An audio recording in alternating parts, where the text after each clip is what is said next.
I do not like you. I refuse. Jiang Che's confession failed. His college entrance examination was a disappointment, and his life plummeted. An unexpected turn of fate allowed him to be reborn on the eve of his 18-year-old college entrance examination. This time, Jiang Che chose not to be a sycophant any longer. However, after he left, Su Rongyin, the school beauty who had turned down his confession, chased after him. Jiang Che, why are you ignoring me? Jiang Che, can we still be friends? Jiang Che, I was wrong. I like you. I accept your confession. Jiang Che, with his hands behind his head, replied, You rejected my confession, and now I'm leaving. Why are you chasing me? Chapter 1. The Crossroads of Destiny, a brand new life. I refuse. There's nothing to like or dislike. I simply do not wish to be in a relationship. Breaking news. Jiang Che's confession to Su Rongyin was rejected. Wow. Jiang Che is truly bold. What does the school beauty think? He's merely a lackey to her. Such an audacious frog dreaming of eating swan meat. It's laughable. In a room plastered with posters of entangled emotions, beer bottles lay scattered across the floor. After perusing the chat history on his phone, Jiang Che understood why he at that moment had consumed so much alcohol. The memories of two lives intertwined, amplifying the headache that had already plagued him due to his hangover. He knocked on his head and muttered to himself, I never expected to return to this day. This day marked an entire month before the college entrance examination. It was also the day after his failed confession to the school beauty, Su Rongyin. More importantly, it was the turning point of his life. From this day forth, his condition deteriorated drastically. With the potential to attend a prestigious institution, he ultimately failed to even meet the minimum requirement for a second-tier university. He subsequently dropped out and moved to the city where Su Rongyin attended university, working menial jobs. He spent his days delivering food and drinks to her, descending to the lowest depths of humility. What was I thinking back then? Jiang Che felt an urge to slap himself twice. Fortunately, his parents were relatively open-minded. Otherwise, he would have driven himself to despair before achieving any success. The absurdities of his past life lingered vividly in his memory. In this new life, he vowed not to be a sycophant anymore. His splendid youth, this second chance at life, should be cherished and devoted to those who truly care for him. If there were to be any licking, he should be the one being adored instead. In his previous life, Jiang Che was somewhat introverted and insecure due to his subservient nature towards Su Rongyin, often remaining unnoticed in the corners of various gatherings. In reality, he was an exceptionally talented individual. Rising from his bed, he felt the throbbing in his head intensify. Jiang Che forced himself to the bathroom for a hot shower, which alleviated his discomfort significantly. After changing into clean clothes, he gathered the beer bottles he had stashed away and left home. Before departing, he remembered to open the window. His father was returning from a work trip that evening. In his previous life, when they returned, Jiang Che had yet to regain his spirits. Seeing the scattered beer bottles and their weary son, they had said nothing and asked no questions. However, to claim they were not worried would be a lie. Now that Jiang Che had no burdens, he certainly could not allow his parents to worry further. Placing the beer bottles beside the garbage bin, Jiang Che purchased 2 hangover relief sachets from a pharmacy at the street corner. After consuming them, the headache had nearly vanished. His stomach growled, prompting Jiang Che to visit a familiar food stall, where he ordered a bowl of authentic beef noodle soup. As he slurped his noodles, his phone buzzed with a series of messages from his best friend, Chen Yunsong. Jiang Che, are you alright? Su Rongyin rejecting you is her loss. The class is filled with fools, don't mind them. Let's hit the internet cafe tonight. A new hero named Yasuo just released, and I played it like a pro yesterday. Jiang Che recalled seeing these messages in his previous life, feeling utterly despondent at the time. He hadn't replied, and even blocked Chen Yunsong out of annoyance. Swiftly tapping on the cracked screen of his Oppo phone, Jiang Che replied, I'm fine. What can you play? Later, I'll show you what a true Yasuo looks like. Chen Yunsong. Thus, a father-son gaming pact was formed. Jiang Che stuffed the last piece of tea egg into his mouth, feeling unusually elated. Indeed, a youth that does not involve being a sycophant is the true essence of spirited youth. Aunt Zhou, I'm full. Your cooking just gets better and better. Jiang Che said to the proprietress, Aunt Zhou, while settling his bill. Aunt Zhou gazed at Jiang Che's retreating figure, puzzled. Why does this child seem different today? Uncle Zhou raised an eyebrow. What's different? Aunt Zhou reflected. He never spoke like this before. He would just greet us at most. True. Aunt Zhou considered, nodding in agreement, and after a moment of silence, she added, perhaps he has grown up. My grandparents are visiting, and my mom is busy, so I came out to shop. Thank you for your hard work, Yin Yun. I'll treat you to a meal another day. Su Rongyin, with hair cascading like a waterfall, a delicate visage, and dressed in a floral dress and white sneakers, exuded an air of elegance, resembling a princess under the sun's glow. Yet the numerous shopping bags she carried seemed to weigh down her slender frame. Not at all, it's not too tiring. Gao Yun trailed behind Su Rongyin, equally laden with bags, drenched in sweat and panting heavily. Rongyin, isn't that Jiang Che over there? Gao Yun suddenly pointed in a direction. Following Gao Yun's gaze, Su Rongyin spotted the familiar tall figure with black-framed glasses. It was indeed Jiang Che. That's him. Perfect. Let him help us carry some bags. Jiang Che. Gao Yun let out a sigh of relief as she placed her burdens on the ground, waving at Jiang Che. Jiang Che turned to look. Upon seeing the radiant figure that felt both distant and yet so familiar, he was momentarily taken aback before smiling and walking over. Good afternoon, ladies. Have you eaten yet? We have. Gao Yun nodded, pointing to the items on the ground. Rongyin's grandparents are coming over today. These are the things her mother asked her to buy. Jiang Che glanced down. That's quite a lot. It's a fair distance from home. You girls take care. Chen Yunsong is waiting for me at the internet cafe. I'll head over first. Bye. I do not like you. I refuse. Jiang Che's confession was met with failure. His college entrance examination disappointment left him feeling as though his life had plummeted into despair. A twist of fate allowed him to be reborn on the eve of his 18th birthday, just before the exams. This time, Jiang Che resolved to abandon the role of the sycophant. Yet after his departure, the girl who had rejected his confession, his childhood sweetheart, Su Rongyin, pursued him. Jiang Che, why are you ignoring me? Jiang Che, can we still be friends? Jiang Che, I was wrong. I do like you. I accept your confession. Jiang Che, with arms crossed behind his head, replied, You rejected my confession. I walked away. Why are you chasing me now? Chapter 2. If I could relive my youth. 1 or 2 gold pieces and a breath of wind. Gao Yun gazed at Jiang Che's departing figure, his back turned, and felt a sense of disbelief. Jiang Che should have taken everything directly. Why did he leave just like that? Gao Yun turned to Su Rongyin, who bit her lip and, with an air of indignation, declared, We'll walk ourselves. She quickened her pace, the heavy bag she carried already causing her back to ache, her slender frame swaying precariously. In the internet cafe, Jiang Che executed a second solo kill against the opposing Yasuo, nonchalantly playing his flute while turning to his companion beside him. Call me daddy. Chen Yunsong, with a stiff neck, retorted, Let us have another round. I don't believe you're that good. Come on, let us settle this. Best of 3, first blood, first turret, and 100 minions. You've already lost 2 rounds. You've lost your shorts.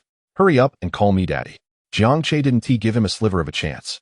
Chen Yunsong stuttered. His face flushed. They had taken advantage of each other on numerous occasions, but to actually call each other daddy? One dad and a bag of snacks. Jiang Che suddenly extended a finger. Chen Yunsong sprang up and rushed to the counter to retrieve 2 bags of snacks.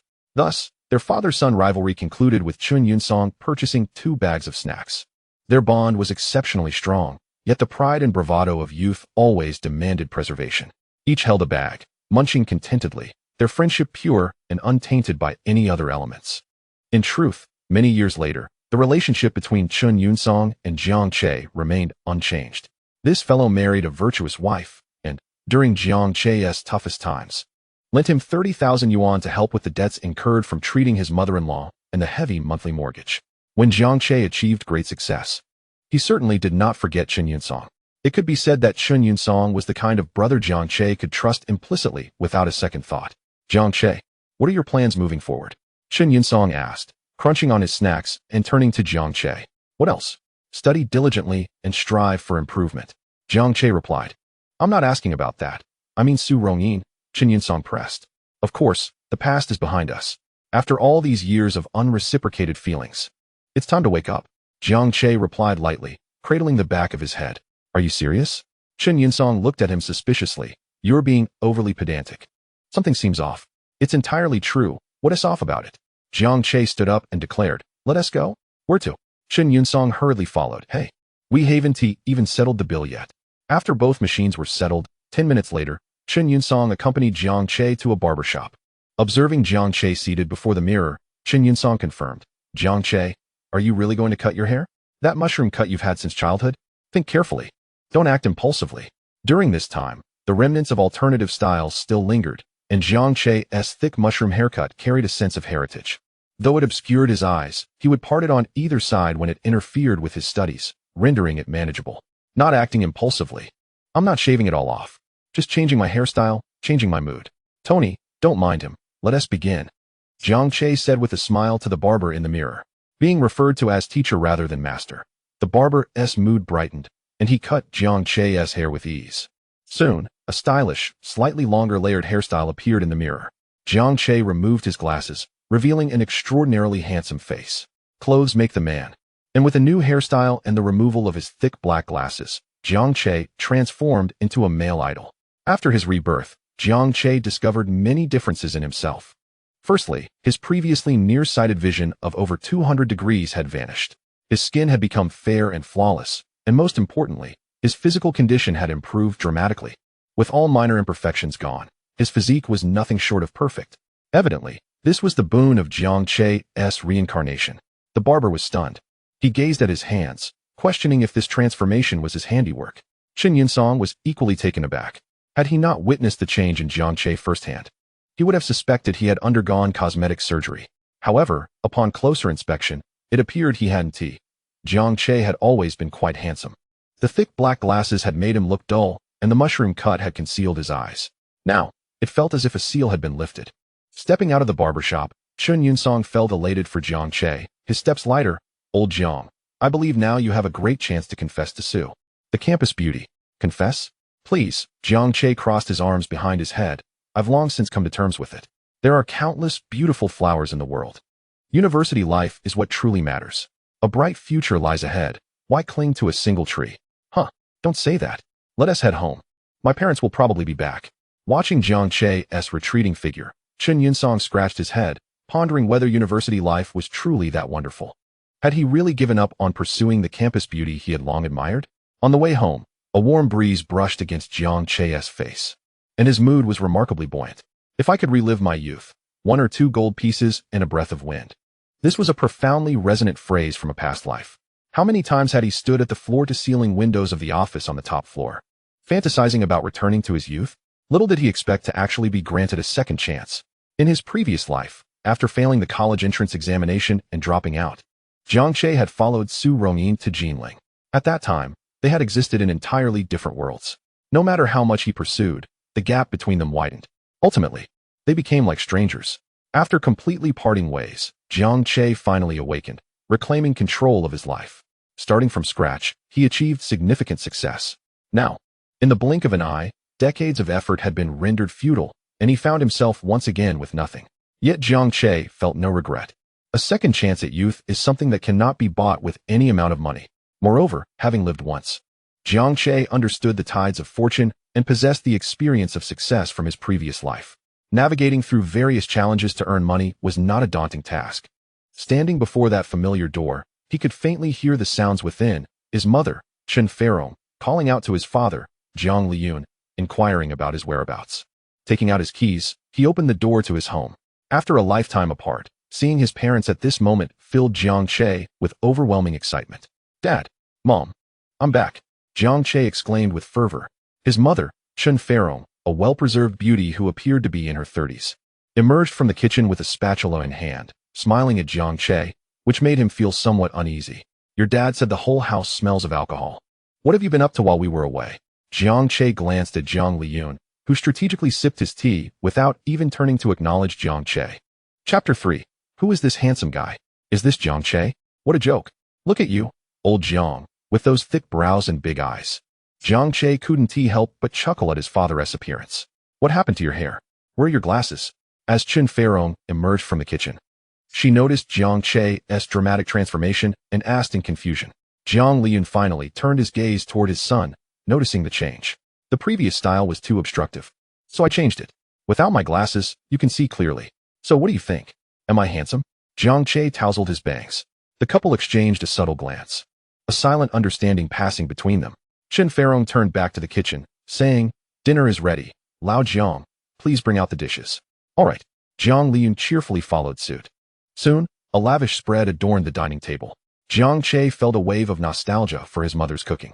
In his previous life, he rarely dared to return home for a meal, as each encounter would trigger a profoundly serious topic of the 3 forms of unfilial conduct. Having no descendants is the gravest. In his past life, finding a woman of his choice was not a challenging endeavor for Jiang Che. However, He did not pursue such relationships. He wandered through the lavish world with a nonchalant attitude, seemingly surrounded by women, yet marriage appeared to drift further out of reach. "Mom and Dad, I'm full. I'm going to take a shower now," Jiang Che declared, being the first to set down his chopsticks and retreat to his room. After his departure, the couple, tacitly avoiding any inquiries about him, began to converse in hushed tones. "Lao Jiang, what is going on with our son?" Chen Feirong inquired. "I'm not sure, but something is definitely amiss," Jiang Liyun replied, shaking his head. "Honestly, this kid looks quite handsome after a little grooming. He resembles my youthful self." "Handsome, you say? Spare me your self-admiration. Our son takes after his mother. My beauty is hereditary, and it has nothing to do with you." Chen Feirong playfully kicked Jiang Liyun under the table and continued. "He has been drinking and changing his hairstyle. Could it be that he has experienced a heartbreak?" "That's a possibility." Jiang Liyun glanced at the closed door of Jiang Che's room. "With the college entrance examination approaching, should I go ask him?" "No."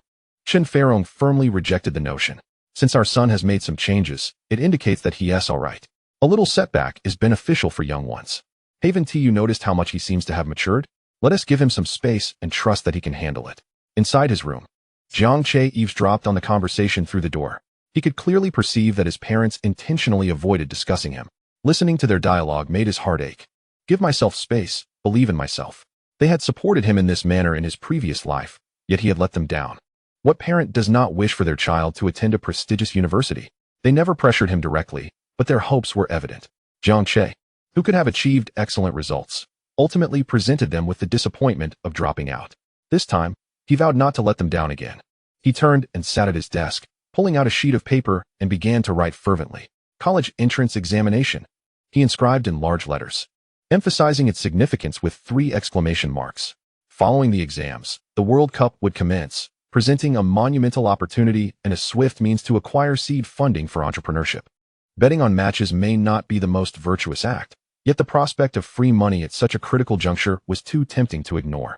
Jiang Che recalled a line from a certain television series. During the capital accumulation phase, employing unsavory methods is commonplace. He would not engage in anything unethical, but he also refused to be constrained by foolish notions. Ignoring a money-making opportunity right before him would be sheer folly. As for the lottery, Jiang Che had never paid attention to such information in his previous life, hence he had no recollection of winning numbers. Moreover, there was a saying that reincarnators never win the lottery. Now, he found himself fitting that description, but regrettably, he had not memorized any numbers. Otherwise, he would certainly give it a try. Pausing his pen momentarily, he continued writing. "Even betting requires a principal amount. Before the World Cup begins, I must find a way to secure some funds." Over the years, Jiang Che had received considerable amounts of pocket money during the New Year festivities, and if he had saved it all, he would have accumulated at least several thousand by now. However, being infatuated with someone left little room for savings. After paying for his haircut, he was left with a mere red bill, a pitiful sum. He noted the importance of securing funds before the World Cup started. And after organizing his thoughts, Jiang Che tore the paper into shreds, discarding it into the trash bin, stretched, and proceeded to shower and sleep. Is Jiang Che not coming? Surely, didn't he fail to confess and has given up on studying? The classroom buzzed with whispers before the class began. Discussing the recent sensational event, Jiang Che's declaration of affection to the school beauty, Su Rongyin. "It's possible," someone remarked. While Jiang Che may seem like a frog aspiring to reach a swan, he has been inseparable from Su Rongyin for quite some time. If he were to face such a ruthless rejection, I can only imagine how heartbroken he must be. Besides, you all are speaking so harshly in the group chat. Jiang Che is also in there. So what? He can do such things, yet we can't laugh about it? Exactly, we have our own voices. Li Yuan scoffed. She possessed a decent appearance and a commendable figure, her attire flamboyant and striking, her school uniform jacket slightly open, revealing a hint of a figure that starkly contrasted with the rest of the classroom. While she could be considered a class beauty, the presence of Su Rongyin, the universally acknowledged school goddess, cast her into the shadows, like a stone beside a pearl. Jealousy distorted her perception. She secretly loathed Su Rongyin, but dared not openly display her disdain. Following the incident, she intensified her efforts to undermine Jiang Che. After all, who allowed him to revolve around Su Rongyin incessantly? Su Rongyin, engrossed in her homework, had not moved her pen for quite some time.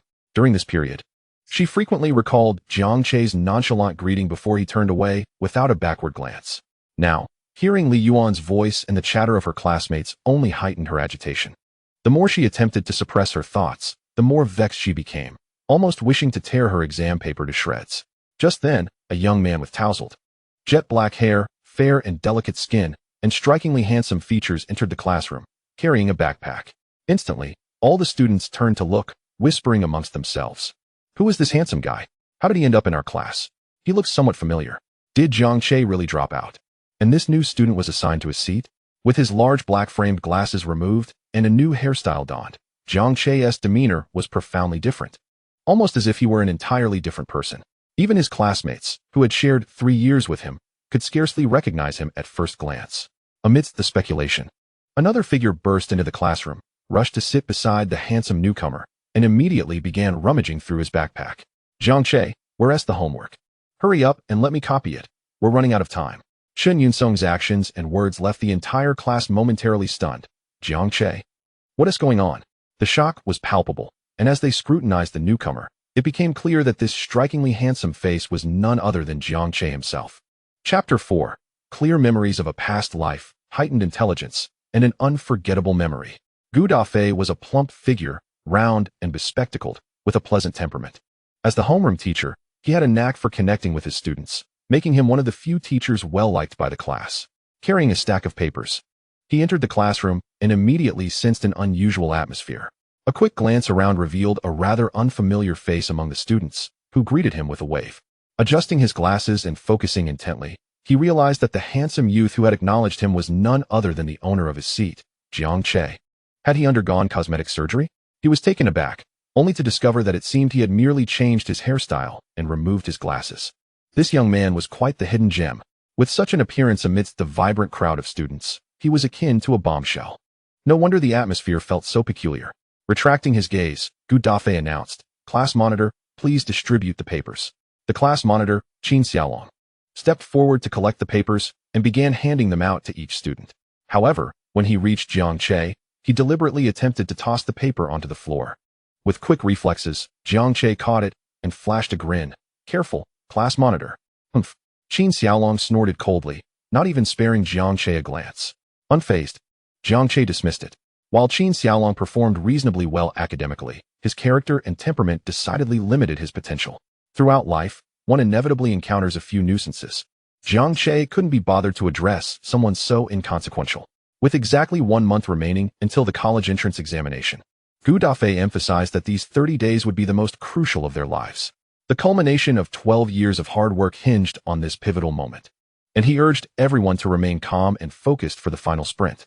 This was the third-to-last mock exam before the crucial test, and he hoped everyone would take it seriously, giving their utmost to identify their weaknesses. Now was the time to discover any shortcomings. Waiting until the exam would leave no opportunities for improvement. As Gu Dafei's inspirational speech washed over him, Jiang Che tuned it out, fixating instead on the test paper before him. A serious concern struck him. After all these years, how could he possibly recall high school knowledge? With only a month until the exam, was he doomed? Just as despair began to set in, a flood of distant memories surged within him as he examined the questions on the paper. Jiang Che's eyes widened with newfound clarity. If he focused intently, the memories from his past life would resurface with remarkable clarity. Could this be one of the perks of his rebirth? Was it merely academic knowledge that was vivid? Or did other memories also return with such precision? He recalled the upcoming World Cup matches: Germany 7, 1 Brazil, Brazil 0, 3 Netherlands, Argentina 0, 1 Germany. Every detail was etched in his mind. He could even recall the seconds of gameplay he hadn't consciously noted at the time. Jiang Che felt a surge of exhilaration. It was worth noting that in the years to follow, as he embarked on his entrepreneurial journey, he would become a formidable force in the stock market, witnessing miraculous events firsthand and profiting immensely. Yet, those events lay still in the future. "Jiang Che, do you have any questions?" Seeing him hesitating to write, Gu Dafei approached, his brow furrowed in concern. "No, just lost in thought," Jiang Che replied with a smile, picking up his pen to commence the exam. His foundation in high school studies was solid, and with his memories returning, he was confident he could easily score a 211. Having never attended university in his past life, achieving a 211 in this life would surely bring smiles to the faces of his mentors, Old Chun and Old Jiang. However, Jiang Che's aspirations extended beyond that. Why not aim higher if possible? His goal was Zhejiang University. Currently, his performance fell short of the top 5 universities in the country, and to gain admission to Zhejiang University, he would need to dedicate himself rigorously over the next month. As he answered the questions, Jiang Che was astonished to find his thoughts flowing with unprecedented clarity. In other words, his intellect had seemingly elevated. Many questions that had once puzzled him now yielded to thorough contemplation, leading to correct answers with ease. Moreover, the entire exam paper appeared to be imprinted in his mind. Word for word, his memory had returned, his intelligence had surged, and with a month to prepare, not only Zhejiang University, but even Tsinghua and Peking University seemed within reach. Jiang Che smiled. Time is up, Gu Dafei announced from the podium. What? It's over already? The questions were too challenging. I still have 2 left to solve. Groans filled the air as students reluctantly submitted their papers, lamenting as they returned to their seats. Just as Gu Dafei prepared to reprimand them, he noticed Jiang Che walking up with an air of ease. Raising an eyebrow, he glanced at Jiang Che's exam paper, quickly discerning that there were no errors. Gu Dafei nodded in approval, pondering if the transformation of Jiang Che's appearance had also concealed a portion of his academic prowess. Jiang Che, did you manage the last question? Chen Yunsong inquired. Of course, just use your hands. Jiang Che replied nonchalantly. What, you couldn't? Chen Yunsong sighed, about to respond, but Jiang Che interjected, well, it's normal not to know, that's your level. Chen Yunsong was on the verge of exploding when Jiang Che suddenly became serious, patting him on the shoulder. You should focus on studying hard for the next few days. Cramming at the last minute won't be effective. Strive to get into an undergraduate program. While all universities are technically universities, the differences are vast and will impact your future significantly. Chen Yunsong stood dumbfounded, scratching the back of his head. I want to, but I just don't know how. I'll teach you, Jiang Che offered. I'll be intensively studying, just join me. All right, Chen Yunsong nodded. Feeling apprehensive about bringing others down with his own limited knowledge, Qin Xiaolong muttered sarcastically, rising to find Su Rongyin. Rongyin, let us study together. However, Su Rongyin seemed oblivious to him, approaching Jiang Che's desk instead.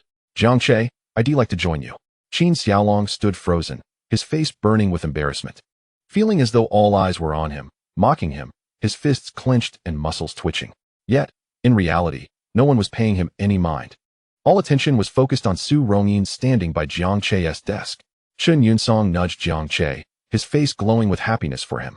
Jiang Che was equally surprised, shaking his head with a smile.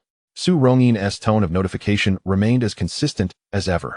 Jiang Che stood, stretching lazily, and smiled at Su Rongyin. It's enough for just Chen Yunsong and me to keep each other motivated. Adding another person would be cumbersome, so perhaps you should find someone else. Chapter 5. Giving up is truly giving up. A disheartened Su Rongyin. With that, Jiang Che strode toward the exit, leaving everyone in shock. Su Rongyin had approached Jiang Che, and he had actually turned her down? Don't take it personally, Su. He might just be having a moment. Chen Yunsong, still dazed, explained as he hurried after Jiang Che. Su Rongyin stood there, bewildered. For so many years, Jiang Che had always been compliant with her wishes. Otherwise, she wouldn't have developed a habit of addressing him in that commanding tone. She knew he would always acquiesce. But now, Jiang Che had not only refused her, but had called her a burden. A wave of inexplicable grievance surged within her, and her nose tingled as tears nearly spilled over. Why? Was it merely because I rejected his confession? I simply do not wish to engage in a romantic relationship. What right does he have to take offense? Refusal is my prerogative. Why not continue as friends? Why does he have to treat me in such a manner? Rongyin, let us study together. Qin Xiaolong felt an overwhelming urge to laugh heartily, swiftly approaching Su Rongyin. Do not call me that. Are we so familiar?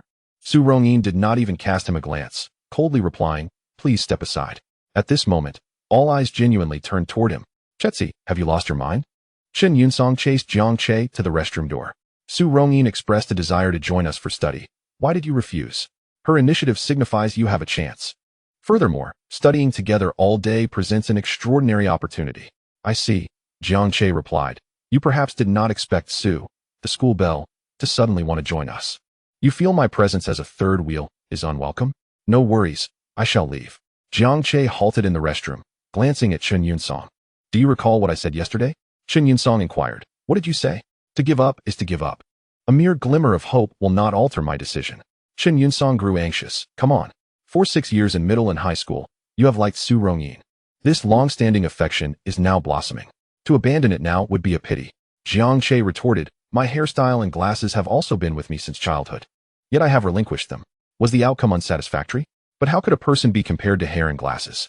In many instances, people and things are alike. Jiang Che queried, "Are you not going to relieve yourself? If not, hurry along." "I will not leave. I must earnestly persuade you to prevent future regret," Chen Yunsong insisted. "Regret? You refuse to leave, I see." Observing his friend, who resembled a nagging mother, Jiang Che could not help but chuckle. "Do you believe I can make you turn and leave instantly?" "I do not believe it." Chen Yunsong shook his head. Jiang Che turned away. Chen Yunsong instinctively glanced down, eyes widening in shock, feeling utterly humiliated, and fled, leaving behind an angry shout. "Jiang Che, you truly deserve to die. Also, did you grow up eating donkey meat?" Jiang Che burst into laughter. The entire day was consumed by examinations. Before each subject's test, Jiang Che glanced over the material a few extra times. In a hurried few minutes, substantial improvement was unlikely. However, answering just one or two more questions correctly was indeed possible. Studying became effortless. What a delightful sensation. After the test, Su Rongyin felt utterly exhausted. Perhaps due to yesterday's burden of carrying too many items, she felt particularly drained today and wished to return home for rest. Rising, she moved her delicate legs, hidden beneath her school uniform trousers, toward the classroom exit, calling out without turning, "Jiang Che, I am so tired. Please help me with my bag." Previously, upon her request, Jiang Che's voice would respond immediately. But this time, only silence ensued. Suddenly, Su Rongyin realized, turning her head, that Jiang Che's seat was already empty. Unaccountably, her nose tinged with sorrow, and tears nearly fell. She took several deep breaths, returned to retrieve her bag. In 3 years of middle school and 3 years of high school, she had never known how heavy a backpack could be. Dragging her weary body while bearing what felt like bricks in her bag, Su Rongyin felt she might collapse in half, finally arriving at the parking area. Disliking the appearance of an electric bike, her mode of transport was a rather attractive road bike. Yet, the beauty came at the cost of lacking a basket. Now utterly drained, burdened with her backpack while cycling home, Su Rongyin's emotions teetered on the brink of collapse. At that moment, she longed for the comfort of Jiang Che's bike's rear seat. However, recalling how she had just extended an olive branch to Jiang Che, only to have him coldly reject her before the entire class, she bit her lip in determination, vowing never to speak to Jiang Che again. "Absolutely not. Jiang Che, you look so handsome with your new hairstyle. Does that mean I looked unattractive without it? You look good either way. But why have you never come to talk to me before?" Li Yuan followed closely behind Jiang Che, proving rather bothersome. Jiang Che understood the art of conversation well, succinctly ending the discussion. Li Yuan was left speechless, her steps faltering before she quickly resumed her pursuit. Demonstrating some social finesse, she swiftly changed the topic. "Jiang Che, may I join your study group?" With a swift sound, Jiang Che rode away on his electric bike, showing no intention of looking back. "Jiang Che." Li Yuan stomped her foot in frustration, then turned to Chen Yunsong, who had just mounted his electric bike. "Chen Yunsong, how about I join your study group? Did you not witness how the school bell, was rejected? Self-awareness is key. Dear Li Yuan, you have no chance with Chetzi. Consider me instead." Li Yuan was momentarily taken aback, about to respond when Chen Yunsong grinned, "I would reject you as well." With that, he twisted the throttle and departed with flair. Chapter 6. Jiang Che, you have hurt me. The sky began to darken, the setting sun hanging low. After consuming nearly a bottle of soda, Jiang Che rode his electric bike home, humming a tune. In his past life, Jiang Che frequently asked drivers to meander aimlessly around the second ring road, the whistling wind echoing in his ears, reminiscent of the present moment. Yet now it felt far more precious than the opulence of a Rolls-Royce's back seat. Su Rongyin had fallen. Already exhausted, burdened by her backpack while pedaling, her slender waist felt as if it might break under the strain. As she approached an incline, her legs weakened, and she tumbled to the roadside. Her elbows, knees, and especially her ankles throbbed painfully. She attempted to rise, but the intense pain rendered her incapable, forcing her to curl up on the roadside, tears streaming down her cheeks. Though she could suppress her cries from the pain, being alone made her feel overwhelmed with helplessness. And she could not hold back her tears. It had been so long since she had been on her own. Previously, Jiang Che was always there, helping her navigate everything without worry. If Jiang Che had been present, she would not have fallen at all. Why? Why did he treat her this way just because she rejected his confession? Did she not have the right to refuse? Resting her small face upon her knees, the more she pondered, the more her tears blurred her vision. I still find it hard to extricate myself from the vastness of the world. Faintly, she heard singing and the sound of cycling approaching from behind. Instinctively, Su Rongyin turned her head to see Jiang Che riding his electric bike. Her heart soared, and her lips pouted in defiance. Annoying Jiang Che, I knew it. The game of playing hard to get is simply too childish. It is too late now. I will absolutely ignore you. Su Rongyin turned her head away, adopting a haughty demeanor. Despite refusing to look in Jiang Che's direction, she could still hear the sound of the bike, which showed no sign of slowing down. Unable to resist, she glanced back. Jiang Che, with a face full of enjoyment, zoomed past her without any intention of stopping, not even glancing her way. Su Rongyin panicked, calling out, Jiang Che. Jiang Che. Hearing someone call his name, Jiang Che applied the brakes and slowed down, turning to see Su Rongyin sprawled by the roadside. Raising an eyebrow, he turned around and rode back. He honestly had not seen her fall. How did you fall? Standing not far away, Jiang Che inquired of Su Rongyin. The backpack is too heavy. I lack the strength to climb the hill. Su Rongyin, having completely forgotten her earlier resolve to ignore Jiang Che, whimpered in response. Observing her solitude, Jiang Che asked, Where is Gao Yun? Did she not ride an electric bike as well? Why not have her assist you with the backpack? Gao Yun's grades are dismal. She has been detained by our teacher for remedial classes, Su Rongyin replied. Jiang Che was well aware of this. While Gao Yun was of decent character, her academic performance was nothing short of abysmal, and it seemed she had only managed to enroll in a low-tier university in her past life. Of course, her character was commendable, at least from Su Rongyin's perspective. Extending a hand, Su Rongyin sought Jiang Che's assistance to rise. A chance for skin-to-skin contact. In the past, even if Jiang Che were irate, he could never have resisted such an opportunity. Yet, Jiang Che showed no intention of dismounting from the electric bike. Glancing at his phone, he remarked, It has been quite a while since school let out. Gao Yun has likely finished her classes and may arrive shortly. If she doesn't show up soon, just give her a call. My mother is urging me to return home for dinner, so I'm leaving. Goodbye. With a swift flourish, Jiang Che turned his bike around and departed without a moment's hesitation. Was it a case of feigned indifference? In the blink of an eye, his taillights vanished from view, rendering such notions moot. In her urgency, Su Rongyin could not help but weep. As she watched Jiang Che disappear completely, an inexplicable sensation gripped her heart, as though something precious had been forcibly extracted from within. Jiang Che, you scoundrel! Physically and emotionally drained, the pain from her fall, her helplessness in this moment, Jiang Che's indifference, and the wave of anxiety surged forth, causing Su Rongyin's eyes to redden as she curled up, sobbing uncontrollably. Stop crying. Suddenly, a familiar voice echoed nearby. She looked up to find Jiang Che had inexplicably returned, standing before her. Wow! Unable to contain her grievances any longer, she burst into tears, her lips quivering as she cried out. After a few moments, a sense of embarrassment washed over her, compelling her to stifle her sobs. Jiang Che squatted in front of her and asked, Where does it hurt? Everywhere, Su Rongyin replied, her voice shaking uncontrollably. Her delicate lips trembled, and large tears streamed down her cheeks like pearls escaping a broken string. Jiang Che paid no heed to her tear-streaked face, lifting her pant leg to assess her injuries. Initially, he intended to ignore her plight, wishing to act as if he had not noticed. However, the desolate road, with only a single injured girl, weighed on his conscience. Even as a mere classmate, he could not turn a blind eye, prompting him to return. The early summer heat was already oppressive, but fortunately, Su Rongyin wore her school uniform top and long pants, sparing her from severe injuries. Yet, bruises were unavoidable. Her ankle, visible beneath her white socks, was notably swollen compared to the other, and her palm bore some abrasions.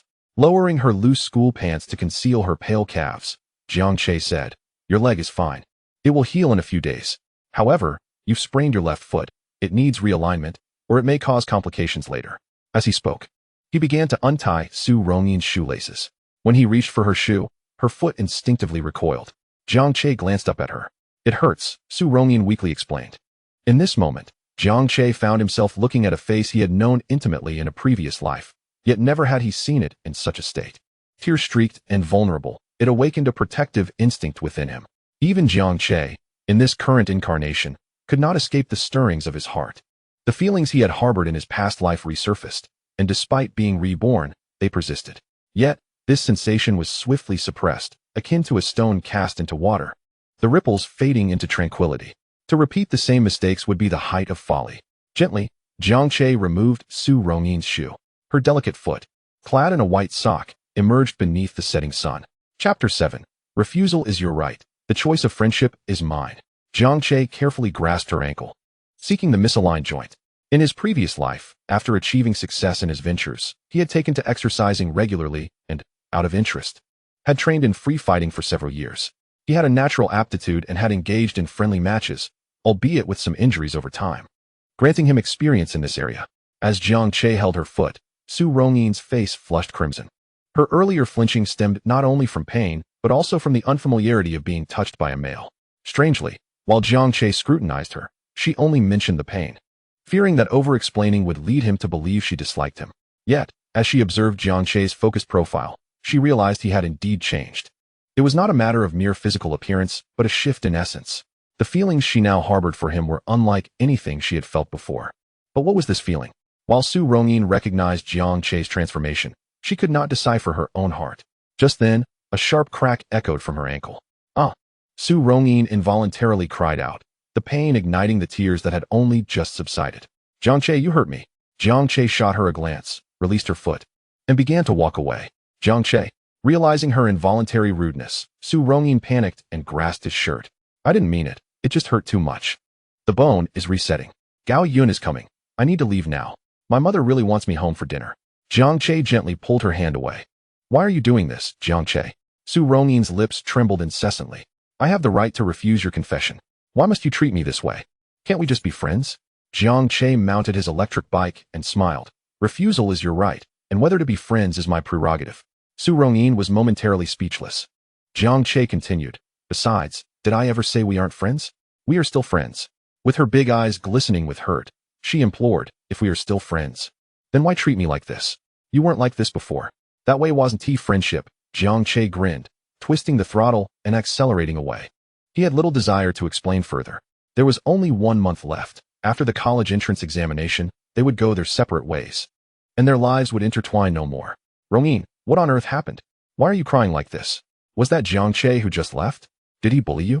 Gao Yun's voice called out as she approached Su Rongyin. After returning home, having eaten dinner and taken a shower, Jiang Che lay in bed, restless and unsure of what to do. He opened an app store on his cracked phone, hoping to download a short video application to pass the time. However, upon searching, he suddenly sat up in alarm. In 2014, short videos would explode in popularity by the end of the year and into early 2015. The pioneering short video app, Kankan, now known as Kankan GIF, could only display animated images, and its user base was small, existing in a state of limbo. Jiang Che recalled this vividly. In the latter half of the year, when the situation became unbearable, a company in the capital purchased the rights to GIFs, leading to a transformation and the rebranding as Kankan Short Video. Within a mere 6 months, it surged to fame, heralding the advent of the short video era. If the news is accurate, the selling price was around 5 million. The acquisition occurred at the end of July, right after the World Cup concluded. Jiang Che clenched his fists in excitement. With the perfect timing and opportunity at hand, he was determined to seize this chance and ascend the stairway to greatness. However, he pondered how to earn the initial capital. The next day, Su Rongyin did not attend school, presumably due to a sprained ankle. Jiang Che paid little attention, deftly twirling his pen, its movements as vibrant as a butterfly flitting among flowers. In the distance, Li Yuan observed quietly, her mind captivated by Jiang Che's every action, finding him increasingly charming. She showed no signs of anger from the previous day's events. The exam results were announced. Gu Dafei entered the classroom, glancing around before proclaiming, in this examination, one individual has shown remarkable improvement and deserves commendation, Jiang Che. Scoring 574 points, he has increased his score by 30 points compared to the last exam. The classroom erupted in astonishment. Jiang Che, after being rejected in his confession, not only changed his hairstyle to look more handsome, but also excelled academically. This was not the expected outcome. Jiang Che, keep up the good work. As long as you maintain this score, gaining admission to a respectable 211 university should pose no problem. Gu Dafei encouraged. Jiang Che responded from below, rest assured, Mr. Gu, my scores will only continue to rise. By the time of the college entrance examination, I might even return as a top scorer. Gu Dafei was taken aback by Jiang Che's unexpected response, laughing heartily. Now that has something to look forward to. If you manage to achieve top honors, I'll treat you to a meal, any place of your choosing. Below, Qin Xiaolong scoffed. Top scorer? If you achieve that, I'll personally make sure you can't. His desk mate, hearing his words, looked at him in astonishment. All right, everyone. Take out your exam papers. Today, we will focus on the questions with the highest error rates. After announcing the results and distributing the papers, Gu Dafei began the lesson. Shen Yunsong nudged Jiang Che. What is going on? Your confession failed. Yet your score increased by 30 points? It seems you were hoping I would perform poorly. Jiang Che raised an eyebrow at him. Not at all. I'm just curious how you managed that, Chen Yunsong replied. One additional correct answer in a subject can lead to a 30-point increase, Jiang Che explained. I meant, how did you remain unaffected at all? Chen Yunsong muttered. Did you lose your voice at home? Jiang Che didn't quite catch that. Never mind. I meant you're impressive. Chen Yunsong gave a strategic thumbs up. It's nothing special. If you study alongside me for a few days, you can achieve the same. Jiang Che genuinely wanted to encourage Chen Yunsong to join him in his studies. Noticing that his friend was earnest about studying rather than playing around, Chen Yunsong felt an inexplicable sense of foreboding and instinctively shrank back. Chapter 8. Is that all you consider meaningful? Chetzi, after finally getting out of school early, can we not go to an internet cafe to relax? Brother, you are my dear brother. Just say something. Chen Yunsong lamented, thinking Jiang Che was merely joking. As his friend was not typically one to enjoy studying, he assumed Jiang Che's good grades were merely a product of his sharp mind. But he did not expect that after finally getting out of school early, Jiang Che would genuinely pull him into studying. Slow birds fly first. Being both foolish and unmotivated will not lead to success. Jiang Che's words were unyielding. Chen Yunsong scratched his head. Jiang Che's studying pace was astonishingly rapid. He soon comprehended the entirety of the English textbook. Suddenly, he felt an urge to find a foreigner to test whether he could engage in seamless conversation. He recalled that in his past life, due to frequent business dealings with Russians, he had devoted time to learning their language, believing he had acquired enough proficiency to converse. However, at a social gathering, when he attempted to greet a Caucasian woman in Russian, her look of astonishment left him feeling dejected, prompting him to abandon the effort. Later, he learned that the woman was actually French. Jiang Che, I can't keep this up. After forcing himself to study for an hour, Jiang Che occasionally shared insights he had gleaned, but Chen Yunsong's brain was nearing a shutdown point. He pushed the book away and slumped over the table. Realizing his friend had reached his limit, Jiang Che promptly shoved the book into his backpack. Let us go. I'll take you to do something meaningful. Chen Yunsong perked up. Something meaningful? What is it? Jiang Che slung on his backpack. Just follow me, and you'll find out. Damn, he's being cryptic. Chen Yunsong exclaimed, but he quickly grabbed his backpack and hurried after Jiang Che. Chetzi, are we going to the internet cafe? I've watched many Asua tutorials. This time I'll definitely get my revenge. Or are we going out to eat? What good food can we possibly find here? Don't tell me we're going for beef noodles. That's a deadly affair. Do you have enough money? I only have 20 in my pocket. Jiang Che was left speechless. A deadly affair, and you still want to pay? Moreover, what could 20 bucks even buy? Following Jiang Che, they soon arrived at a location. Chen Yunsong looked up and saw a farmer's market.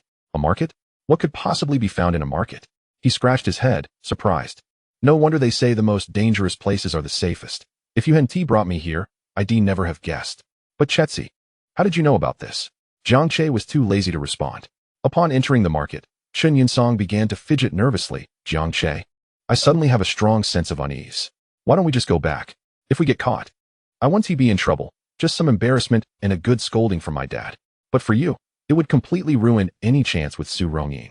Jiang Che ignored him and approached a tea stall, calling out, Boss, I'll take 2 pounds of tea, just something slightly better than the cheapest.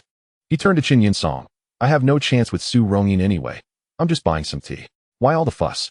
Chen Yunsong was taken aback. Just buying tea? Is that truly your idea of something meaningful? He had thought that buying 2 pounds of tea was some sort of code. Jiang Che smiled mysteriously. Tomorrow, you'll understand what is meaningful. Once outside the market, Chen Yunsong carried several plastic bags, a look of discontent on his face. Jiang Che cracked open a bottle of Red Bull and gulped down half. With 100 yuan, he purchased some ingredients, 50 plastic cups, a pack of straws, and a bottle of Red Bull, leaving him with nothing to spare. Before starting his venture, Jiang Che had done everything imaginable, even working at a trendy beverage shop in his past life, where he learned the precise methods. He had made drinks before, achieving an identical taste.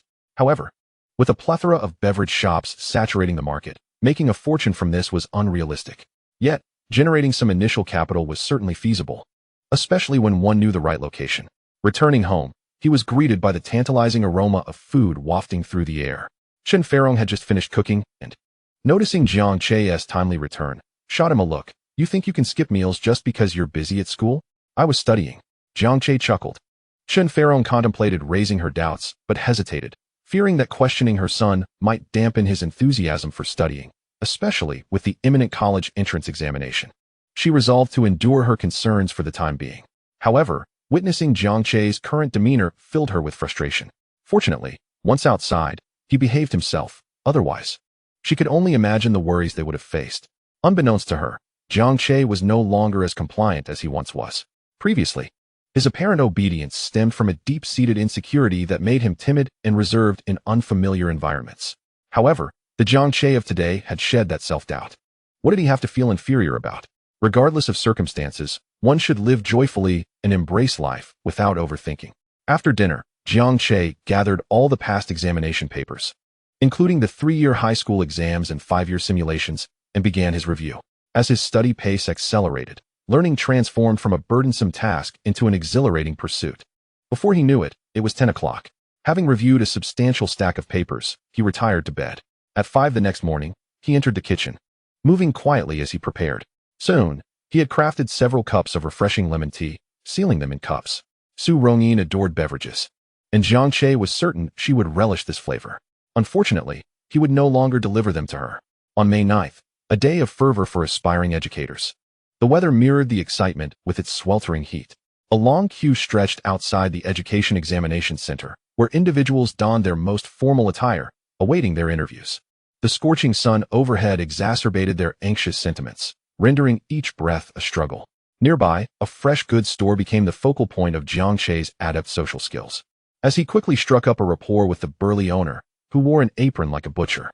The owner allowed Jiang Che to leave his goods there for as long as he wished, but Jiang Che insisted on paying 20 yuan. As they carried the boxes away, the owner remarked to himself, "This kid has potential. 20 yuan is all my pocket money. Jiang Che, you rascal. You deny me food, make me spend money, and force me to carry boxes. Is this your idea of meaningful work?" Chen Yunsong grumbled, following Jiang Che with a large box. "Will this even sell? It's so hot. If we spend the money and end up with nothing, it will all be for naught." Jiang Che had grown accustomed to ignoring Chen Yunsong's complaints. Approaching the examination center, he gestured for Chen Yunsong to set up the goods. "You'll display them here," Jiang Che instructed. "What about you?" Chen Yunsong asked, puzzled. "I'll handle the marketing," Jiang Che replied with a grin, retrieving a cup from the box. As people began to sweat profusely, many were on the verge of fainting, especially the girls, who found it increasingly difficult to endure the heat. Just then, a commotion drew their attention. A handsome young man stood nearby, sipping from a cup, the refreshing sound of him drinking causing everyone to swallow in unison. The transparent cup revealed a vibrant green liquid, glistening with condensation, promising relief from the oppressive heat. Upon noticing the gazes directed his way, the charming youth smiled and waved. Someone could no longer contain their curiosity and inquired, "Young man, what are you drinking?" Jiang Che replied, "It's refreshing lemon tea, iced, absolutely thirst-quenching." "Refreshing lemon tea? I haven't heard of it. Is it good? Where can I buy it?" "It's delicious. Right over there." Jiang Che pointed to Chen Yunsong, who was stationed under a tree. "How much for a cup?" "Young man, if you bring me one, I'll pay you. 8 yuan a cup. If you buy, I'll call him over." Jiang Che took another satisfying sip. When the right product meets the right demand, its value transcends its cost. Thus, even 8 yuan seemed a bargain. Anything more would still be acceptable. "I'll buy? Please call him over." 392 yuan. "You are a genius, Jiang Che," Chen Yunsong exclaimed, his previous complaints forgotten. On the way back to school, clutching the money with a grin, he handed it over to Jiang Che without hesitation, genuinely happy for his friend.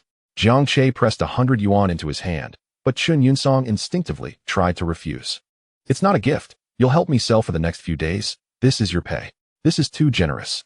Chen Yunsong's smile broadened. Little did he know, the 100 yuan would only mark the beginning of the work ahead. With the teacher qualification exam still days away, selling 50 cups daily would hardly yield substantial profit. They would need to increase their sales volume. As sales climbed, so too would the workload. Observing his friend's blissful demeanor, Jiang Che felt a pang of guilt, reminiscent of a modern-day exploitation, and patted his shoulder. "Keep it up. Once we earn enough, I'll help you find a wife." Chen Yunsong's smile faltered, scratching his head, uncertain of what to make of Jiang Che's peculiar statement. "Have you been taking notes on the key problems and mistakes the teachers discussed?" Gu Dafei asked Jiang Che. "I have. They're all in my head," Jiang Che replied. "Do you understand them?" Gu Dafei queried. "Yes," Jiang Che nodded. "Good. Su Rongyin has sustained an injury. Please take her papers back and explain the common mistakes to her. Review them yourself in the process," Gu Dafei instructed, handing Jiang Che Su Rongyin's papers. Teaching others is also a form of learning, reinforcing one's understanding of errors. Given Jiang Che's close friendship with Su Rongyin, it wouldn't be a waste of time. Wait. Jiang Che immediately shook his head like a rattle. I can't. I have no time. The classroom erupted in surprise. The boys envied Jiang Che's opportunity, and Qin Xiaolong clenched his fists in disbelief at Jiang Che's refusal. I can go, Teacher Gu, he exclaimed. Gu Dafei was taken aback by Jiang Che's unexpected rejection and shot a bemused look at Qin Xiaolong. When has Su Rongyin ever paid you any attention? Do you even know where her house is? The girls in class were equally unaware of Su Rongyin's home. Ignoring Qin Xiaolong entirely, Gu Dafei placed Su Rongyin's papers on Jiang Che's desk. You may not have time, but you still need to go. You were the one smoking in the bathroom this morning, weren't you? The principal was right next to you, and you even offered him a cigarette. I've yet to address that. If the principal didn't say anything, why should you be concerned? Jiang Che muttered. If the principal said nothing, how do you think I found out? Gu Dafei retorted. Jiang Che sighed in disbelief, but ultimately nodded in agreement. Delivering the exam papers and explaining the questions was indeed troublesome. However, if Comrade Chen Ferong were to discover his plan to smoke with the principal, it would complicate matters even further. As the school bell rang, Jiang Che, under the envious gaze of Qin Xiaolong, rode his electric bike towards Su Rongyin's home. He intended to drop off the papers and leave swiftly. As for explaining the questions to Su Rongyin, he found it trivial. He would rather return home for a brief rest. Before long, Jiang Che arrived in front of a quaint villa. Su Rongyin's family was quite well off, which explained her somewhat haughty demeanor, reminiscent of a princess. The term princess instinctively came to mind for Jiang Che, as he had treated Su Rongyin as such for a long period in his past life. Ding dong, ding dong. Jiang Che pressed the doorbell, and soon, Su Rongyin's voice echoed through the intercom. Is that you, Jiang Che? Please wait a moment. I'll come to open the door. No need. You've injured your foot. It's best if you remain still, Jiang Che replied. You're actually concerned about me? Su Rongyin's tone was a mix of reproach and surprise. I've placed the exam papers at the door, weighted down with a brick to prevent them from blowing away. Once he come in, I wish you a speedy recovery. You. Su Rongyin nearly burst into tears. Teacher Gu said you were supposed to explain the questions to me. How can you not follow through on your promise? I'm calling Teacher Gu right now. Jiang Che was at a loss for words, realizing he would have to abandon his departure, much to Chen Yunsung's dismay, who had gone to the market for supplies. Before long, the door creaked open with a click. Su Rongyin, clad in a pink bear pajama set and matching slippers, appeared before Jiang Che. Her hair was casually styled, with a few strands falling loosely, making her look particularly endearing. Despite her usual prideful demeanor, a hint of vulnerability was evident as her injured foot was wrapped in bandages, her legs slightly bent in the air. Let us make this quick. I have other matters to attend to, she declared from the living room. Chapter 10 Mom. Jiang Che is ignoring me. Jiang Che didn't spare her a glance, effortlessly slipping off his shoes and replacing them with a pair of slippers before laying out Su Rongyin's exam papers on the coffee table. He had visited this place countless times before, but this was the first occasion he was alone with Su Rongyin, without Gao Yin present. Yet, his heart felt as if it were trapped within a sealed bottle, unable to release any emotions. Are you listening or not? If not, you can leave, Jiang Che stated. Noticing Su Rongyin's reluctance to approach, pouting, she limped closer but struggled to sit down comfortably. She reached out to Jiang Che for support, but he remained unresponsive, leading her to retract her hand in frustration and plop down on the sofa, momentarily forgetting the pain from her earlier fall. Stupid Jiang Che. Rude Jiang Che. The sweet scent of the girl wafted towards him, stirring something within Jiang Che. He dismissed all distractions and began explaining the questions. First, here, when General Qin attacked Wei. King Wei, upon hearing the news, visited Lord Mengchong that night. Jiang Che articulated the content excellently, recalling every word the teacher had said and reformulating it in a more concise and comprehensible manner. Even though Su Rongyin was still upset and not fully focused, she found herself gradually immersed in Jiang Che's rhythm, diligently engaging with the material. During a brief intermission while exchanging papers, Su Rongyin unconsciously gazed at Jiang Che's profile. He was undeniably handsome from every angle, a fact she had never truly appreciated before. Is that little Che? The front door swung open, revealing a middle-aged woman, well-groomed and bearing a faint resemblance to Su Rongyin, her mother, Su Jingjia. Upon noticing a boy in the house, she was momentarily startled, but upon closer inspection, she recognized Jiang Che. Has little Che changed his hairstyle? He is becoming increasingly handsome. And Su. Teacher Gu asked me to help Su classmate with her exam mistakes. Jiang Che smiled as he explained. Thank you so much. I won't disturb you. Please continue. Su Jingjia said with a smile as she changed her shoes and headed toward the kitchen, though a flicker of doubt crossed her face. She sensed that Jiang Che seemed different, not just in hairstyle, but in his demeanor, especially in how he addressed her daughter as Su's classmate. Let us finish this last paper quickly, Jiang Che instructed Su Rongyin, not waiting for her response before diving back into the explanations, compelling her to focus intently.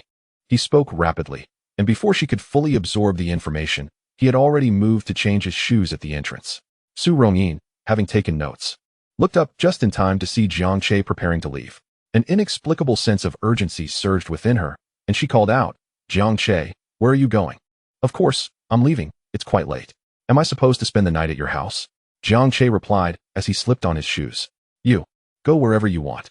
Su Rongyin huffed, turning her head away in irritation. Just as Jiang Che was about to leave, Su Rongyin called out to him again. Jiang Che turned to face her. Lowering her head, Su Rongyin asked, "Can we go back to how things were before?" Without hesitation, Jiang Che stepped out, the door closing with a sharp click, which answered her question. "Has little Che left?" Su Jingjia, hearing the door close, emerged from the kitchen. Su Rongyin responded quietly. "Why didn't he stay for dinner?"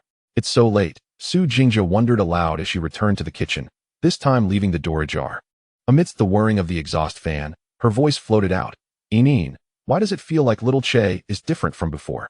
At these words, Su Rongyin, who had been sitting on the sofa with her head down, could no longer hold back her tears and burst into sobs. Su Jingjia was taken aback, quickly extinguishing the stove and rushing out. "What's wrong? Why are you crying?" "Mom, Jiang Che is ignoring me." Su Rongyin looked up at her mother, her face streaked with tears. Chapter 11. Jiang Che has given up on me. He will never be kind to me again. "Jiang Che is ignoring you?" Su Jingjia sat beside her daughter, gently comforting her. "How could little Che ignore you? Didn't he just come to tutor you?" With a choked voice, Su Rongyin lamented. "That was a task assigned by Teacher Gu. Otherwise, he wouldn't have come. He's already ignoring me. The other day when I fell, he didn't even walk me home. If it were before, he would have helped me carry my backpack, and I wouldn't have fallen." The once proud swan now felt like a drenched chicken, her composure shattered. Su Jingjia embraced Su Rongyin's shoulders, soothing her. "All right, stop crying for now. Tell me what happened. Why is little Che ignoring you? Did you two have a disagreement?" "No disagreement. It's just that," Su Rongyin pouted, feeling wronged. "He confessed to me that day, and I rejected him. Ever since then, he hasn't spoken to me." "Was he upset because you rejected his confession?" Su Jingjia furrowed her brows. Having observed Jiang Che following Su Rongyin for years, while she had noticed Jiang Che's feelings for her daughter, he didn't strike her as someone who would retreat into silence after rejection. She pressed further. "What exactly happened? Tell me the details." Despite the profound sorrow that enveloped her, Su Rongyin felt a tinge of embarrassment as she recounted the events. With a quivering voice, she said, "Just a few days ago, at our final gathering before the college entrance examination, Jiang Che unexpectedly asked for a bottle of beer. After consuming it, he suddenly confessed his feelings for me, and I turned him down." "Did he say it softly?" Su Jingjia inquired. "Yes," Su Rongyin replied. "And how did you reject him?" Su Jingjia pressed further. At this, Su Rongyin's complexion drained of color. Understanding her daughter well, Su Jingjia sensed the underlying truth in her reaction and sighed deeply. "Mom, I was taken aback by his confession, and I didn't mean to raise my voice," Su Rongyin said, tears brimming in her eyes. "Everyone could see that Xiao Che had feelings for you, except for you." Su Jingjia shook her head. "Whether intentional or not, your rejection became public knowledge. Did many ridicule Xiao Che afterward?" "Yes," Su Rongyin nodded solemnly. "Oh, you poor thing.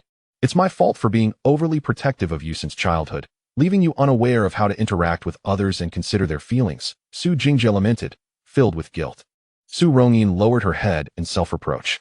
"And what happened next?"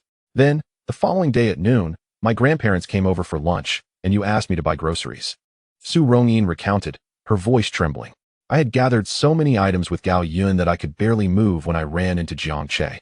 Normally, he would have immediately helped me with my load, but this time, he didn't even glance my way. And then, the next day at school, he cut his hair and stopped wearing his glasses. Realizing he might be upset with me, I approached him, hoping to study together. But he rejected me in front of the entire class. Later, after school, I was utterly exhausted, and Jiang Che didn't come to help me carry my backpack. It was so heavy that I fell off my bike while going uphill. Jiang Che happened to pass by, but when he saw me fall, he didn't even stop to check on me. He just walked away." As she reached this point, Su Rongyin was unable to contain her tears, sobbing uncontrollably. But didn't you say that Xiao Che helped you with your sprained ankle? Su Jingji queried, perplexed. Yes, he came back after leaving and helped me, but afterward. He left again without walking me home, Su Rongyin sniffled. I said it was my right to refuse him. Why did he have to treat me this way? Can't we just remain friends? He said we are friends now, but before, we weren't. Where's the friendship in that? He completely ignores me, she lamented. Su Jingjie understood the situation completely and shook her head, sighing. She gently rubbed her daughter's head and spoke softly. Oh, my dear. Jiang Che's previous behavior towards you is not that of a mere friend. Friends do not go to such lengths to care for one another. They do not consider each other's needs so meticulously.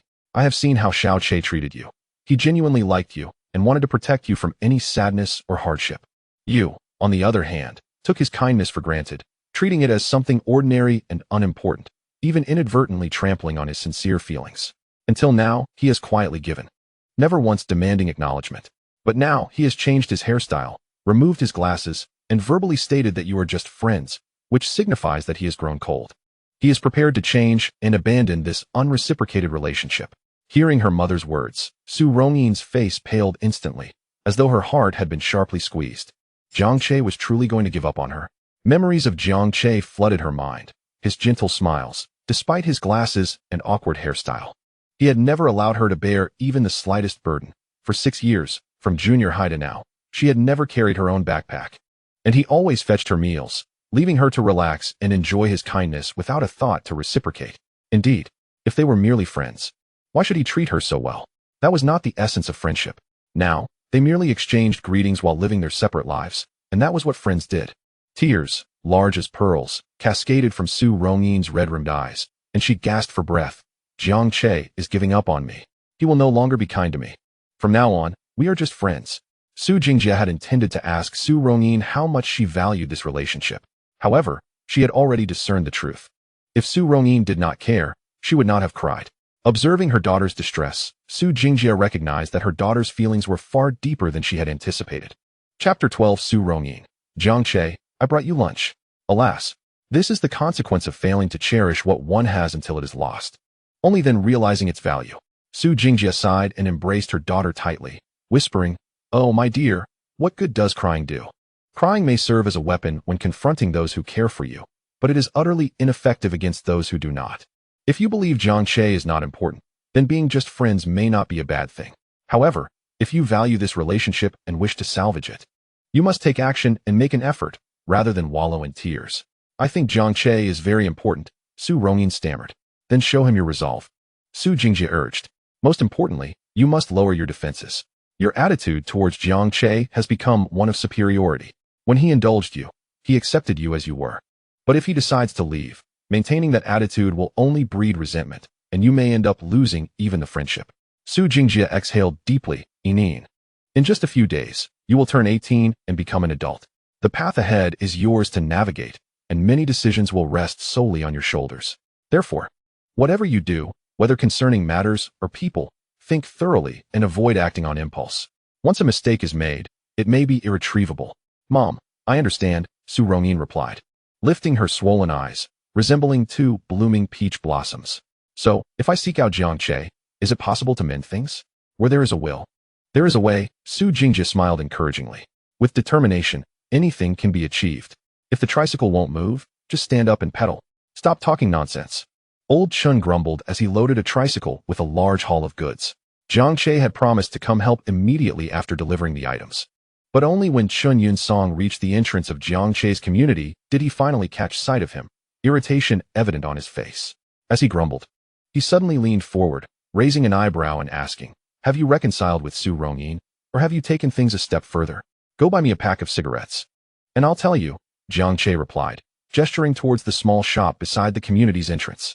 Seeing an opportunity for gossip, Chun Yun Song hurried to the store and returned with a pack of cigarettes. When did you start smoking? Aren't you afraid of being seen smoking at your own community's entrance? Jiang Che ignored him, simply opening the pack and lighting a cigarette. So what's the progress? Chun Yun Song eagerly inquired. I initially planned to drop off the goods and leave, but unexpectedly, Lao Gu called her, saying I would help her with her studies. I had no choice but to stay, Jiang Che explained. And what happened after that? As past grievances dissolve, a new chapter unfolds, where mutual affection ignites, and fingers intertwine. Curiosity etched across Chun Yunsung's face. He hastily inquired further. I will depart once I finish speaking. Otherwise, you wouldn't even see me now, Jiang Che replied. Chun Yunsung froze, but the next moment, fury surged through him, and he lunged to grasp Jiang Che by the throat. You scoundrel, return my money. 13 yuan. Stop. Jiang Che interjected, raising a hand to halt him. This sudden seriousness froze Chun Yunsung mid-action, leaving him puzzled. What's wrong? I need to brew some milk tea. I don't have time for this. Here, take this. It's not a total loss for you, Jiang Che said, shoving a half-smoked cigarette into Chun Yunsung's hand before hopping onto his scooter and darting into the community. As Chun Yunsung stared at the cigarette, but in his hand, ready to unleash a torrent of curses, he turned to see two familiar figures observing him with unfamiliar gazes not far away. Xiao Che. Did Chun Yunsung just come looking for you? Upon arriving home and finding Jiang Che there, Chun Feirong's mood lifted considerably. Yes, he came to deliver something to me, Jiang Che replied while washing his face and brushing his teeth in the bathroom. I just saw him smoking at the door. Isn't he younger than you? He is not even of legal age and already smoking. I've informed his parents about this. Chen Kai and Kai Li were truly negligent, always preoccupied with their cars, neglecting the child. Chun Yunsung's parents were long-haul truck drivers, and while they had a decent income, their constant absence left a void. Chun Feirong had previously lived on the same street as Chun Yin, and with Jiang Che growing closer to Chun Yunsung, the two families rekindled their acquaintance. Hearing her words, Jiang Che sputtered, spraying saliva onto the mirror. What is going on? Lao Jiang approached, drawn by the commotion. Nothing, just choked. Jiang Che waved him off. That night, Chun Yunsung bombarded Jiang Che with 99 calls, none of which Jiang Che answered. The next day, when they met again, Chun Yunsung sported dark circles under his eyes. Is your father home? Please say hello to uncle for me after school, Jiang Che said nonchalantly. Jiang Che, you're infuriating, Chun Yunsung exclaimed, chasing after him, but Jiang Che was already sprinting away, prepared for the confrontation. The classroom was chaotic during the morning self-study session. Today, Su Rongyin had returned to school, managing to walk albeit with a slight limp. Jiang Che hurried into the classroom just as Su Rongyin stood up. Su Rongyin, what do you need? Can I assist you? Qin Xiaolong promptly rose to his feet beside her. Without acknowledging him, Su Rongyin limped over to Jiang Che's desk and handed him a lunchbox. Jiang Che, this is breakfast my mother made for you. It's still warm. Eat it while it's hot. Snap. Qin Xiaolong's heart shattered, nearly spitting blood. Not just him, but the hearts of all the boys in the class were similarly crushed. Chun Yunsung, who had barged in planning to confront Jiang Che, witnessed this scene and forgot all about his revenge, his eyes widening in disbelief. Had he misjudged? Previously, it was Jiang Che who brought Su Rongyin lunch, and she often complained about the food. Why was it reversed today, with Su Rongyin bringing food for Jiang Che? Moreover, this meal was prepared by her mother. Could it be that something transpired between them yesterday when he delivered the homework? A surge of intense anger welled up within Qin Xiaolong, but it was directed at Gu Dafei. He resented Gu Dafei for not allowing him to deliver the papers yesterday, even though he had raised his hand willingly. If Gu Dafei had let him go, wouldn't Su Rongyin be standing in front of his desk instead? Taken aback by the warm lunchbox being offered, Jiang Che looked at Su Rongyin in surprise. Thank you, Su Rongyin, but I've already eaten, he said politely. Bringing yourself breakfast? What is this girl up to now? Thank you, Su Rongyin, but I had breakfast earlier and cannot eat anymore. Jiang Che smiled politely, declining her offer.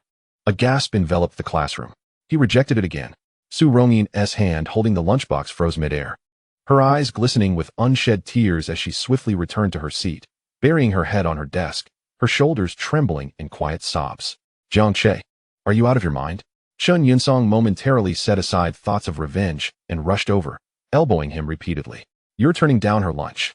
If you keep this up, Su Rongyin will completely ignore you. You'll regret it. Isn't this a good thing? Jiang Che grinned. Chun Yunsung was left speechless.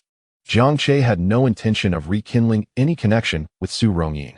The only reason she sought him out was the discomfort of sudden loss. Even a dog can form attachments over time, let alone when Jiang Che had previously taken such meticulous care of her, ensuring she faced no distress. In just one day apart, she had faced challenges she had never encountered before. How could she not reminisce about Jiang Che's kindness? It was truly ironic.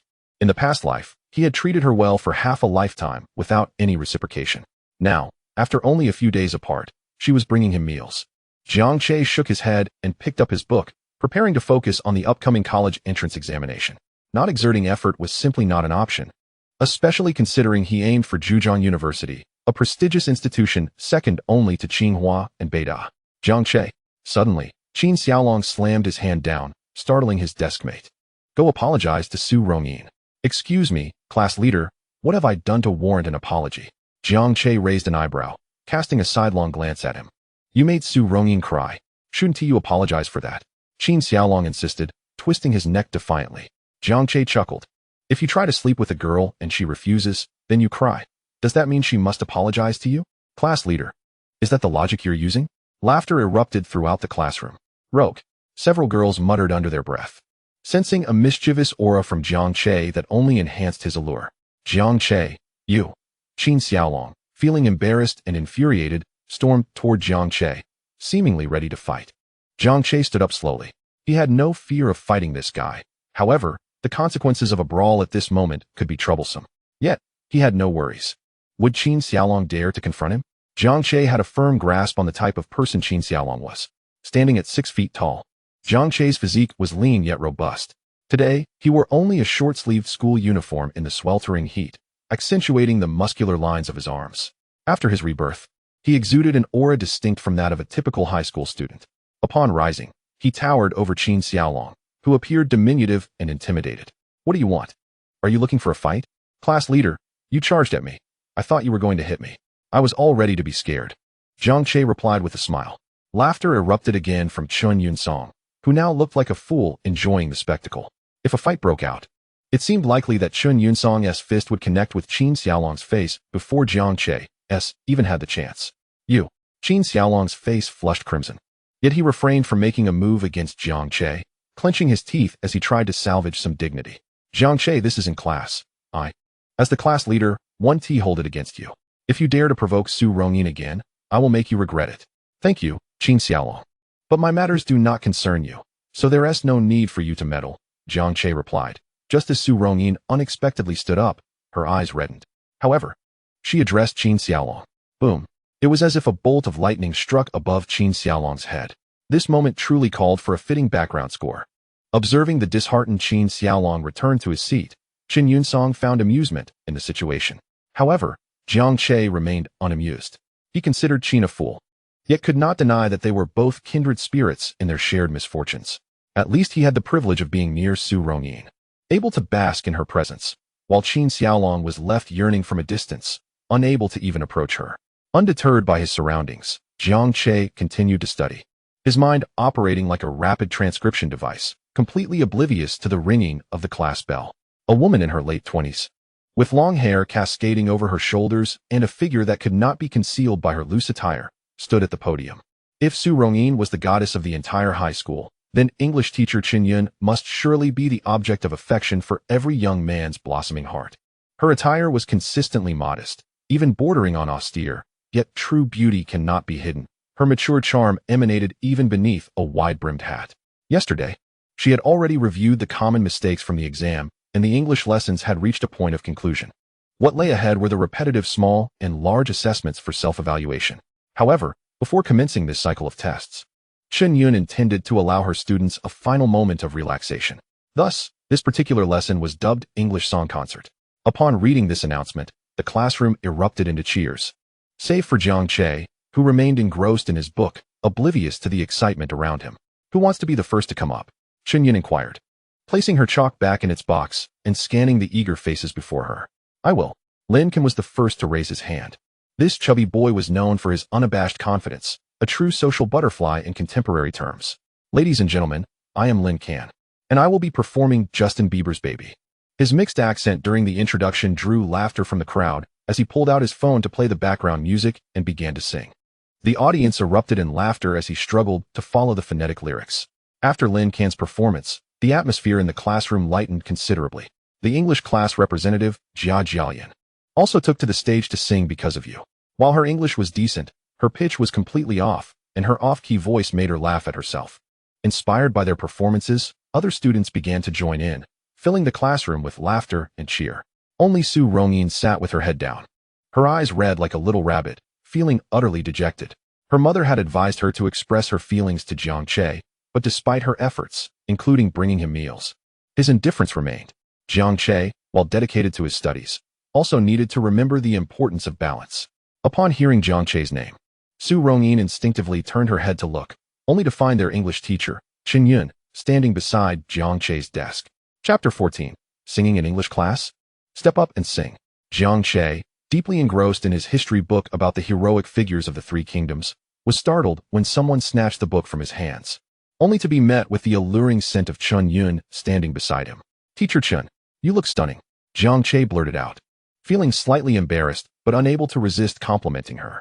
Ah, no wonder Teacher Gu remarked on your significant change, Chen Yun replied, chuckling lightly as she placed the history book back on his stack. With a gesture towards the podium, she said, go ahead and sing a song. I won't hold it against you for reading history during English class. Jiang Che's public praise of the teacher startled many, but upon noticing Chen Yun's pleasant reaction, several students quietly resolved to compliment her in the future. Reluctantly, Jiang Che was compelled to step up to the stage. As he ascended, he read the English phrase on the blackboard, realizing he was expected to sing an English song. Having heard numerous English songs before, he struggled to recall the lyrics fully. After a moment's thought, he retrieved his phone and searched for a backing track on Penguin Music. Rolling in the Deep? Upon hearing the intro, Chen Yun raised her eyebrows, crossing her arms with interest as she awaited Jiang Che's performance. There's a fire starting in my heart. His voice was clear and magnetic, hitting every note perfectly. The audience was left in stunned silence. People gaped, exchanging glances filled with disbelief. Not only was it melodious, it was simply extraordinary. Chen Yun's eyes widened in surprise. Jiang Che's English pronunciation was impeccable, a feat not easily achieved. Seated just 2 rows from the podium, Su Rongyin watched Jiang Che closely, her heart racing at the sound of his voice. Her cheeks flushed as she unconsciously parted her lips, reaching a fever pitch, and it's bringing me out the dark. Finally, I can see you crystal clear. Go ahead and sell me out, and I'll lay your ship bare. We could have had it all, rolling in the deep. You had my heart inside of your hand. Qin Xiaolong was left dumbfounded. He had prepared a song of his own, envisioning how he would serenade Su Rongyin with deep affection. He was confident he could outperform everyone who had sung before him. However, he never anticipated Jiang Che would take the stage first and deliver such an outstanding performance. How could he possibly follow that? The thought of embarrassing himself was unbearable. This song was also on Su Rongyin's playlist. It encapsulated a tumultuous blend of love and hatred. As she listened to Jiang Che's voice, memories of their past flooded her mind. How he had cared for her selflessly, how he had always been there for her. Even though she had grown accustomed to his affection over the years, Jiang Che had remained steadfast, unwavering for 6 long years. At just 18 years old, 6 years felt like an eternity. She had nearly resolved to give up, her pride and self-esteem preventing her from enduring another rejection from him. Yet, as she reflected on their shared history, she clenched her small fist, dispelling any thoughts of surrender. Jiang Che had invested 6 years. Should she yield after only 2 attempts to reclaim what they once had? As the final notes of the song faded, the classroom fell into a profound silence, only to be shattered by Chen Yun's applause, which prompted a wave of clapping from the students. Jiang Che is amazing, Chen Yun Song exclaimed, rising to applaud, only to receive a disapproving glance from Chen Yun, prompting him to sheepishly return to his seat. Jiang Che maintained an expression of calm, as if nothing had transpired. Returning to his seat. Impressive. Chen Yun Song discreetly gave him a thumbs up beneath the desk. Chen Yun returned to the podium and glanced at the clock. There are 8 minutes left in class. Is there anyone else who wishes to sing? Qin Xiaolong, gritting his teeth, still decided to raise his hand, but before he could, Chen Yun shook her head and said, it seems no one else is willing. Jiang Che, please come up and sing another song. Jiang Che looked up, his face reflecting his reluctance. Chen Yun shrugged. There's no choice. Your performance was so remarkable that no one dares to follow. Hurry, time is of the essence. Once again conscripted, Jiang Che reluctantly stood up. Chen Yun prepared to step aside to make room. At that moment, however, Jiang Che flashed a mischievous smile. Teacher Chen, since we've all sung, shouldn't you join us for a song as well? Let us do a duet. Upon hearing this, the entire class widened their eyes in anticipation. Chen Yun paused, shaking her head with a smile. You little rascal. Chen Laosher, please agree, Jiang Che urged. The room erupted into enthusiastic applause. After a brief discussion, they settled on a popular single by Taylor Swift, released in 2008, Love Story. The melodious accompaniment began. Jiang Che took the lead. We were both young when I first saw you. Chen Yun seamlessly continued. I close my eyes, and the flashback starts. Her voice was magnetic and her singing exceptional, eliciting gasps of admiration from the class. Soon, the bell rang. marking the end of what felt like the briefest class in all their academic lives. Chapter 15. Tenacious Su Rongyin, a 50,000 yuan prize for the top scorer. In writing, the beverage sales continued at noon. Today was even hotter than yesterday, and nearly 200 cups of lemonade were sold out. Most were purchased by those taking the teacher qualification exam, with a fair number of passers-by as well. This exemplifies the herd mentality. When people see a long line outside a shop, they instinctively believe the product must be worthwhile. After deducting costs, the profit amounted to 1,200 yuan. Incredible. The speed at which money was made was astounding. In just an hour, the earnings rivaled what my parents would earn from a short trip. Chetsi, you are truly a genius, Chun Yunsong exclaimed, excitedly wrapping an arm around Jiang Che's shoulders, bestowing upon him the title of genius once more. This is merely the beginning. Jiang Che, pulled off balance by Chun Yunsong, shrugged off his hand and replied, stick with me, and I'll lead you to fortune. You're the pig, Chun Yunsong retorted, not grasping the meaning. And Jiang Che chose not to elaborate. In the following days, their sales increased daily, continuing until the day before the teacher qualification exam. Jiang Che had earned nearly 10,000 yuan, while Chun Yunsong, having only taken home a mere 100 yuan for his help, remained cheerful, never once considering if he was receiving his fair share. Even if he received nothing, he was content to assist Jiang Che. However, Jiang Che never intended to take advantage of his friend. He simply knew the timing wasn't right. Jiang Che, breakfast. Upon arriving at the classroom that morning, Su Rongyin approached Jiang Che's desk once more, presenting the familiar lunchbox. After being turned down the first time, Su Rongyin persisted, bringing Jiang Che lunch every day. Much to his surprise, he had anticipated that she would cease after the initial rejection, yet she had remained undeterred for so many days. However, the outcome remained unchanged. Jiang Che politely smiled. No thanks, I've already had breakfast. From now on, I will eat before arriving at school, so there is no need to trouble Annie daily.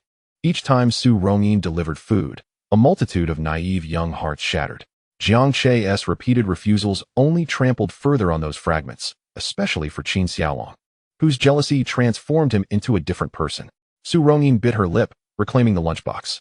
Yet, judging by her expression, it was unlikely she would cease her efforts tomorrow. Chunyan entered the classroom, clutching a stack of papers. In just a few days, the second-to-last mock exam of high school would take place. Prior to that, all teachers needed to conduct a small test to identify and correct mistakes, thereby enhancing performance for the upcoming comprehensive assessment and boosting students' confidence. The test papers were distributed, and within the hour, the students completed the assessment, with other subject teachers employing the same method, resulting in another day spent in examination. As the duty student wiped away the countdown to the college entrance examination from the blackboard, a new number was inscribed. Tomorrow, when we return to school, there will be precisely 20 days until the examination. Jiang Che leisurely rode his electric scooter home, where a meal awaited him. Sitting at the dining table, gazing at the spread before him, he felt an overwhelming sense of happiness. This was home. In his past life, living alone in a spacious villa. Dinner was a solitary affair, filled with social drinking, and the act of returning home to loosen his tie carried an indescribable loneliness. Xiao Che, it's May 16th. Just a few days until the exam, I assenti it? After dinner, Jiang Liyun asked with a gentle smile. Chen Feirong remained quietly focused on her meal. This was a strategy they had agreed upon as a couple, while there was still time, to broach the subject lightly before refraining from further inquiries to alleviate pressure on Jiang Che. Jiang Che continued eating without pausing, mumbling, there are still 20 days left. It's plenty of time. How do you feel about this period? Regarding your studies? Jiang Liyun pressed on. Not much to say. I eat and drink as usual. Jiang Che replied, slurping a spoonful of soup. Chen Feirong slammed her hand on the table, having previously conspired with Jiang Liyun to adopt a relaxed tone. Yet Jiang Che's nonchalance only fueled her frustration. What do you mean by just eating and drinking? How is your revision going? Are your grades better or worse than before? What kind of score do you expect in the exam? We don't want to pressure you. You tried to approach this delicately, yet you make us worry like this? Hey. We agreed not to pressure the child. Jiang Liyun quickly intervened to soothe his irate wife. Jiang Che set down his chopsticks, grinning as he approached Chen Feirong, offering to massage her shoulders. All right, Mom. Calm down. I was just planning to surprise you with my results once they come out. You plan to surprise me? Just not giving me a scare would be enough. Chen Feirong retorted, swatting Jiang Che's hand away. And if it truly is a surprise, how would you describe it? Jiang Che raised an eyebrow, inquiring. If you get into a first-tier university, I'll be surprised. If you manage that, I'll give you 2,000 yuan as pocket money for the summer. Chen Feirong declared, waving her hand. What if I get into a 211 university? Jiang Che grinned. If you get into a 211, I'll give you 5,000. If it's a 985, I'll give you 10,000. Are you also curious about what the reward would be for being the top scorer? If you bring honor to our family, I'll hand over your father's entire stash of 50,000 yuan. Chen Feirong proclaimed, raising the stakes. Even considering mentioning 100,000, knowing full well Jiang Che could never attain such heights. Jiang Liyun was left bewildered. After hearing her words, Jiang Che turned and retreated to his bedroom. Chen Feirong exchanged a puzzled glance with Jiang Liyun. What was that rascal up to? Did he feel motivated to work harder after being challenged? Chen Feirong relaxed her frown, thinking that if her words could achieve such an effect, they were worth saying. However, to her surprise, Jiang Che soon emerged from his room, pen and paper in hand, placing them in front of Chen Feirong. What is this? Chen Feirong asked, looking at her son. A written agreement. I'm afraid you might change your mind later, Jiang Che chuckled. Chen Feirong chuckled with a hint of annoyance as she picked up her pen and wrote. Fine, I shall draft this acknowledgement for you. But don't come to me later claiming you received not even a dime. That would be utterly mortifying for you. Jiang Che tucked away the acknowledgement Chen Feirong had prepared, grinning like a fool. In Chapter 16, it becomes evident that Jiang Che is not in want of money, having earned over 10,000 from selling beverages. On the following day, Su Rongyin surprisingly did not deliver lunch to Jiang Che. It seemed she had given up. Jiang Che paid little heed to this development. It simply did not transpire. The morale of the boys in the class lifted considerably, making lessons feel remarkably easier to comprehend. Qin Xiaolong, in particular, was so elated that he nearly wiggled in his seat, pulling out 2 tickets to a buffet, preparing to extend an invitation to Su Rongyin during lunch. As the lunch bell rang, Qin Xiaolong, clutching the tickets, stood up to find Su Rongyin. Just as he rose, from the direction of Jiang Che's seat, Su Rongyin's signature melodious voice rang out. Jiang Che, shall we go have lunch together? There's a fantastic restaurant not far from school, and I'll treat you. Alas, the hearts of all the boys shattered anew, even more thoroughly than when breakfast was served. Qin Xiaolong crumpled the tickets in his hand, rendered motionless. Sorry, Su, but I have other commitments at noon, so I won't be joining you. Perhaps you could find someone else, Jiang Che said with a light chuckle. I can go by myself, Chen Yunsong interjected, but Jiang Che swiftly lifted him away. Observing the pair depart, Su Rongyin pouted and felt a surge of indignation. Wanting to stomp her feet. She had eaten breakfast every day, so rejecting her own was unthinkable. Thus, she invited him to lunch. Yet he still turned her down. How could he? She resolved to find out what he had to do at noon. Why do you keep staring at me? Jiang Che felt uneasy under Chen Yunsong's intense gaze as they stood by the beverage stall. I'm merely trying to fathom your thoughts. I wish I could peer into your mind, Chen Yunsong candidly replied. Hello, 8 yuan a cup, here's your change, Jiang Che responded while selling beverages. What do you want me to say? Haven tea, I told you countless times. You truly plan to give up on Su Rongyin? Uh-huh. Are you joking? Uh-huh. Then if you abandon Su Rongyin, who will you pursue? Huh. Jiang Che did not grasp the implication of this question. Chen Yunsong murmured. I always thought you were unworthy of Su Rongyin, but I never dared voice it, fearing it might discourage you. However, now I believe that aside from Su Rongyin, no one else deserves you. Jiang Che was taken aback, warmed by his friend's high regard. He patted Chen Yunsong on the shoulder and said, life is long. Do not confine yourself to the present. Moreover, there are still options available. Who? Chen Yunsong queried, puzzled. Teacher Chen Yun, Jiang Che jested. After a moment's silence with no response from Chen Yunsong, Jiang Che turned to glance at him, only to find him staring, dumbfounded. Teacher Chen? Jiang, you meanwhile, the two, engrossed in conversation while selling drinks, remained oblivious to a vibrant figure nearby, who was watching them in astonishment. Today marked the final day of their beverage-selling venture, culminating in an impressive profit of 11,000 over 10 days. In the ensuing 20 days, Jiang Che would devote himself entirely to preparing for the college entrance examination. His ambition was to become the top scorer. Achieving this would not only bring joy to his parents, enhancing their family's reputation, but it would also bestow upon him personal accolades. Furthermore, there was the 5,000 reward from Chen Feirong, and various bonuses from schools and organizations awaited him. Initially, he sought merely a modest amount to kickstart his journey. Education remained paramount.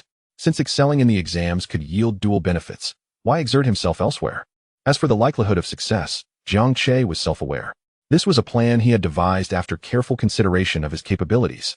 After school, as he prepared to head home, Jiang Che was intercepted by Su Rongyin. She appeared breathless, her chest rising and falling, clearly having rushed over. Upon their meeting, she presented him with a stack of money. Jiang Che was taken aback. Chen Yunsong was equally bewildered. What is this about? Is this an attempt at reconciliation? Or have you changed your mind to purchase? I'm not selling. Jiang Che, this is 500 yuan. Please take it. Why would I take your money? Have you not been in need of funds lately? Su Rongyin inquired. Where did you get the impression that I am in need of money? Jiang Che was utterly perplexed. If you weren't in need, why were you selling drinks at noon? Su Rongyin added hastily. I happened to see you. Jiang Che smiled politely. Thank you, Su Rongyin. But I truly do not need the money. Moreover, I will cease selling beverages starting tomorrow, as I must focus on preparing for the entrance examination. I appreciate your invitation once more. With that, Jiang Che mounted his electric scooter and rode away. Chen Yunsong lingered behind, feeling awkward but still saying, Su. He genuinely doesn't need money. We've earned over 10,000 from selling drinks in these past 10 days. After his departure, Su Rongyin stood frozen, overwhelmed. A profound sense of helplessness welled within her. This was the first time in her life she had experienced such a feeling. She suddenly realized that everything she had once held in pride, in her quest to win back Jiang Che, felt utterly feeble. She was beautiful, yet Jiang Che remained indifferent. Furthermore, his appearance was hardly inferior to hers. Whispers at school labeled him a campus heartthrob, standing shoulder to shoulder with her, the campus belle. She had a comfortable family background, with ample pocket money, yet Jiang Che had earned over 10,000 in 10 days from selling drinks. She excelled academically. Yet in this exam season, Jiang Che also performed admirably. He sang remarkably well, played basketball, and much more. Su Rongyin returned home in a daze. Her mother, Su Jingje, who had been devising strategies to encourage her daughter to invite Jiang Che to lunch, upon hearing the door open, intended to inquire about the outcome. However, upon seeing her daughter's demeanor, she intuitively grasped the situation's gravity. Tell me what happened, Su Jingje said. Approaching to take the heavy backpack Su Rongyin was accustomed to carrying, guiding her to sit on the sofa, and gently asking. With a downcast expression, Su Rongyin replied, Mom. Jiang Che rejected me again. He said he had plans at noon, and when I followed him, I found he was selling drinks. And then? Su Jingje prompted. I thought he might be in need of money, so after school, I stopped him to offer 500, but he refused, Su Rongyin continued.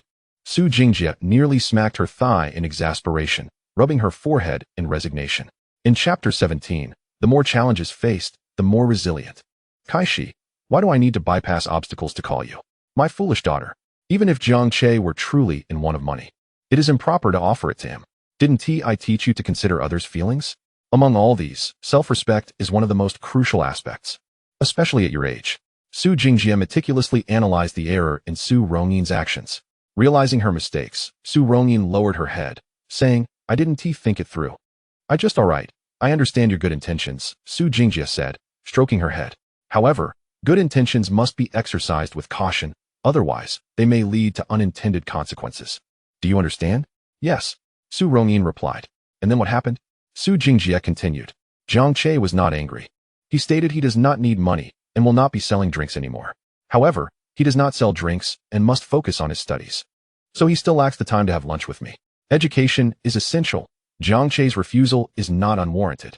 Inin, dear, I support your efforts to mend this relationship, yet with the impending college entrance examination, ensuring good grades remains paramount. I understand, but why the sadness? After Jiang Che finished speaking, he left directly. Later, his deskmate, Chen Yunsong, informed me that they made over 10,000 in just 10 days from selling drinks. Upon hearing this, Su Rongyin's spirits further sank. Over 10,000 in 10 days? Su Jingje looked utterly astonished. What kind of drinks could yield such profits in just 10 days? Moreover, they are students preparing for exams, undoubtedly juggling school and part-time work. If this is indeed true, then Xiao Che must possess remarkable business acumen. Su Jingje recalled the once shy Jiang Che, who hardly seemed capable of such feats. However, the Jiang Che from our last encounter might very well be up to the task. As Su Rongyin expressed her despondency, it was evident she felt deeply discouraged. After all, she had hoped to assist Jiang Che financially, only to discover he was not in need and even excelled in earning money. Her intention to use money to bridge the gap had crumbled, leaving her to face Jiang Che's exceptional abilities, a truly epic defeat. Nevertheless, perhaps this setback is beneficial for her. This time, Su Jingje reiterated 4 words: rise from adversity. The time for diligent study is always fleeting. Before we knew it, the second-to-last mock exam before the college entrance examination had concluded. The questions were exceedingly difficult. Rumor has it they were from previous year's exams.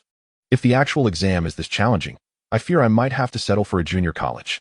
On the way home from school, the air was filled with lamentations. Chen scratched his head, puzzled.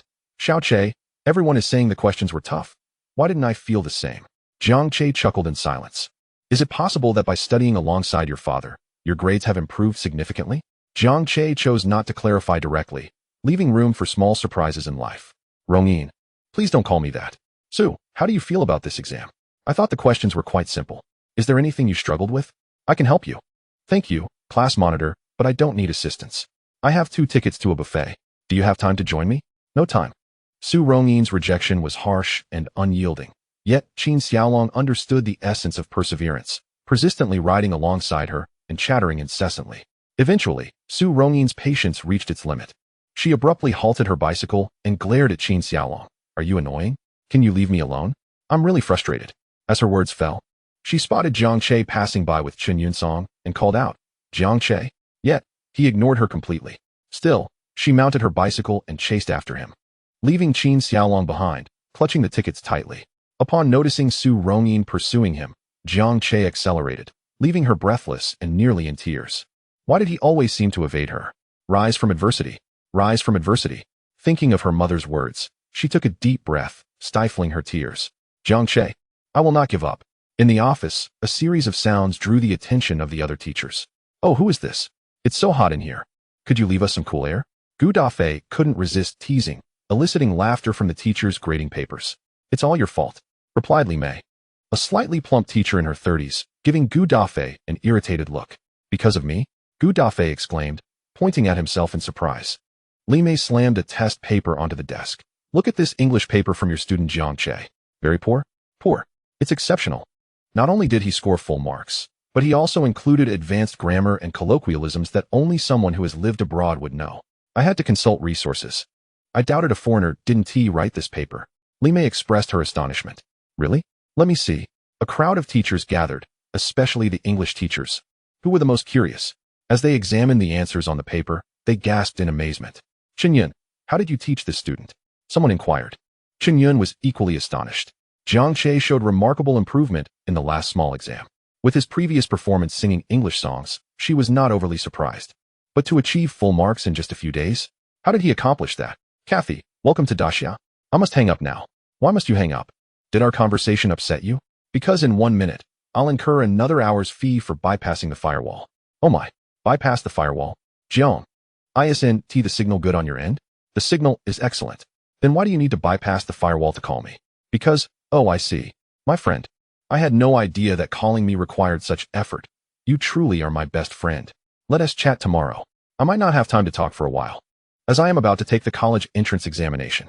Who would spend 8 yuan per hour bypassing the firewall just to chat?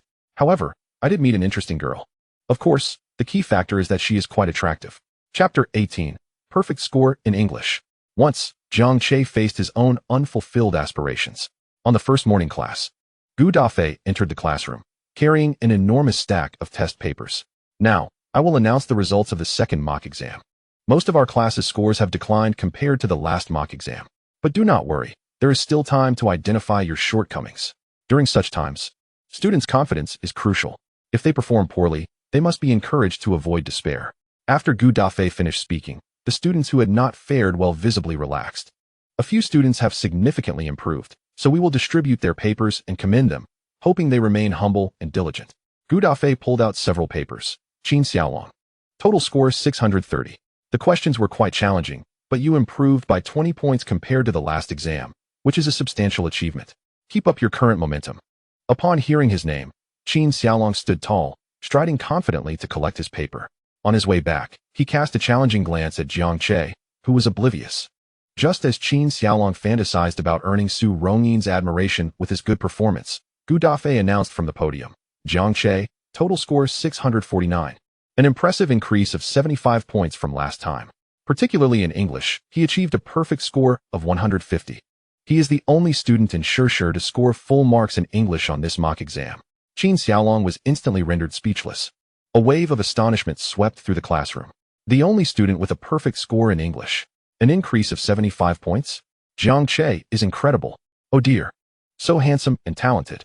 How did I not notice this gem earlier? If only I could win him over before he shines.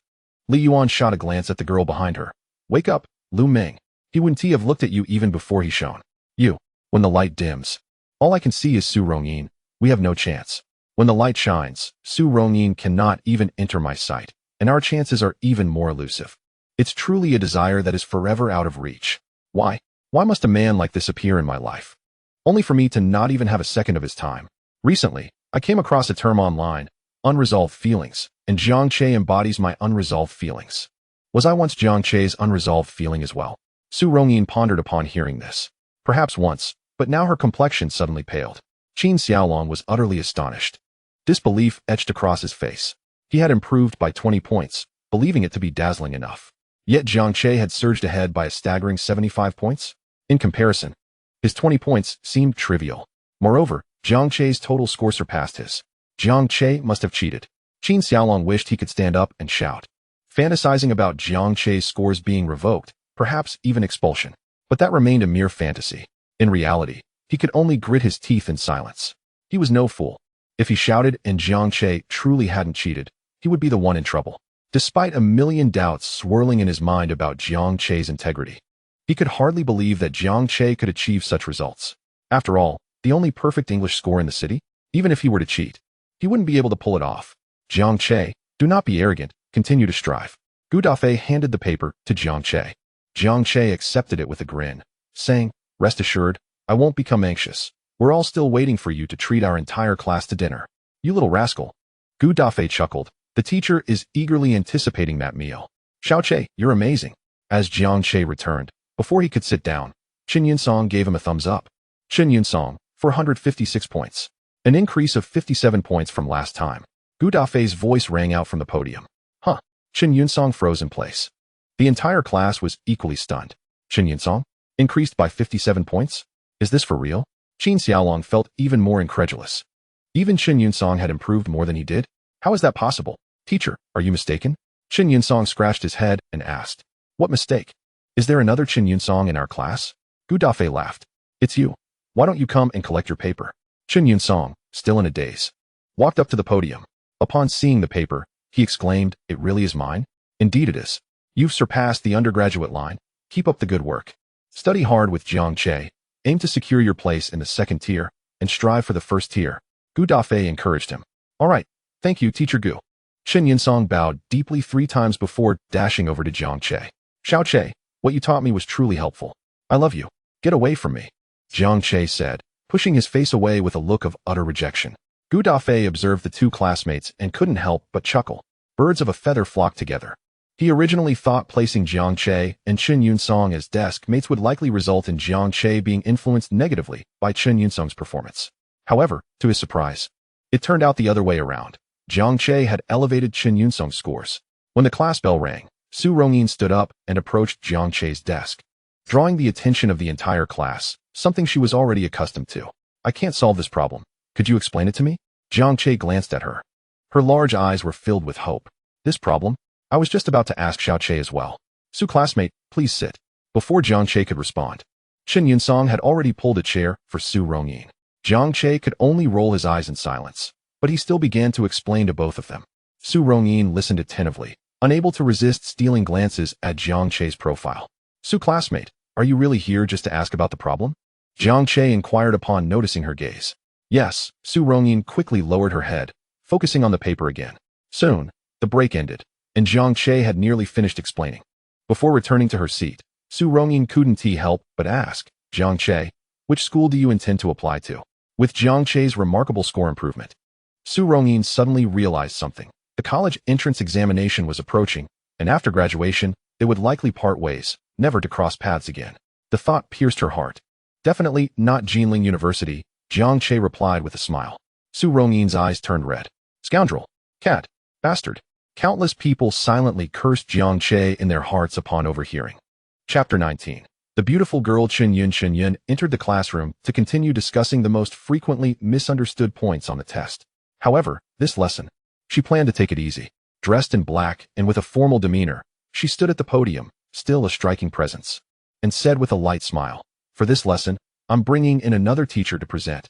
I hope that after listening to his lecture, you will gain a different understanding of the material. Jiang Che, who was busy cramming history, suddenly felt an ominous premonition. Jiang Che. Chen called out with a beaming smile. As expected, Jiang Che's face contorted in resistance. Teacher Chun, this is exploitation. I teach a class for free, while you just sit there collecting a salary. He suddenly shifted his tone, raising an eyebrow with a grin. How about you take your salary for this lesson and treat me to dinner? Everyone was taken aback. Jiang Che was asking Teacher Chen out for dinner? Wow. Chen Yun was momentarily stunned, then shook her head and laughed. You little rascal. The teacher agrees to treat you to dinner, so stop being so cheeky and come up here. Jiang Che grinned and quickly made his way to the podium. Teacher Chen actually agreed. Wow. The entire class groaned in despair. Two goddesses, one whom Jiang Che continually rejected yet remained persistent, and another who readily agreed to dine with him. Damn it. But despite their feelings, they still absorbed Jiang Che's lesson, experiencing an enlightening moment. Not just them. Even Chen Yun, seated at the podium, occasionally showed signs of surprise. Jiang Che, why are you dining with Teacher Chen Yun and not with me? After class in the afternoon, Su Rongyin stopped Jiang Che. Upon asking this question, tears brimmed in her eyes. You invited me for lunch. This is dinner. Jiang Che replied with a smile. Moreover, I helped Teacher Chen Yun, so it's only natural for her to treat me. Have I helped you in any way? Su Rongyin was left speechless, and tears began to stream down her face. Jiang Che, I will no longer pay you any attention. Jiang Che remained unfazed, showing no intention of turning back. With eyes red and filled with anguish, Su Rongyin rode her bicycle out of the school gate. During this time, she had been returning home alone. Due to Gao Yun's abysmal academic performance, they were part of a group that significantly dragged down the school's overall scores. The principal had personally named them to form a last-minute intensive study group, working late into the night until 10 o'clock. Just then, Su Rongyin heard a familiar voice calling out to her. Turning around, she saw Jiang Che waving at her from a distance. Her heart leapt with joy. But then she pouted defiantly. Did you realize your mistake? But I said I won't pay you any attention, so I won't. She proudly turned her head away. However, after waiting for a while without hearing another call, she glanced back, only to find Jiang Che smiling and beckoning to Chen Yun, who was elegantly stepping out of the school, sitting on the back of his electric bike. After Chen Yun settled in, the two of them laughed and chatted as they rode away on the electric bike. Su Rongyin's playful, slightly aloof expression suddenly turned pale. She felt utterly despondent, as if all her energy had been drained. Riding her bicycle home, she moved at an agonizingly slow pace, tears spilling from her eyes. I will never pay attention to him again. Su Rongyin vowed to herself, her heart heavy with sorrow. Yet, despite her resolve, she couldn't resist glancing back at Jiang Che and Chen Yun, who were riding away together. Are you looking for foreigners to chat with daily? Where do these foreigners come from? Your foreign friends? I don't have any foreign friends. I found them online. Online? How come I've never encountered any foreigners online? Perhaps it's just that your luck is poor, Teacher Chun. Jiang Che coughed lightly as the electric bike came to a stop in front of a bustling food stall. Is this really what you want to eat? Chen Yun said, somewhat surprised. I thought you might choose somewhere more upscale. It's economical and delicious. I'm not trying to take advantage of you, teacher, Jiang Che said, wiping down the plastic chair for Chen Yun before casually sitting down himself. Hey, boss, give us a menu. As Chen Yun observed Jiang Che across the table, she raised an eyebrow. She had expected a rather formal dining experience, but found herself feeling remarkably at ease in his company. Jiang Che, unfazed by her position as a teacher, seemed relaxed as well. After ordering a pound of lamb skewers and a few other dishes, Chen Yun's gaze lingered momentarily on the grilled lamb kidneys before she decided to look away. Jiang Che, however, had noticed her interest. Boss, let us add 2 more skewers of lamb kidneys, he called out. Chen Yun was visibly taken aback. Jiang Che smiled at her. Teacher Chen Yun, don't mind me. I've eaten these since I was a child. Whenever I have skewers, I must have at least 2. Oh. Chen Yun felt a pang of disappointment. The restaurant was not yet crowded, and their orders arrived quickly. Jiang Che eagerly picked up a lamb kidney skewer, while Chen Yun took a lamb skewer, her gaze inadvertently drifting toward his mouth, causing her to swallow involuntarily. Her feelings mirrored Jiang Che's earlier words. She had loved this food since childhood. However, as a teacher, it felt inappropriate to openly desire a skewer of lamb kidneys.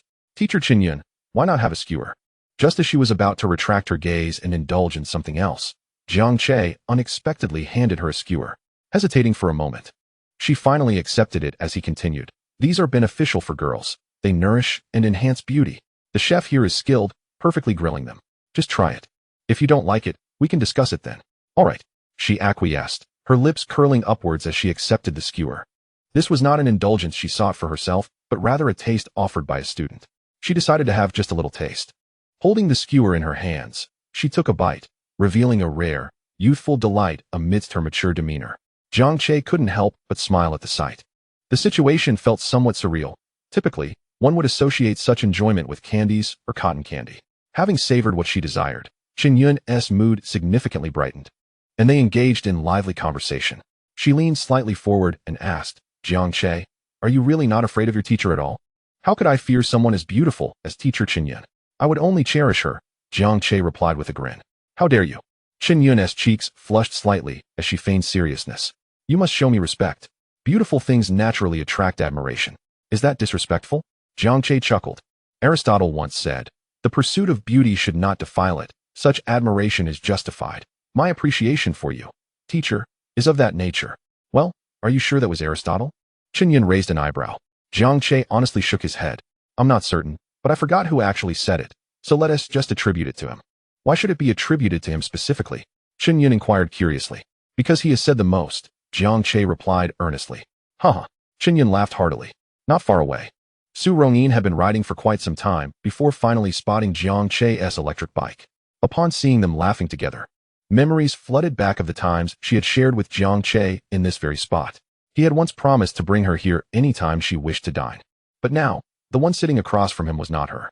Su Rongyin's heart ached even more, tears streaming down her face as she sobbed quietly.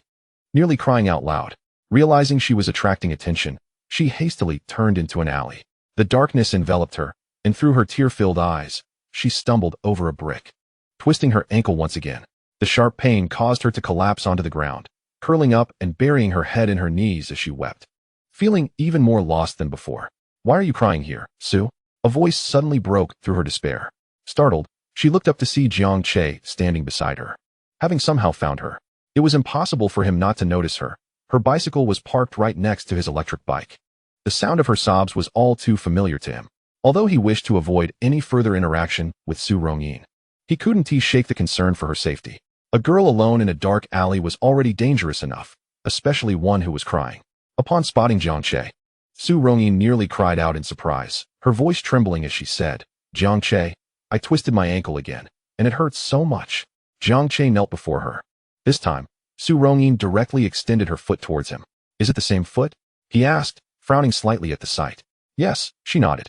Jiang Che untied her shoelace, revealing her pristine white sock-clad foot. Remembering the last incident, he expertly repositioned her ankle, gently adjusting it back into place. The pain remained, evident on her pale face as tears streamed down her cheeks. Yet, she didn't scold him as she had before, instead whispering, Thank you. Jiang Che rose and suggested, You should really see a doctor since you've twisted it again.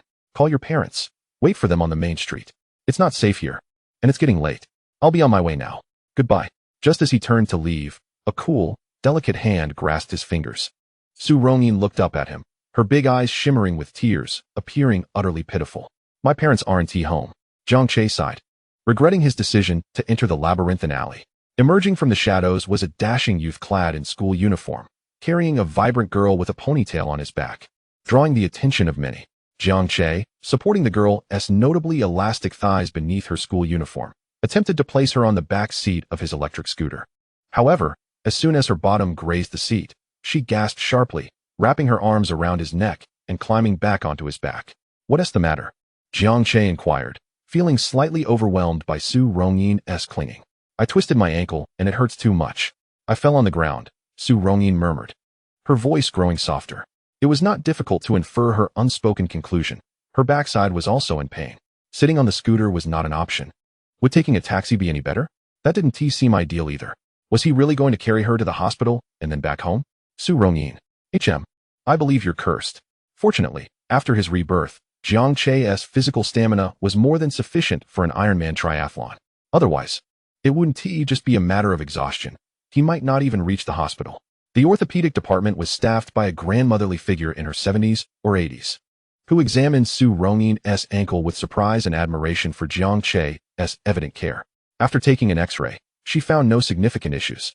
Aware that Su Rongyin was a senior preparing for the impending college entrance exams, the elderly lady prescribed 2 bottles of ointment and advised her to massage the area 10 to 8 times daily, assuring her that even her bruised backside could benefit from the treatment.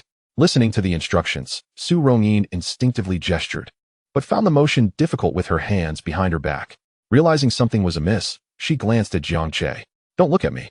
I can't help you with that," Jiang Che bluntly refused. "Who asked for your help, you rogue?" Su Rongyin's cheeks flushed.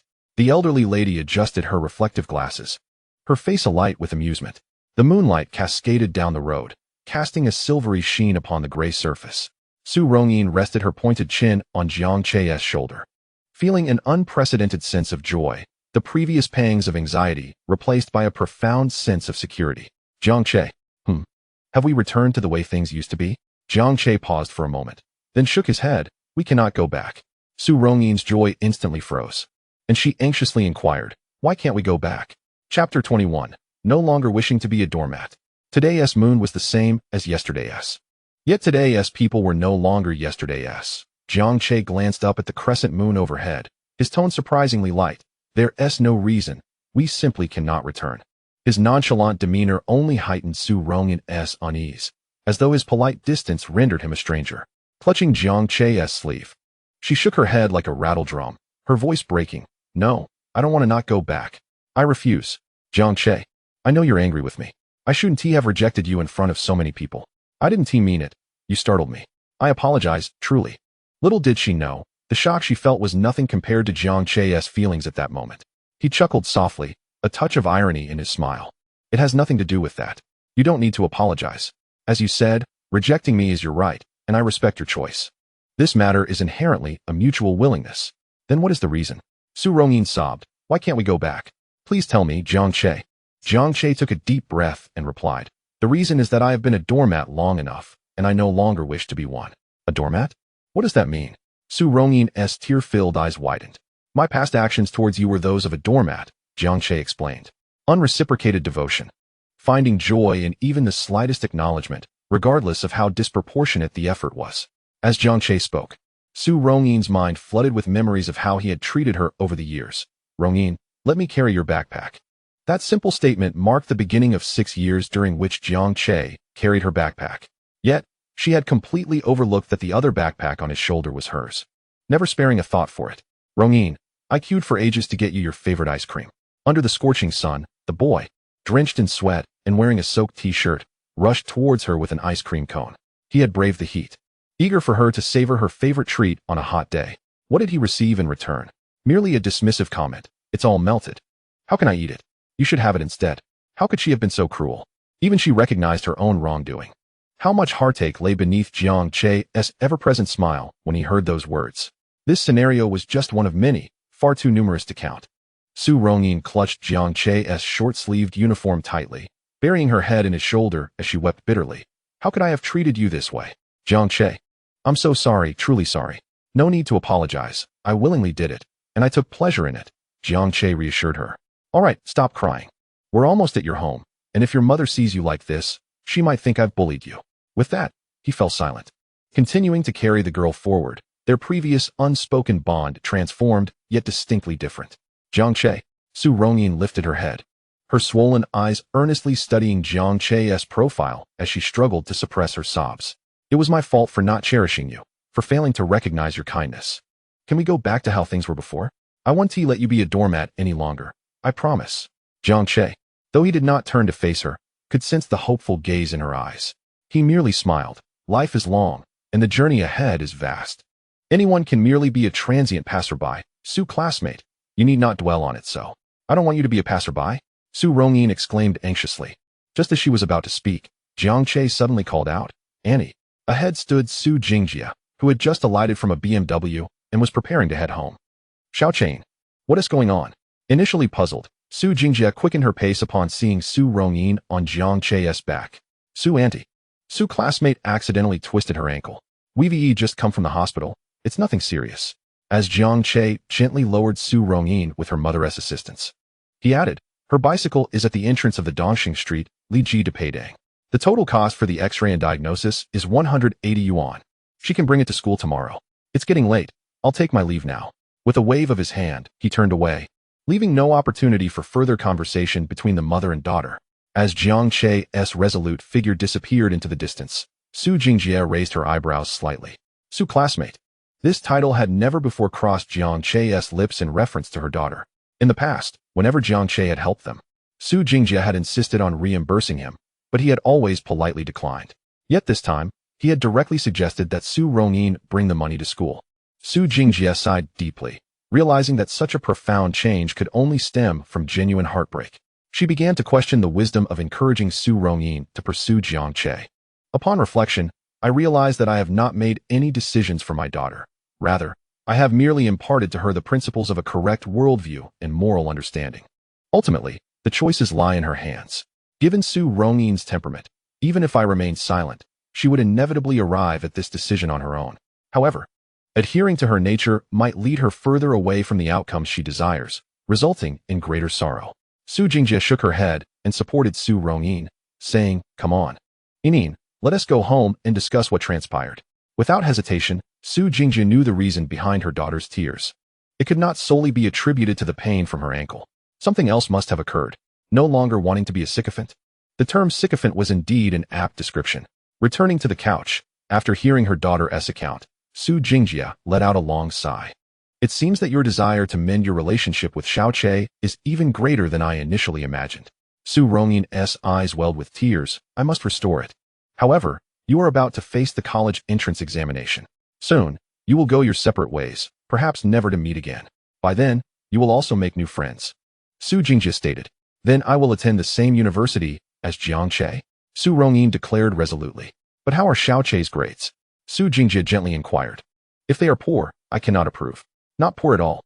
He improved significantly this time, scoring over 640 points.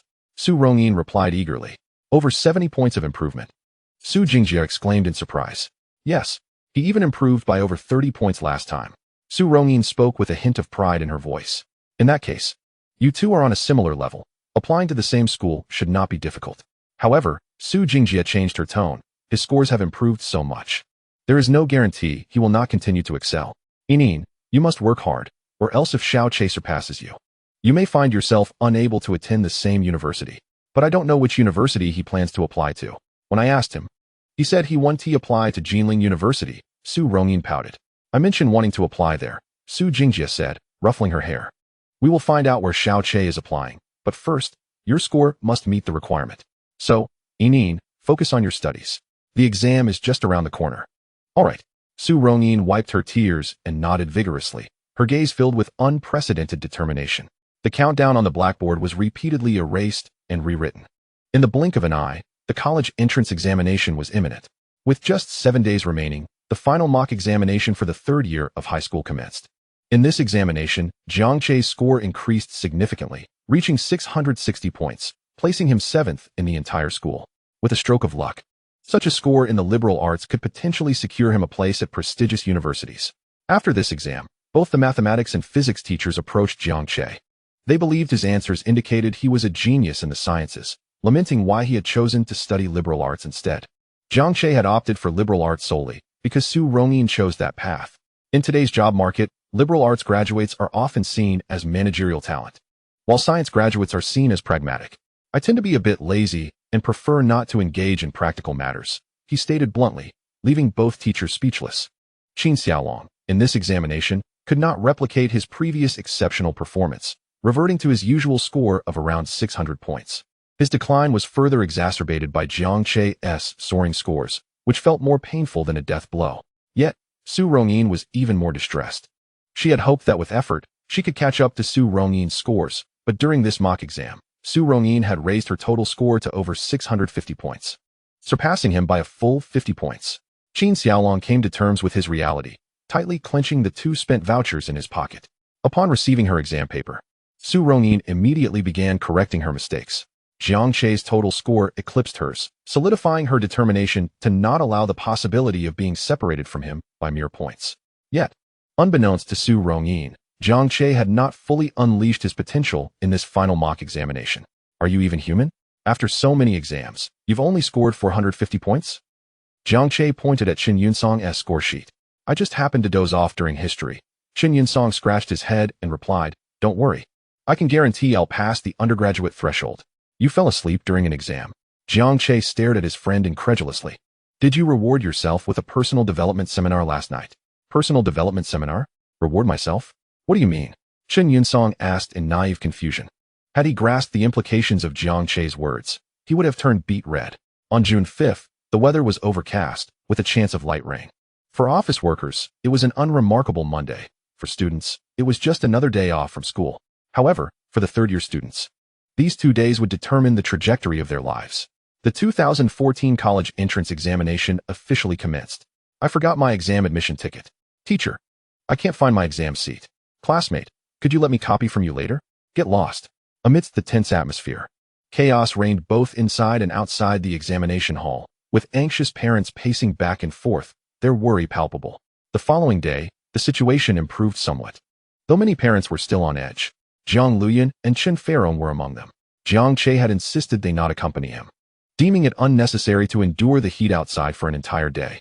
Yet, having missed the first day, they could hardly bear to stay away. Jiang Che had no choice but to agree to let them drive him. Old Jiang, do you think this brat will perform poorly due to nerves? Chen Feirong, also pacing anxiously at the examination hall's entrance, asked. Just as her words fell, a familiar handsome figure emerged from the examination hall. Hands in pockets, it was none other than Jiang Che. Nervous? Where do you see any sign of nervousness on him? As he stepped out, several reporters waiting at the school gate rushed over. Student, why are you out so quickly? Asked reporter A. Long legs, Jiang Che replied. Student, how do this year's exam questions compare to previous years? Easier or harder? Reporter B inquired. This is my first time taking the exam. You should ask a repeat candidate. Jiang Che answered. Student, how do you think you performed? Reporter C asked. Back then, I had my hands in my pockets, unaware of what a rival was. Jiang Che replied before walking away, leaving the reporters in a state of confusion. You rascal, your audacity is growing.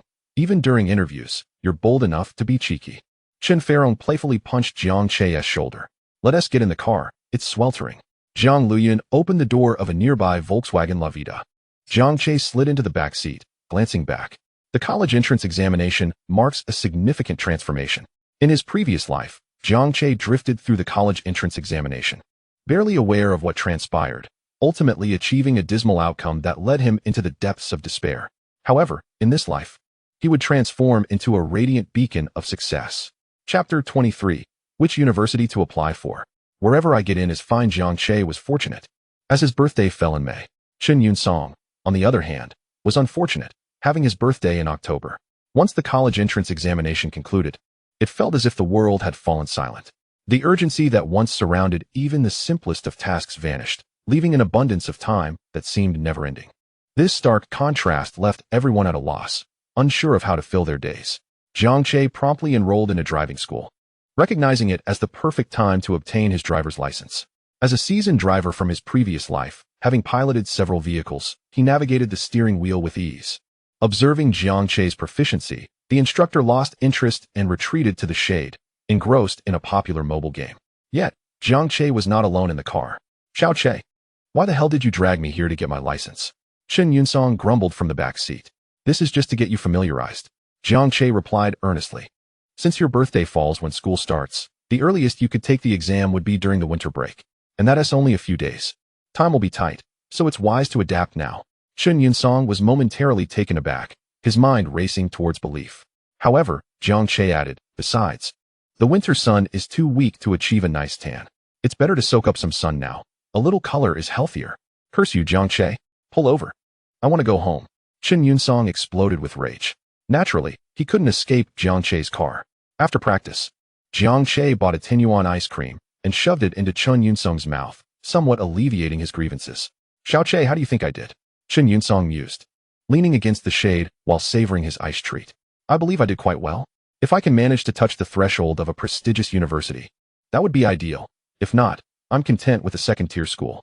My parents would probably cry tears of joy if they knew I got into college. He turned to Jiang Che, his gaze filled with deep affection. Xiao Che, without you, my grades would not have improved this quickly. What are you doing, Xiao Che? Heading home? Jiang Che interrupted, feigning indifference. Not yet. I haven't even gotten in the car. Chen Yunsong retorted, feeling somewhat embarrassed. After enduring a lengthy journey, Chen Yunsong finally settled into the back seat of an electric scooter, unleashing a torrent of curses all the way until they reached Jiang Che's neighborhood. exhausted and parched. He hopped off to buy a bottle of water. This time, he was clever enough to remember to take the car key with him. As Jiang Che laughed heartily, Chen Yunsong couldn't help but hurl more insults at him.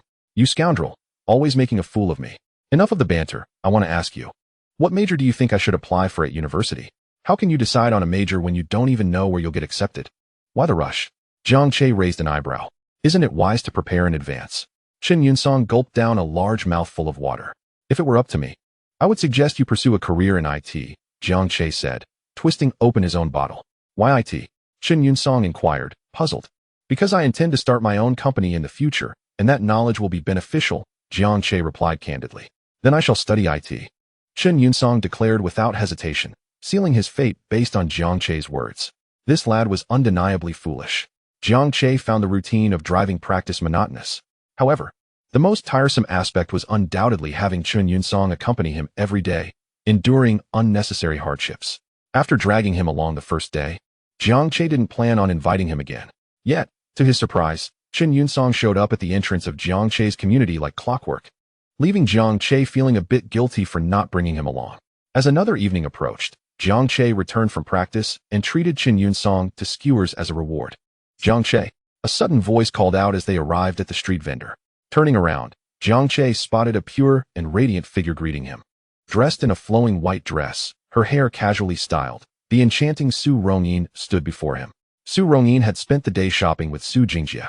Feeling downcast due to her inability to contact Jiang Che and inquire about his university choices. On the way home, her spirits lifted at the sight of a familiar figure. Jiang Che acknowledged her with a wave, then proceeded to take a seat as if merely encountering an acquaintance, without further engagement. Su Rongyin's joy evaporated. Mom, help me. Su Jingjie linked arms with her daughter and walked towards Jiang Che's table. Xiao Che, what a coincidence. Su Ai, may I have a moment to chat? Please. Have a seat, Jiang Che replied, and Chen Yunsong, sensing the situation, quickly vacated his seat next to Jiang Che to make room for the mother and daughter.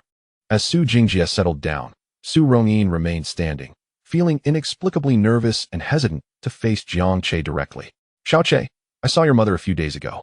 Since you and Su Rongyin have similar scores, I thought I'd ask her which university you plan to apply to, so our families can have a reference.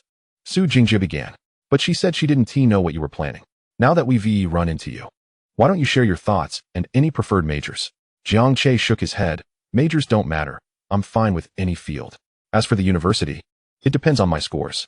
Wherever I get in is fine. Now, let us order 4 skewers of lamb kidneys. What about you, Ai and Su? What else would you like to eat? Jiang Che's response was clear but lacked a definitive answer. Now he was directing the order, leaving them with the choice to either sit down and enjoy the meal or leave.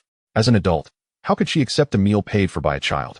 Su Jingjie inexplicably felt a strong aura emanating from Jiang Che, as if she were not confronting a peer, but rather an individual who wielded authority with effortless grace. Chapter 24. A call from Tsinghua and Peking University. It must be an illusion, Su Jingjie thought, unable to comprehend how a mere child could exude such an aura.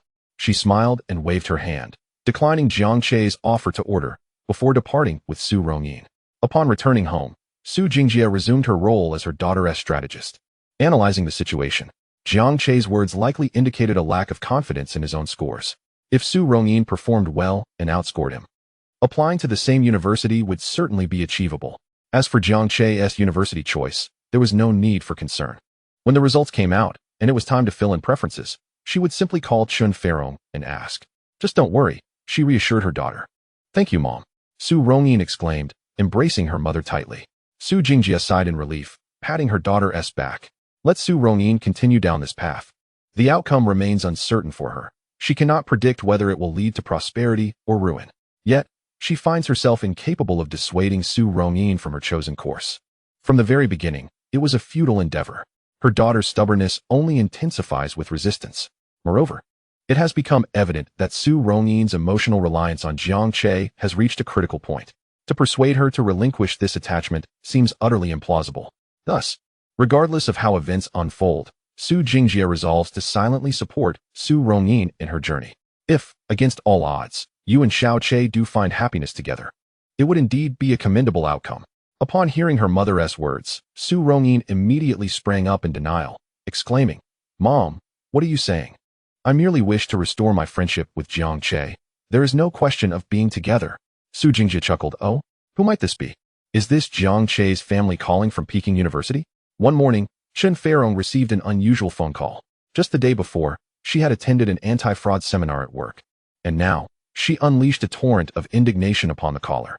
You claim to be from Peking University? I could just as easily claim to be from Tsinghua.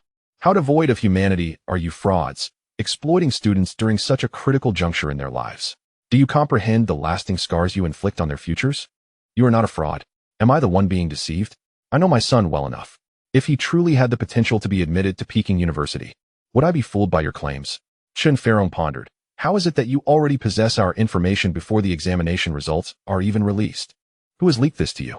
Jiang Liyun emerged from the restroom. What is happening? Who are you arguing with? Chen Feirong replied. A fraud claiming to be from the admissions office at Peking University, insisting on pre-admitting our son. Jiang Liyun nodded. Well deserved. The still groggy Jiang Che interjected. Is it not possible that they are indeed from Peking University and genuinely wish to offer me admission? Chen Feirong turned to Jiang Liyun. Forget breakfast. We must return home. Return home for what? Jiang Liyun was taken aback. Haven't you heard your son? We ought to check if there is smoke rising from our ancestral grave, Chen Feirong insisted. Just as she finished speaking, the phone rang again. I told you. We should not keep that old landline. It only invites nuisance calls. Chen Feirong answered. Is this Peking University? Have you called us? The caller hesitated. So, does that imply you are from Tsinghua? Chen Feirong inquired. Indeed, madam. I represent the admissions office at Tsinghua, the caller began, but Chen Feirong abruptly hung up. Having just scolded Peking University, she was momentarily at a loss for words. Jiang Che was incredulous. How can we convince our parents that this call is genuine and not a scam? At that moment, the standard answer arrived. The phone rang for the third time. An impatient Chen Feirong answered, taking a deep breath, ready to launch into another tirade, but her expression suddenly transformed into one of delight. Teacher Gu, please, do tell us. Tsinghua and Peking University have called us? Chen Feirong was momentarily speechless. The previous caller was not a fraud. Yes, they mentioned your vigilance was commendable. And they are indeed looking for Jiang Che. If Tsinghua and Peking University reach out, it likely means Jiang Che performed exceptionally well on his exams, Gu Dafei expressed joyfully. Jiang Che has excelled. His achievement reflects well on his teacher. Did you hear that, old Jiang? Tsinghua and Peking University have called your son. Chen Feirong exclaimed excitedly to Jiang Liyun, hurriedly searching through her call records to return the call. Jiang Che stepped forward, taking the phone from Chen Feirong. Mom. Let me handle this. You handle it? Apologize for me, you rascal. Put it on speaker. Chen Feirong playfully kicked Jiang Che, her smile nearly reaching her ears. Jiang Che took the call, redialing while activating the speakerphone. Hello, this is Jiang Che. Hello, Jiang Che. I am from the admissions office at Tsinghua. My surname is Li. My mother accidentally disconnected our previous call. Jiang Che explained. What is the purpose of your call? I am reaching out primarily for admissions. Your exam paper was graded by our teacher, who believes you possess significant potential and could become a pillar of society. Consequently, we would like to extend an invitation for you to enroll at Tsinghua this year. However, you must submit your application before the results are released. Otherwise, you will not be able to enroll through this special admission process. Upon hearing this, both Chen Feirong and Jiang Liyun could hardly contain their joy. I am not interested in special admission, Jiang Che replied. Their smiles abruptly froze. Chen Feirong nearly slapped Jiang Che on the back of his head. But before she could act, Jiang Che continued. If I can gain admission based on merit, why should I resort to special channels? Once the results are released, I can apply to whichever school I choose. If you wish to negotiate, do not be surprised if I approach this matter as a business transaction. On the other end, Director Li of the admissions office nearly leaped up. You already know your results? How is that possible? It must be Peking University. Damn it, we are all competing fairly. And you just shattered the bowl. Chapter 25. Did he just say that Xiao Che is the college entrance examination top scorer? Jiang Che already knew his score. There was no turning back now. Cursing the incompetence of Peking University, Director Li lowered his tone and asked Jiang Che, are you suggesting we negotiate? Naturally. Whichever institution offers the better terms shall have my favor, Jiang Che replied. What terms do you have to offer? Director Li's side became chaotic, as if he were consulting with others nearby, before he quickly returned to the call. How about this? We offer you a scholarship of 20,000 yuan per year, full tuition waiver, and guaranteed postgraduate recommendation, regardless of your chosen major. How does that sound? That sounds good, Jiang Che responded. Director Li breathed a sigh of relief, thinking Jiang Che had accepted, but just as a smile began to form on his lips, Jiang Che added, I will think about it. Listening to Jiang Che's conversation with the admissions office, Chen Feirong and Zhang Liyun were completely dumbfounded. This was Tsinghua's admissions office, and Jiang Che's demeanor was shockingly calm and respectful. What on earth was happening? After hanging up, Chen Feirong asked, "You rascal, what is going on?" "Mom, guess." Jiang Che grinned. "I guess." Chen Feirong and Zhang Liyun exchanged glances. Her initial intention to scold Jiang Che was abruptly halted as she widened her eyes in disbelief and exclaimed, "Xiao Che, did you score so well that both Tsinghua and Peking University are vying for you?" Jiang Che grinned, neither confirming nor denying. "Old Jiang, pinch me," Chen Feirong exclaimed. But instead, she turned to pinch Zhang Liyun, who yelped in pain. "This isn't a dream. Quickly, wake up." Chen Feirong laughed. Zhang Liyun rubbed his sore arm, also chuckling. Their expressions reflected a mix of relief. Postgraduate recommendation, 20,000 yuan scholarship, full tuition waiver. With such favorable terms from Tsinghua, you are still considering? Chen Feirong suddenly recalled Jiang Che's earlier hesitance to agree to Tsinghua, furrowing her brow and asking, "You can consider other schools, but this is Tsinghua. Do not let a high score inflate your ego. Should you falter, you will find yourself at a loss for tears. Rest assured, mother, I am not one to falter. My score is a number that they must compete for." Jiang Che chuckled, redialing the call to Peking University. "Do you truly believe you are the only one performing well in this world? Boastful and reckless, just like your father. You will regret it when the time comes." Chen Feirong muttered under her breath. Jiang Liyun. "Hello? Peking University, right? Greetings, I am Jiang Che. Teacher Gu just called us." At that moment, the call connected, and Jiang Che briefly recounted the incident in which his mother had unleashed her fury upon them. He then got straight to the point. "Tsinghua has presented their terms. What do you offer?" The admissions office at Peking University nearly choked in disbelief. "What? Tsinghua has already laid everything out? They are truly a liability." Peking University felt equally frustrated with Tsinghua. "Since Tsinghua has already informed you, esteemed Jiang Che, that you are the top scorer in the college entrance examination, we must first apologize for our earlier misrepresentation. We sincerely hope you can understand our eagerness to recruit talent." Jiang Che acknowledged their eagerness but did not comprehend their attempt to deceive him. Subsequently, Peking University presented conditions surpassing those of Tsinghua, a scholarship of 40,000 per year, guaranteed graduate school admission, and full tuition waiver, with other terms largely mirroring those of Tsinghua. They then proceeded to boast about their superiority in the humanities compared to Tsinghua. However, the ultimate response from Jiang Che was merely, "I will consider it." After hanging up, the representatives from Peking University immediately called Tsinghua. Tsinghua had been contemplating contacting Peking University as well, but upon answering, the two sides erupted into a heated argument. Tsinghua accused Peking University of kidnapping last year's top scorer, while Peking University retaliated by berating Tsinghua for employing underhanded tactics, sending a divorced female instructor to seduce a naive science student, ultimately misleading him. After a lengthy debate, they realized that neither had informed Jiang Che of his score. No one had disclosed the information. At this juncture, it was impossible for any other school to know his score. So how did Jiang Che come to know? Could it be that he had determined his own score immediately after completing the exam? The top scorer? After hanging up the phone, Chen Feirong finally turned to Zhang Liyun with wide eyes. "Dear, did he just say that Xiao Che is the top scorer? Husband?" She turned back to find Zhang Liyun putting on his shoes. "Where are you going?" "The family grave must be smoking. I need to hurry back home to extinguish the fire." Zhang Liyun replied without looking up. Today, both Chen Feirong and Zhang Liyun were exceptionally jubilant, practically skipping as they took the day off to prepare dumplings at home for Jiang Che. Observing his proud parents, Jiang Che felt an unprecedented sense of comfort.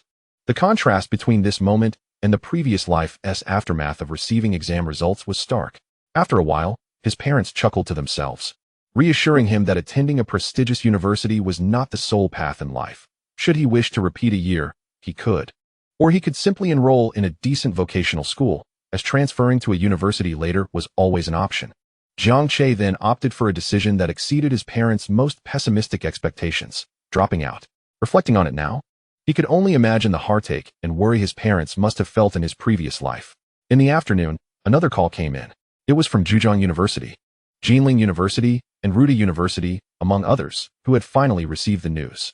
However, they held no expectations, knowing that Tsinghua and Peking University had surely already contacted him. It was inconceivable that anyone would choose them over those two. Even though Zhejiang University ranked third nationally, following Tsinghua and Peking, they hardly expected any interest from Jiang Che. Yet, To the astonishment of the admissions director, Ma Kun, Jiang Che expressed his desire to attend Zhejiang University during the conversation. This delighted him. And upon hearing the conditions from Tsinghua and Peking University, he promptly set off to seek the principal's approval. If Jiang Che showed interest in joining, they would spare no effort to recruit him.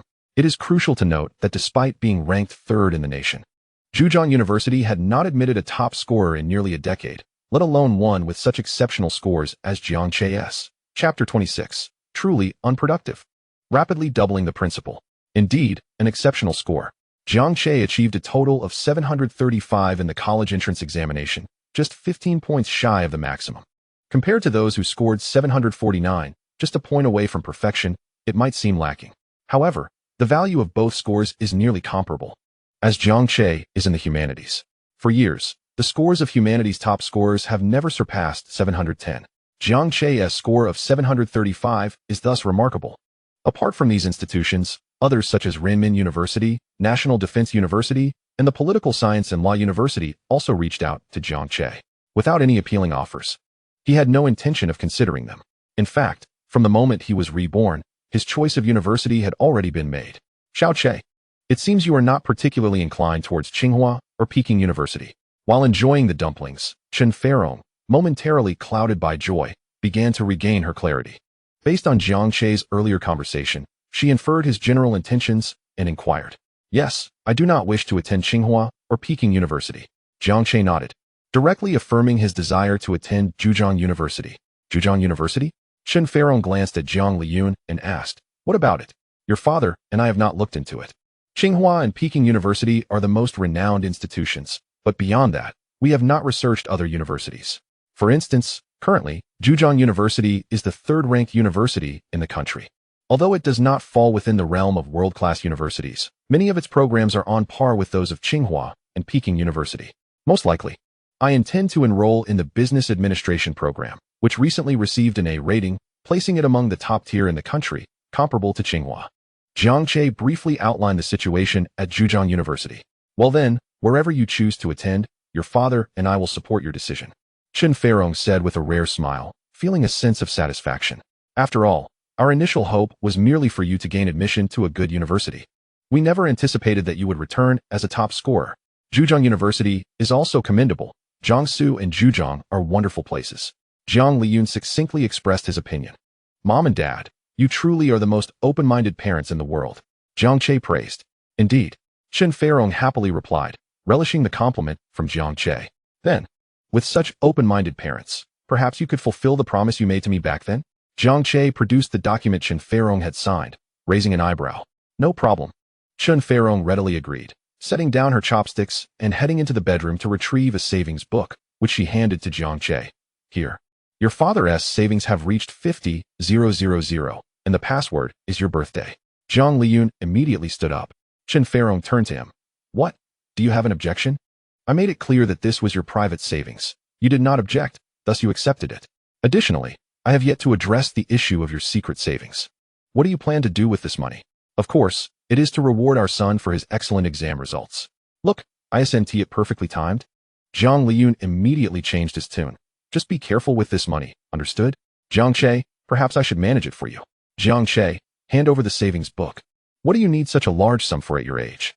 Are you planning something mischievous? Chen Feirong, having swiftly received the payment, experienced a dramatic change in demeanor before even spending the night. Fortunately, Jiang Che had made a quick exit. Otherwise, the money would have been reclaimed. You little rascal. Come back here. Chen Feirong attempted to pursue him, but was halted by Jiang Liyun. Enough. What are you doing? We agreed upon this. Once given, it is given. To ask for it back is quite unreasonable. He took such a large sum. I fear he might engage in unsavory activities, Chen Feirong expressed. Xiao Che knows his limits. Surely you understand your own son? Besides, if he spends it all, it is as it should be. This was the reward we promised him. Furthermore, this is my money. Why do you care so much? Jiang Liyun replied. True. Chen Feirong turned to Jiang Liyun. After saving my private funds for so many years, how can you not feel any remorse when it's all taken away? What remorse? Our son has topped the college entrance examination. I am elated. If I had more, I would give him another 50,000. Jiang Liyun waved his hand dismissively. However, Jiang Liyun was well aware that this money would not return to him. Chen Feirong's suspicions were entirely justified. Jiang Che would indeed squander it, and potentially not for good purposes. Tonight marked the opening ceremony of the World Cup. With the matches commencing the following day, the lottery had already begun. After withdrawing money from his savings account and depositing it into his bank card, Jiang Che downloaded the lottery app.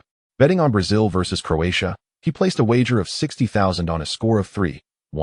Although the odds for the number of goals were not particularly high, turning 60,000 into 200,000 was still a significant gain. The following morning, after Chen Feirong and Zhang Liyun had left for work, Jiang Che received a call from Zhejiang University.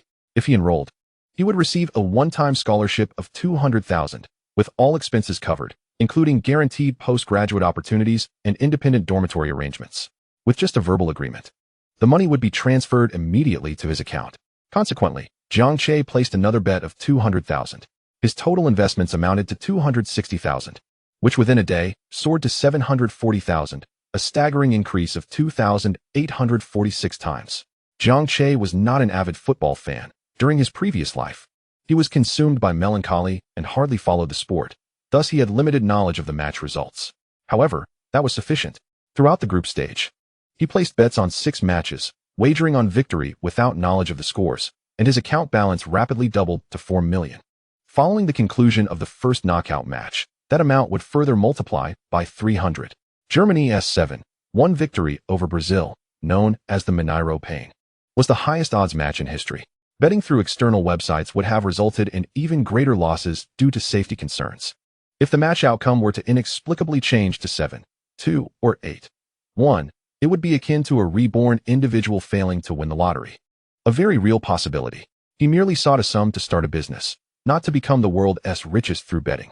4 million multiplied by 300 resulted in an astounding 12 billion, far exceeding his total assets in his previous life, sufficient beyond measure. Chapter 27. The night of results. Jiang Che, the top scorer.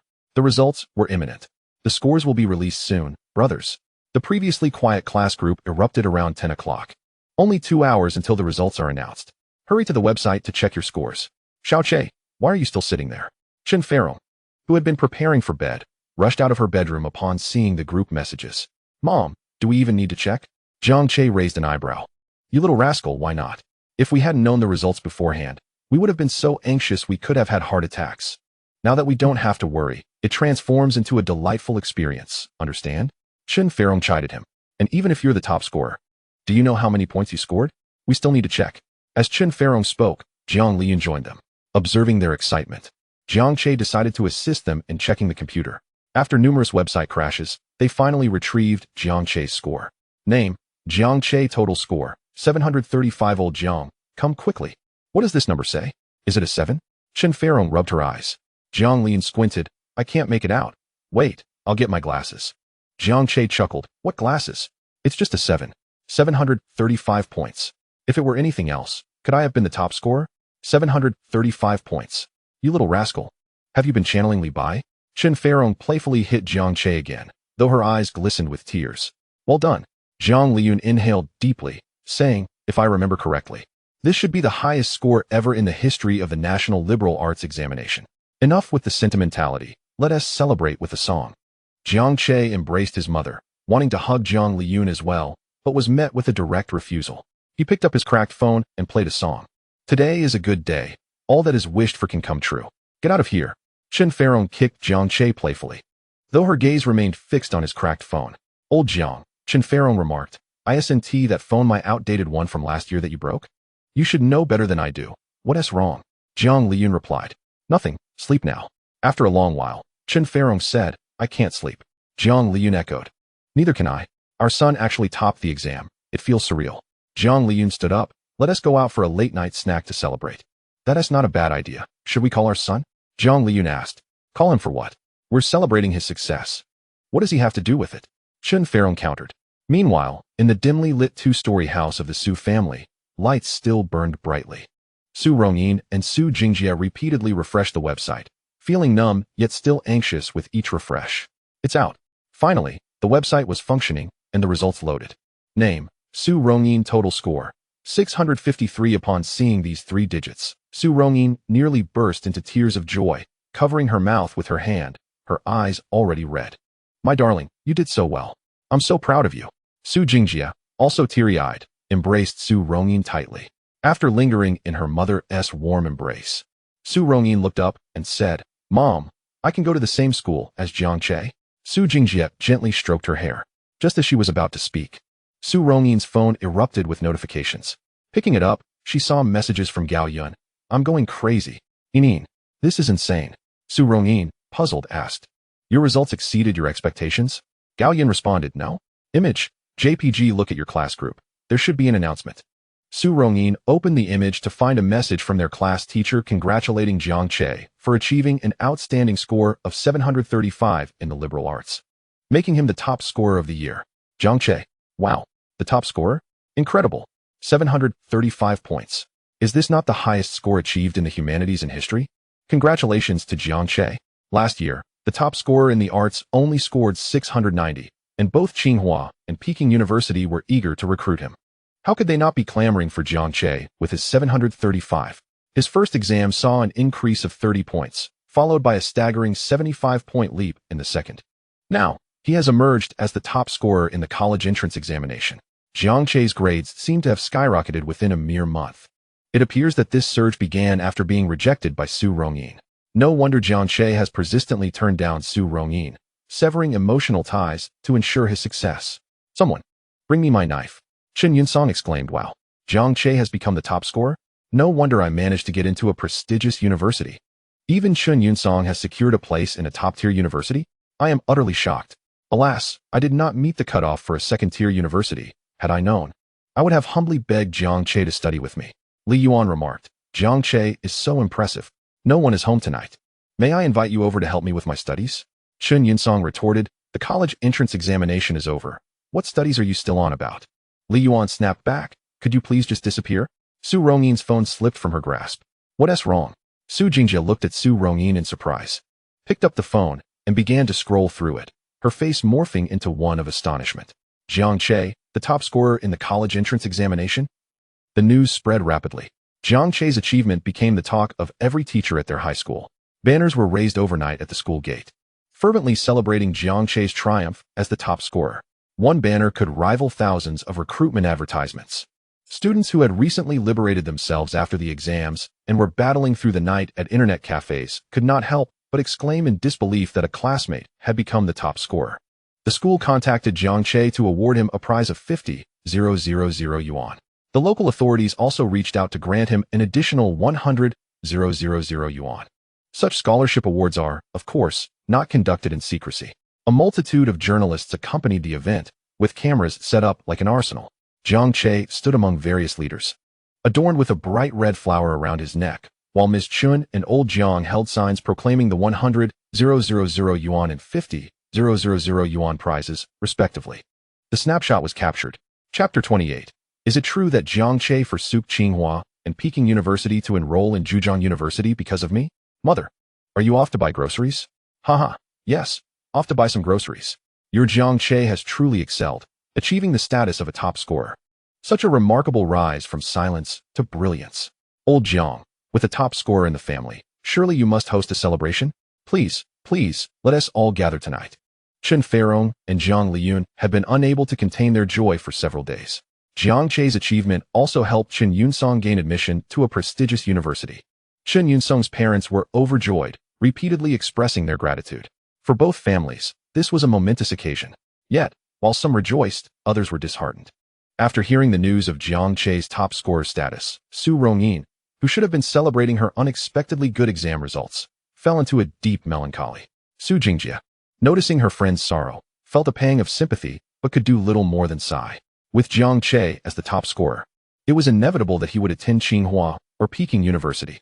Although Su Rongyin's results were commendable, they still fell short of the admission threshold for those institutions. Continuing down this path was not a solution. Su Jingye resolved to call Chen Feirong. "Hello, Feirong.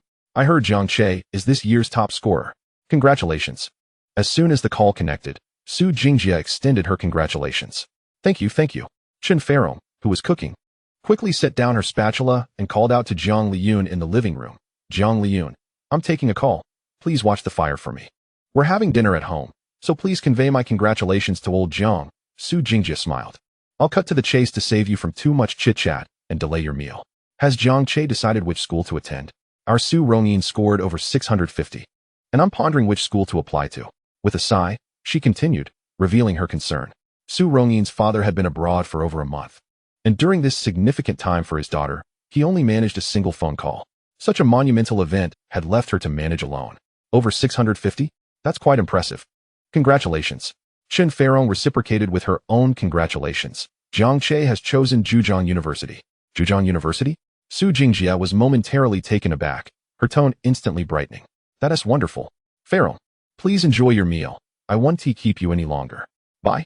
All right, bye. As Chen Feirong hung up, she raised an eyebrow in confusion. That is wonderful? What does that mean? Curled up in bed, Su Rongyin appeared lost, her eyes vacant. Although she had gone out with Gao Yun a few times in the past days, she felt an unshakable disinterest in everything. Inin, I'm coming in. Su Jingjie knocked and entered, her face beaming with joy. I have some good news for you. Su Rongyin, seemingly soulless, did not respond. It's about Jiang Che, Su Jingjie continued.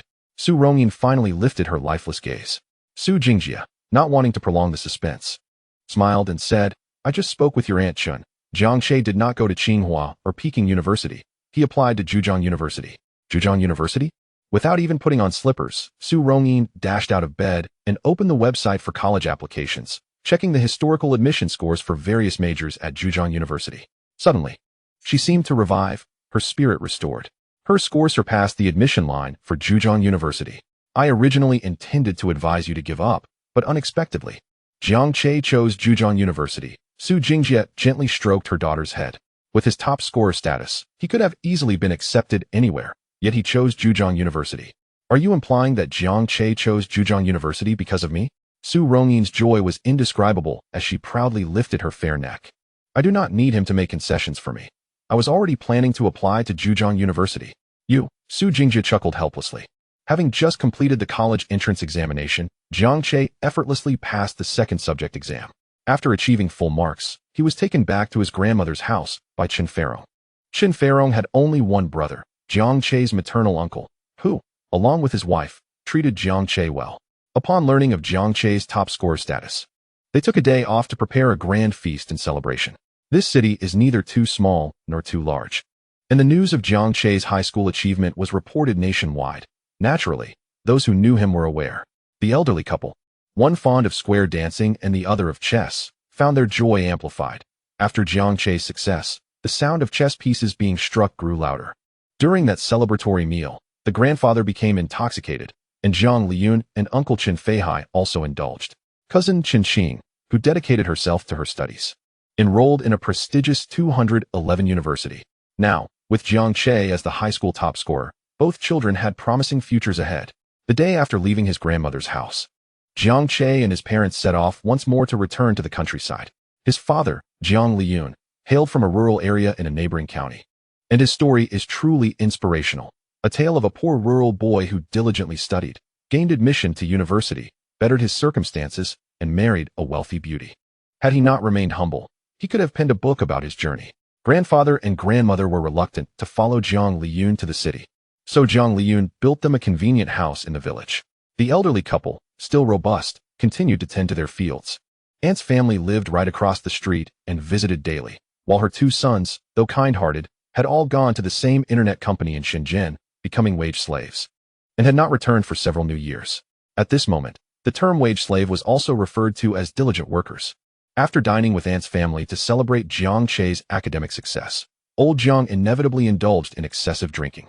This incident did not spread in the village, as there was no one to deliberately publicize it. After spending the night at home, Jiang Liyun and Chen Feirong returned to the city, as they still had work obligations. Jiang Che, however, decided to stay behind for a while to accompany his grandparents. Although he rarely saw them, his feelings for the two elders, who had doted on him since childhood, were profound. Grandfather, don't smoke that anymore. Have a cigarette, Jiang Che said, pulling away his grandfather's pipe and handing him a soft cigarette. I can't get used to this. You keep it, grandfather replied with a gentle smile. Jiang Che chuckled and tossed the 10-yuan pipe he bought at the market in a perfect arc into the trash bin. You rascal. I haven't scolded you in years. And you've really become cheeky, grandfather exclaimed, his beard bristling with mock anger as he chased Jiang Che for a playful scolding. Jiang Che laughed heartily. He did not throw the pipe away without reason. In his previous life, When Jiang Che was 40, his grandfather had been diagnosed with lung cancer. Thus, in this life, Jiang Che wished to help his grandfather quit smoking. However, after so many years of habit, it was impossible to quit cold turkey. He thought it best to start gradually with filtered cigarettes, which were significantly milder than the pipe tobacco. Chapter 29, 1 billion in cash. In the end, grandfather could not catch up with Jiang Che. However, he informed Zhang Liyun about Jiang Che's smoking. Qin Feirong scolded Jiang Che for a full 12 minutes and 33 seconds over the phone. If not for an interruption from another call, the chastisement would have surely lasted longer. Life in the countryside was monotonous, but thankfully there was Wi-Fi. Seeing Jiang Che's phone screen cracked, Qin Feirong lovingly bought him a new phone, a recently launched model of Redmi.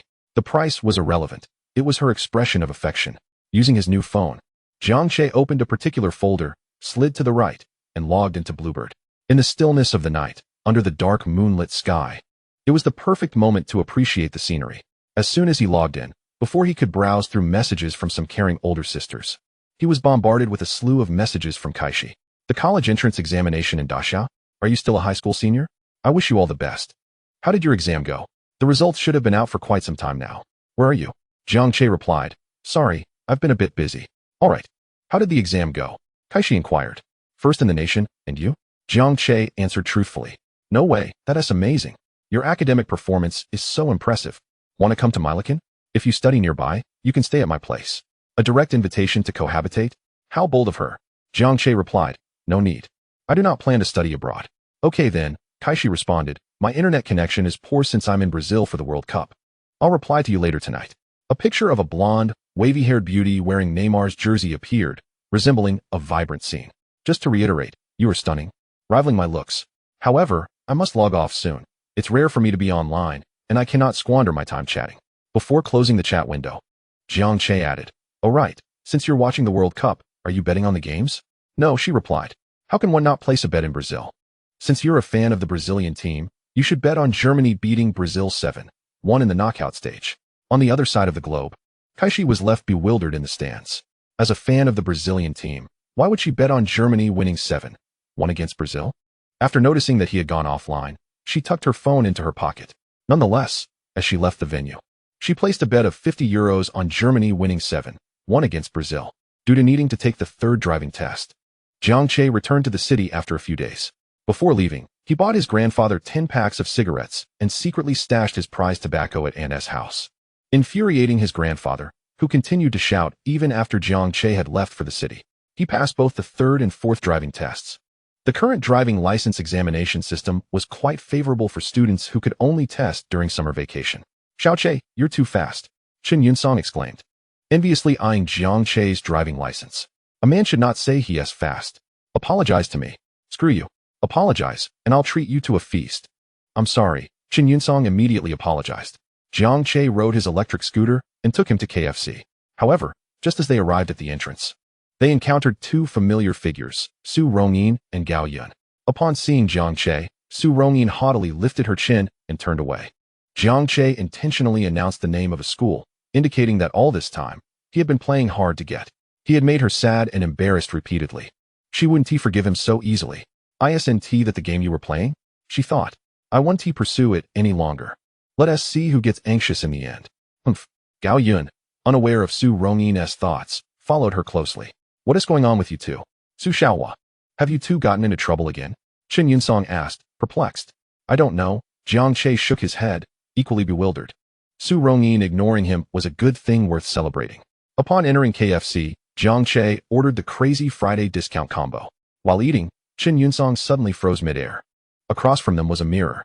The lighting in the room was dim, but in the mirror, Jiang Che remained unchanged. His brilliant white teeth contrasting with a pure white ice cream floating there. Xiao Che, I've noticed something, Chen Yunsong said. What is it? Jiang Che paused in licking his ice cream. I've gotten dark, Chen Yunsong exclaimed. Very dark. Isn't that normal? Jiang Che replied. After all those days practicing for the driving license, it would be strange if I didn't get tanned. Chen Yunsong looked at him seriously and asked, Can you not get tanned? Jiang Che was taken aback and glanced at his arms. He had been riding under the sun all day, practicing for his driving test. Even though everything progressed rapidly and he passed in less than a month, it shouldn't have resulted in absolutely no tan. But now, he truly hadn't tanned at all. Moreover, His skin showed no signs of roughness from sun exposure. Could this be one of the perks of his rebirth? He pondered and nodded. It seems I really cannot get tanned. Chen Yun's song erupted. Why the hell didn't you tell me you can't get tanned? Why did you drag me along to practice driving with you? Expectations are always beautiful, yet when that day finally arrives, it feels oddly tranquil. After a deep sleep that night, Jiang Che woke up the next day to find his bank account had swelled to a staggering 1 billion. The total amount purchased was over 1.25 billion. Upon distribution, a 20 tax was directly deducted, leaving him with 1 billion in his account. Staring at the money, he felt a rush of emotions. Jiang Che felt utterly unfazed, even harboring a desire to indulge in a bit more slumber. It was only upon awakening at noon that he realized with a jolt the excitement coursing through him. After all, this was a staggering sum of 1 billion in cash. Jiang Che dared to assert that, nationwide, the number of individuals capable of readily accessing such liquid assets could be counted on one hand. With this substantial seed capital, the ambition to construct his commercial empire would become significantly more attainable. He first acquired a bank card, withdrawing 250,000 to deposit into it, allocating 50,000 as a bonus for Chen Ferong, a portion of which was designated as his private funds, while the remaining 200,000 was a temporary diversion from Zhejiang University, which he intended to rectify shortly. As for the matter of his newfound wealth, Jiang Che had no intention of divulging it to his family. The sheer volume of money would be difficult to explain. He reasoned that once his business flourished, they would naturally come to understand the extent of his assets without needing to inquire about their origins.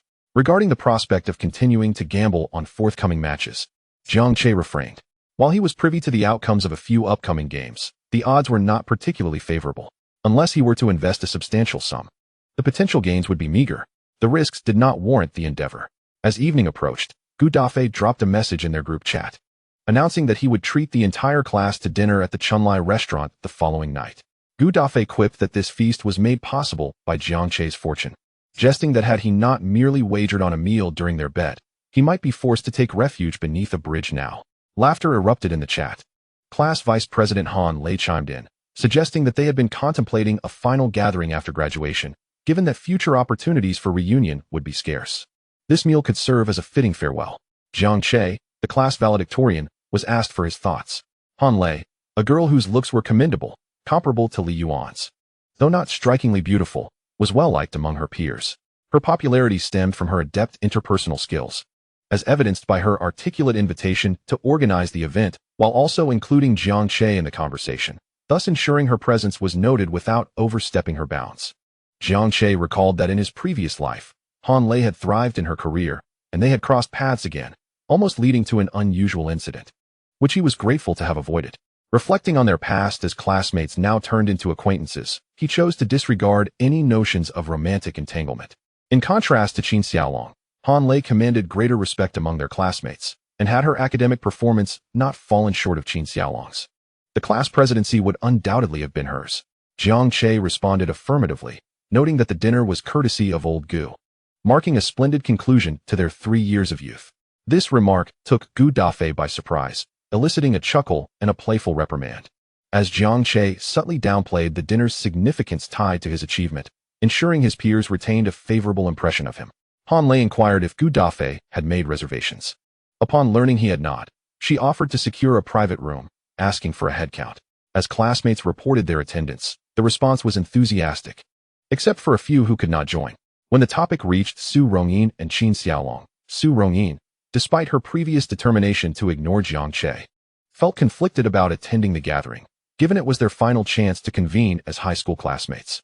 Ultimately, she relented and agreed to join, her decision perhaps influenced by Jiang Che's presence. Jiang Che, having tossed his phone aside, rolled comfortably on his bed, surrendering to sleep until evening. Upon checking his phone, he noted that both his parents would not be home for dinner, leaving him to fend for himself.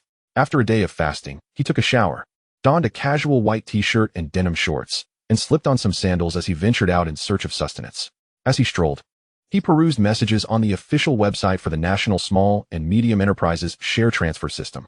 In his previous life, he recalled that the sale of a particular company had concluded on July 30th, with the listing anticipated around this time. With 1 billion in cash at his disposal, he contemplated why he would consider acquiring a company that had failed to pivot. The rationale was simple. For 5 million, He could secure a comprehensive team from a small internet company.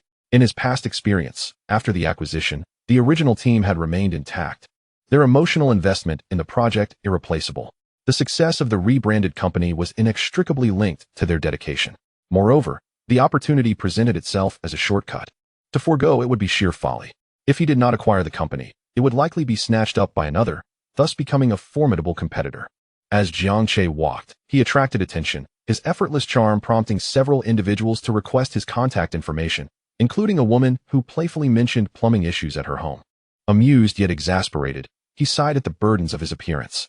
His lament did not go unnoticed, as laughter erupted from behind him. Turning, he discovered it was his English teacher, Chen Yun, no longer clad in her usual formal attire. A white floral dress adorned her figure, complemented by a pair of translucent, delicate high-heeled sandals. Though the dress featured a high collar and a hem that revealed only a slender ankle, its modesty was evident. Nevertheless, it captivated Jiang Che's attention. Chapter 31. The youth walking ahead embodies the essence of youth. Is Chen Yun pursuing an MBA? I intended to return home when I spotted you. Thought I'd come over to greet you, and unexpectedly overheard your comment. Chen Yun, with her perfectly aligned white teeth and a smile that blossomed like a flower, replied. I find it intriguing, but I am not mocking your vanity. It's fine to laugh at me, Jiang Che quipped. Is teacher Chen going on a date? What kind of date? Chen Yun raised an eyebrow, shaking her head in denial. Then why are you dressed so beautifully? Jiang Che inquired. Chen Yun rolled her eyes. You're just being poor. Hey, I'm just being honest. Jiang Che chuckled, still curious about Chen Yun's starkly different attire. Chen Yun tilted her head slightly, inhaled deeply, and said with an air of ease, I have resigned. Resigned? How could that be? You just produced a top student. Jiang Che exclaimed in surprise. Chen Yun glanced at Jiang Che. Indeed, the school promised me a 50 salary increase, and several other institutions are eager to recruit me at exorbitant salaries. But it's not about the pay or benefits. I simply no longer wish to be a teacher. I never graduated in education. After graduation, my family insisted I take a teaching position, and I ended up at our school, teaching for 3 years. As a role model, I refrained from many things during those years, even dressing in the most conservative manner. Recently, I suddenly realized I am already 27. Youth is fleeting, and life is finite. How many 3-year spans does one have? I no longer wish to continue this way. In the life ahead, I want to live for myself. She spoke of clothes she had longed to wear but had set aside, and of aspirations she had relinquished due to her identity as a teacher. You might find it hard to believe, but I adore singing, yet I have never even visited a karaoke venue. This was the reason for her transformation in style. Gazing into the endless road ahead, a gentle breeze tousled her hair, and for the first time, her demeanor was remarkably relaxed, albeit tinged with a hint of sadness. Have you had dinner? Jiang Che suddenly inquired without context. Chen Yun looked at him, her eyes reflecting disappointment, realizing that no one truly cared about such matters. Those who did would only offer harsh objections. She inhaled deeply, shook her head, and was about to say something when Jiang Che grasped her wrist. She looked up in astonishment, as the young man smiled brightly. This is tremendous news. We should find a place to celebrate. I know a wonderful restaurant. And it's on me. Chen Yun was momentarily stunned, being led away for quite some time before coming to her senses. Taking a deep breath to suppress the sting in her nose, she looked at the young man pulling her along, feeling a sense she had never experienced before, the feeling of youth. For her entire life, she had been under her parents' guidance, endlessly studying and taking exams in a systematic manner. Her youth had been monotonous and dull. Her greatest pleasure had been watching those vibrant youths express themselves freely, and now, in a fleeting moment, she found herself amidst them. Though, alas, only a slender remnant of youth remained. Jiang Che led her to a music-themed restaurant, a place he had often visited with Su Rongyin, known for its inviting atmosphere and excellent Sichuan cuisine. As they settled in, Jiang Che promptly ordered a dish of spicy kidney. Chen Yun eyed him skeptically and, unable to contain herself, asked, Jiang Che, have you discovered that I like to eat this? Jiang Che vigorously shook his head. No, absolutely not. Excuse me, do you have lamb kidneys? I'd like 2 skewers, please. Jiang Che. Chen Yun nearly exploded. Jiang Che remarked, it's perfectly normal to have preferences. Why conceal them? If you felt constrained by your role as a teacher before, what about now? Sister Yun, you're no longer a teacher. Indeed. What is there to hide? Chen Yun smiled, a weight lifting from her heart, but then added seriously, do not call me that. Jiang Che nodded. All right, Sister Yun, you little rascal. Chen Yun chuckled, bemused yet no longer contesting Jiang Che's address of her. What do you plan to do now that you are no longer a teacher? Jiang Che asked. In their previous encounters after graduation, he had little interaction with this mature teacher, so he was unaware of her future trajectory. Yet, during idle moments, he often pondered whether, had he not pursued Su Rongyin, there might have been potential with her. At that time, he believed it was utterly impossible. He was merely a young boy without any remarkable qualities, dreaming of winning the affection of a sophisticated teacher with sheer folly. As for what to do next, she was uncertain, but she envisioned extending the dream she had upon completing her MBA, seeking an opportunity to establish a company and experience entrepreneurship. Failure would not matter. She could always return to teaching. Chen Yun tucked a strand of hair behind her ear. Sister Yun has an MBA? Jiang Che was surprised. Indeed, she replied. What? Do you underestimate me? If I hadn't pursued an MBA, how could I have graduated at 24? No, I was merely taken aback, Jiang Che said, taking a bite of his food. A master of business administration working as a high school English teacher seems like a waste of talent. However, Sister Yun, I must advise you, now is not an ideal time for entrepreneurship. If you wish to experience it, consider working for a startup. I had thought the same. But where is the right opportunity? Chen Yun shook her head. I happen to have a suitable one. Would you like to give it a try? Jiang Che asked. You have a suitable opportunity? Chen Yun was puzzled. Yes. Jiang Che requested a pen and paper from the waiter, then wrote several lines in an elegant script and handed it to Chen Yun. Here. Chen Yun glanced at it. Chairman Jiang Che of Linyuanyinyu Technology Group? Is this you? You've started a company? I am preparing to start one, Jiang Che corrected with a smile. Currently, I am still a lone wolf, and I cordially invite Sister Yun to be my right hand. The probation period is 1 month, with a salary of 10,000 yuan. The salary and benefits upon confirmation will be determined later. Suddenly, he noticed an unemployed MBA graduate, someone he knew well. Jiang Che, who was desperately seeking talent, knew he could not let this opportunity slip by. If Chen Yun proved capable, she would undoubtedly be an immense asset during the startup phase. Chapter 32, Sister Yun. Please give me your hand. Jiang Che, are you serious? Chen Yun initially thought he was joking, but Jiang Che's demeanor indicated otherwise. Of course I am serious. Jiang Che produced a brand new Redmi phone and picked up Chen Yun's phone from the table. He had noticed a bank card wedged behind the transparent Oppo phone case, bulging slightly, likely because she hadn't brought a handbag. After entering the card number, Jiang Che transferred 10,000 yuan into the account and returned the card to the phone case before placing it back in Chen Yun's hands. As soon as he set it down, the phone vibrated twice. Chen Yun pulled it out to see a message from the bank. Transfer received. 10,000 yuan. Her eyes widened in disbelief as she stared at Jiang Che, who was the first to laugh. There you go. Your probation salary has been prepaid, Sister Yun. You are now officially my employee. Chen Yun's shock quickly turned into indignation. Who is your employee? Don't say such things. The statement made it sound as if she were being sponsored. Suddenly, she seemed to think of something, picked up her phone, and shook her head. Quickly give me your card number. I will transfer the money back to you. Is this your scholarship money? Stop joking with me. Next time, if I take it, I want to return it. I am not joking, Jiang Che replied helplessly. It seems necessary to register a company first. Otherwise, as a mere child, my credibility is significantly diminished. I can't just show my bank balance to attract talent when the time comes, can I? How about this, Sister Yun? You keep the money for now, and I will arrange for someone to draft a trial contract later. Whenever you believe I am not joking anymore, we can sign. But during this period, I need your help, Sister Yun. The trial period starts today. You can take the money back, as long as it is within my capability. I will assist you even without payment, Chen Yun stated. Absolutely not. Wouldn't that mean I'm getting something for nothing? Jiang Che shook his head vigorously. What do you mean by getting something for nothing, you cheeky brat? Are you asking for a beating? Chen Yun clenched her fist. Hee. Jiang Che refused to give his card number. Unable to convince him, Chen Yun had to relent. All right then, I will hold on to this money for you. You can ask for it whenever you need it. Of course, if you truly make me believe you are starting a business and sign the internship contract, then I shall not return it. But with your kind, if you truly were to start a business, it would never succeed, Chen Yun said with a light laugh. Why? Jiang Che raised an eyebrow.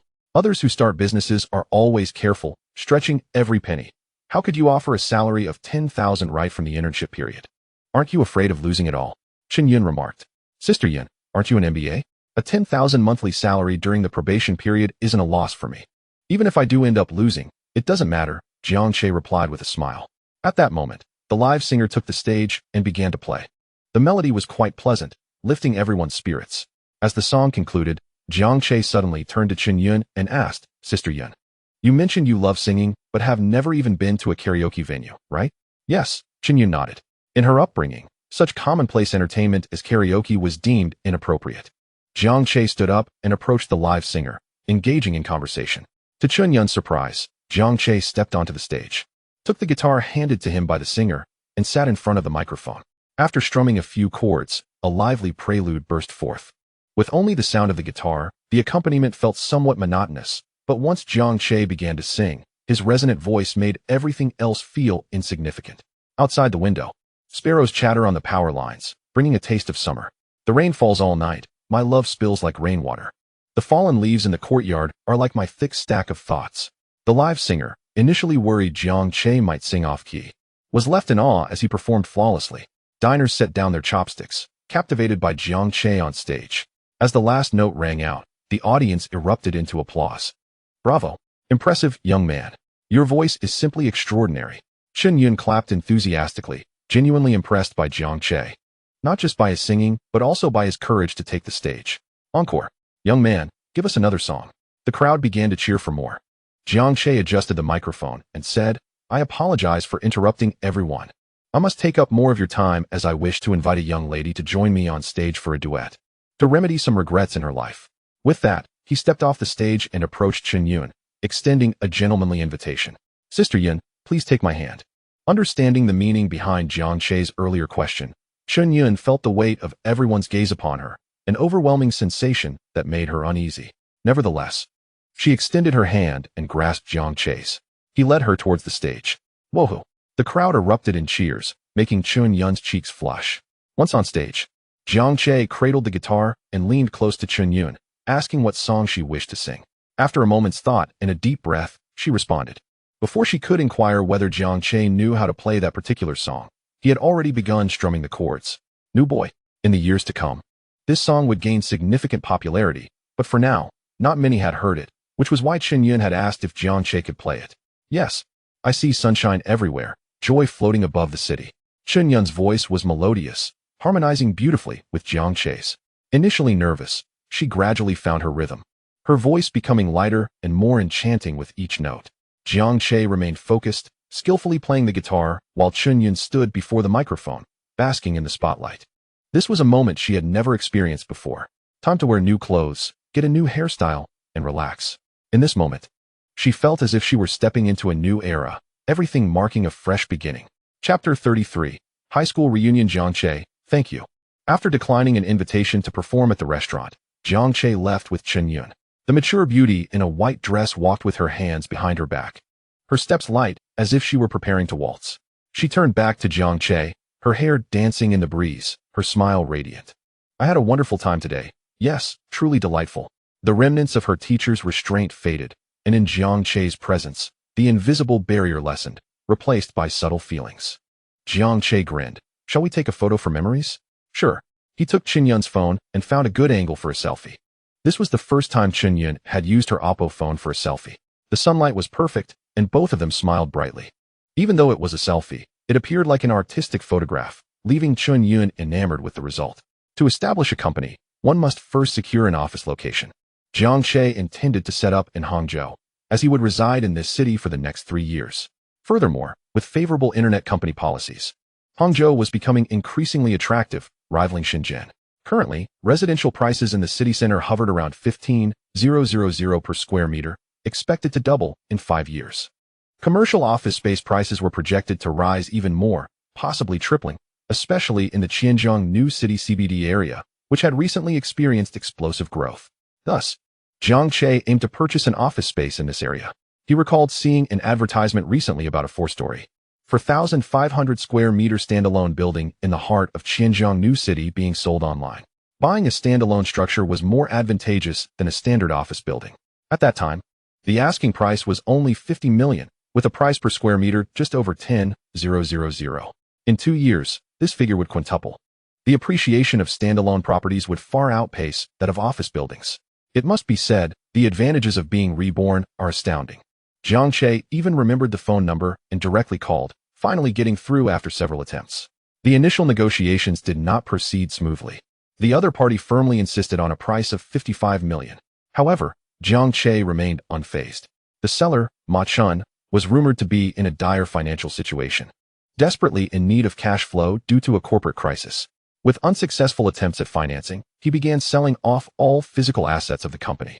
Before hanging up, Jiang Che stated that he would sell for 50 million, promising to transfer the funds within 1 hour after the ownership transfer was completed. Without waiting for a response, he abruptly ended the call, confident that Ma Chun would reach out again. It was not particularly challenging to sell the property in this area quickly, but to liquidate it in a short time frame was a daunting task. What's that brat talking about? Asking for 8 or 10 million. One would think he was negotiating a grand deal. Chun Ferong's voice echoed from outside. No matter how big your business is or how much power you wield, you will always be just a child in my eyes. Jiang Che tucked his phone back into his pocket and replied, I'm coming. The summer sun grew increasingly scorching. Yet Jiang Che rode his electric scooter under its rays without a hint of sunburn. In contrast, Chen Yunsong on the back seat was not so fortunate. Are you going to get your driver's license? At the entrance of Chunlai restaurant, Jiang Che expertly maneuvered his scooter to a stop. Han Lei and several classmates had already arrived, most of them girls. Upon seeing Chen Yunsong, they immediately posed the question. Chen Yunsong, bewildered, scratched his head and replied, I haven't taken the test. I'm not yet 18. A girl named Qian Lin, with a few pimples on her face, expressed her astonishment. If you haven't taken the driving test, how come you are so tanned? Chen Yunsong was momentarily dumbfounded, slowly turning to Jiang Che with a fierce look in his eyes. Jiang Che attempted to explain, what's wrong with being tanned? It's a sign of health. However, Chen Yunsong was beyond listening, taking off in pursuit. Yet, Jiang Che had anticipated this reaction, already several steps ahead, leaving him in the dust. Jiang Che hadn't expected to remain untanned. Had he known, he would not have dragged Chen Yunsong along. It was not intentional. Soon, classmates began to arrive in succession. Su Rongyin arrived fashionably late, followed closely by Qin Xiaolong, exuding the impression that they had come together. Upon spotting Jiang Che, Su Rongyin maintained her haughty demeanor. However, Jiang Che merely glanced at her before turning his attention to a nearby female classmate, engaging in light-hearted banter, completely disregarding her presence. A sudden pang of anxiety struck her heart as she noticed Qin Xiaolong loitering nearby. She immediately assumed that Jiang Che had misconstrued their camaraderie, causing her frustration to boil over. Qin Xiaolong, I kindly request that you keep your distance from me. Qin Xiaolong was taken aback, having done nothing to warrant such a reaction. Creak. The 2 tickets in his pocket were crumpled into a ball. Once inside the restaurant's private room, a banquet hall accommodating over 30 individuals awaited them. Many classmates had not arrived, leaving enough seats for those present. Jiang Che, Qin Xiaolong, and I did not come together. Su Rongyin hastily stated as she passed by Jiang Che, her pace unbroken as she continued forward.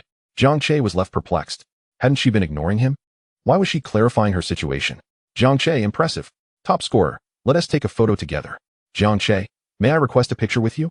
Before any exam, I'll pray to you, hoping for your blessing to succeed. Although Old Gu had not yet arrived and the dishes had not been ordered, beer had already been served. As soon as Jiang Che took his seat, classmates approached him one after another, raising their glasses. The inexperienced high schoolers, when it came to drinking, were quite foolish. Old Gu, walking in with 2 cartons of soft drinks, noticed that no food had been ordered and quickly intervened. Today is a day of celebration. We can drink. But no one should become excessively intoxicated. Anyone who ruins this final gathering will truly become the proverbial mouse droppings that spoil the soup. Old Gu had repeated this admonition countless times without singling anyone out, merely cautioning against such behavior. Rest assured, Teacher Gu, will you bring us 2 packs of soft drinks? We adore you. Teacher Gu, is this some kind of trap? Pretending not to care so we can smoke freely. But whoever dares will face dire consequences. Old Gu chuckled at the students' speculations. Do you really think of your teacher as such a villain? Is my nature so dreadful? He tossed 2 packs of cigarettes onto the table and continued. Jiang Che asked me to bring something along, and this is it. Although you've graduated, in my eyes, you are still children. I cannot condone buying cigarettes for you, but do refrain from smoking indoors, as there are girls and classmates who do not smoke. Jiang Che bought these. Jiang Che is incredible. We can't smoke here. Let us each take a pack with us. I'm in. Within moments, the 2 packs were divided, each person receiving 1. Oh, and there is a bag here, a gift for the girls. Old Gu placed another bag on the table and turned to Jiang Che, playfully scolding, you little rascal. Jiang Che chuckled, though he had emphasized in the group chat that the meal was on Old Gu. The classmates were well aware of its true origin. Thus, he had asked Gu Dafei to bring these items along. However, Gu Dafei directly stated that it was his initiative. Old Gu was a good teacher. Jiang Che had graduated many years prior, yet they still maintained contact. During their encounters, the now gray-haired old Gu would often shake his head in regret, lamenting that he should have offered more guidance back then. In Jiang Che's previous life, during a particularly turbulent period, old Gu had sought him out multiple times. Yet, Jiang Che, still reeling from Su Rongyin's rejection, was unable to absorb any advice. No matter how much old Gu urged, the outcome remained the same. What about our gift? What is it? Upon hearing Gu Dafei's words, a group of girls rushed toward the bag he had placed down. Inside were exquisite hairpins. Wow, how adorable. I want this one. I want that one. They're all so beautiful. Jiang Che, you must have taken a long time to choose. This is the brand of hairpin I wanted to buy a while ago. Over 50 yuan each, but I couldn't bring myself to purchase it. Jiang Che, I adore you. 50 yuan? So expensive? I almost bought that hairpin too. Does this mean Jiang Che saw me longing for it and bought it specifically for me? Li Yuan, you better step aside. The girls receiving the hairpins were eager to embrace Jiang Che. Among them, only Su Rongyin did not take one. Qin Xiaolong, who also refrained from taking a cigarette, observed this and wore a contented smile. However, his happiness was short-lived as Su Rongyin suddenly stood up and claimed the last hairpin that remained in the bag, causing his smile to freeze. Su Rongyin had been ignoring Jiang Che entirely. Yet, she truly did not want to be the only one without what everyone else had. After a fierce internal struggle, she stood up and took the last hairpin, thinking that possessing it did not mean she had acknowledged Jiang Che in any way. The pressure of the college entrance examination was finally lifted. Everyone felt extraordinarily relaxed, conversing from the southernmost to the northernmost corners of the sky, reminiscing about past lives and discussing future aspirations. It was unclear who initiated the topic, but soon the conversation turned to the scores of the recent college entrance examination and the schools they intended to apply to. Just as this topic was gaining momentum, Qin Xiaolong abruptly announced he had matters to attend to and left the gathering, his face as dark as ink. The others exchanged puzzled glances, but did not dwell on it. Jiang Che understood that Qin Xiaolong's departure stemmed from the fact that his score was merely sufficient for a first-tier university. In reality, this score surpassed that of many classmates, yet Qin Xiaolong, who usually boasted about his achievements, felt embarrassed to have only achieved a first-tier score, especially in light of Chun Yunsong's similar accomplishment. However, in truth, no one would mock him or consider it shameful. Who could guarantee unwavering success in the face of the college entrance examination? Countless individuals faltered during this critical moment. With Qin Xiaolong's exit, the discussion came to a close. As they continued to eat and drink, tears began to well up in many eyes without anyone noticing. As the meal concluded, their 3 years of high school life came to an end. Old Gu raised a glass, surveying the students he had nurtured for 3 years.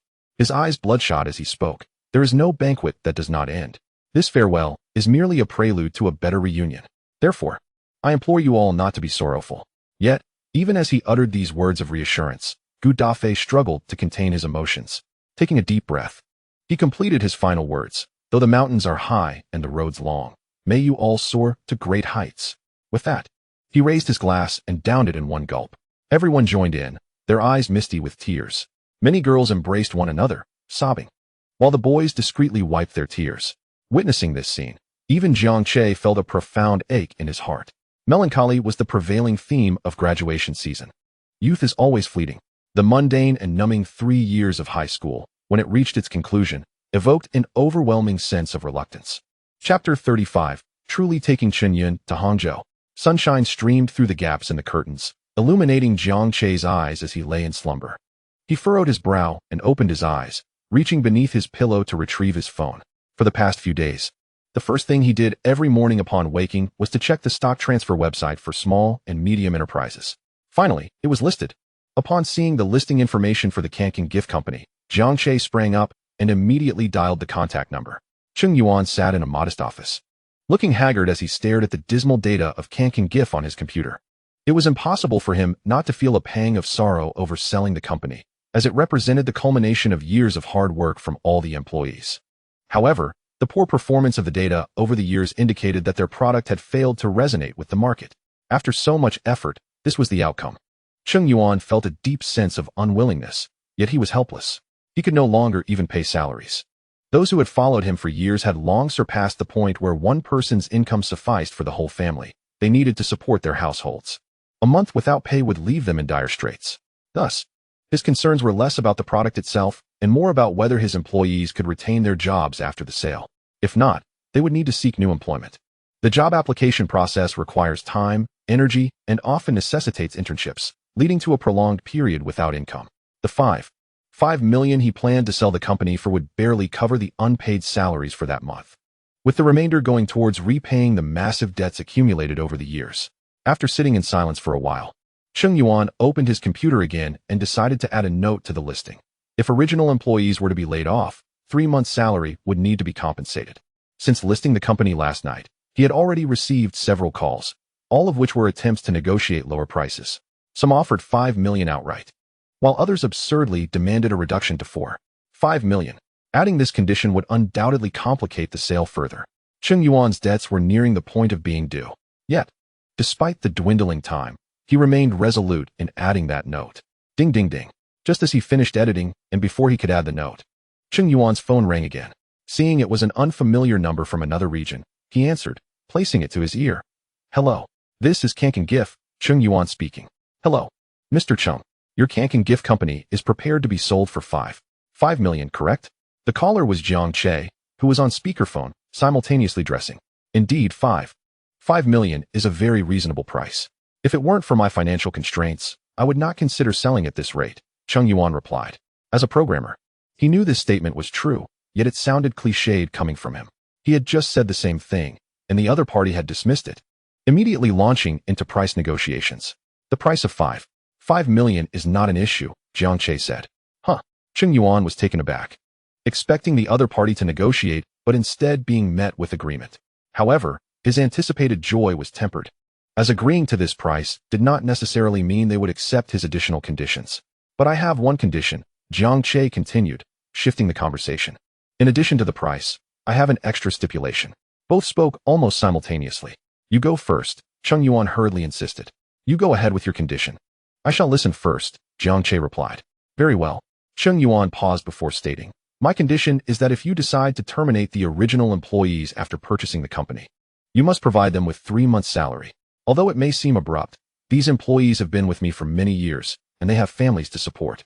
Losing their jobs suddenly would jeopardize their mortgage payments, their children's education, and even their ability to provide basic necessities. No problem, Jiang Che promptly agreed once more. Huh. Cheng Yuan was utterly stunned.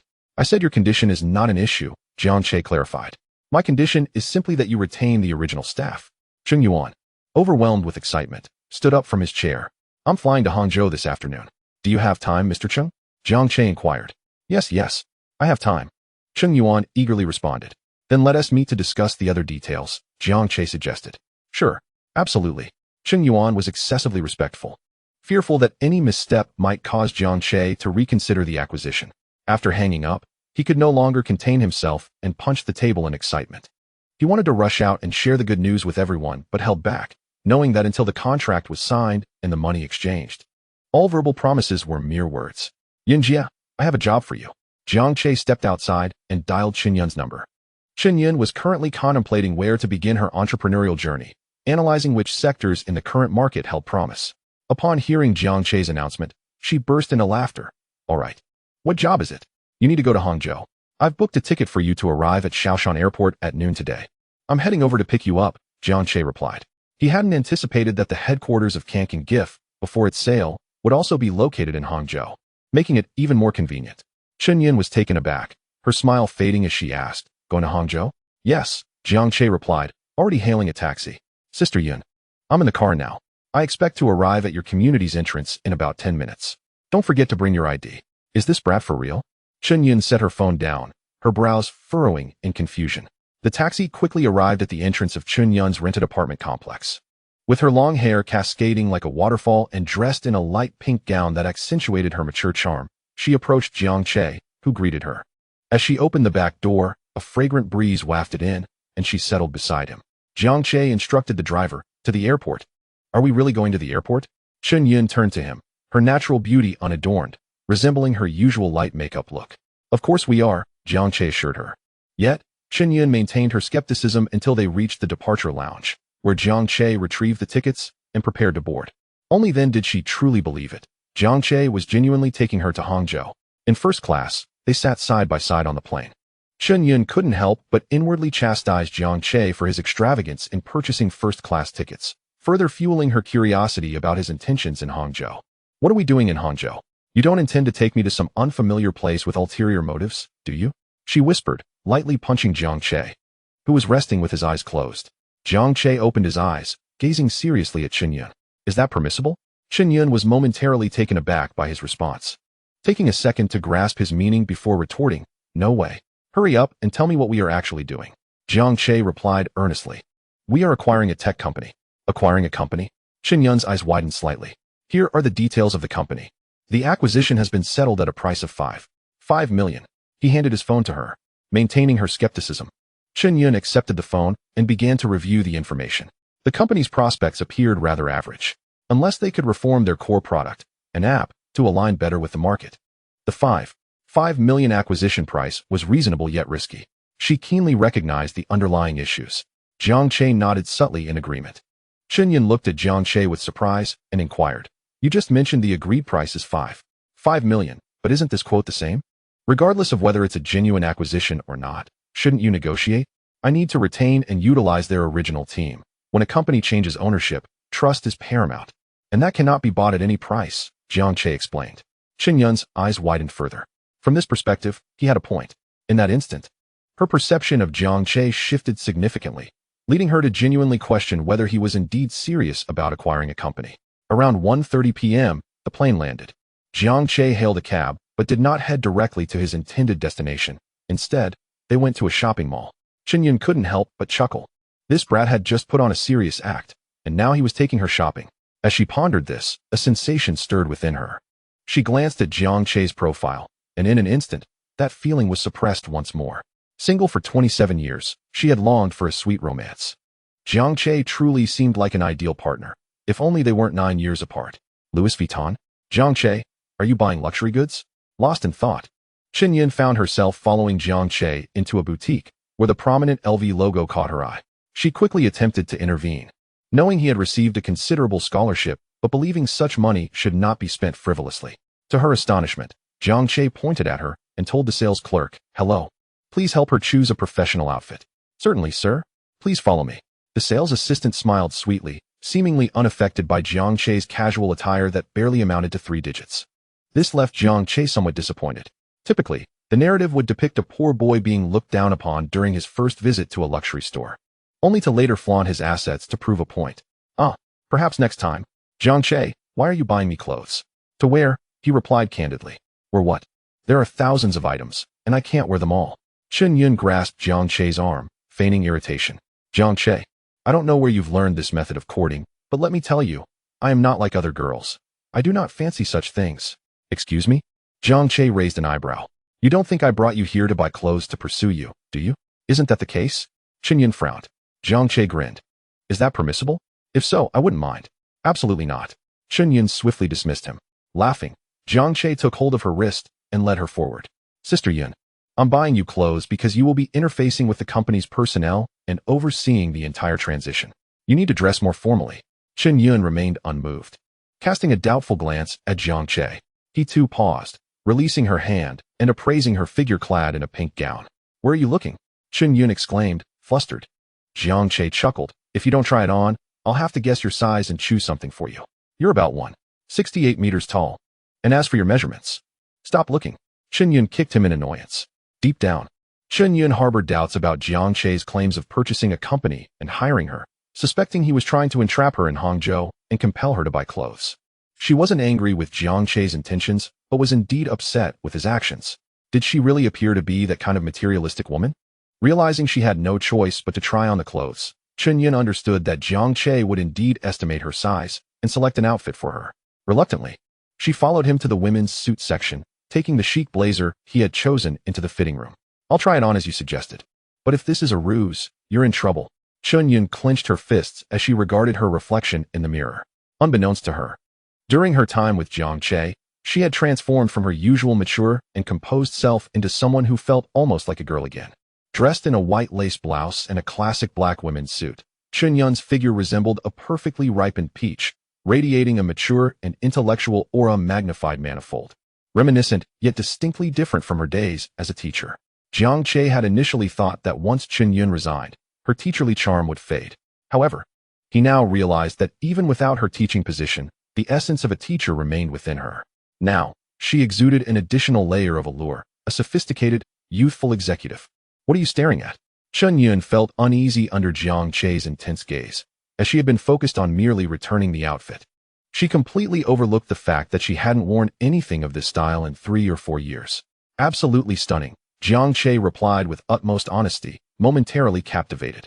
Chun Yun rolled her eyes, her face betraying an undeniable joy. She had purchased a pair of petite heels, completing her ensemble, fully embodying the aura of a sophisticated young executive. Jiang Che, without prompting her to change, swiftly removed the price tags. The entire outfit cost a staggering 45,000 yuan, which left Chun Yun feeling a pang of regret. Seizing the moment while Jiang Che processed the payment, she discreetly tucked away the tags, intending to return them later. As Chun Yun tried on clothes, Jiang Che casually selected a casual outfit, which, despite its seemingly minimal difference from his white t-shirt and black pants, was priced several hundred times higher. Glancing at the time, he realized they were nearing their scheduled appointment. Jiang Che took a cab with Chun Yun straight to the headquarters of Kankan GIF. Chun Yuan had proposed a meeting at a high-end restaurant, but Jiang Che deemed it unnecessary, opting instead for the company's premises. Throughout the ride, Chun Yun pondered how Jiang Che would navigate the situation, only to find herself in front of a dilapidated office building upon arrival. After ascending to the 3rd floor in the elevator, she was greeted by a sign that read Kankan GIF Network Responsibility Company, Limited. She was momentarily taken aback, astonished that they had indeed arrived at this company. At that moment, a middle-aged man emerged quickly from behind the glass door upon spotting them. Mr. Jiang? Chun Yuan, taken aback by Jiang Che's youth, initially questioned if it was indeed him. However, upon noticing Chun Yun beside him, he reconsidered and approached them. Hello, Mr. Jiang, hello? Jiang Che extended his hand. Greetings. Please, come in. Let's discuss in my office. The company was modest, with a dozen desks and a single office. The commotion at the entrance drew the attention of all employees. Once Chun Yuan led Jiang Che and Chun Yun into the office, everyone stood up, gathering outside the door to eavesdrop. These employees had been with the company since its inception, regarding it as their home. They had never contemplated the possibility of losing their jobs if the company were sold. While they were reluctant to part with the company, their primary concern was whether it would sell at a price that could cover the substantial debts Chun Yuan had accumulated over the years. With bated breath, they listened intently as Chun Yuan's voice resonated in the office. Mr. Jiang, I have but one request. If you take over the company, please provide 3 months severance for any long-standing employees you may have to dismiss. The room fell silent, the weight of his words palpable. Although this had been discussed over the phone, Chun Yuan felt compelled to reiterate the condition. Mr. Chung, that condition poses no issue, Jiang Che replied, nodding. As I mentioned during our call, I intend to acquire the entire company, including all its employees. I have ensured that this stipulation is included in the contract, so there is no need for further concern. Then I have no objections, Chun Yuan exclaimed, relieved upon hearing that it was documented in the contract. Very well. Please provide me with an account number, and I shall transfer the funds immediately upon signing the contract. There was no need to renegotiate what had already been agreed upon over the phone. Regarding the contract, Jiang Che had contacted his cousin, Chen Qing, while the plane was preparing for takeoff. Chen Qing, a graduate student at the University of Political Science and Law, was on the verge of graduation. In the future, she would become a renowned attorney in the capital, yet in this timeline, it seemed the legal field would lose such a talent, as Jiang Che intended to recruit her for his legal needs. Chapter 38. Chun Yun, why do I feel as though I've fallen into your trap? Chen Qing expressed confusion regarding Jiang Che's desire for such a contract, yet complied with his request and drafted one. The document was promptly sent to Jiang Che's phone while she was at the mall. Utilizing Chun Yuan's printer, Jiang Che printed the contract, and both parties commenced signing. Chun Yuan was struck by Jiang Che's demeanor, which belied his youth. He spoke and carried himself with a maturity beyond his years. However, as he borrowed Chun Yuan's printer, Chun Yuan couldn't help but harbor doubts until Jiang Che successfully transferred the funds into his account, at which point he exhaled in relief. Grappling with the sorrow of leaving behind a company he had nurtured, surveying the small yet warm office one last time, he sighed deeply and exited. Upon opening the door, he was met with the sight of all employees gathered outside. Brother Chung, Brother Chung, various voices echoed, each filled with sorrow. Why the long faces?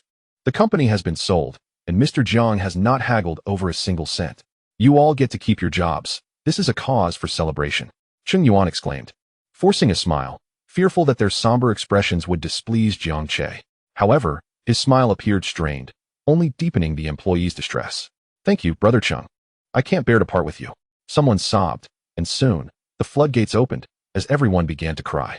Just as the atmosphere threatened to devolve into a full-blown emotional breakdown, Jiang Che's voice resonated from within the office. "It seems this farewell ceremony is a tad premature. Perhaps Mr. Chung will remain after all?" The collective sobs ceased, and puzzled gazes turned toward the youthful new owner. Chung Yuan, equally perplexed, looked back at Jiang Che. "Moving forward, everyone will be integrated into the development department, and I would like to offer Mr. Chung the position of director of that department. Would you be interested?" Chung Yuan was momentarily taken aback, but nodded vigorously. "Of course, I'm interested. Salary and other details can be negotiated. Rest assured, no one will be shortchanged." Jiang Che reassured him, patting Chung Yuan on the shoulder. "You need not leave, Brother Chung. You can continue to lead us." The atmosphere shifted dramatically, with joyous exclamations erupting. "Mr. Jiang is truly wonderful. No, we should now refer to him as Director Jiang, our boss. Long live the boss." The boss has ascended. The employees celebrated exuberantly, reminiscent of a lively bonfire gathering. They had endured their struggles for far too long. Jiang Che observed them with a smile, appreciating the remarkable camaraderie of a team forged through passion and dedication, a testament to their extraordinary creativity. Meanwhile, Chen Yun remained seated, still in disbelief. Once inside Kankan GIF, her skepticism morphed into anxiety. She worried that Jiang Che had orchestrated this meeting as a ruse, fearing he would ultimately back out of the deal, leading to potential conflict. It wasn't until Chung Yuan confirmed receipt of the funds that the reality of Jiang Che's acquisition dawned on her. Chen Yun's astonishment was profound as she realized Jiang Che had indeed intended to purchase the company all along. Suddenly, the notion of pursuing the fabricated narrative became trivial. She had misinterpreted the situation from the very beginning. Recalling the words she exchanged with Jiang Che at the LV store, Chen Yun felt an overwhelming sense of embarrassment and an inexplicable wave of profound disappointment. "Yunjie, now you must believe me, right?" Jiang Che returned with a smile, inquiring gently. Chen Yun came back to her senses and nodded hesitantly. "Then I shall entrust the subsequent company dealings entirely to you. Best of luck." Jiang Che made a gesture of encouragement. Chen Yun raised her gaze, perplexed as she looked at Jiang Che. "All of it entrusted to me. What about you?" "I need to prepare a project proposal for our future development. There is no time." Jiang Che replied with a grin. "If you're handing it over to me entirely, aren't you concerned I might encounter issues?" Chen Yun inquired further. Jiang Che smiled brightly. "I believe in you." His unwavering confidence in entrusting the task to Chen Yun stemmed from the fact that, compared to what she might handle in the future, this matter was trivial. It was a test of her capabilities and a vital step in her development, especially since Chen Yun had limited experience in upper management after graduating with her MBA. The words "I believe in you" stirred a myriad of emotions within Chen Yun, and for some reason, her heart felt lighter. She shot Jiang Che a playful glare. "Why do I feel like I've fallen into one of your traps?" Jiang Che chuckled, just realizing it. "Too late. You're already ensnared." After Chung Yuan finished his jovial interactions with the employees, he proceeded to facilitate the transfer of shares and began coordinating with Chen Yun. Chen Yun demonstrated remarkable professional competence, posing incisive questions during the handover that left Chung Yuan, the native boss, flustered and at a loss for answers. It wasn't until the following noon that the handover was finally completed. Chen Yun swiftly organized the data and presented it before Jiang Che, who sat in Chung Yuan's office. Jiang Che glanced through it with satisfaction, clearly impressed by her MBA training, yet he circled a few points to discuss with her. Chen Yun humbly accepted the corrections, astonished at how sharply Jiang Che could identify the issues. "Yunjie, are you puzzled about how I grasp all of this? Curious about where I've acquired such wealth?" Jiang Che turned to Chen Yun, who was leaning slightly over him to view the computer screen. As he turned, a subtle fragrance wafted into his nostrils, causing Chen Yun to straighten up abruptly, clutching her chest and playfully hitting Jiang Che's shoulder. A mix of shyness and irritation flooding her. "I am curious," she admitted. Jiang Che retrieved his phone, opened an image from his album, and handed it to her. Chen Yun accepted it, her brows furrowing in confusion. "Isn't this your college entrance examination score? Why are you showing me this?" "This is the answer to your questions," Jiang Che replied, rising to emphasize the impressive total score of 735, "because I am a genius." Chen Yun was momentarily speechless, captivated by Jiang Che's confident and handsome visage, lost in thought. Chapter 39, Getting on Track. "Jiang Liyun, your mother thought you were arrested." After completing the handover, Jiang Che exited the office, clapped his hands to draw everyone's attention, and announced, "Everyone, I am about to disclose the future plans for our company, as well as the most crucial tasks for your development department. Please gather in the office." Without a multimedia conference room, the arrangement was somewhat inconvenient, as over a dozen employees crowded into the meeting room. Cheng Yuan stood at the front, while Chun Yun positioned herself beside Jiang Che, behind the desk, making the already small office feel even more cramped. However, this was not the crux of the matter.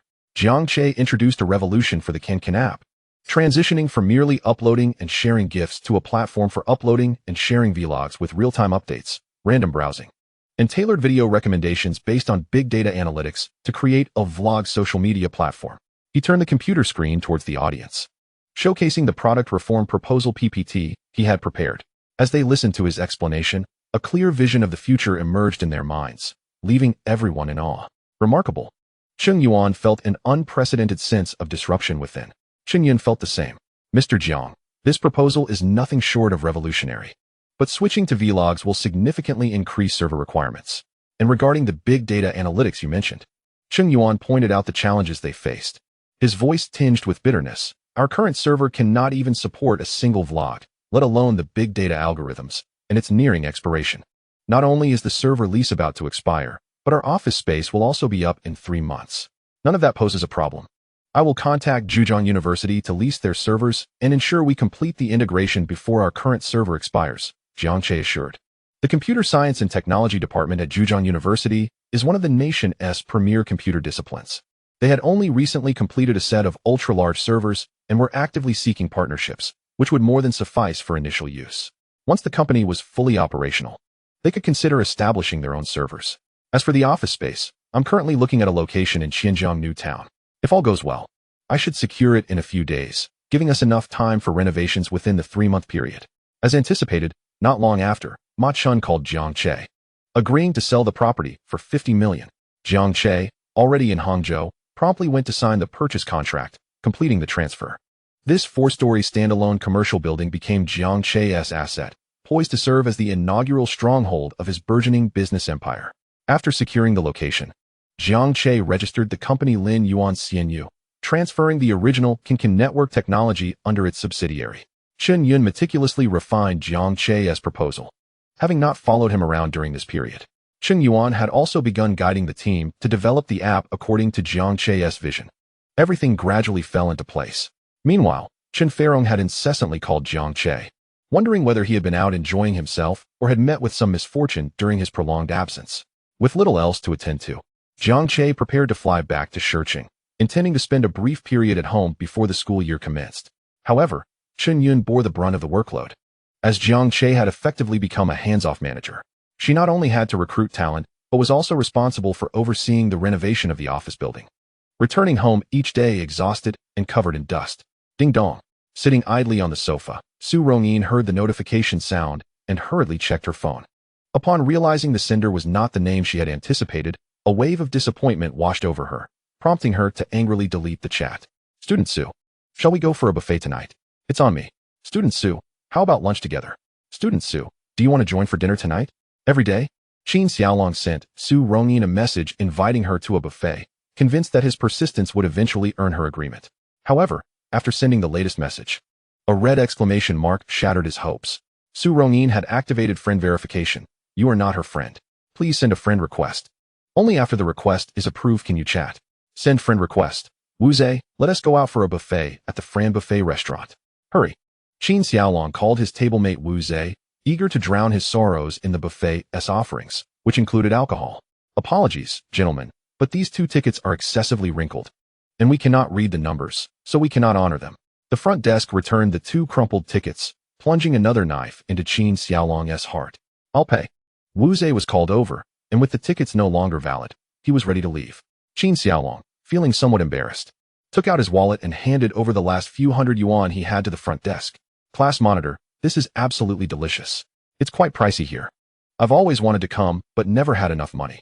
Now that I do, I still hesitate to spend so much on one meal." Wu Zhe enjoyed his meal immensely, continuously expressing gratitude for Qin Xiaolong's generous hospitality, which alleviated some of Qin Xiaolong's earlier frustration. Suddenly, Wu Zhe inquired, "Hey, class monitor, I recall you saying that if Jiang Che topped the exam, You would? What was it? Castrate yourself? Qin Xiaolong nearly choked on his drink in surprise. Upon returning home, Jiang Che was greeted with a disapproving glare from his mother. He approached her with a sheepish smile, offering to massage her shoulders. I've just been relaxing during this break before school starts. Why don't we take a trip together as a family? You could have given me a heads up before heading out. I received a call saying you were out of town. I thought you were in trouble. Chen Feirong playfully punched Jiang Che. Why would you think that?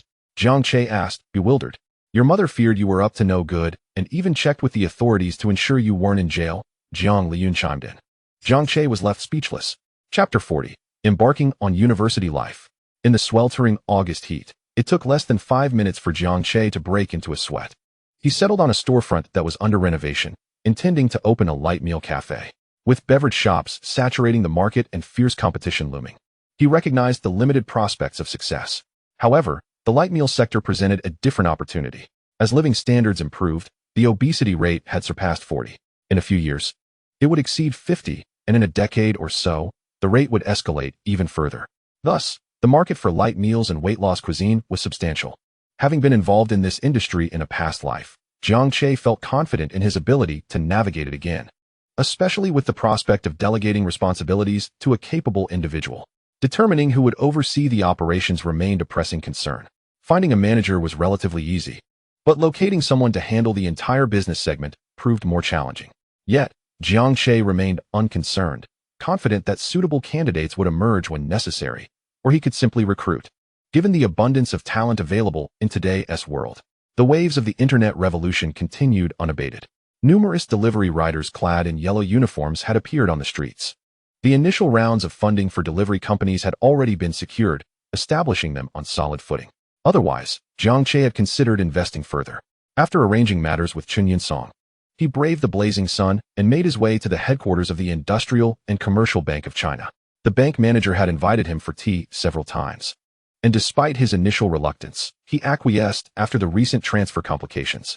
From a distance, he spotted a slightly overweight middle-aged man anxiously glancing around, occasionally checking his watch. Jiang Che parked his electric bike in front of him. The man barely registered Jiang Che's presence until he caught sight of him, nearly causing his eyes to bulge in disbelief.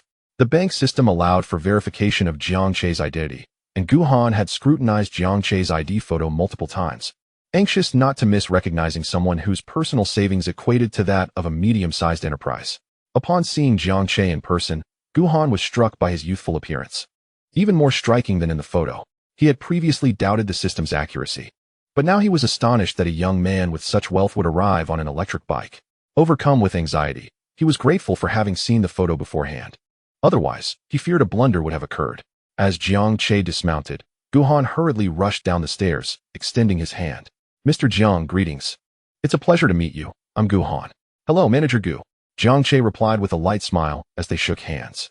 Having encountered numerous affluent individuals, Gu Han immediately sensed the aura surrounding Jiang Che, akin to that of board chairpersons he had met, and promptly ushered him inside. The meeting was largely a formality. Jiang Che sipped tea and engaged in small talk, assuring Gu Han that there would likely be future collaborations. After a brief visit to the client manager's office, he departed and rode his electric bike to an internet cafe. If Gu Han had witnessed this scene, his jaw would have likely dropped. Pleasant moments are often fleeting, and soon it was time to commence classes. Due to military training, the school term started in mid-August. During this interval, the light meal cafe had opened successfully and was thriving. The cafe's manager was Wang Hai, a former classmate of Jiang Che and Shen Yinsong, a good-hearted but academically challenged individual who had dropped out rather than attend a lesser school. In a previous life, he and Jiang Che had been a duo of dropouts, maintaining contact for many years thereafter. One day, Wang Hai visited the cafe, saw the promotional poster proclaiming, "Eat without fear of gaining weight," and decided to purchase a meal. Recognizing his current unemployed status, Jiang Che extended an invitation to him. Despite his lack of formal education, Wang Hai exhibited quick wit and soon flourished in his role. Jiang Che planned to assess his capabilities over time, considering him for a leadership position in the cafe's chain operations. Chen Yinsong experienced a stroke of luck, gaining admission to Hangzhou Electronic Technology University with scores that barely met the threshold. It was a respectable institution, though its name might not convey prestige. As the two boys entered the airport terminal, their parents were visibly anxious, fearing potential troubles in an unfamiliar city. "Relax, old Chun," Jiang Liyun said, sharing a cigarette with Chun Kai. "The kids are grown. they need to spread their wings. Especially since this is a new environment for them, Chen Feirong remarked. I worry about my son. Not at all unfamiliar, Chen Feirong retorted. That little rascal has already spent over half a month in Hangzhou. Despite her irritation, a sense of trepidation lingered in her heart. She understood that her son was maturing, and after this departure, it might be a long time before they met again. To avoid alarming his parents, Jiang Che opted for a business class ticket instead of first class, hoping to escape any severe reprimand if they discovered his purchase. Upon seating himself, he noticed a mature woman behind him, accompanied by a little girl of 3 or 4, whose large, blinking eyes resembled a porcelain doll. The woman possessed an alluring beauty and an impressive figure that drew attention. Unavoidably, he cast several glances. Yet Jiang Che swore that this was not a manifestation of his own greedy heart. It is a natural inclination for all to appreciate beauty. Thus, it is entirely normal to steal a few extra glances at something exquisite. Individuals like Chun Yunsong resembled Lu Laolao entering the Grand View Garden, gazing left and right, crouching to inspect the ground, and then poking Jiang Che in astonishment, exclaiming, Xiao Che, the business class is indeed a world apart from economy class. Such behavior could be deemed abnormal. Upon boarding the aircraft, Chun Yunsong was palpably exhilarated, fidgeting in his seat as if he had developed an itch on his back.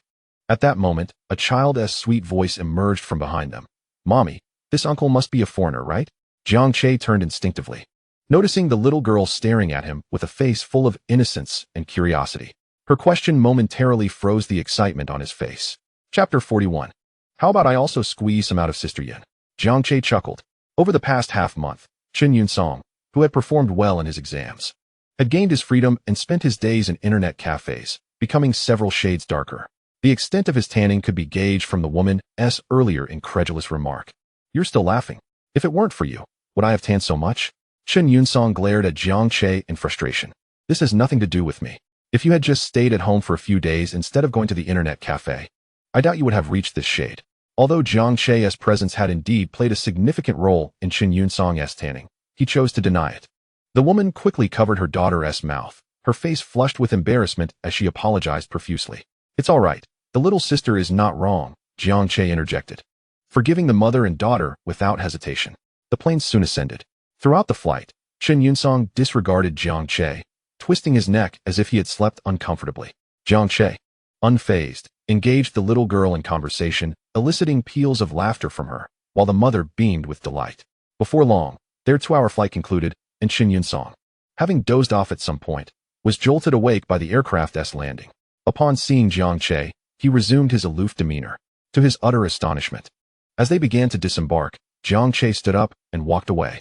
Staring at Jiang Che's retreating figure, Chen Yunsong momentarily froze before realizing something was amiss. He quickly glanced at the overhead luggage compartment and nearly leapt up. Jiang Che, you scoundrel! Struggling with 2 heavy suitcases. He was out of breath and wished to hurl them at Jiang Che's face. Upon exiting the terminal, he scanned for Jiang Che's figure, and to his surprise, discovered that Jiang Che had somehow procured a Volkswagen Tiguan, sitting in the driver's seat with the window down, throwing winks his way. Where did you get this? Chen Yunsong was momentarily taken aback, pointing at the car in bewilderment. Get in. Jiang Che beckoned, opening the trunk. Chen Yunsong shoved his bags inside and quickly hopped into the passenger seat, asking, Xiao Che, where did you get this car? It fell from the sky. Jiang Che replied earnestly. His serious demeanor caused Chen Yunsong to be momentarily stunned before he playfully punched Jiang Che on the shoulder. Could you not answer me seriously for once? All right, fine. Someone lent it to me. Jiang Che chuckled, revealing the truth. Where's that person? Chen Yunsong glanced back, ensuring it was just the 2 of them in the vehicle. They went to catch a flight. Jiang Che fastened his seatbelt and shifted into gear. Let us go. Buckle up, I'll drop you off first. This car belonged to Cheng Yuan, and a friend of his happened to be flying out. So Jiang Che took the keys and entered the terminal. He first dropped Chen Yunsong off. Upon reaching the entrance of Hangzhou Jinzi University, seeing the heavy traffic, Jiang Che parked at the side, allowing Chen Yunsong to take his luggage and walk the rest of the way. Gazing at the long stretch of road under the blazing sun, Chen Yunsong felt an urge to curse, but he realized that complaining wouldn't help. So he simply got out of the car. However, as he stepped out, an unexpected wave of discomfort washed over him. It was his first time traveling far alone, and he wished for Jiang Che to accompany him in settling down. He hurriedly turned to call out to Jiang Che to join him, but to his dismay, the Tiguan had already turned around and sped away. Jiang Che was fully aware of his friend's sentiments. He had intentionally left Chen Yunsong to face this alone. Chen's parents were overly concerned for their son, which had resulted in Chen Yunsong's lack of independence. Such experiences were beneficial for growth. Driving away, Jiang Che did not head directly to Zhejiang University for enrollment. There were 3 days to report, so there was no need to rush. Instead, he sought out Chen Yun. Currently, Chen Yun was inspecting the renovation progress of the new office building. The newly constructed CBD area required no external renovation, and with simple decorations.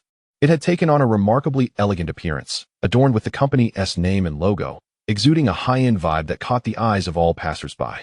The internal facilities needed complete overhauls, with intricate wiring and networking tasks that were daunting. After several days, things were nearly in order. Though she was responsible for the company and this project, which caused her considerable stress, Chen Yun remained dedicated, striving for excellence in every aspect. After surveying the premises, Jiang Che nodded in satisfaction, his appreciation for Chen Yun's capabilities rising to new heights.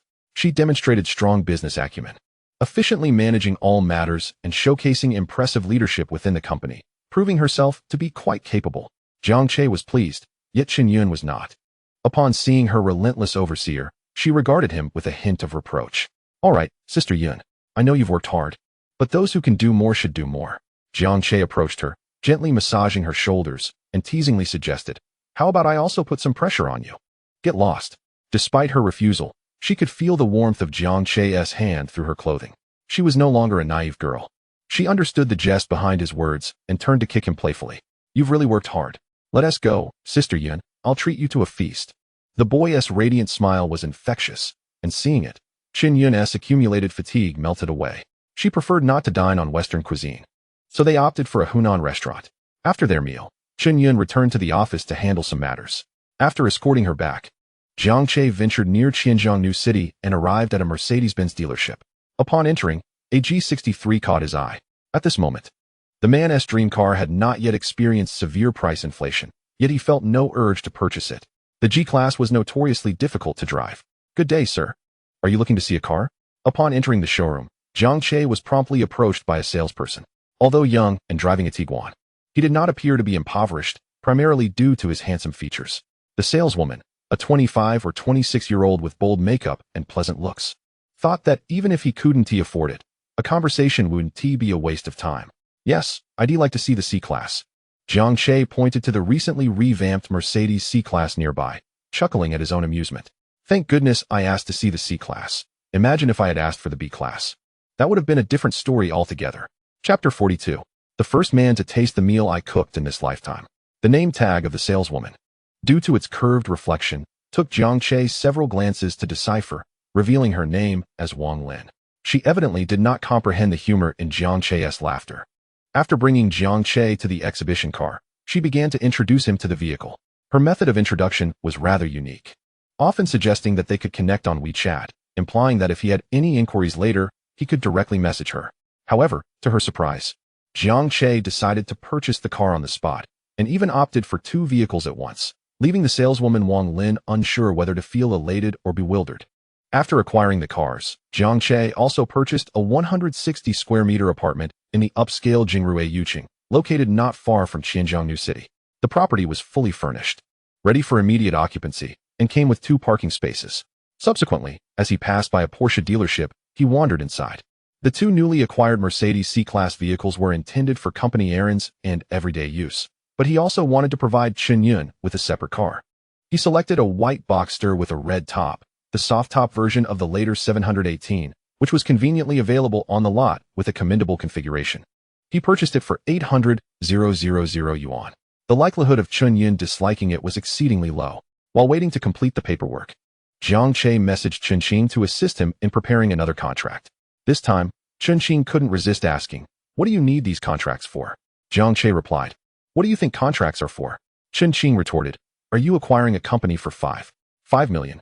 Hiring a general manager? Buying an office building for 50 million? You seem to be up to something shady. Let me enlighten you about the criminal law." Jiang Che chuckled at her lengthy response. "Sister, I topped the college entrance examination. My future is bright, and there is no need for me to engage in fraud."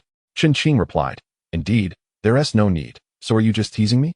I'm busy preparing for my master's thesis. If you're just looking to pass the time, I may have to temporarily block you." Through the screen, Jiang Che could almost envision Chen Qing's displeased expression. He responded helplessly, "Blocking me is fine, but please prepare the contract first. I really need it." Chen Qing agreed. This is the last time. After completing all the paperwork, night fell. Jiang Che drove a Tiguan towards the company, but halfway there, he suddenly realized he had forgotten to buy a car for himself. It was a rather sad revelation. Only in the darkness of a city can one truly witness its splendor. The prosperity of Hangzhou is incomparable to that of Shiqing. Arriving at the company entrance, the two Mercedes C-Class vehicles were already parked downstairs.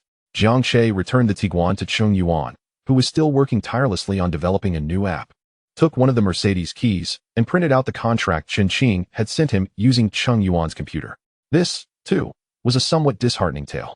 After receiving the contract, Jiang Che expressed his gratitude to Chen Qing and mentioned that he would consider recruiting her for the legal department, followed by a message with an exclamation mark.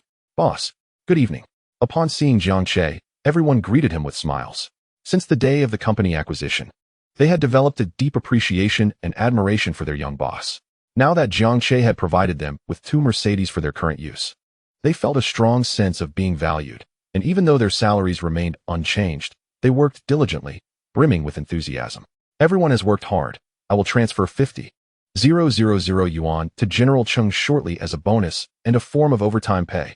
Jiang Che noted that salary matters needed to be handled by professional human resources management, but it was clear that overtime should not go unrewarded. He generously transferred 50,000 yuan, which meant that each of the dozen or so employees could receive over 4,000 yuan.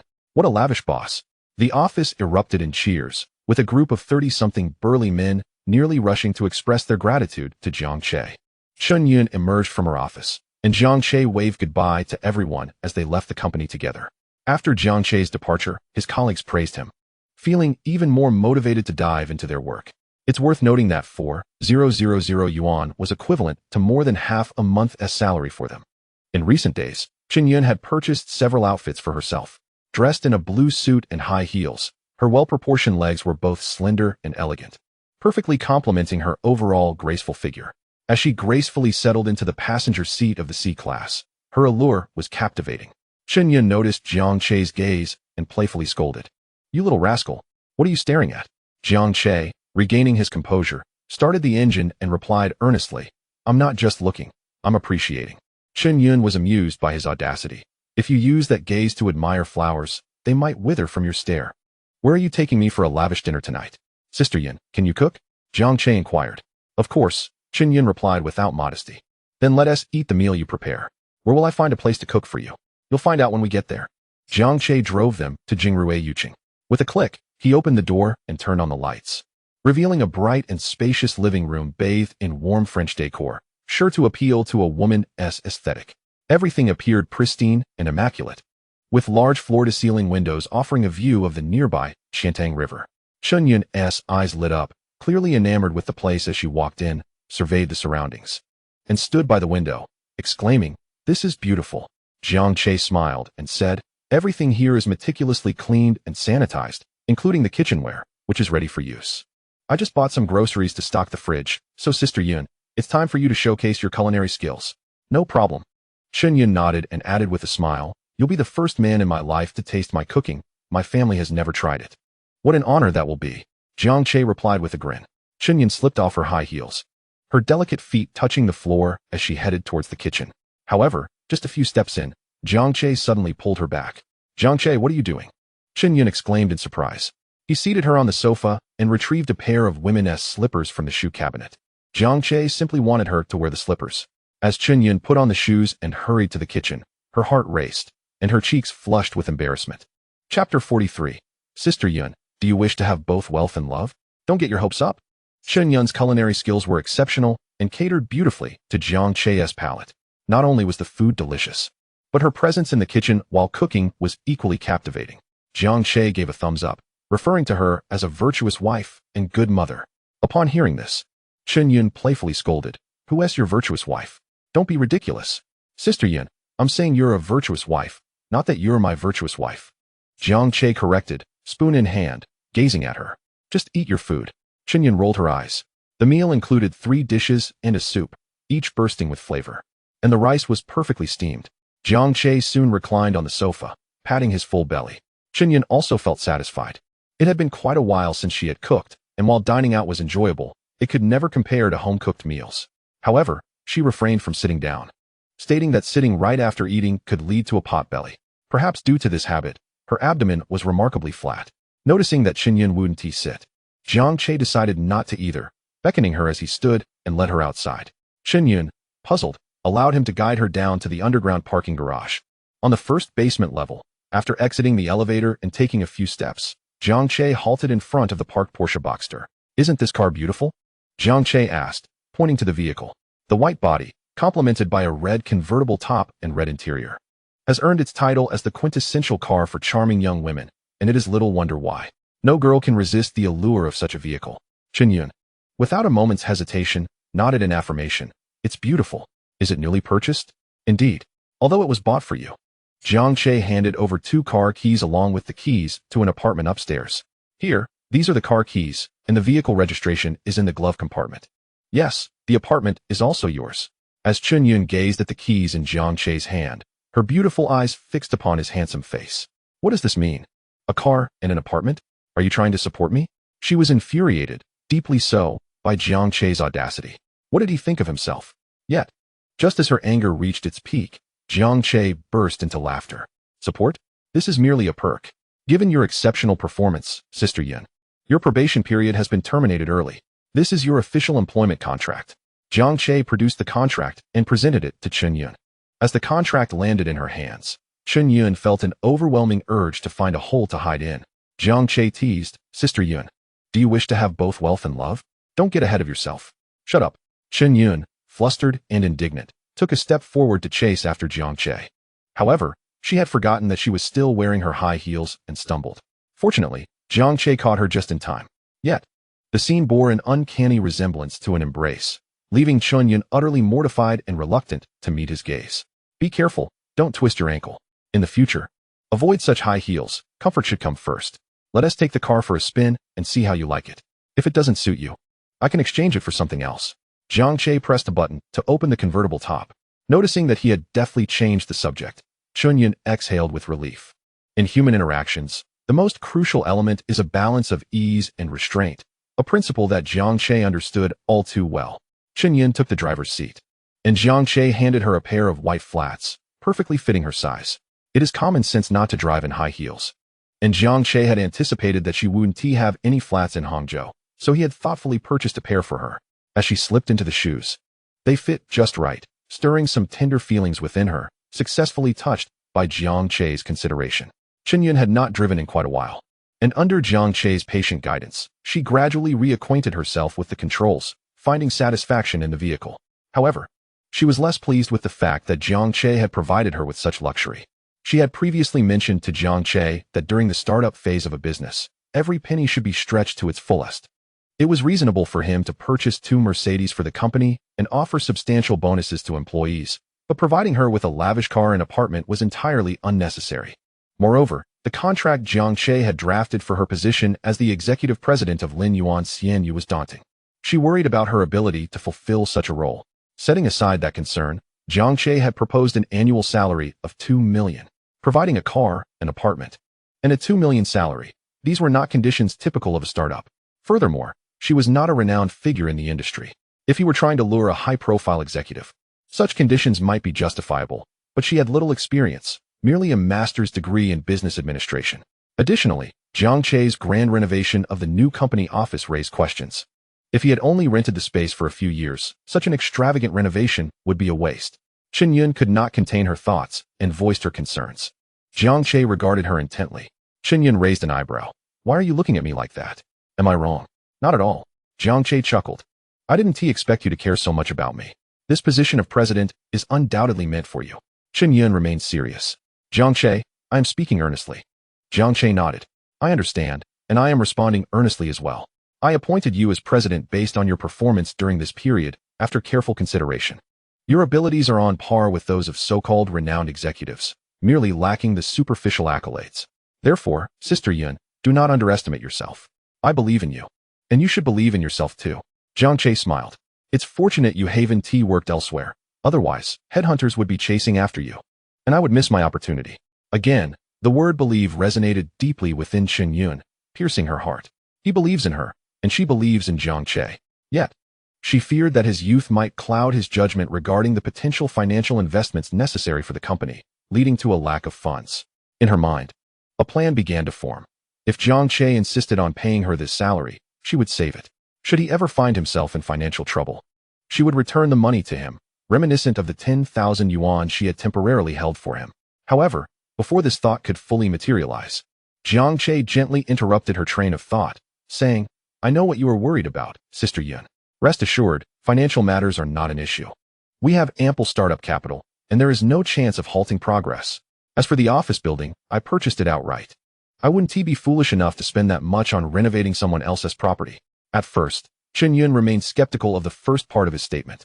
Yet, upon hearing the latter half, she turned to Jiang Che in astonishment. You bought it. Indeed, bought it. Chen Yun paused, instinctively recalling something. She looked down at her unbuttoned collar, realizing that from Jiang Che's perspective, he could indeed see quite a bit of white. Jiang Che, Chapter 44, Enrollment. The mind of a genius is indeed different from that of an ordinary person. Early in the morning, Jiang Che made another trip to Porsche, selecting a white Kian with a red interior from their inventory. It was comfortable and discreet, perfect, having just acquired a Boxster the day before. He was already a recognizable figure at Porsche. After completing the paperwork, as he watched the Kian's taillights disappear, the Porsche staff inside the glass window exchanged puzzled glances. They were unsure why Jiang Che had returned, feeling as if they had forgotten to buy something at the market and were now back to retrieve it. Hello, fellow students. I am your senior from the second year. Let me show you to your dormitory. Freshman, let me help you with your luggage. Is your uncle here too? He looks quite strong. I'll leave it to him. At the entrance of Jiangji University, numerous seniors braved the sweltering sun to welcome the new students.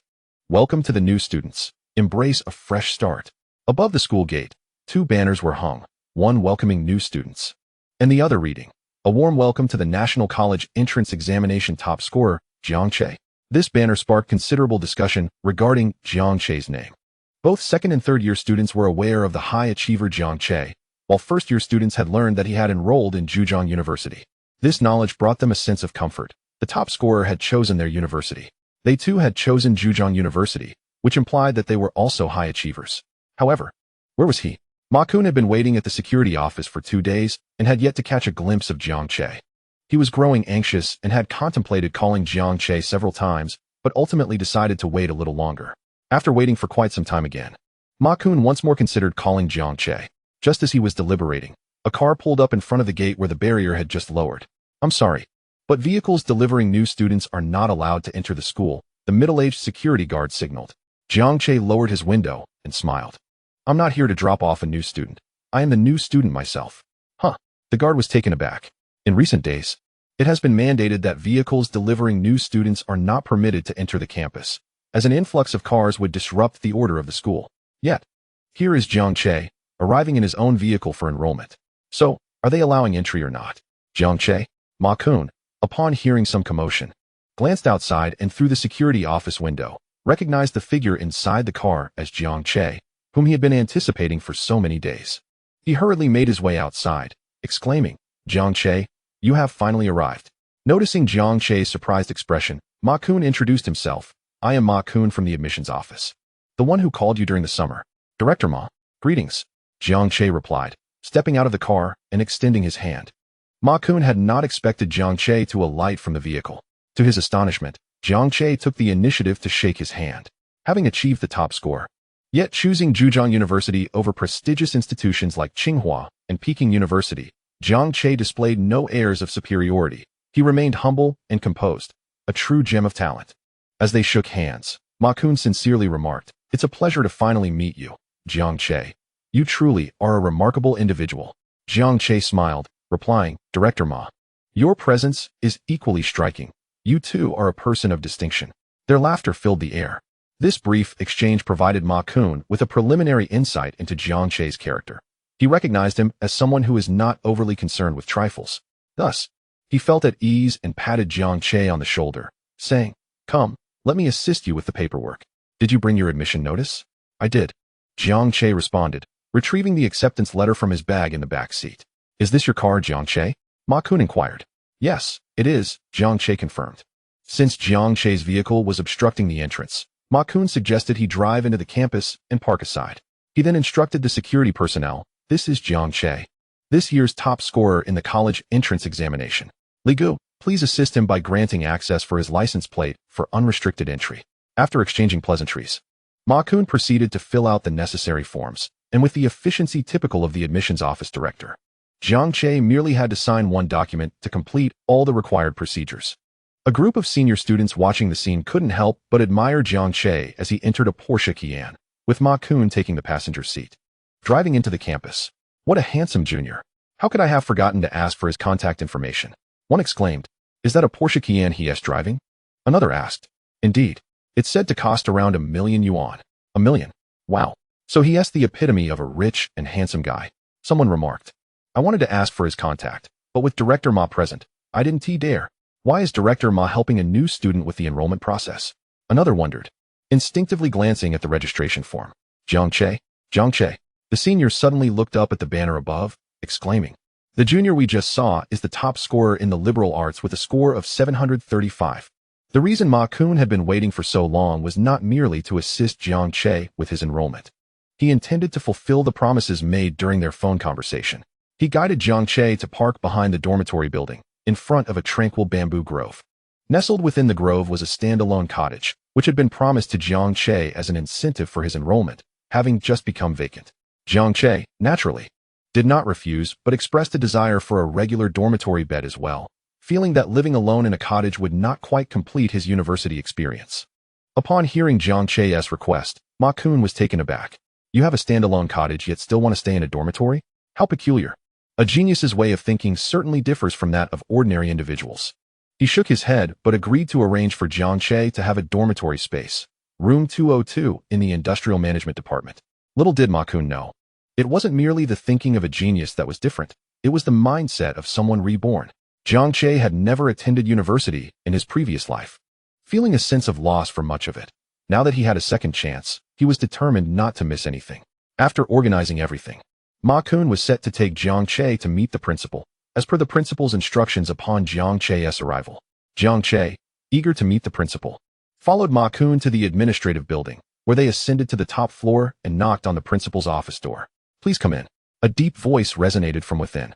Upon entering, they found a sprightly, elderly man with neatly combed gray hair, around 60 years old, seated behind the desk. Niuchuan Hai, the principal of Zhejiang University, a prestigious institution ranking just below Tsinghua and Peking University. Although his title may seem unremarkable, his position was extraordinarily significant, with an extensive network of influential alumni. "Principal, this is Jiang Che," Ma Kun introduced. "Ah, you may go about your business," Niuchuan Hai nodded, exuding an air of authority from the moment he spoke. "Understood." Ma Kun exited the office, and Niuchuan Hai removed his reading glasses, placing them in their case, and scrutinized Jiang Che with a keen gaze, chuckling. "You don't quite fit the image of a top scorer, do you? Missing a pair of glasses? Is that so?" Jiang Che replied with a smile. Niuchuan Hai intended to reassure Jiang Che not to be nervous, but he was taken aback to find Jiang Che entirely at ease. Raising an eyebrow, he remarked, "Indeed. You give off a rather unconventional vibe. I have encountered many individuals, yet you stand out. I am the top scorer in the liberal arts, not in the sciences. Throughout history, which literary master has conformed to a single mold? I may not be a literary master, but neither am I a mere bookworm." Jiang Che grinned, adding playfully, "Perhaps, principal, I should borrow your glasses for a moment to adopt the guise of a diligent student?" "Ha! What a clever lad. To achieve such results while embracing individuality, one could certainly call you a genius." Niuchuan Hai chuckled, gesturing to a nearby sofa. "Jiang Che, please sit. I invited you here simply to meet this illustrious scholar and perhaps offer you a glass of water." "I'll get it," Jiang Che replied, not taking a seat. As he approached with a thermos to fill the principal's stained cup, Niuchuan Hai's gaze towards Jiang Che grew more appreciative. Not merely due to the act of pouring water, but because of Jiang Che's measured demeanor and poise. Looking at Jiang Che, he remarked, "After you complete your master's degree, you might consider applying for a provincial selection program. I would gladly recommend you." "Thank you. But I have no intention of pursuing that path," Jiang Che promptly declined. Niuchuan Hai looked at him in surprise. Jiang Che beamed. "Didn't you just say I possess an unconventional spirit? I would not wish to confine myself to routine, lest I suffocate. Thus, I prefer the straightforward pursuit of business." "How amusing. To confine oneself within a system only to find oneself shackled, unable to pursue anything else. Jiang Che continued, moreover, one must possess qualifications and experience. And by the time one emerges, they may find themselves aged and burdened by countless uncertainties. Who knows, someone may deem themselves superior and cast me into obscurity, leaving me without prospects for a lifetime. It is far more appealing to be a billionaire, living freely and savoring life. Niu Chuanhai nodded in understanding. Indeed, that is a valid perspective. Well, given your character, your achievements in business should certainly surpass those on this path. However, you don't seem like someone who would work for others. A skyscraper rises from the ground, and establishing a solid foundation is the most challenging part. The journey of starting from scratch is rarely easy. Thank you for your reminder, but I have already embarked on this path. In fact, the reason you called me here is that I have something to discuss with you. Jiang Che grinned and said, since you are willing to support my recommendation for the provincial selection of officials, you would also lend a hand in business, wouldn't you? Uffed. Niu Chuanhai, who had just taken a sip of water, nearly spat it back into the cup. He recommended Jiang Che because he recognized his talent. Moreover, it was within his capacity and part of the regular process. But what could he do to assist in business? Drink slowly, don't choke, Jiang Che chuckled. What I need your help with is that I have started an online company and require a large server port. I would like to rent a set of servers from the school at the usual price. So, he intends to rent the school's servers. Niu Chuanhai tightened the cap of his cup. He felt that Jiang Che was not someone to take lightly. A vacant server is still vacant. Renting it to Jiang Che posed no issue. However, Jiang Che has indeed started an online company. Upon leaving the principal's office, Jiang Che picked up his luggage and entered the boys' dormitory of the School of Management. At that moment, in room 202, the other three roommates had already gathered, each seated on their respective beds, engaging in lively conversation. As Jiang Che pushed the door open, all three turned to look at him. The closest, a chubby fellow, jumped off his bed and eagerly took Jiang Che's luggage, exclaiming warmly, brother, you finally made it. The last day of reporting is almost over. I thought our dorm would only have 3 people. Let me introduce myself. I'm Li Feng from Laozhan. You've heard of Laozhan beer, right? That's the one. The other 2 are Shi Qi from Shiguang, and the slender lad by the window raised his hand in greeting, somewhat shyly, as Li Feng introduced them. Another roommate hopped down from his bed, standing about 1.75 meters tall, a bit shorter than Jiang Che, but decent looking, with fair skin that concealed his imperfections. He was stylishly dressed, wearing a Casio watch, and had trendy hair. Seeing Jiang Che, he lamented, I thought I would be the best looking in our class. But now it seems I must settle for second place. Hello, I'm Han Tong, from the Magic City. Hello, I'm Jiang Che, from Shiqing. Jiang Che responded, his brow raised and a smile illuminating his face. Thus, these would be his roommates for the coming 4 years. The beautiful university life had officially begun. Chapter 46. You can't possibly be the top scorer, Jiang Che, can you? Rongyin, you are truly beautiful. Once classes begin, you will surely attract many admirers. But fear not. From today onward, I shall be your devoted protector. Upon starting school, Su Rongyin encountered her guardian, her roommate Wu Xiaoman. Just as Wu Xiaoman finished speaking, her phone chimed. Checking it, she found a notification from Weibo, with someone refuting her comments on a post. Immediately, her fingers flew across the screen, retaliating with the fervor of a seasoned social media warrior. After mercilessly berating the other party, she opened the school forum, eager to see if there were posts about Su Rongyin. To her surprise, nearly every post from the past 3 days revolved around Jiang Che. The forum buzzed with news that Jiang Che was not only the highest scorer in history for liberal arts, but also quite handsome. Is that true? Sounds like a boast. Wu Xiaoman scoffed. It must be true. The sophomore who posted it is a student council member responsible for new student registrations. They must have seen Jiang Che to make such a statement. Her roommate, Jiao Lan, chimed in, leaning down from the upper bunk. I've seen that senior. She is quite pretty and a student council member. If she is impressed enough to say he is handsome, he must be very attractive. Another roommate, Zhou Xin, added, I really want to see him and find out just how handsome he is. Jiao Lan expressed. Me too. Zhou Xin echoed. Wu Xiaoman felt a twinge of disdain. 2 infatuated fools. Meanwhile, Su Rongyin, listening to her roommates, unknowingly lifted her chin, wearing an air of pride. The entire school was abuzz discussing Jiang Che because of her choice to enroll at Zhejiang University. Your name is Jiang Che? You share the same name as this year's top scorer? Could you possibly be the actual Jiang Che? You are from Shi, aren't you? You must be the real deal. Oh my goodness. All of them were among the top scorers of the college entrance examination, their thoughts racing. Li Feng and Han Ting quickly realized what was happening. exclaiming in unison. Shi, who had been quietly sitting on his bed, also peeked out. Who would have thought that a big shot like you would be in our dorm? Please allow me to pay my respects. Han Teng mockingly prepared to kneel before Jiang Che. I'll make your bed. Li Feng, a hands-on type, volunteered. I'll help too. Even the usually shy Shi exclaimed, much to Jiang Che's amusement. With their combined efforts, Jiang Che's belongings and bed were swiftly arranged. He then sat on the edge of his bed, joining the lively conversation the three had been having. Initially, upon learning that Jiang Che was the top scorer, they experienced a sense of distance. However, as they continued chatting, Jiang Che's amiable humor dissipated that feeling entirely.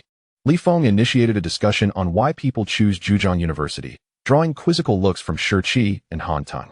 Han Teng first inquired about Li Feng's score, and upon confirming it was similar to his own, he remarked, with that score, where else could you go besides Zhejiang University? You wouldn't make it to Qingbei. Isn't there any other reason? Li Feng asked. Because the school is good. What other reason could there be? Han Teng replied. I also chose Zhejiang because it's the best school I could attend, Shi added, his accent thick, possibly due to his shyness. You guys lack ambition. Li Feng shook his head. You have ambition? What is your reason for coming to Zhejiang? Han Teng countered.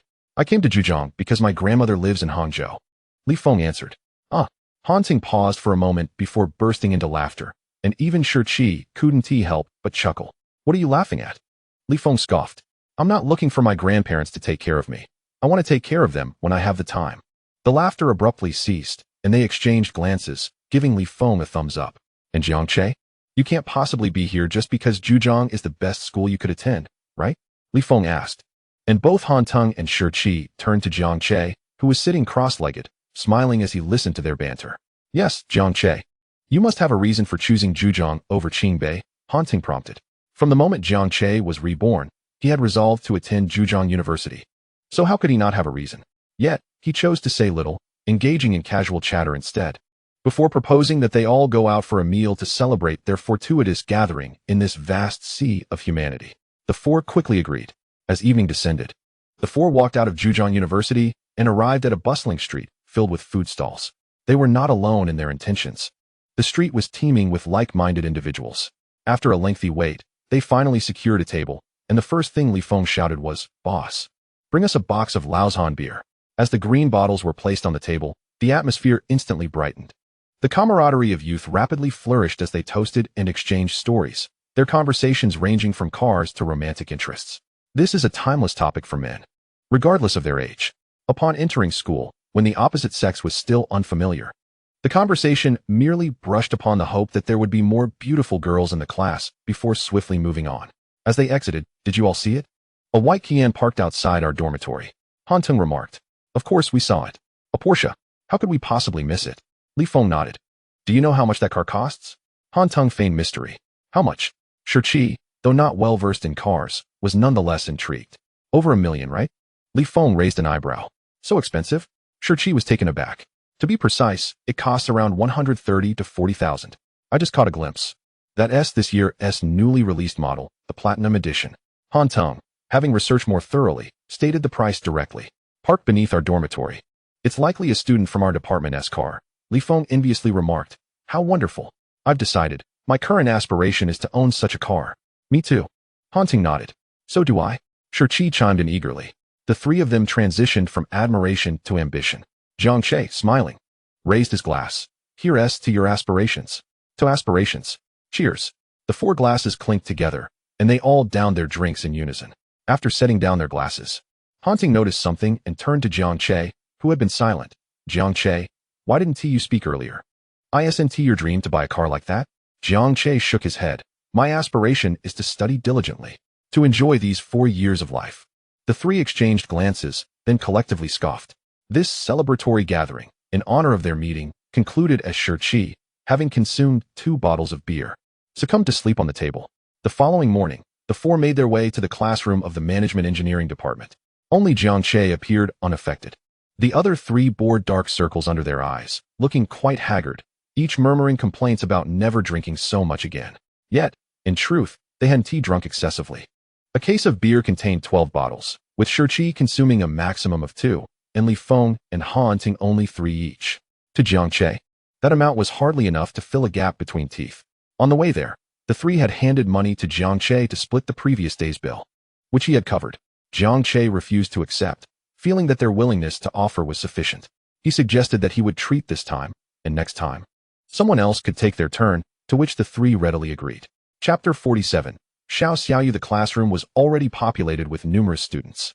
They conversed in groups, and every new arrival drew curious glances as they observed their future classmates for the next 4 years. The collective gaze of the students was particularly drawn to Jiang Che. Conversely, as Jiang Che scanned the room, he was captivated by a petite figure sitting alone in the corner. It wouldn't be accurate to call her merely petite. Rather, she was frail. Her delicate frame appeared almost sickly, with hair a dull yellow resembling weeds. But despite her pallid complexion, her small face retained an undeniable beauty. Jiang Che had initially thought that with such a vast university, filled with numerous majors and students, finding someone would be a challenge. Yet, fate had conspired to place them in the same class. Xiao Xiaoyu, we meet again. Jiang Che felt as if a lifetime had passed since their last encounter. In truth, an entire lifetime had indeed elapsed. Everything must be traced back to a year after his previous life. Jiang Che was working in Jinling, and contact with Su Rongyin had dwindled to almost nothing. By then, he had begun to awaken to reality, but his unwillingness to relinquish hope kept him ensnared in delusion. He sensed a business opportunity, believing that once he made money, he could return to the same world as Su Rongyin. Thus, he requested a sum of capital from his family, exactly 500,000. While withdrawing the money at the bank, he encountered a frail girl, seemingly delicate enough to be blown away by a gust of wind. She stood in line behind him. After Jiang Che completed his transaction and exited the bank, she emerged as well, yet appeared utterly disoriented and downcast, eventually collapsing onto the ground. Jiang Che took her to the hospital. The girl fainted due to prolonged starvation leading to low blood sugar. It was critical, as further complications could pose life-threatening risks, necessitating to prevent severe repercussions. Upon her awakening, Jiang Che had just returned with food. She thanked him and inquired about the expense, insisting she would repay him for the couple of bottles of glucose. But Jiang Che declined. At that moment, with little else to occupy his time, he chose to stay and care for her a while longer. Through their conversation, he learned her name was Xiao Xiaoyu, a second-year student at Zhejiang University. Just as Jiang Che was preparing to leave, her delicate, yet rough hand grasped the hem of his clothing. She requested a loan of 300,000. Should Jiang Che agree, she vowed to be his forever, even expressing willingness to marry him on the spot and fulfill any desire he might have. Although Jiang Che had 50,000 at hand, he intended to reserve at least 20,000 for emergencies. Additionally, as this was the bulk of his parents' lifelong savings, and with his heart still tethered to Su Rongyin, he turned her down. Days turned into weeks, and about 2 to 3 months later, Jiang Che heard her name once more, along with a tragic story. At that time, the frail girl lay in a hospital bed, covered by a white sheet. Beside her was another lifeless body, her mother, who had succumbed to illness. Her elderly grandmother stood before the two bodies, trembling and at a loss. The untimely death of her father in childhood rendered Xiao Xiaoyu a fatherless child, and shortly thereafter, her grandfather passed from grief. To support the family, her mother toiled day and night, and though Xiao Xiaoyu developed a deeply introverted and self-effacing personality, her diligence in studies earned her a place at Zhejiang University. If only she could graduate and secure employment, everything would improve. However, misfortune struck at the most hopeful moment. Her mother collapsed. Xiao Xiaoyu hurried back from university to find her mother bedridden and unresponsive. The cost of one surgery was 300,000. With her meager diet of 3 buns a day, where would she procure such an amount? Stumbling out of the hospital, she gazed at the bustling throngs of people. The world appeared so beautiful, yet had never bestowed upon her a moment of respite. After failing to borrow even 3,000 from relatives, in despair, Xiao Xiaoyu considered the possibility of a student loan. She presented her identification at the bank, only to be met with the inevitable outcome. Not only was a loan unattainable, but she couldn't even secure a credit card. The bank supported entrepreneurial funding for students, contingent upon institutional endorsement. The last shred of hope dissipated, and Xiao Xiaoyu couldn't recall how she exited the bank. The next moment she opened her eyes. She was back in the hospital. She recognized the boy who had brought her there. He was the one who had been in line before her. At that moment, she learned that Jiang Che had 50,000. Xiao Xiaoyu never imagined resorting to selling her body to acquire the funds for her life-saving treatment, even in her darkest hour. Yet, she uttered those fateful words to Jiang Che. This was a confluence of numerous factors. It was her mother, for whom she would sacrifice everything to seek treatment. Moreover, The care shown by Jiang Che made her feel a warmth she had never experienced before. If Jiang Che could help her mother recover, she would willingly follow him for a lifetime, steadfast and unwavering. However, Jiang Che declined her request. Following this, Xiao Xiaoyu spent several arduous months tirelessly working and borrowing money for medical expenses, yet despite her struggles, she never uttered that phrase again. Time was too pressing, and everything seemed futile. No matter how hard Xiao Xiaoyu tried, the outcome was ultimately tragic. Her mother passed away, the monitor's heart rate flatlined, and the beeping noise became a monotonous line, causing Xiao Xiaoyu to lose consciousness. In that sleep, she never awoke again. Prolonged deprivation of nutrition, coupled with exhausting labor and overwhelming sorrow, led to her severe hypoglycemia, resulting in heart failure and her untimely demise. As Jiang Che gazed upon the lifeless body lying in bed, he felt as though his heart had been brutally squeezed. He stood there for a long time, longer than even Xiao Xiaoyu's grandmother had. Jiang Che assisted in arranging the funeral, visiting her grandmother periodically and spending moments in Xiao Xiaoyu's room. She had a penchant for journaling. As he perused her diaries, Jiang Che sensed her hidden insecurities and introverted charm, alongside her loneliness and helplessness. He recognized her self-respect and strength, understanding that there were girls in this world who deserved love more profoundly. Such girls would never allow his years of effort to be taken for granted. Yet, tragically, she had never truly been loved, just as Jiang Che had never received a response. From that moment on, Jiang Che continued living his life, yet he no longer reached out to Su Rongyin. His aspirations for success in business were no longer influenced by her. Chapter 48. Has anyone ever told you that your eyes are beautiful? After Jiang Che's rejection, Xiao Xiaoyu wrote in her diary that he still seemed like a warm light that briefly illuminated her life. This incident became Jiang Che's greatest regret. From then on, he shed his deep-seated insecurities and transformed himself, seemingly regaining his youthful spirit, as if all regrets had yet to begin. How could Jiang Che not wish to encounter Xiao Xiaoyu anew, in a manner that would prevent any further regrets? As for his feelings towards her, he was uncertain. However, the diaries he had brought to the office became his spiritual refuge until his rebirth. In a corner, Xiao Xiaoyu seemed to sense Jiang Che's intense gaze upon her and looked up momentarily. Their eyes met, but hers quickly darted away, and she lowered her head again. Old Jiang, there are no 4 consecutive empty seats left. Li Feng observed the tiered classroom, counting the adjacent seats and noting a peculiar phenomenon. Although there were many vacant seats, they were all in groups of 3. Was there an absurd pattern at play? Without waiting for further contemplation, Jiang Che stated, "You 3 can sit together, I will take this side." He proceeded towards the corner where the slender figure sat. Despite the abundance of empty seats, he chose to sit directly beside her. Xiao Xiaoyu kept her head bowed, flustered and uncertain of Jiang Che's intentions. Then, unexpectedly, Jiang Che extended a hand towards her, greeting. "Hello, my name is Jiang Che." Xiao Xiaoyu lifted her head. It would be discourteous not to respond to his self-introduction, so she replied, "Hello, I am Xiao Xiaoyu." She briefly grasped Jiang Che's hand before withdrawing it swiftly. "Xiao Xiaoyu, has anyone ever told you that your eyes are beautiful?" Jiang Che said with a gentle smile. Although the remark could be perceived as overly sentimental, it felt sincere coming from him. Xiao Xiaoyu lowered her head again, showing no inclination to respond. Her heart was closed off and deeply anxious, leading her to often engage in self-protection, which others might perceive as peculiar or reclusive. At that moment, a young man in his late 20s entered. Wearing glasses and a gentle smile, he was the instructor for Class 1 of the management department, Wang Shun. After surveying the room and noting that most students had arrived, he took out a roster and cleared his throat. "Everyone, please be quiet." The classroom fell silent. Wang Shun smiled and said, "On behalf of the school, I welcome you all. It is a privilege to form this big family with you during your 4 years at university. My name is Wang Shun. You can call me Teacher Wang or simply by my name." He continued, "I will take attendance, and when I call your name, please come up for a brief self-introduction." With that, he opened the roster and called out, "Lu Tai, here." A burly man stood up and strode confidently to the podium, but upon facing the many gazes, he became shy and mumbled, "Hello everyone, I am Lu Tai. I excel at basketball." Wang Shun did not prompt him to speak louder and called the next name, Chen Fong. A girl wearing glasses and dressed somewhat unfashionably approached the podium, but exuded confidence as she introduced herself. "Hello, I am Chen Fong.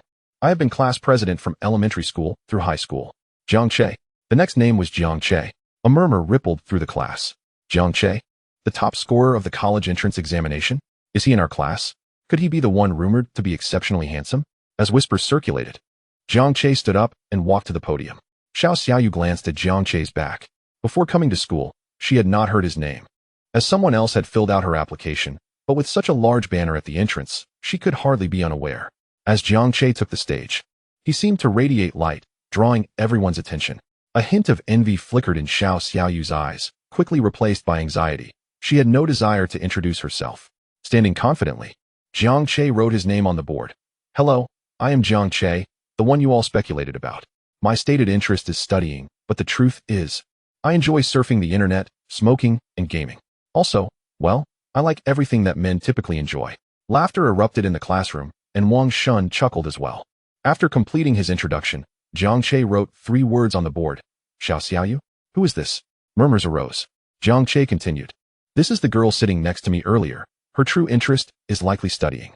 Everyone turned to look at Xiao Xiaoyu, who hurriedly lowered her head, her hair concealing her face, which appeared somewhat pale and yellowish from malnutrition. Thank you, instructor. Jiang Che expressed his gratitude, casually marking a check next to Xiao Xiaoyu's name on the roster. Wang Shun raised an eyebrow in surprise, but did not call out Xiao Xiaoyu's name. Chapter 49. Getting on the bus after class, the room immediately descended into chaos. Most university students experience social anxiety, apart from a select few who are exceptionally outgoing. They typically engage in conversations within their small circles. Li Feng and his 2 companions rose to leave, turning to glance at Jiang Che, who was seated at the back. However, Jiang Che waved his hand, indicating that they could go ahead. The 3 exchanged glances and departed, as their familiarity had not yet reached a level where they might cheekily raise a finger at him. Xiao Xiaoyu wanted to leave, but Jiang Che remained seated, showing no intention of moving. After much hesitation, she summoned her courage and asked, Jiang Che, may I pass? Certainly, Jiang Che replied, shifting slightly. Just before she walked past, he inquired with a smile, do you have plans later, Xiao Xiaoyu? She hesitated but eventually nodded, yes. Jiang Che smiled, but said nothing further, not fully understanding. Xiao Xiaoyu hurried past, and Jiang Che's smile deepened as he watched her retreating figure. Upon returning to the dormitory, the other 3 had already arrived. Li Feng was engrossed in a CF battle, while Han Ting lay on his bed, already asleep. Shi was also on his bunk, with no plans for the afternoon. Jiang Che decided to take a nap. However, just as he was drifting off, a sharp sound suddenly shattered the dorm's tranquility. Even Han Tong, who was sleeping, jolted awake. And all 3 turned in unison toward the source of the noise. Huddled in the corner of his bed with a notebook, Shi scratched his head, turning his screen outward and asking, have you guys seen the new release? Wow, come on, let's appreciate it. Han Tong exclaimed, leaping off his bed, while Li Feng quickly scrambled up to the upper bunk. Jiang Che chuckled in disbelief, realizing that the seemingly shy Shi was actually quite the lively character. How to gather all your dorm mates behind you in 3 seconds. Thunder, ding. At this age, anyone who still watches Thunder is subject to ridicule. In a few years, it will be the opposite. Those without it will be mocked. Sleep was now out of the question. After showering and changing, Jiang Che drove to the company. Cheng Yuan, leading an energized team, was tirelessly developing the app Jiang Che envisioned, which was now taking shape.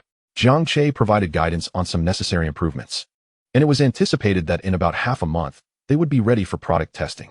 However, Cheng Yuan had one significant concern, the server. Although Zhejiang University's servers were open for business, they were not easily accessible to just anyone. Jiang Che reassured him, saying he need not worry, as the servers had already been secured. Cheng Yuan was astonished, wondering how Jiang Che had managed to arrange the servers in such a short time.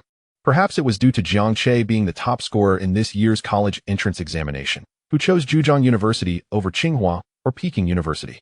With many tasks still on his plate, Chen Yun, who had declined Jiang Che's dinner invitation, escorted him downstairs. Just then, she overheard Cheng Yuan's puzzled murmurs and chimed in. Top scorer?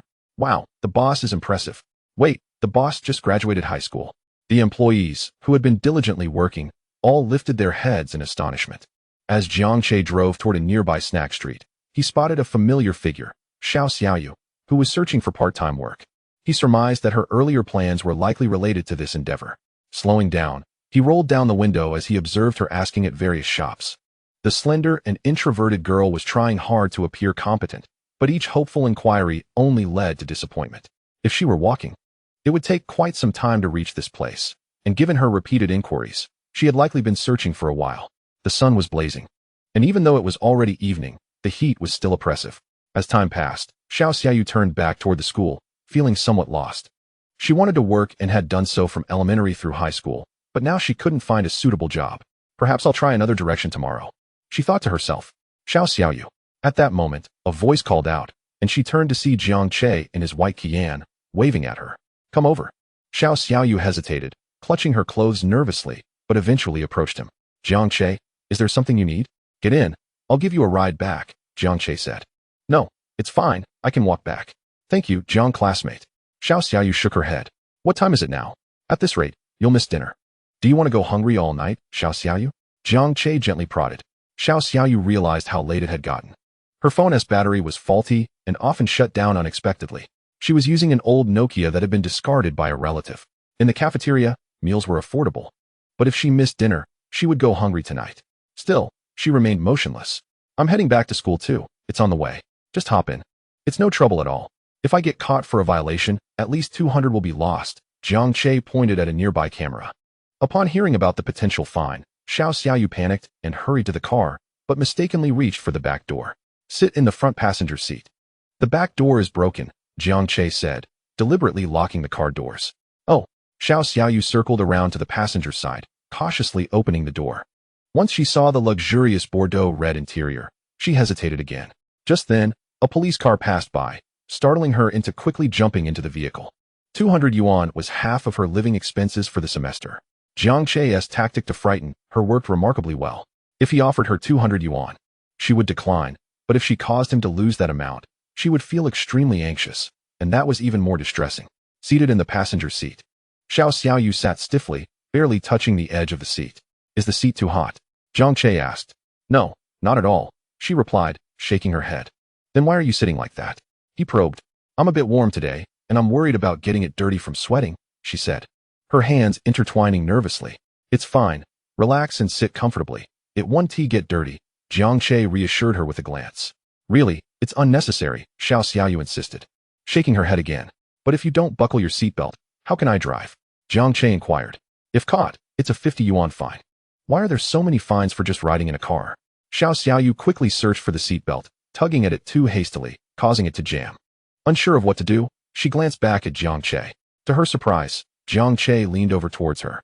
Their faces were mere inches apart, prompting Xiao Xiaoyu to instinctively lean back against the seat, but Jiang Che's breath was still distinctly audible, mere centimeters from her. He took the seatbelt from her hand, loosened it, and gently pulled it back, fastening it in place before returning to the driver's seat. Only then did Xiao Xiaoyu feel she could finally breathe again. Her cheeks flushed, whether from embarrassment or something else, she could not tell.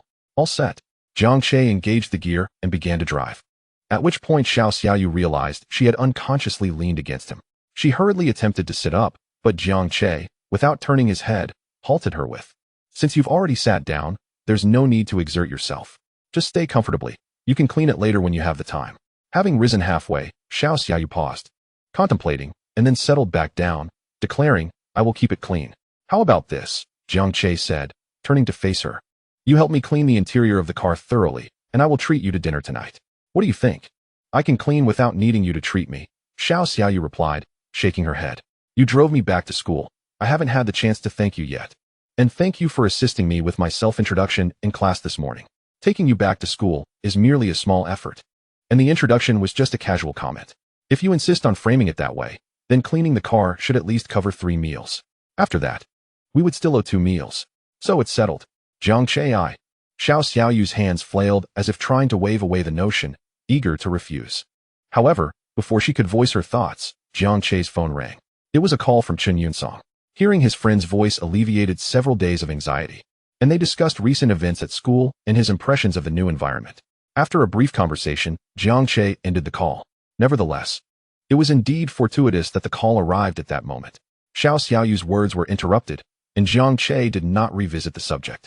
She assumed he had abandoned the idea of treating her to dinner. The white Qian rolled back to the school entrance but did not drive in.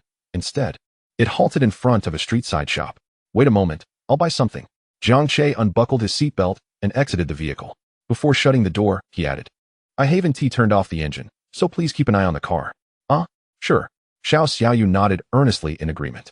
Jiang Che closed the door and turned back, his smile broadening, though it flickered with a hint of concern. Before long, Jiang Che returned to the car, holding 2 bags. Xiao Xiaoyu instinctively glanced over, noticing they contained 2 exquisite bento boxes, a flicker of confusion crossing her eyes. Why did Jiang Che order 2 meals? Yet, she did not entertain the idea that one might be for her. She felt she had already declined.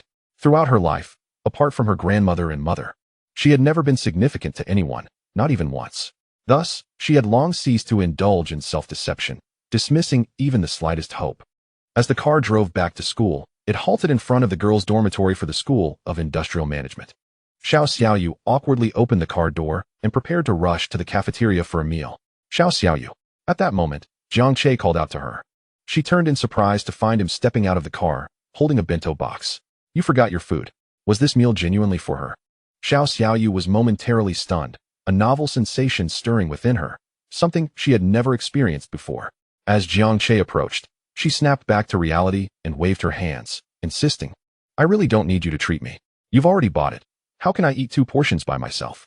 Jiang Che glanced at the nearby trash can and remarked, we can't just throw it away, can we? Xiao Xiaoyu still did not take it. Only when she saw Jiang Che genuinely walking toward the trash can, intent on discarding it, did she finally accept it. Wait, hold on. She called out to Jiang Che again. Where can I find you later? By my car, under your dormitory, he replied, glancing at the time. See you at 7. Xiao Xiaoyu returned to her dormitory, holding the bento box. Sitting at her desk, she carefully opened the container and savored each bite. She was uncertain how long it would be until she could enjoy such a meal again, so she relished every flavor. Chapter 51. Who is the owner of the car? What the heck? Jiang Che. Why hasn't he come to eat with us? He has been gone for quite a while. The trio emerged from the cafeteria, with Li Feng expressing skepticism. Do you think he might have already found a girlfriend? Really? That seems a bit fast, doesn't it? Han Teng and Shi Qi were reluctant to believe such a notion. The thought of their roommate finding a girlfriend so quickly was almost unbearable. As they returned to the dormitory, the white Qian pulled up just in time. The 3 of them turned their gaze towards the vehicle, eager to discover who the owner was. The driver's door swung open, and Jiang Che stepped out with his long legs. The 3 nearly had their eyes pop out in disbelief. What the heck? Jiang Che. Hearing their voices, Jiang Che turned and approached them, asking, what are you all doing standing here?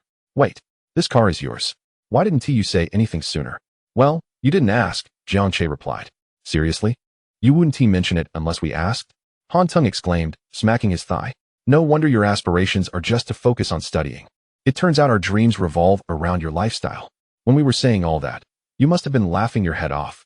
The 3 lamented in unison.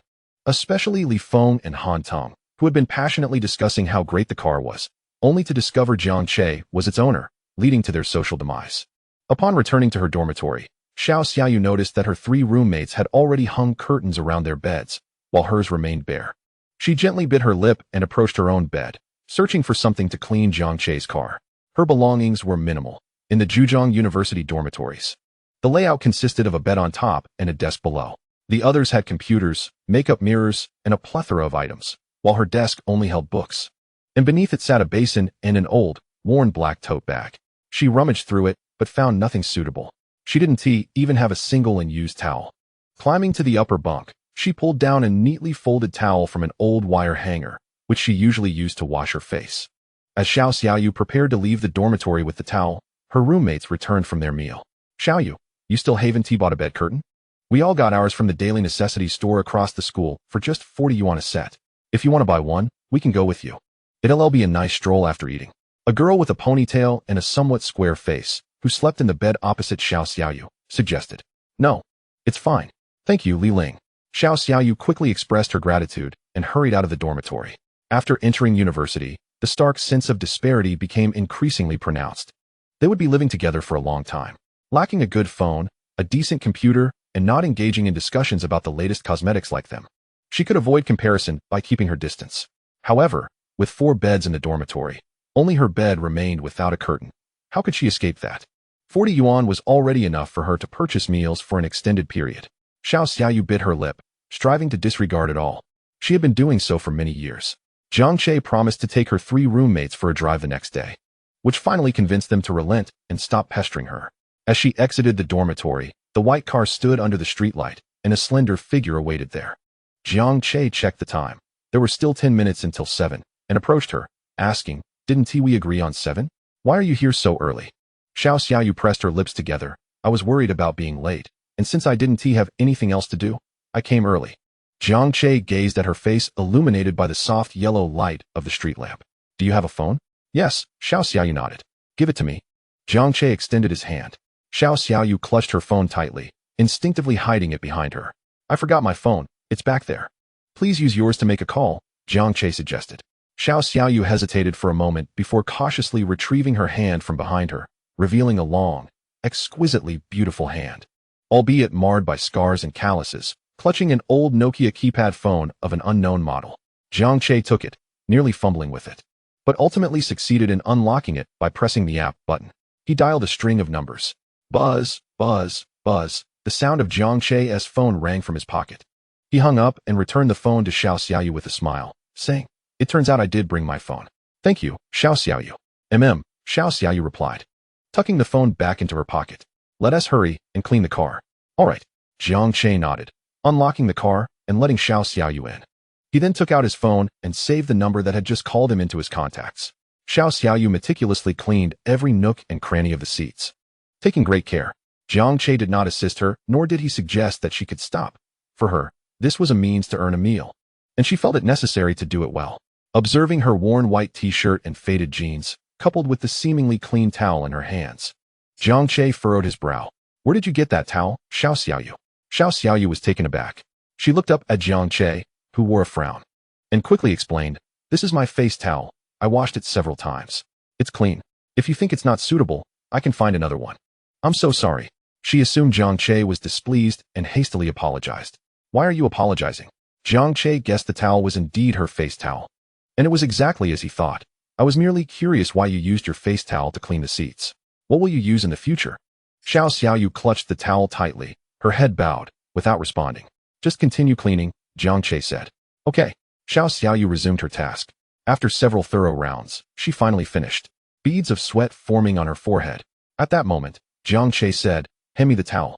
Confused, she still passed the towel to him. Jiang Che tossed the towel into the trunk, remarking, This towel looks quite nice. I'll take it, if you don't mind, Xiao Xiaoyu. Xiao Xiaoyu lowered her head even further, but shook it gently. No, I don't mind. I'm not one to take advantage of others. If I take your towel, I'll buy you a new one, Jiang Che declared. Xiao Xiaoyu abruptly lifted her head, waving her hands. Jiang Che, that's unnecessary. However, Jiang Che disregarded her protests, grasping her wrist and pulling her along outside the school. Chapter 52. Her bed became the same. Jiang Che, you really don't need to buy me anything. Xiao Xiaoyu tried desperately to stop him, but her slight strength was no match for Jiang Che's pull. At the school's convenience store, Jiang Che purchased a high-quality towel and was about to check out when he noticed many girls buying bed curtains. Remembering that girls often use those, he decided to get one as well. Xiao Xiaoyu certainly hadn't bought one. Upon exiting the store, Xiao Xiaoyu adamantly refused. Jiang Che began to persuade her. This towel is a fair exchange. I mentioned I don't like taking advantage of others. Since I took your towel, I must replace it, or I'll feel uncomfortable. Xiao Xiaoyu, do you want me to feel uneasy for many days? Xiao Xiaoyu stammered. Jiang Che directly pressed the towel into her hands and continued. I think this bed curtain looks lovely. I like it, so I bought it. However, we boys' dorms don't use such things. If I were to have it, my roommates would mock me. Therefore, Xiao Xiaoyu, helping me use it isn't without compensation. I saw how thoroughly you cleaned the car, so I'll trade you 3 uses of that bed curtain for the towel. Washing the car outside costs 40 yuan each time. 3 times would total 120 yuan, while this bed curtain costs only 70. I'd actually be making a profit. Of course, if you're unwilling, I'll consider it as if I never said anything. I'd just have to throw it away and spend a fortune on car washes. Thus, Xiao Xiaoyu accepted the bed curtain. With the new bed curtain hung, her bed now resembled the other 3 beds in the dormitory. After washing the towel and wringing out the water, she carefully hung it up. Military training was about to begin. Although it was an essential process, the news of its commencement in the afternoon was met with a chorus of groans. Anticipating such reactions, the instructor, Wang Shun, smiled and said, There's no need to resist military training so much. Comprehensive development in morality, intellect, physical fitness, and aesthetics is paramount. After all, health is the foundation of everything. Next, I need someone to help me tally everyone's height and weight, along with the sizes for the military training uniforms. Jiang Che, you'll do it. Chen Fong raised her hand, eager to volunteer, but Wang Shun pointed to Jiang Che instead, causing her hand to drop. She had aspired to continue being the class monitor, But that was before Jiang Che's presence, with him being the top student. She knew she had no chance of competing. However, much to Chen Feng's surprise, as soon as Wang Shun finished speaking, Jiang Che, sitting next to Xiao Xiaoyu, raised his hand in polite refusal. Teacher Wang, I don't believe I'm the right candidate for this. Wang Shun looked at Jiang Che.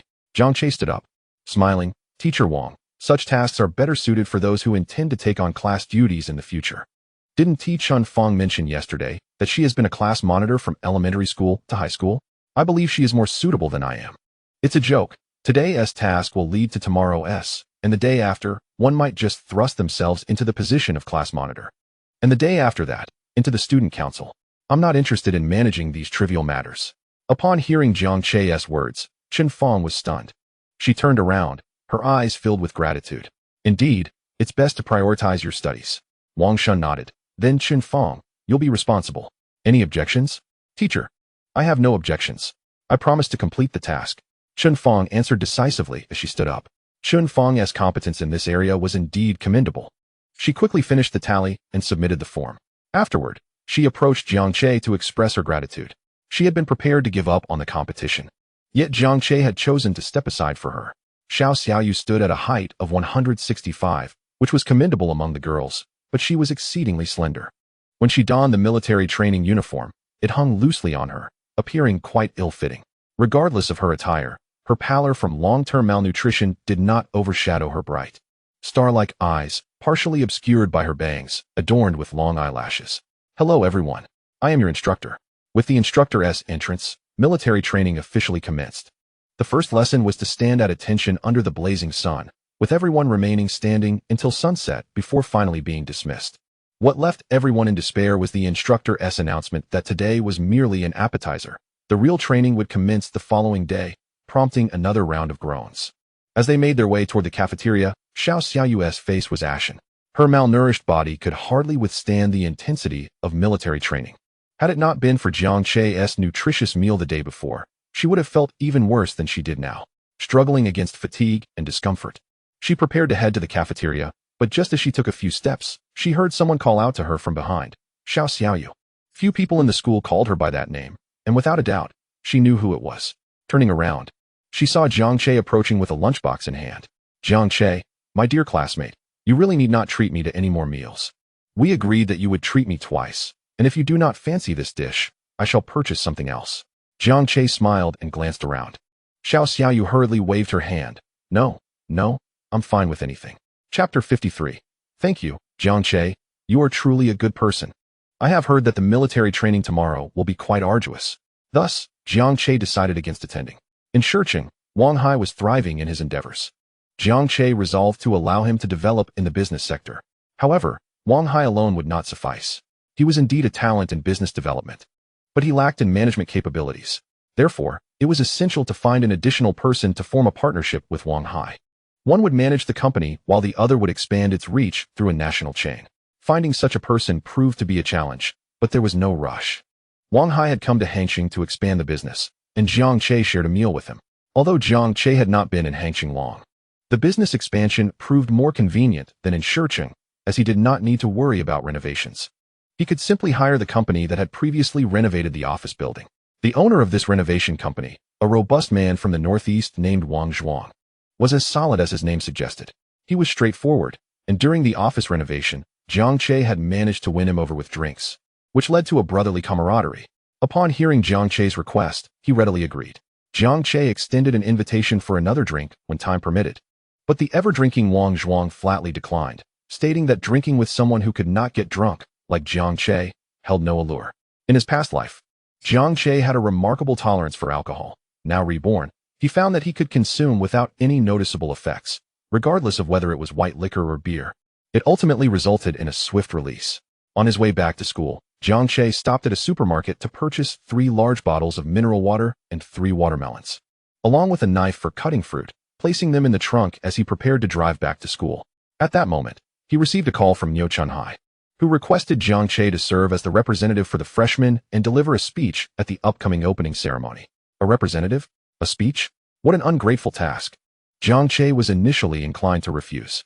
However, after some contemplation, he decided to grant old Niu a favor and agreed. considering that many matters in the future might require old Nyo's assistance. I feel like I'm going to roast, exclaimed someone under the blazing sun. When can we take a break? No amount of sunscreen can withstand this heat. In front of class, one of the management engineering department. People were already weary from standing in military posture.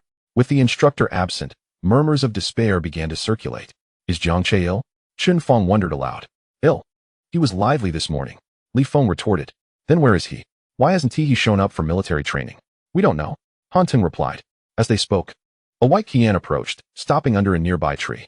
Jiang Che stepped out, opened the trunk, and sat atop it, munching on watermelon. The crowd was agitated. But before they could voice their thoughts, the instructor arrived.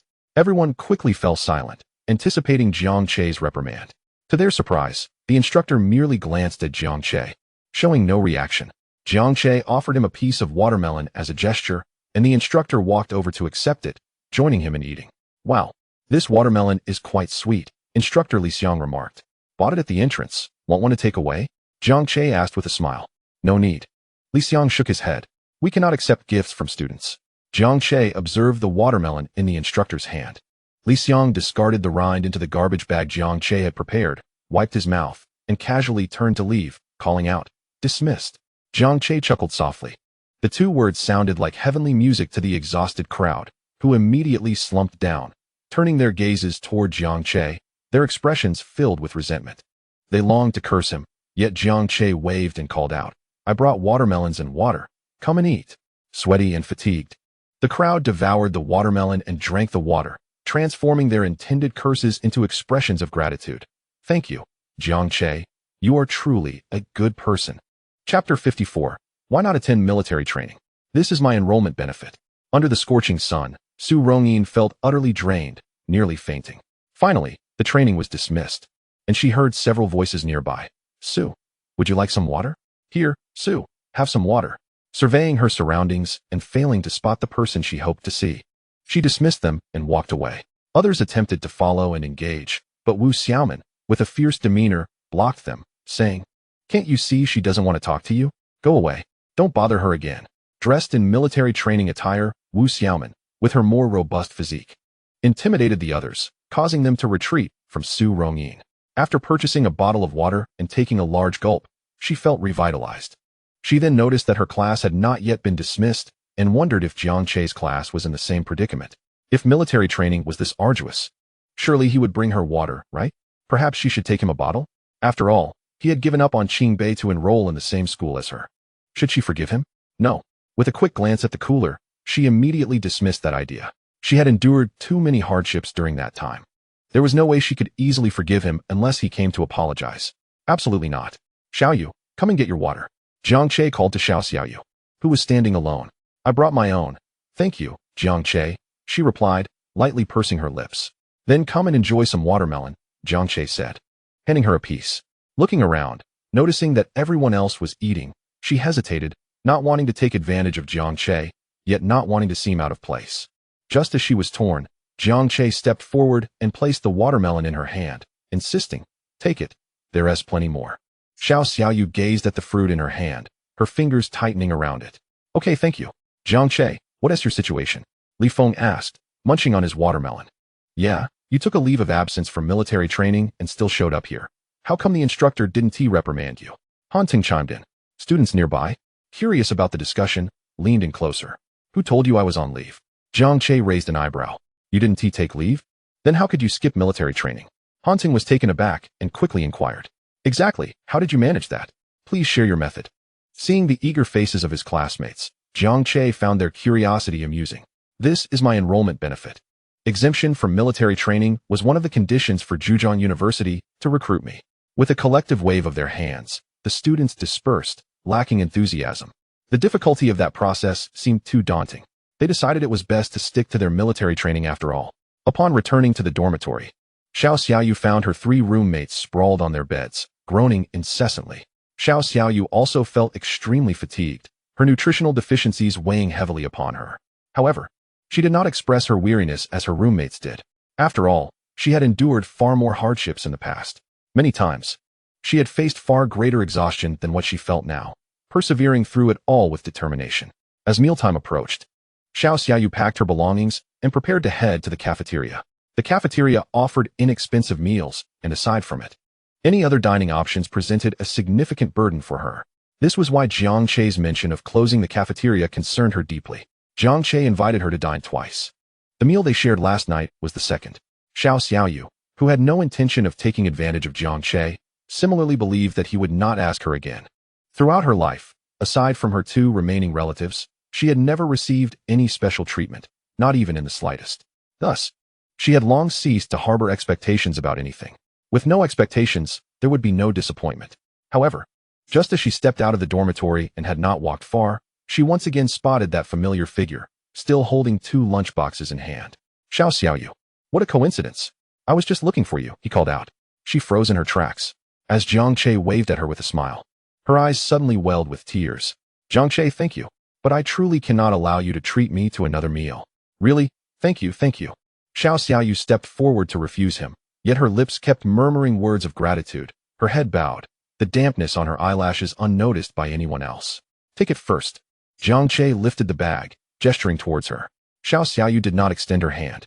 Jiang Che grasped her slender wrist, which was so delicate it could be pinched with a single hand, and pressed the lunchbox into her grasp, saying, "This meal is not offered without reason. I have an important matter that requires assistance, but I cannot find a suitable person. Xiao Xiaoyu, would you be willing to help me? What is it that I can assist with?" Xiao Xiaoyu replied softly, lacking confidence. "You can help," Jiang Che affirmed with a nod. Though she felt a bit apprehensive about not knowing what it entailed, Xiao Xiaoyu still agreed to help him.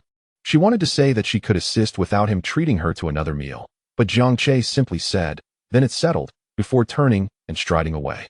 Xiao Xiaoyu watched Jiang Che's retreating figure and then glanced at the lunchbox in her hands, her lips pursed, lost in thought for a long while. Chapter 55. I'm just helping, no payment required. The changed Xiao Xiaoyu. Upon returning to the dormitory, the trio of energetic mischief makers was indeed lively. Exhausted from military training, they still clung to Chi's computer to admire his collection during the brief midday rest. Jiang Che, after finishing his lunch, went out to purchase daily necessities and bedding, then arrived at the Bamboo Grove courtyard, tidying up and arranging things. While he enjoyed a pleasant afternoon nap, stretching lazily and watering the flowers and plants in the yard, a small figure appeared outside the fence, wide-eyed and curiously observing Jiang Che. Big brother? Upon noticing her, Jiang Che was taken aback. Stepping out of the yard to pick her up. Little sister, what are you doing here? Where is your mother? This little one was the girl who had asked Qin Yunsong on the flight to Hangzhou if he was a foreigner. My mother brought me to see my grandparents. She's at my grandma's house. The little girl, with a sweet voice, pointed towards the adjacent courtyard. Jiang Che raised an eyebrow.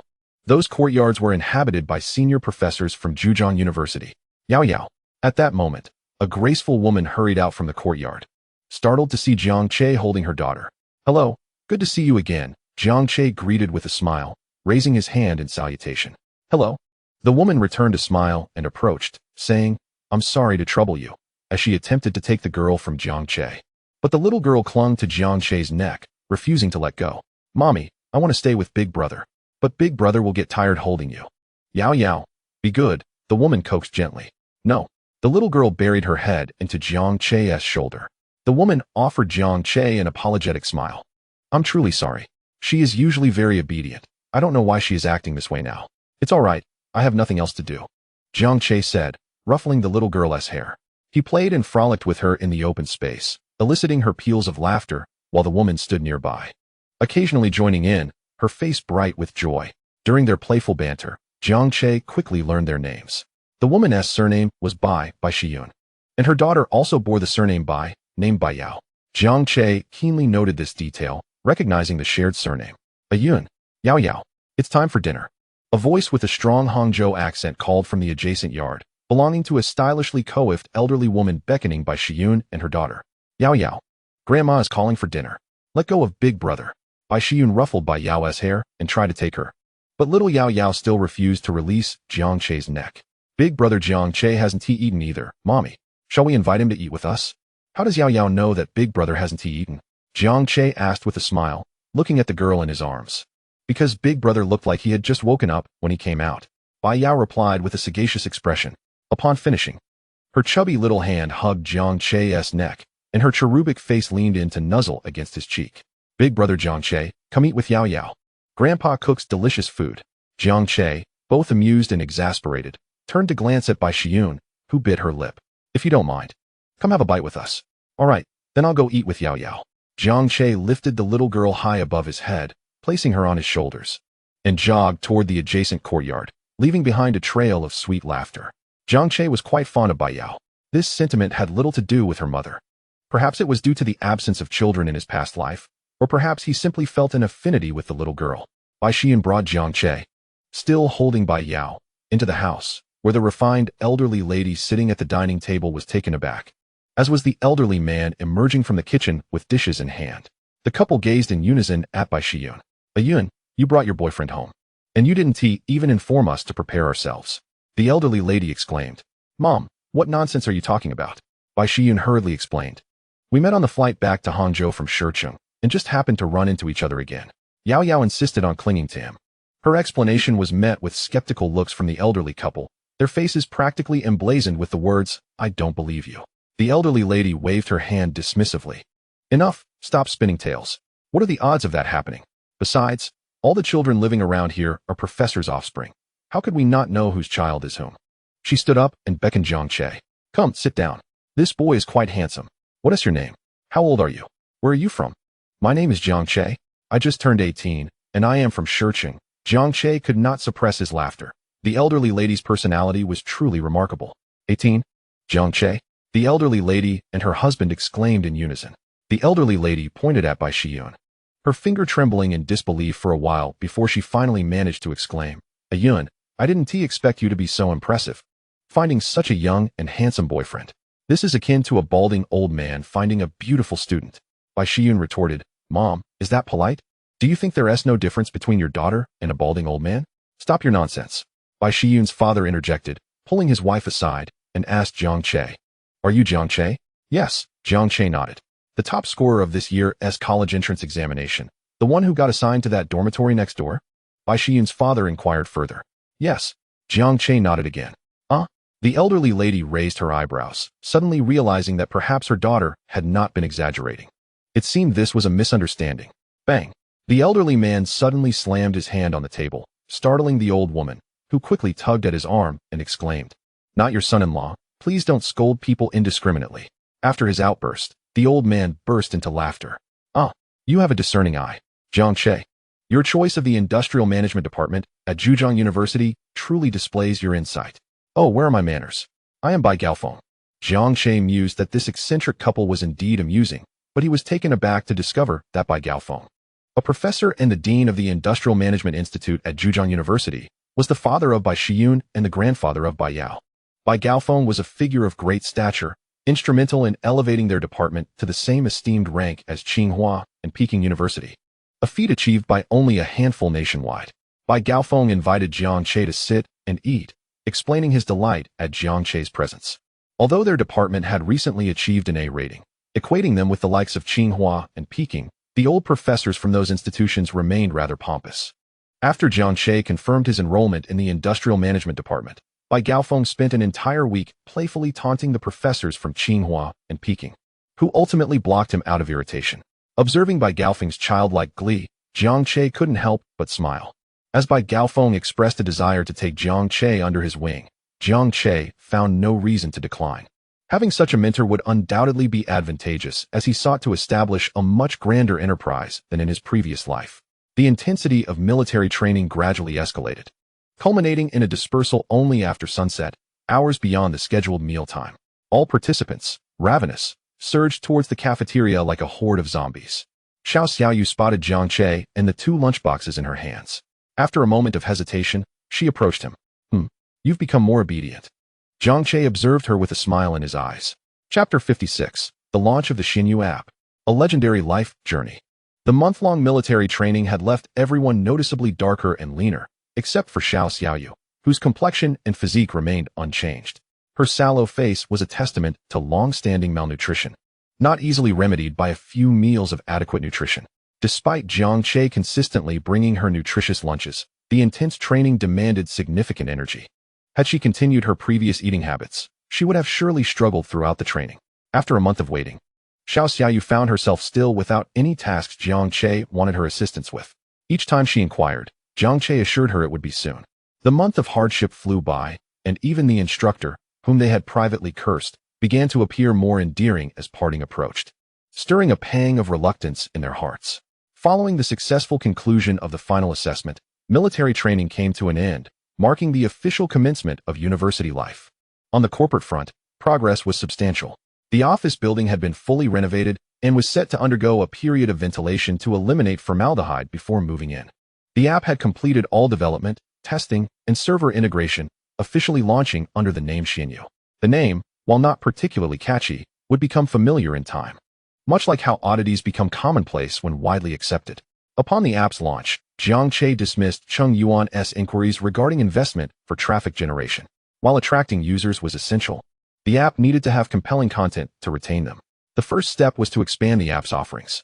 Chen Yun quickly grasped the concept and began preparations, while Jiang Che devised numerous engaging video concepts, emphasizing the crucial aspect of making the videos easily replicable.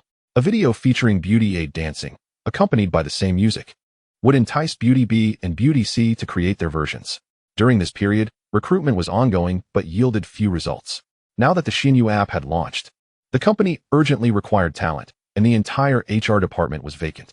To recruit effectively, they needed to establish a management team, a challenge that weighed on Jiang Che's mind until he recalled a suitable candidate. In his previous life, his reliable subordinate, Wu Zuiping, had stood by him through thick and thin, demonstrating remarkable capabilities. Wu Zuiping's story was nothing short of legendary. After failing in her entrepreneurial endeavors and being abandoned by her husband, she attempted suicide but failed. Regaining her confidence, she embarked on a second venture that also ended in failure. After another suicide attempt that left her in pain, she began a third entrepreneurial journey, and this time, her success brought her to the rooftop of an office building. Jiang Che, having just rented an office, encountered her while she was smoking and noticed her as she contemplated suicide. He quickly engaged her in conversation, persuading her to reconsider, explaining that he had just signed a 5-year lease and the consequences of her actions would be significant. Wu Zuiping's strength lay in her abilities, but her entrepreneurial failures were partly due to a lack of luck and insufficient capital. Reflecting on her past, she realized she was at her lowest point following her first failure. In her despair, she had not changed her phone number in years. So Jiang Che decided to call her, testing the waters with a familiar number. With her life turned into a fog of despair and no desire to continue living, she asked for a bottle of poison, choosing any kind. Upon receiving a bottle of pesticide, she casually handed over her last 100 yuan, stating she didn't need change, and returned home. After sitting on her couch for a long time, she finally mustered the courage to open the bottle. Just as she did, her phone rang. "Who is it? You better have a good reason. Otherwise, don't blame me." Wu Zuiping snapped, ready to unleash her frustration. However, upon hearing the purpose of the call, an offer of at least 500,000 annual salary, her demeanor shifted dramatically. She tossed the open bottle of poison into the trash and rushed out the door, her doubts resurfacing as she arrived at the company's office location. Could this shabby place truly offer me a salary of 500,000? She wondered. Fortunately, she had applied to numerous jobs during her recent period of unemployment, or she might have thought she was being lured into a trap. But then again, she reasoned, as a woman in her 30s with nothing to lose and deep in debt, who would be so foolish as to target her? After all, she had just decided to end her life. What did she have to fear? With a resolute bite of her teeth and a determined heart, she pushed open the 2 glass doors. This act not only opened the door to the physical space, but also ushered in a brand new chapter of her life. Instructor Wang Shun entered the classroom, took up a piece of chalk, and inscribed 5 large characters on the blackboard: class leader election. During this period, Chen Fong had been serving as the acting class leader, yet a temporary role is still just that, temporary. Upon seeing those 5 characters, her heart sank, and anxiety gripped her. The first position to be elected was that of the class leader. When it came time for the vote counting, Jiang Che was unexpectedly startled. Despite his explicit disinterest in taking on a leadership role, countless names were written on the ballots in his favor. Fortunately, he lost to Chen Fong by a mere vote. Otherwise, he would have been utterly incensed. Soon, the election concluded. Chen Fong, having secured the position of class leader, was summoned to the office by Wang Shun for a task. "Jiang Che, why do you not wish to be class leader? If you were to run, you would certainly win by a landslide." Gu Wei, seated in front of Jiang Che, turned to him with curiosity. She was like a benevolent goddess, and it was clear that she harbored feelings for him. This was not mere narcissism on Jiang Che's part. Her intentions were glaringly obvious. She had been sitting near him for several classes, engaging him in conversation and even attempting to obtain his WeChat. During this time, Jiang Che had taken to sitting in a corner, with Xiao Xiaoyu occupying the only adjacent seat. Had Gu Wei been able to sit closer to him, she would not have settled for a seat further forward. However, encountering the benevolent goddess was an opportunity for observation. But the idea of taking her home for incense offerings was not something Jiang Che entertained. I've mentioned before that my passion lies in studying. Leaving me little time for frivolities, Jiang Che replied with a light chuckle. But you also claim that studying is merely a facade for you, Gu Wei retorted, trying to bridge the gap with a forward lean. Even a false passion is still a passion. But I have matters to attend to, so farewell, Jiang Che declared, rising and stretching before walking away, leaving Gu Wei in a huff. She could not comprehend why Jiang Che remained so aloof towards her. During class, she had distinctly heard him conversing with Xiao Xiaoyu, and she pondered why Jiang Che always chose to sit beside her. She scrutinized Xiao Xiaoyu, who was furiously taking notes. Thin and pale, she hardly seemed a match for Gu Wei. Did Jiang Che simply prefer this seating arrangement? Glancing around, Gu Wei realized that this was indeed the case. Jiang Che had consistently occupied this spot in recent days.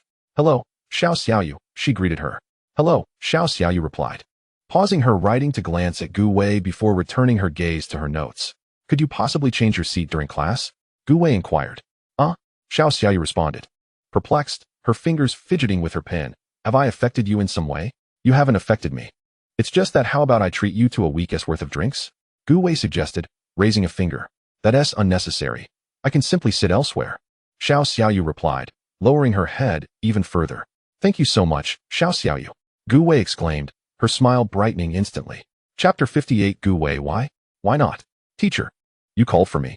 Jiang Che entered the office of the Dean of Business Administration, inquiring of Bai Gaofeng, who was peering at documents through his reading glasses. You've come at a perfect time. A Yun just sent cherries. She asked me to give you half. You should take them now, or you might forget later. Bai Gaofeng indicated to a small basket on the coffee table. All right. Jiang Che approached the basket, picked one up, rolled it between his fingers, and popped it into his mouth. A Yun's cherries are delightful. Don't get too distracted by eating. Let us discuss business, Bai Gaofeng said, removing his glasses. In a few days, it will be the anniversary of the school's founding. The principal intends to combine it with the welcoming party. So prepare a performance to represent our department. Jiang Che scratched his head, but the principal said I was supposed to give a speech. Giving a speech represents the school, while performing represents our department. It's not contradictory, Bai Gaofeng waved dismissively. Go on, I have some things to prepare. Come over for dinner another day. I'll make you something delicious. In contrast to the fervor of that previous day, Bai Gaofeng appeared considerably more composed while still maintaining his affable demeanor towards Jiang Che. All right. Jiang Che did not press further about the performance, agreeing and leaving the office with the cherries in hand. One bite won't hurt. Going up once or twice is no different, he mused, as he was indeed the most suitable candidate to take the stage for the department. Jiang Che. Just as he was about to return to the classroom, a voice called out from behind him. He turned to Si Chen Feng exiting the instructor's office. Jiang Che. The instructor mentioned that for the anniversary celebration, our class needs a performance. After some discussion, I believe you are the best fit. Isn't there anyone else you could ask? Jiang Che groaned inwardly, yet he still acquiesced. One bite won't hurt. Going up 2 or 3 times is no different. Returning to class, Jiang Che walked effortlessly toward his usual seat, having become accustomed to this routine over the past few days. However, upon reaching his seat, he found it occupied by someone unfamiliar. Hi. Gu Wei greeted him, her heart aflutter at the prospect of sitting beside Jiang Che. Yet, to her dismay, Jiang Che barely acknowledged her, scanning the room until he spotted Xiao Xiaoyu seated in a distant corner before promptly turning to leave. Gu Wei's smile faltered as she watched Jiang Che walk away, taking a seat next to Xiao Xiaoyu, disbelief etched across her face. Jiang Che did not sit there out of preference for the position, but rather because he wished to be near Xiao Xiaoyu. Why? What gave her the right? Xiao Xiaoyu remained seated in her usual spot, close against the wall. Jiang Che settled into the seat beside her, discreetly inquiring, how did you end up sitting here? Not much happened, Xiao Xiaoyu replied, shaking her head. Did you go to the restroom during the break? Jiang Che asked playfully. No, I didn't. Xiao Xiaoyu responded. Taken aback, Jiang Che stood and walked towards the seat they had always occupied together. With 2 consecutive classes, her not having left meant she had switched seats. So, what was the reason for the change? The answer was glaringly obvious. This department is truly something. As the 3 of them sat together, Li Feng's gaze repeatedly wandered towards Gu Wei, who was dressed to the nines, as he mimicked Chi's accent. Chi nodded, responding in a manner indistinguishable from Li Feng's imitation. This department is indeed something. Huh. Han Ting nearly burst out laughing, then remarked, "It feels somewhat like that movie about my next small goal, finding a way to win Gu Wei's heart." As soon as he finished speaking, he noticed Jiang Che approaching Gu Wei, who was momentarily elated at the prospect of Jiang Che returning to sit beside her. However, Jiang Che's words struck her like a bolt from the blue. "Thank you for your affection, Gu Wei. However, I must regretfully inform you that you are not to my taste. I hope you can gracefully accept this and refrain from causing any harm to those around me, even in the slightest, for if I were to become angered, my wrath could be quite fearsome." Jiang Che spoke with a smile. His words bathed in sunshine and seemingly innocuous, yet a clear thought flickered in Gu Wei's mind. She must not, even in the slightest, provoke Xiao Xiaoyu. For Jiang Che would undoubtedly turn hostile. The fury of Jiang Che would surely be formidable. Why? Why? These questions echoed in Gu Wei's mind, leaving her utterly perplexed. The conversation between Jiang Che and Gu Wei was not loud, and no one overheard their exchange, thus sparing her from embarrassment. When the class bell rang, signaling lunchtime, Jiang Che excused himself for a moment, returning with lunch after a brief visit to the restroom. Xiao Xiaoyu was engrossed in her studies in the classroom. As she drank her milk, Jiang Che sat beside her, pushing a small carton of milk towards her. He had purchased it on his way back from the supermarket. Knowing that malnutrition could lead to calcium deficiency, at their young age, it was crucial to supplement their diets. "I don't drink milk," Xiao Xiaoyu protested, waving her hands, using her aversion to milk as an excuse.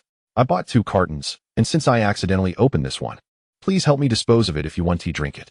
Jiang Che chuckled, placing the milk and his lunch in front of her before turning to leave. "Jiang Che," Xiao Xiaoyu called out, wanting to inquire when he would need her assistance, but Jiang Che had already turned away, showing no intention of stopping. After a moment of silence, she opened her lunchbox and took the carton of milk, drinking a bit hastily, leaving a milk stain above her lips, reminiscent of a Santa Claus with a white beard. With no classes in the afternoon, Xiao Xiaoyu remained in the teaching building to attend an elective course. For her, studying was a means of escape, and despite the fatigue, she persevered diligently. After her elective class, upon exiting the building, she spotted a white Kian parked outside, where Jiang Che beckoned her to get in. The entrance was bustling with people, and Jiang Che's car drew attention, making Xiao Xiaoyu feel as though all eyes were on her, yet she climbed in. "Buckle up," Jiang Che instructed, and Xiao Xiaoyu hurriedly fastened her seatbelt. Fearing he might lean in too closely again, not out of reluctance, but out of trepidation, she successfully secured the belt this time, as Jiang Che started the car, driving her onto the main road and soon parking in the underground garage of a department store, leading her to the supermarket. They first purchased 3 pounds of sea cucumber, followed by a black-bone chicken, bird's nest, goji berries, and various other items. After paying with a card, the total came to a hefty 2,000 yuan. As Xiao Xiaoyu carried a small bag, she felt anxious, fearing she might drop something fragile. Once they returned to the car and placed the items in the trunk, Jiang Che turned to her and said, "Xiaoyu, it's time for the favor I need. You can cook, right?" "I know a bit," Xiao Xiaoyu replied, having cooked for herself since childhood, though she modestly claimed to know only a little. "Well then, how about you cook for me during this time? I'm tired of eating takeout. Let us change things up," Jiang Che suggested with a light laugh. "We can share meals, and I'll consider it treating you." Xiao Xiaoyu instinctively thought to agree. Cooking for Jiang Che was something she could manage as long as there was a kitchen available. But just as she was about to respond, a thought struck her. Would they be sharing the food he had just purchased? No. I can help cook. "But I want to eat any," she insisted, waving her hands like a windmill. "Then can I eat?" Jiang Che inquired. "Xiaoyu, don't hire a maid anymore. How much do you want to be paid daily?" he asked, tilting his head. "Pay?" Xiao Xiaoyu was bewildered, her large eyes wide open in confusion. "Yes." Jiang Che raised an eyebrow, smiling. "I was hoping to get a bargain, where you would eat for free, but since you're not eating, I'll have to pay you." Xiao Xiaoyu quickly shook her head. "That's not what I meant. I don't want a salary." "All right, I understand," Jiang Che nodded. Huh. Xiao Xiaoyu was puzzled about what Jiang Che understood. Jiang Che took out his phone and found a maid service website. However, when Xiao Xiaoyu noticed him on his phone, she turned her head away, showing no interest in peeking at the screen. Just then, Chen Yunsong called, and Jiang Che's eyes lit up. "Hey buddy, your call comes at the perfect time," Jiang Che answered. "Which maid service are you talking about? Don't you have my number saved?" Chen Yunsong replied, perplexed. "ISNT at 8,000 a month for just 2 meals a day? ISNT that a bit steep? Do you have something cheaper?" Jiang Che queried. Chun Yunsong felt bewildered, exclaiming, "What are you talking about? I'm not a maid service. I'm Chun Yunsong. Is that the best price? Okay, let us hire one then," Jiang Che began, but before he could finish, he felt a poke on his side and turned to see Xiao Xiaoyu shaking her head anxiously. "Let us hold off on hiring for now. I'll contact you if I need anything," Jiang Che told the phone before hanging up, catching a hint of Chun Yunsong's frustrated words before disconnecting. "Xiaoyu, what's wrong?" Jiang Che asked, setting his phone down and looking at her. "Jiang Che, I'm not saying I want to help you cook. You don't need to hire a maid," Xiao Xiaoyu hurriedly clarified. "I know," Jiang Che nodded, "but I don't like taking advantage of others. If you're not eating and not getting paid, I'll have to hire someone else. But the ingredients you bought are far too expensive." Xiao Xiaoyu lowered her head, genuinely not wanting Jiang Che to waste his money. After a moment of contemplation, she looked up and said, "Then can I eat?" "Jiang Che, please don't hire a maid. I can't take any pay," she thought, agreeing to share a meal. Opting to eat just a little and pick the less expensive items. Driving back to school, they still had time before dinner. Jiang Che suggested Xiao Xiaoyu return to rest and meet him at the parking lot at 6 o'clock. Each dorm at Zhejiang University is equipped with a private bathroom. After taking a shower, Jiang Che felt refreshed. It was summer, and he would soon be sweating. A shower was essential. While watching the water meter run, Jiang Che thought of Xiao Xiaoyu. A shower cost about a yuan, and girls likely spend even more. A meal could be as cheap as a yuan. She must be frugal, not buying body wash or face wash either. As Jiang Che suspected, Xiao Xiaoyu lacked such items, having only 2 bars of soap. She would wait until her roommates finished before using the bathroom, employing the most economical methods to conserve water. After drying her hair and changing clothes, it was already 6 o'clock. However, when he arrived at the car, Xiao Xiaoyu was nowhere to be seen. Typically, she would be waiting for him. After waiting for a while with a furrowed brow, Jiang Che grew concerned. Even if something delayed her, she wouldn't leave him waiting for so long. He took out his phone to call Xiao Xiaoyu. The automated message informed him that her phone was turned off. Jiang Che's frown deepened, but just then, a figure hurried towards him. Who else but Xiao Xiaoyu? Her hair was disheveled, a fine sheen of sweat glistening on her face as she hurriedly approached Jiang Che, breathless. "I'm sorry, Jiang Che, I lost track of time while reading." Xiao Xiaoyu had dashed to the bookstore, engrossed in culinary recipe books. After a long while, she had absorbed many cooking methods for the ingredients Jiang Che had purchased, determined to memorize everything to avoid mistakes. So absorbed was she that she lost track of time. Until the bookstore owner, unable to bear it any longer, inquired whether she was there to buy books or treating the place as a library.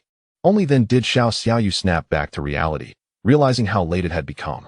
Jiang Che, with a hint of irritation, observed her somewhat disheveled appearance and softened his tone. "Why couldn't you reach me by phone?" Xiao Xiaoyu retrieved her old Nokia from her jeans pocket, discovering it had indeed run out of battery. With her head bowed, she murmured, "It's dead. How could it possibly shut off? This thing lasts for 10 days to half a month without dying," Jiang Che said, taking the phone from her hands and confirming it was indeed off, his surprise evident. "It's broken," Xiao Xiaoyu replied weakly. Jiang Che removed the back cover of the phone. "Goodness, the battery has swollen," he exclaimed. "At this rate, it might explode the next time you charge it." He replaced the cover and handed the phone back to Xiao Xiaoyu. "Let us go?" "Okay," she replied, taking the phone and following Jiang Che for a short distance before looking around in confusion. "Where are we going to cook?" "You'll see," Jiang Che replied without turning back. They passed by Huajia Pond, where a water corridor was adorned with lush greenery. In the heart of spring, the area would be alive with blooming bauhinia flowers, creating an exquisite scene for anyone walking along. As they traversed the corridor and entered a bamboo grove, a series of small courtyards came into view. For a long time, Xiao Xiaoyu's life had been monotonous. Without Jiang Che, her routine would have remained undisturbed, and she would never have explored the campus or arrived at this secluded place. The wind rustled through the bamboo, creating a soothing sound amidst the sweltering summer heat. Xiao Xiaoyu tilted her head slightly, taking in her surroundings with wide, sparkling eyes, her expression radiating joy, clearly enamored with the tranquil environment. Upon reaching the small courtyard, Jiang Che produced a key to unlock the door. Xiao Xiaoyu's eyes widened in surprise, puzzled by how he possessed a key to such a place. "This is my independent dormitory assigned by the school," Jiang Che explained, glancing back at her. "In addition to cooking, you'll also help me keep this place clean. You don't mind, do you?" Xiao Xiaoyu shook her head. "Not at all." "Good. Here is a key for you, so you can come and go freely," Jiang Che said, handing her a set of keys. Xiao Xiaoyu hesitated, feeling it was inappropriate. Jiang Che firmly placed the keys in her hands, insisting, How will you come to cook without a key? Should I bring you one every time? Xiao Xiaoyu ceased her objections and weakly accepted the keys. The courtyard was tidy, albeit with 2 vacant patches of land that felt a bit desolate, while the other courtyards were filled with vegetables. Entering the house, a 2-story building. Each room was small, but emanated warmth. As soon as Xiao Xiaoyu stepped inside, she felt an immediate fondness for the place. Her large eyes darted around, taking in her surroundings, and then she suddenly spotted the kitchen, recalling her purpose for being there. I'm going to cook, she exclaimed, grabbing the large bag of items Jiang Che had brought back. Go ahead, I'll step out for a bit. Jiang Che replied before leaving the courtyard to drive to the nearest mall. He returned with a large bag of shampoo, body wash, gentle facial cleanser, moisturizing lotion, hand cream, bath towels, 2 sets of sheets, a duvet cover, a comforter, and various cleaning supplies, looking as though he had just stocked up on supplies. As he entered, an enticing aroma wafted through the air. The dining table was already set with 2 covered dishes, concealing their contents. At that moment, the slender figure of Xiao Xiaoyu emerged from the kitchen, carrying a plate of scrambled eggs with tomatoes. Dinner is ready, just in time. Go wash your hands and eat, she said softly, causing Jiang Che to momentarily lose his train of thought. 2 of life's most blissful images flashed before him, one being a mother's voice asking, "Have you washed your hands before eating?" And the other, a gentle wife saying, "Hurry and wash your hands. Dinner is ready." All right. Jiang Che smiled broadly, placing his belongings down, washing his hands, and sitting at the dining table. Xiao Xiaoyu unveiled the dishes, revealing a plate of braised black chicken pieces, another of braised sea cucumber strips, alongside the scrambled eggs with tomatoes, 3 dishes, all skillfully prepared. However, once Jiang Che sat down, Xiao Xiaoyu lowered her head, appearing somewhat anxious. I didn't have enough time to remember many recipes from my reading, just the braised method, so I made both dishes braised. Jiang Che took a piece of food, savoring the flavors, which were quite pleasing to his palate. Delicious, he exclaimed, taking a large bite of rice. Wait. Jiang Che then turned to Xiao Xiaoyu, asking, "You mentioned you were looking at recipes?" Xiao Xiaoyu nodded. Yes. Jiang Che looked at her, feeling an overwhelming urge to tousle her hair or even embrace her fragile form. Captivated by her earnest cuteness, taking a deep breath, he said, "Let us eat." Okay, Xiao Xiaoyu replied, picking up her chopsticks and lifting her bowl of rice. However, after just a few bites, Jiang Che noticed that her chopsticks remained fixed in the plate of scrambled eggs, consistently picking only the tomatoes. Realizing her intent, Jiang Che pulled the plate closer to him, mixed the rice with the eggs, and began to eat directly from the plate. Xiao Xiaoyu's chopsticks froze mid-air as she gazed at the remaining 2 dishes, feeling a bit lost. She had specifically prepared the scrambled eggs to be eaten in moderation, knowing they were rich in nutrients and could cause discomfort if consumed excessively. You have to eat at least half of this dish, she thought. Jiang Che placed several pieces of sea cucumber and black chicken into Xiao Xiaoyu's bowl, piling it high, and added, "Finish it all, or it'll go to waste." Xiao Xiaoyu lowered her head and began to eat. Jiang Che, oblivious to the flush creeping into her beautiful eyes, continued to enjoy his meal. "Why are you being so nice to me?" Xiao Xiaoyu asked softly, her voice barely audible. Jiang Che, busy with his food, paused, hearing her speak but unsure of what she had said. He looked up. "Xiaoyu, did you just say something?" No. Xiao Xiaoyu quickly shook her head, not repeating her question, and took small bites of the sea cucumber. Soon, Jiang Che finished eating, stood up, and headed to the living room to turn on the television. Now full, he sat across from Xiao Xiaoyu, inadvertently causing her to feel rushed, disrupting her leisurely eating pace. The most crucial moment arrived when, after his departure, Xiao Xiaoyu understood that she must finish the remaining dishes, otherwise, they would inevitably go to waste. After sipping on a drink, her back ceased to ache. Her legs no longer felt fatigued, and she found herself invigorated enough to walk with ease. Although she seemed engrossed in the television, her gaze was consistently drawn to the delicate girl who ate her meal in small bites. As she observed, Jiang Che suddenly discerned something noteworthy. Xiao Xiaoyu had an unhurried eating pace, making it difficult to notice her true appetite. However, upon reflection, it became evident that this slender girl had a remarkably substantial capacity for food, perhaps even astonishing.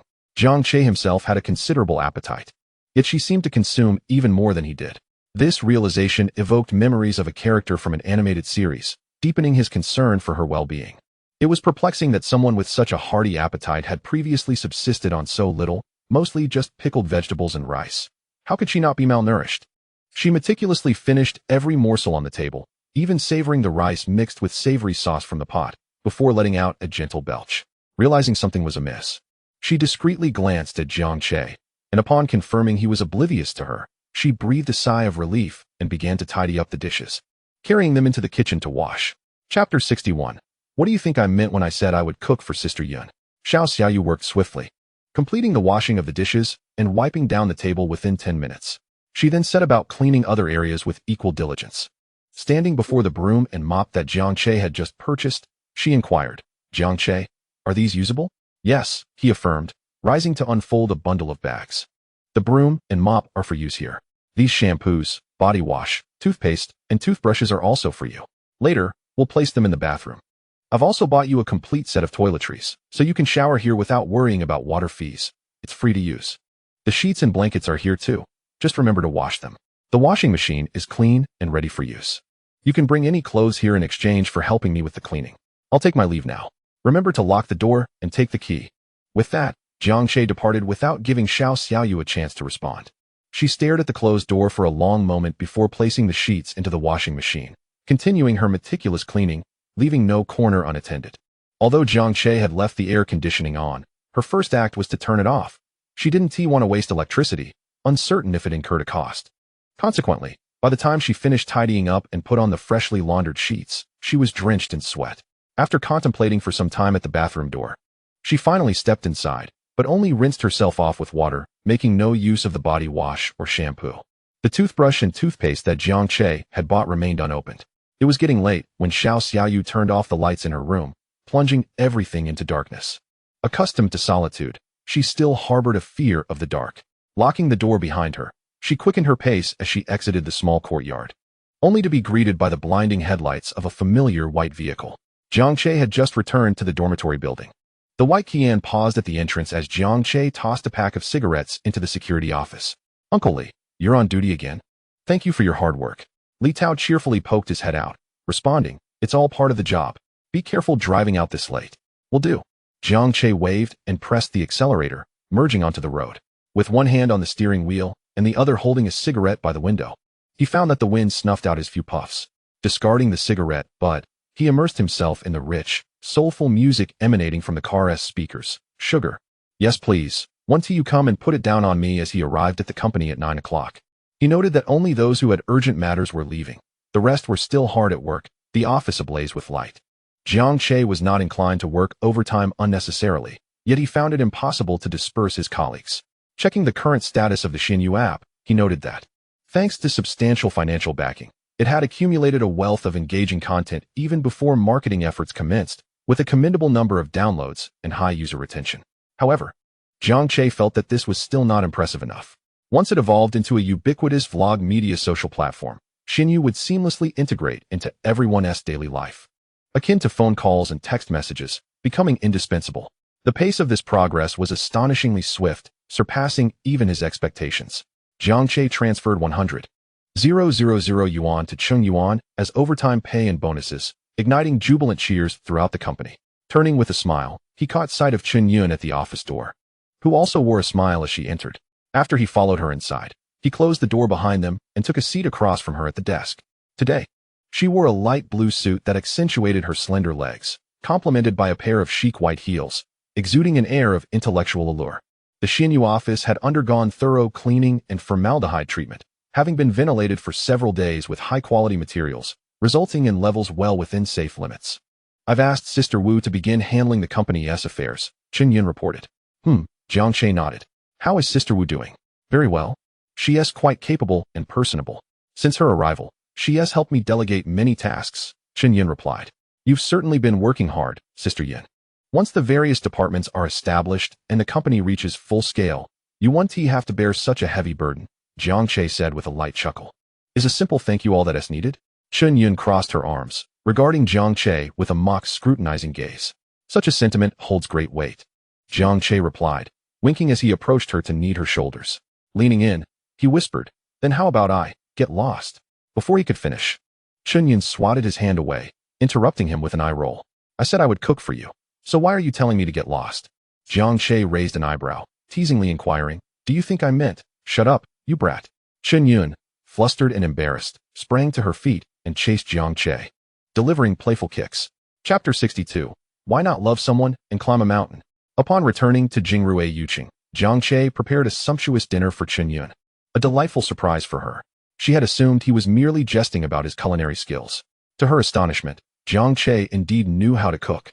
During his time at home with Chen Feirong, Jiang Che had never had the opportunity to learn cooking. However, after starting work in Jinling just before entering university, he often found himself preparing meals, gradually honing his culinary talents. After achieving financial freedom, he found himself aimlessly studying for a while, only to regret it shortly after. The constant social engagements left him feeling overwhelmed, and he realized that his newfound knowledge had no practical application in his life. Yet life is long, and there are countless opportunities ahead. Reflecting on this, Jiang Che couldn't help but reminisce about Lao Chun and Lao Jiang, who had sheltered him from the storms of life for so many years, never allowing him to be troubled by trivial matters. He found himself missing them. As Jiang Che prepared a meal, Chen Yun felt a moment of distraction. She was content with her present life, busy yet authentic. However, something crossed her mind, and her expression dimmed momentarily. At the Zhejiang University anniversary celebration, welcoming the new students of the class of 2014, the auditorium was unable to accommodate the large number of attendees, so the event was held on the playground. Amidst the fluttering banners, Niu Chunhai stepped onto the stage, cleared his throat, and addressed the audience. Good evening, students. I am your principal, Niu Chunhai. With a history spanning 117 years, Zhejiang University stands as a testament to 10 years of planting trees and 100 years of nurturing talent. It is an honor for the school to gather here with such diligent students. Following a brief introduction, his inspiring words ignited a fervor among the audience, motivating them to strive for excellence and contribute to society. After just a few sentences, Niu Chunhai concluded his speech. Lengthy discourses often induce drowsiness. Brevity and impact are what truly resonate. Meanwhile, three eager seniors scanned the crowd for Jiang Che's figure, but after several rounds of searching, they still couldn't spot him. They wondered if he had been unwell. Just then, two junior broadcasting students on stage, following a round of praises for Zhejiang University, enthusiastically announced, "Next, let us invite the representative of the 2014 freshman, Jiang Che, to deliver a speech." The trio, who had been sipping water, nearly showered those in front of them in shock. Was Jiang Che not suffering from a stomach ailment, but rather preparing to speak? The mention of his name stirred a wave of murmurs among the audience. In a nearby group of students, a strikingly beautiful figure stood out. Momentarily taken aback upon hearing Jiang Che's name, she straightened her posture and raised her chin slightly, resembling a proud swan. As she listened to the admiration surrounding Jiang Che, her chin lifted even higher. "Is this Jiang Che? He truly is handsome," exclaimed Zhao Lan and Zhou Xin, both starry-eyed. "He's just average," Su Rongyin remarked nonchalantly. "I must admit, he's somewhat attractive, but not as exaggerated as on the forums." Wu Xiaoman squinted her nearsighted eyes, attempting to catch a glimpse of Jiang Che from a distance, but shook her head in disappointment. Su Rongyin shot her a glare, irked by her comment. While she could criticize Jiang Che, she couldn't bear to hear others do so. Before she could retort, a classmate beside her offered a pair of binoculars, saying, "Hey, I remember you usually wear thick glasses. Why aren't you using them today? Without your glasses from this distance, you'd mistake a pig for a human. Here, borrow my binoculars." On stage, facing the gaze of thousands of students, Jiang Che anticipated feeling nervous. Yet, standing there, he felt none of that. Adjusting the microphone, he smiled brightly and began. "Hello everyone, I am Jiang Che." Unbeknownst to him, Principal Niu Chunhai felt a sudden pang of anxiety, sensing that Jiang Che might deviate from the norm. Aware of Jiang Che's unpredictable nature, he had reviewed the prepared speech in advance. But Jiang Che had come empty-handed, lacking the scripted remarks. According to tradition, after introducing himself, he should express gratitude to the leaders and teachers, acknowledging the honor and joy of speaking as a representative. While it was indeed an honor, he felt no joy, as the sheer number of faces before him was daunting, and he happened to be socially anxious. Social anxiety? The students exchanged puzzled glances, intrigued by the term. Social anxiety is a precise term I coined based on my personality, fully known as social phobia, Jiang Che explained. His words elicited a moment of silence, followed by uproarious laughter. How could Jiang Che, so relaxed as if dining in his own living room, possibly exhibit signs of social anxiety? You might wonder why I claim to have social anxiety, yet stand here unbothered by it, Jiang Che continued. It's because I understand that I cannot escape. So I have overcome this challenge. Everyone's life will confront many undesirable and unavoidable situations. If we attempt to evade them, we only invite worse outcomes. Therefore, Let us muster the courage to face them head-on. The results will undoubtedly differ. Pausing for effect, Jiang Che added, "After all, in this brief life, we will lose much. Let us dare to love someone, conquer a mountain, pursue a dream. Do not wait until the years have passed, looking back on a life filled with regrets." As his words settled, the audience fell into a profound silence, lost in thought. They began to reflect on their own lives, recalling numerous regrets and pondering if different choices might have led to alternate outcomes. Life is fleeting, and though they had only just begun, they already carried many regrets.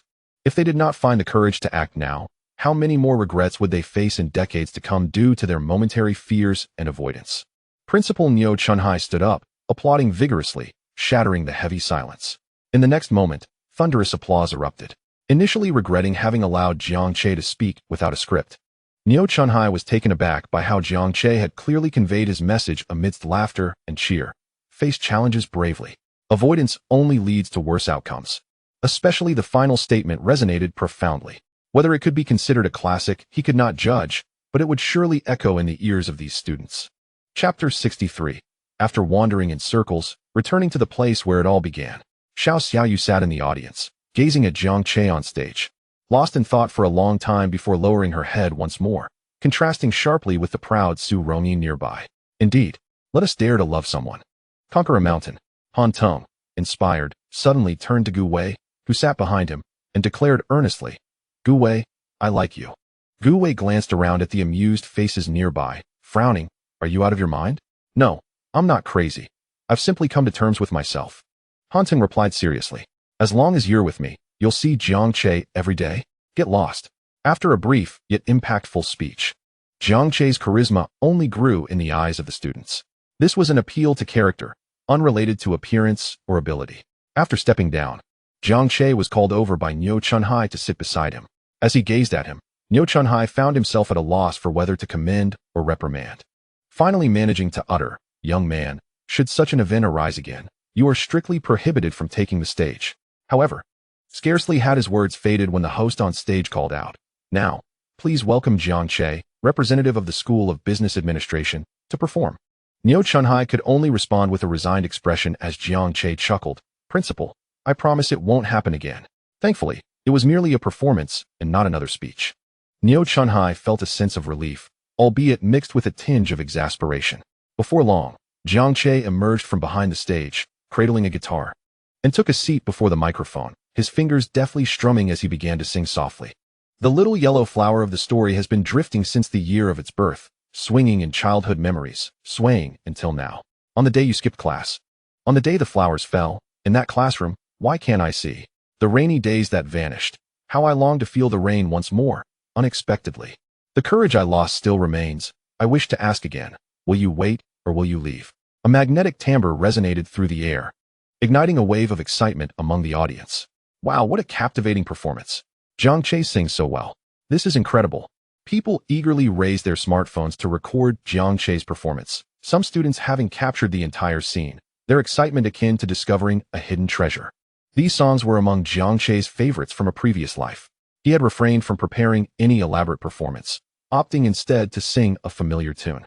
In the audience, Su Rongyin's gaze remained fixated on the stage, her eyes slightly distant. An instinct whispered to her that Jiang Che was singing this song for her. A pang of heartache coursed through her, but it vanished almost instantly, replaced by her characteristic pride. "Humph, who told you to play hard to get? I will ignore you. Absolutely ignore you." She pondered. Even if Jiang Che were to apologize, she would still consider whether to forgive him, unaware that Jiang Che had no inkling she was present at Zhejiang University. After Jiang Che's performance, the subsequent performers seemed dimmed in comparison, save for two senior sisters who invigorated the atmosphere with their lively dance. Soon after, Jiang Che returned to the stage, but before the announcement could be made, the director overseeing the celebration hurriedly intervened, adjusting Jiang Che's performance slot to the end. A sigh of relief escaped him. At least Jiang Che was set to perform 3 times. Otherwise, the celebration would have concluded rather anticlimactically.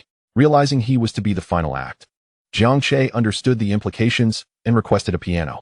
As the piano was wheeled onto the stage, the audience fell silent.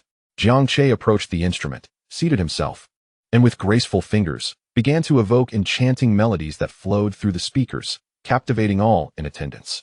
Through this journey of stops and starts, Just before stepping off the bus, a moment of hesitation struck. I couldn't help but smile, feeling a mix of nostalgia and trepidation. The clear and melodious voice intertwined with the piano's chords, instantly causing the audience to exchange puzzled glances. What song is this? I don't know, but it sounds wonderful.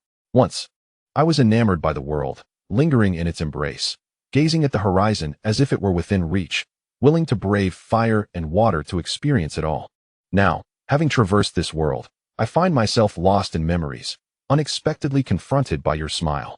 I once struggled to extricate myself from the vastness of the world, immersed in dreams, without knowing what was real, not resisting, unafraid of ridicule.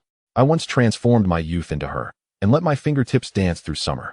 Wherever my heart leads, I shall follow, walking against the light, letting the wind and rain assault me. The evening breeze stirs the white strands of your hair, soothing the scars left by memories. In your eyes, light and shadow intermingle, and a smile blossoms. Many were moved by the poignant song, resonating with the themes of beginning and returning, of aging and nostalgia. As Jiang Che reflected on his own journey that had led him back to the very point where it all began. As the final note lingered in the air, the crowd fell into a profound silence, and after several seconds, thunderous applause erupted. Chapter 64. Did my phone fall in the toilet? A flustered Xiao Xiaoyu Jiang Che was taken aback by his unexpected rise to fame, which was both astonishing and fortuitous. Seizing the moment, he took the opportunity to promote the Xianyu app vigorously. He requested a recording of the performance and uploaded the entire song in high definition to the app. In a single day, the app's user base surged from just under 10,000 to 50,000 users, a remarkable feat following this explosive start.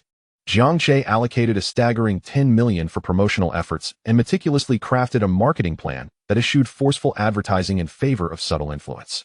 Additionally, he devised a second project plan for the company, Daily Headlines, offering a way to stay informed about global events without ever leaving home. The synergy between Xinyu and Daily Headlines promised to be immensely beneficial. After the school anniversary celebrations and welcome events concluded, classes resumed. With the demands of managing the company keeping him exceedingly busy, Jiang Che had prepared an abundance of ingredients stored in the bamboo grove, informing Xiao Xiaoyu that if she did not use them, they would spoil. True to form, she dutifully ventured over daily to cook for herself, fearing waste. Upon returning to the small courtyard, Jiang Che found the provisions had been consumed, which brought him joy. However, he was disheartened to discover that the toiletries he had prepared, shampoos, body washes, toothpaste, toothbrushes, and facial cleansers, had remained unopened for an extended period. With a sigh, he took out his phone and dialed Xiao Xiaoyu's number, only to be met with the mechanical voice informing him, "The number you have dialed is unavailable. Please try again later." Such a feeling of disconnection was truly unsettling. At that moment, he heard the sound of a key turning in the lock. It was Xiao Xiaoyu timidly entering. Unbeknownst to her, Jiang Che was present. In her solitude, she retained her bashful demeanor. Over the past few days, she appeared to have gained a slight amount of weight, her complexion showing marginal improvement, though the difference was subtle and hardly noticeable without close scrutiny. "Jiang Che, you're back," she exclaimed, noticing him at home. "We're running low on groceries. I was just about to head to the supermarket to buy some." For several days, she had been clutching a 100 yuan bill, waiting for Jiang Che's return to make a purchase, hoping to cook for him without charge. However, since he had been away, she had been eating alone. "The vegetables at the school supermarket are not fresh. Let us go to the mall instead, and I can pick up some other items as well," Jiang Che suggested, extending his hand. "Oh, right. Can I borrow your phone?" "Sure," Xiao Xiaoyu replied, handing over her phone while anxiously fidgeting with the 100 yuan bill hidden in her pocket. She worried that it might not suffice for their shopping trip. Jiang Che removed the battery from the old Nokia phone, reassembled it, and powered it on. Upon inspection, he found the device devoid of any significant data, with only 2 text messages from 10086 and a scant phone book containing 2 numbers, his mother S and grandmother S. He jotted them down for future reference before returning the phone to Xiao Xiaoyu. "Here you go." Unbeknownst to Xiao Xiaoyu, who was preoccupied with her anxiety about whether the 100 yuan bill would suffice for their trip, Jiang Che had taken note of her phone's contents. Upon arriving at the department store's supermarket, they prepared to shop. Jiang Che commenced an extravagant shopping spree, filling the cart with an array of nutritious items, from chicken to fish, shrimp, and meat. Following closely behind, Xiao Xiaoyu hesitated several times, struggling to voice her thoughts. Finally, upon seeing the beef Jiang Che was about to place into the cart, marked at 88 yuan, she could no longer restrain herself and gently poked his arm. What is it?" Jiang Che turned to look at her. With her head lowered, Xiao Xiaoyu said, "If you buy so many things, I won't have enough money." Jiang Che was momentarily taken aback before bursting into a chuckle. Xiao Xiaoyu had mentioned going grocery shopping, but it seemed she meant this. Unable to hold back any longer, Jiang Che reached out and ruffled her hair. "Who said you need to pay?" Startled by the sudden gesture, Xiao Xiaoyu recoiled several steps, her head bowed even lower, her bangs obscuring her face. "I haven't cooked for you lately, but I've eaten so many of your things.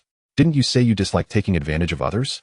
After speaking, Xiao Xiaoyu raised her gaze to meet Jiang Che's, her beautiful eyes filled with determination. This was the first time she held his gaze without flinching. Jiang Che broke into a broad smile and extended a hand toward her. "Huh." Xiao Xiaoyu was momentarily confused. "Weren't you the one with money to buy groceries?" "Hand it over," Jiang Che instructed. "Oh, okay." Xiao Xiaoyu quickly retrieved an old banknote from her pocket and placed it in Jiang Che's palm, their fingertips brushing against each other. Despite the scorching weather, her fingers felt remarkably cool. "Is this enough?" she asked anxiously. "Plenty. The cost of what you ate is trivial. And here's 50 is change," Jiang Che replied, pocketing the money before handing her a 50 yuan note as he pushed the cart onward. Xiao Xiaoyu stared at the 50 in her hand, standing in silence for a long while. After they finished shopping and returned the items to the cart, Jiang Che did not immediately drive Xiao Xiaoyu back to school. With no signal on his phone, he borrowed Xiao Xiaoyu's to visit the restroom in the underground parking lot. Unfortunately, her phone fell into the toilet. Upon hearing this news from Jiang Che while sitting in the car, Xiao Xiaoyu's large eyes widened in disbelief. While her phone held little monetary value, it was the only possession of hers worth anything. Regaining her composure, she shook her head and said, "It's fine, really." "It is not fine. Come with me," Jiang Che insisted, opening the car door and leading her to the elevator. Heading straight to the electronics section on the second floor of the mall. "Jiang Che, it really doesn't matter," she protested. "You don't need to compensate me. My phone isn't worth much." But as Xiao Xiaoyu, bewildered, was brought to the bright display of smartphones, she quickly understood Jiang Che's intent and began to resist.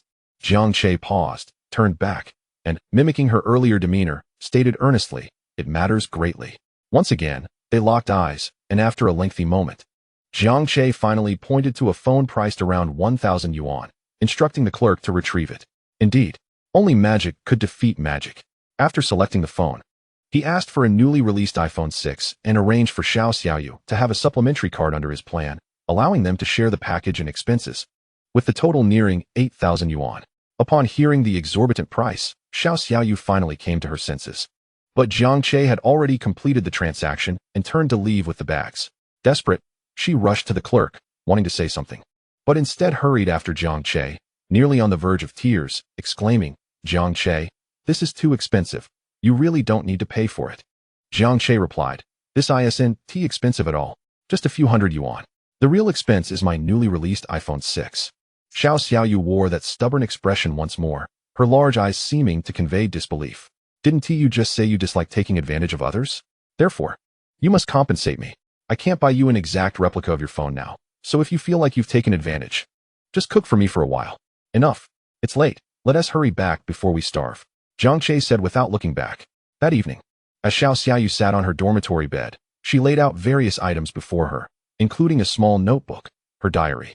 On the back of the notebook, she had meticulously recorded all the expenses incurred during this time, documenting every meal Jiang Che had treated her to and items he had purchased, with prices noted beside each entry, never missing a single detail.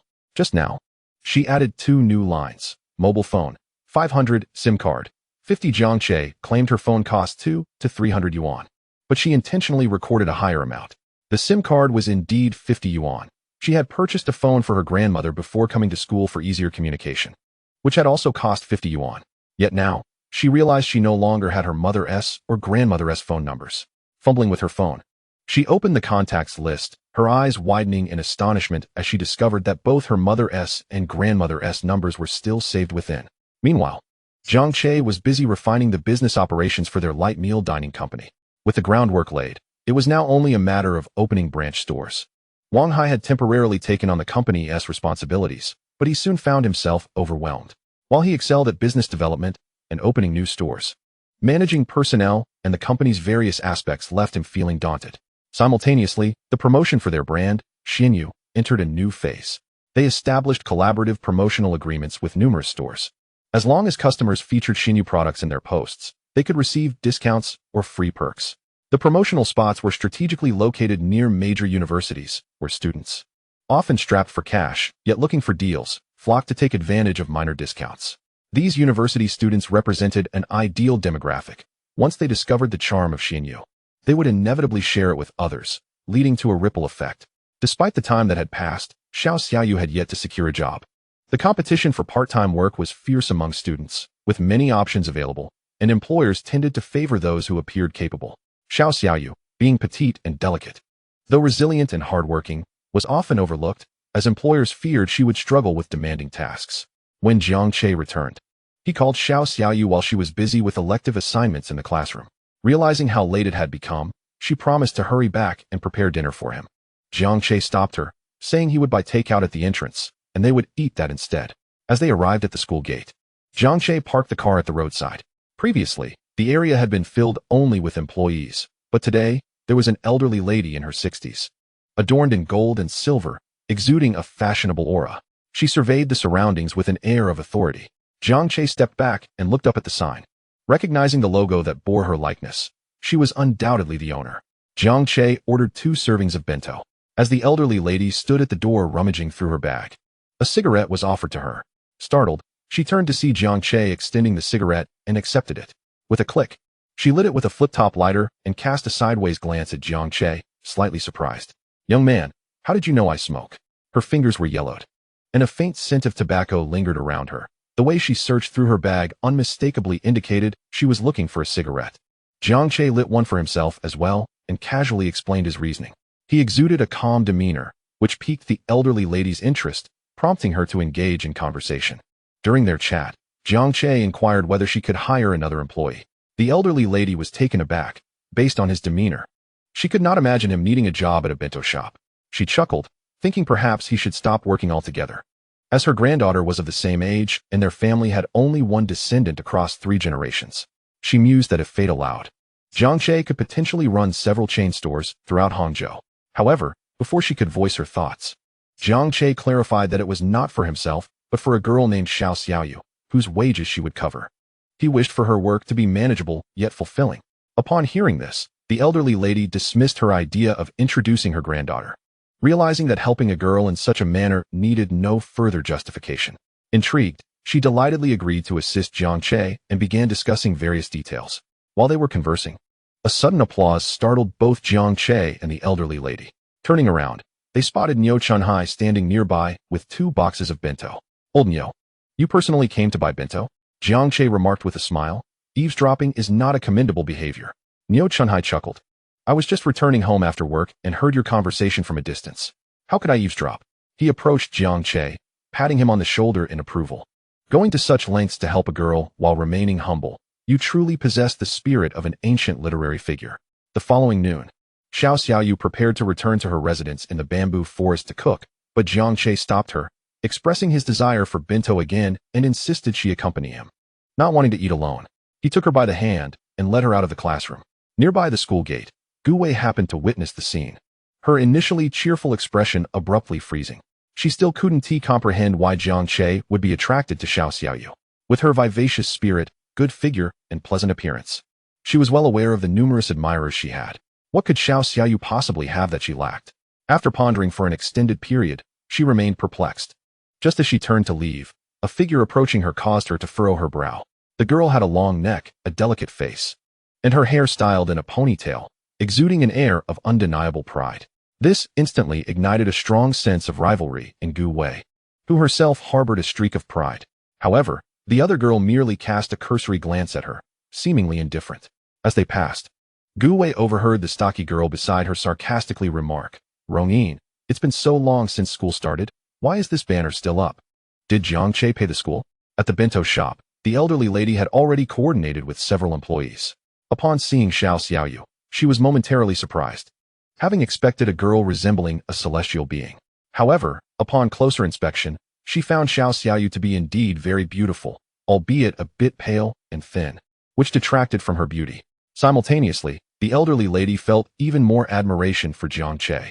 Having lived for so many years, she could discern these qualities, a skill that might be elusive for someone Jiang Che's age. Nevertheless, Jiang Che was evidently very attentive to this girl. She decided, without reservation, that she was rooting for this pair. While they were eating, Jiang Che's phone rang. He glanced at it, answered the call briefly, and informed Xiao Xiaoyu that he had to leave for a matter, assuring her that he had already paid. "Oh," Xiao Xiaoyu exclaimed, her eyes widening. After Jiang Che departed, she lowered her head, feeling lost without him in this unfamiliar environment. However, she couldn't waste her meal, so she hurriedly finished her food. Afterward, she hesitated but ultimately decided to finish Jiang Che's leftovers, not wanting to waste anything. As she prepared to leave, she noticed the elderly lady putting up a job advertisement. Although she had intended to leave, her desire to find work was stronger. Pausing, she mustered her courage and asked, "Excuse me, I would like to apply." The elderly lady turned to Xiao Xiaoyu, surprised at how she mirrored Jiang Che's previous description. This girl, who seemed so restless while eating, had actually spoken up to apply for a job. Noticing the elderly lady scrutinizing her, Xiao Xiaoyu quickly added, I can endure hardships. I can do any kind of work." The elderly lady sighed, feeling a pang of sympathy for the poor girl. Fortunately, fate had not been so cruel as to deny her a chance encounter with the right person. Hearing the elderly lady's sigh, Xiao Xiaoyu's heart, which had sunk, suddenly lifted when the elderly lady laughed. "Perfect. That saves me the trouble of posting this. Come to work tomorrow. You'll work 4 hours a day at 10 yuan per hour, and you can arrange your own schedule." Thank you so much," Xiao Xiaoyu exclaimed. Her excitement barely contained as she bowed in gratitude. She was thrilled to have finally found a job with such a generous wage and flexible hours, momentarily forgetting to contemplate anything else. On her way back to school, her steps became noticeably lighter. Jiang Che was chatting with Li Tao at the security booth when he noticed her approaching with a joyful expression, indicating that she had succeeded. He waved goodbye to Li Tao and walked toward her. As Xiao Xiaoyu saw Jiang Che coming her way, her excitement diminished slightly. Jiang Che smiled and asked, "What is you so happy?" After a moment of silence, she replied with a hint of her earlier cheerfulness, I found a job." With her new employment, Xiao Xiaoyu became increasingly busy, yet her vitality was visibly restored. On the third day of work, the elderly lady assigned her to the position of taking orders and handling the cash register. Xiao Xiaoyu protested, claiming she wasn't suited for the role. But the elderly lady insisted on her placement, reminding her that she had asserted she could handle any task. Reluctantly, Xiao Xiaoyu stood at the register, feeling apprehensive. This entire arrangement was, of course, Jiang Che's suggestion. She noticed Jiang Che driving a luxury car worth over $1 million, but that was not the focal point. What truly elevated the elderly lady's trust in Jiang Che was learning that he had achieved the highest score in this year's college entrance examination, as displayed on the banner at the entrance to Zhejiang University. While she admired Jiang Che even more, a sense of regret surfaced. He was far too perfect for her granddaughter. As night fell, a white Qian stopped at the school gate, and Xiao Xiaoyu opened the door to get in, returning to her bamboo cottage. Upon entering, she immediately headed to the kitchen to prepare dinner for Jiang Che, who was already quite late. During this period, Jiang Che and she had been dining late. She devoted her days to diligent study, and after working 4 hours, it was already quite late. Jiang Che went to the bathroom to wash his hands. The shampoo and shower gel were partially used, but they were not the ones Jiang Che had purchased last time. Wang Hai was still in Hangzhou, and these items were procured by him. The search for these soon-to-expire products was quite a challenge, as many people suspected foul play when asked to find and buy expired goods. After acquiring them, Jiang Che discarded the contents and replaced them with better quality items, urging Xiao Xiaoyu to make use of them quickly before they expired. Upon checking the expiration dates, Xiao Xiaoyu realized the urgency and began to use them. With the use of comparatively better shampoo, her hair gradually lost its coarse texture and became much smoother. Her previously unruly bangs also began to fall into place, though they remained somewhat yellow due to a lack of nutrients. However, after more than a week, Jiang Che insisted on providing her with nutritious meals at every meal. Compared to before, her hair was no longer as severely yellow, her delicate frame seemed to have gained a bit of fullness, and her malnourished, sallow face had regained some of its pallor. Jiang Che scrutinized Xiao Xiaoyu, who sat opposite him. The changes were subtle, one could hardly notice them without a keen eye. Yet, those minute alterations revealed glimpses of the beauty that malnutrition had hidden. Even the slightest improvement was breathtaking. Jiang Che's intense gaze made Xiao Xiaoyu feel uncomfortable, causing her already slow eating pace to diminish further. Finally, she timidly inquired, Jiang Che, do I have something dirty on my face? No, you look quite lovely. Jiang Che replied with a chuckle. Xiao Xiaoyu nearly buried her face in her bowl. All right, let us eat, Jiang Che said as he resumed his meal.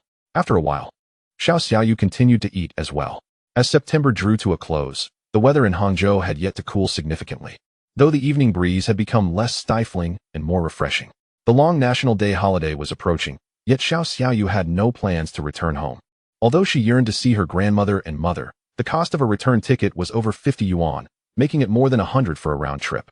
By staying, she could save that money and earn wages, allowing her to pay off some of her debts to Jiang Che after receiving her salary at the end of the month.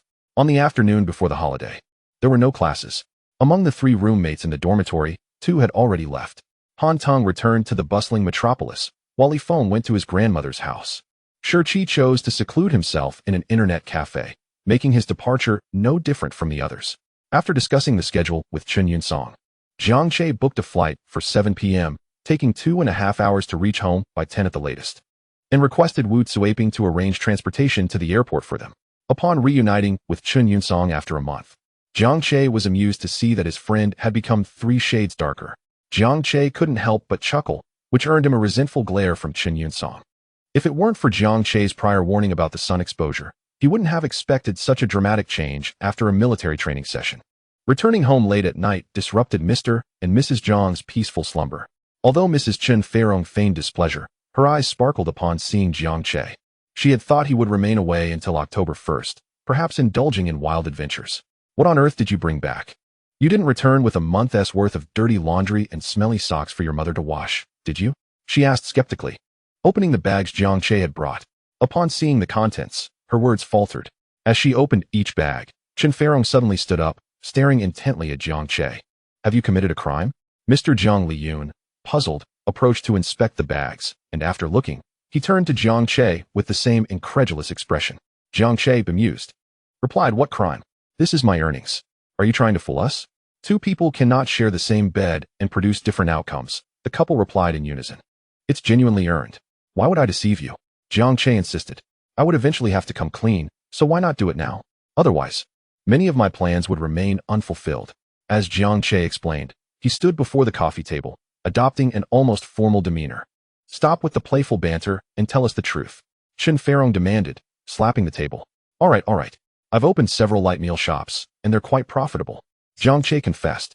Light meal shops? Chen Feirong was taken aback. When did you open those? The first one opened during the summer vacation, Jiang Che replied. It's not far from our high school, called Little Bear's Daily Delight. Little Bear's Daily Delight? Jiang Liyun raised an eyebrow. I know that place. That's where I bought the nutritional meals and sandwiches recently. I wondered how it could have such an unappealing name. Yet it stuck in my mind. Jiang Che chuckled. Whether the name is appealing or not is irrelevant. What matters is that it's memorable. When I purchased from there, your classmate Wang Hai was working there. Jiang Liyun recalled. Yes, Wang Hai is now under my employ, Jiang Che nodded. You're quite the clever one, keeping this under wraps, Chen Feirong remarked, crossing her arms. Displeased. You opened it during the summer, and only now tell us? Well, the timing just wasn't right then. Jiang Che attempted to massage her shoulders, but was met with a disapproving glare from Mr. Jiang. Where did you obtain the capital? Chen Feirong pressed further. That was the 5,000 you lent me. And I also used the 200,000 from Zhejiang University. I'll return the money after recouping the investment, Jiang Che explained. This was somewhat true. Those funds were indeed the initial capital, albeit not exclusively for the light meal shops. Chen Feirong felt a twinge of anger, not due to the risk of Jiang Che misusing the money. Even if he didn't return it and lost it all, she wouldn't have been upset. What troubled her was that he undertook such a significant venture without consulting her at all. Yet, as she looked at her son, who had grown taller than Jiang Liyun and appeared considerably more mature, her frustration transformed into a sigh. He was growing up, despite his carefree demeanor. He possessed discernment and capability. Whatever he chose to pursue, she decided to let him be. Wait a moment. Suddenly, a realization struck Chen Feirong. Did you just say you opened several light meal shops? The first one near the second high school.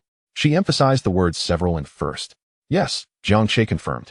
There are a few more in Hangzhou, and Wang Hai is currently preparing for the new store in Shicheng, which will open soon. Both Chen Feirong and Jiang Liyun sat in stunned silence on the sofa, exchanging incredulous glances. How could he have accomplished so much in such a short time? They wondered. As they processed the revelation, Jiang Che added, in addition to the light meal shops, I've also established a tech company, which is now in its initial stages. Chen Feirong and Jiang Liyun were utterly speechless. Jiang Che's casually added remark left them even more astonished than the light meal shop could have. After a prolonged moment of astonishment, Chen Feirong and Jiang Liyun posed a soul-searching question to Jiang Che. How much money does he currently possess? The scale of the company, alongside the light meal shop and various other aspects, left them with no concrete understanding. However, when translated into monetary value, the scenario shifted entirely. After some contemplation, Jiang Che formed a hook with his index finger. 90,000 seemed inadequate. Could it be 9 million? Chen Feirong and Jiang Liyun abruptly leapt from the sofa. Jiang Liyun considered calling their hometown to inquire whether the ancestral graves were smoking again, while Chen Feirong, amidst laughter, suddenly found her eyes brimming with tears. The top scholar of the college entrance examination had earned such a substantial sum in such a short time of conducting business. Her son had truly made something of himself. Jiang Che embraced his mother, who reciprocated by holding him tightly, tears streaming down her face. What are you crying for? Are you out of your mind? Jiang Liyun scoffed from the side, yet he too was affected, his eyes reddening. Unbeknownst to them, Jiang Che's bent finger actually indicated over 900 million. And when factoring in fixed assets, the total reached a staggering 1 billion. Before long, this figure would begin to multiply exponentially. Once they realized Jiang Che was not embroiled in any illegal activities, their spirits lifted as they examined the items he had brought home. Chen Feirong and Jiang Liyun grew increasingly delighted with the cosmetics, a gold necklace, a belt, a pair of shoes, several bottles of Maotai, and fine cigarettes. Finally, Jiang Che presented a bank card, placing it on the coffee table. It held 1 million. His parents had labored their entire lives and deserved to enjoy some comforts. This was precisely why Jiang Che had yearned to reveal everything so early. Had they not spent their lives in stable jobs, he would have encouraged them to resign. Upon hearing there was 1 million in the bank card, Chen Feirong was momentarily taken aback. She pushed the card back, refusing to accept it. Just moments earlier, she had contemplated withdrawing their years of savings from the expired checks for Jiang Che's emergencies. Now, with Jiang Che offering her money, how could she accept? Mom, I currently have ample capital. Earning money means spending it. If you don't spend, how can I have the motivation to earn more? Jiang Che persistently persuaded his mother until she finally laughed and scolded him playfully, accepting the card while promising not to hoard it, but to spend it as desired. Later, in the bedroom, Jiang Liyun leaned against the headboard with his phone, clearly overjoyed. Chen Feirong assumed his excitement stemmed from their son's accomplishments, preventing him from sleeping. But upon secretly glancing at his phone screen, she discovered he was browsing cars. What on earth? Chen Feirong snatched the phone from Jiang Liyun. What are you doing? Jiang Liyun asked, bewildered. Looking at cars? Jiang Che told us not to save it up, but to spend it freely. Didn't you agree? Jiang Liyun was taken aback. I meant to buy groceries, not think about changing cars. Hurry up and go to sleep. Dream about it. Chen Feirong shoved the phone back into his hands. Jiang Liyun scratched his head, resigning himself to the situation. Just then, Jiang Che emerged from the bathroom and overheard his parents' conversation at the master bedroom door. He knew that Chen Feirong would never casually spend that money. Dad, Mom, hasn't our car been around for 10 years? The next morning at breakfast, as Jiang Che savored soybean milk and fried dough sticks, he broached the subject. 10 years. Nonsense, it's only been 6.5. As soon as Jiang Che spoke, Chen Feirong realized his intentions and retorted irritably. You two are just alike. Don't even mention changing cars. We're not. I wasn't suggesting we change it. Jiang Che swiftly finished a stick of fried dough and added, I plan to buy another one. I saw a Mercedes SUV that suits Dad's temperament quite well. It costs about 1.5 million. How much? 1.5 million? Chen Feirong nearly slammed the table in disbelief. Are you crazy? Dad, doesn't he deserve a car worth that much? Do you want him to fly? No way. I've already paid the deposit, Jiang Che nonchalantly replied, sipping his soybean milk. Then go and refund it. Chen Feirong insisted. But we really need a new car. The mileage on our current one is too high. It's prone to breakdowns and lacks safety. So this is a necessity. A car worth 1.5 million is a necessity for you? Can't we settle for one worth a few $100,000? Chen Feirong retorted angrily. 1.5 million is indeed too expensive. It would be pricier than my boss's car at work, which is inappropriate. Jiang Liyun chimed in, supporting Chen Feirong. Xiao Che, refund the deposit. Fine, we'll finish our meal, and then go look at cars you think are suitable. I'll contact Mercedes to refund the deposit. Jiang Che agreed. Can the deposit be refunded? It can't be. So why did Jiang Che tell Chen Feirong it could be refunded? Because he hadn't contacted the Mercedes dealership at all. As Jiang Liyun cleared the table to wash the dishes, he secretly gave Jiang Che a thumbs up. Chapter 70. Chen Qing. I hope you can provide me with a reasonable explanation. All right. Jiang Che, Jiang Liyun, are you two conspiring against me? They returned home in a brand new Tiguan, having traded in their old La Vida. On the way, Chen Feirong began to feel increasingly uneasy. Suddenly, she realized something was amiss. While Jiang Liyun found humor in the situation, Jiang Che's casual remark, "My dad taught me to say that," instantly froze his smile. Naturally, Chen Feirong was not unreasonable. This was a unified decision made by her husband and son. Moreover, since the purchase was already made, she exerted her authority over the two men, ensuring they wouldn't deceive her again in the future and refrained from further protest. As the father and son duo faced the consequences of their actions, Jiang Che, with a hint of mischief, offered, "Dad, don't you think it's time to reflect on your own behavior?" Old Jiang went out to the balcony to smoke, and Jiang Che followed suit. Old Jiang was not surprised by this. He had already caught a whiff of the scent on Jiang Che during a previous encounter. Even if Jiang Che's grandfather hadn't made that call, they would have known. They had chosen not to discipline him back then, considering the upcoming college entrance examination. Now, just a summer later, their son had grown into a completely different person, and it felt like a lifetime had passed. When Jiang Che inquired, Jiang Liyun chuckled in annoyance. "You little rascal, do you dare to say I taught you anything? Your mother too. She believes everything. Without your myriad of schemes, you wouldn't have come up with this. I'm just an honest man." As he spoke, he stubbed the cigarette into the ashtray and entered the living room, only to lock the balcony door behind him and shout, "Honey, Jiang Che is secretly smoking on the balcony." As for Jiang Che, on that day, the newly purchased feather duster lost most of its feathers. Despite the punishment he received, it was worth it. After Chen Feirong had eased up on him, Jiang Che became even bolder. "When did you learn to smoke?" At Grandma's house, Uncle Chen Feihai stood in the yard, about to take a puff when Jiang Che eagerly offered him a cigarette. Surprised, Chen Feihai took it and glanced at Jiang Che. "Yesterday afternoon, just as my mom was giving me a good thrashing, I suddenly had an epiphany." Jiang Che took a deep drag, and a hint of weariness appeared on his face amidst the swirling smoke. "No wonder," Chen Feihai remarked, realizing Jiang Che's audacity in smoking so openly. It was clear that Chen Feirong had already cut him some slack. "Uncle, how is the company doing lately?" Jiang Che raised an eyebrow and inquired of Chen Feihai. As usual, he was barely holding on, but he could manage to eat. Chen Feihai remarked to Jiang Che, "Then sell it." Jiang Che responded directly. Chen Feihai and his wife Han Ai operated a daily necessities company with several factories. A few years ago, business was quite good, but in recent years, the competition had intensified to an outrageous extent, rendering it nearly impossible to continue. In a previous life, they persevered for another 2 or 3 years before ultimately selling the company. Subsequently, the couple ventured into a burgeoning industry, which initially flourished. However, due to their low starting point, they were unable to achieve substantial success. Eventually, Jiang Che and Chen Qing had gained their own capabilities, allowing them to retire. Chen Feihai and Han Ai regarded Jiang Che almost as their own son. During a particularly challenging period in Jiang Che's previous life, even when facing their own difficulties, the Chen family managed to gather 100,000, claiming it was a loan, but it was essentially a gift to Jiang Che. Chen Qing, who had just started working, also contributed 10,000. Additionally, Aunt Jiang Lily, despite her modest income in the county and the burden of 2 sons, still managed to give Jiang Che 50,000. Thus, when Jiang Che finally became self-sufficient, his first act was to generously repay his beloved family members. As for whether such capital could be considered starting from scratch, sell it already. Chen Feihai's eyelid twitched, and he playfully kicked Jiang Che's backside. "You little rascal. Can't you wish for a bit of good fortune for your old uncle?" Jiang Che chuckled. "Of course I wish. But the current circumstances are undeniable. Even if I pray daily at the temple for you, I cannot restore your company to its former glory."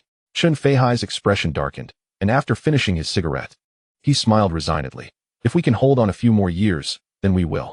After all, you both have promising futures, and we don't need to earn a fortune anymore." "Uncle, don't hold on any longer. Just sell it," Jiang Che urged. "Wasting time and energy is one thing. The longer you wait, the less you'll get when you finally sell." "But Xiao Che, what will your aunt and I do after selling?" Chen Feihai shook his head. "Come help me," Jiang Che replied.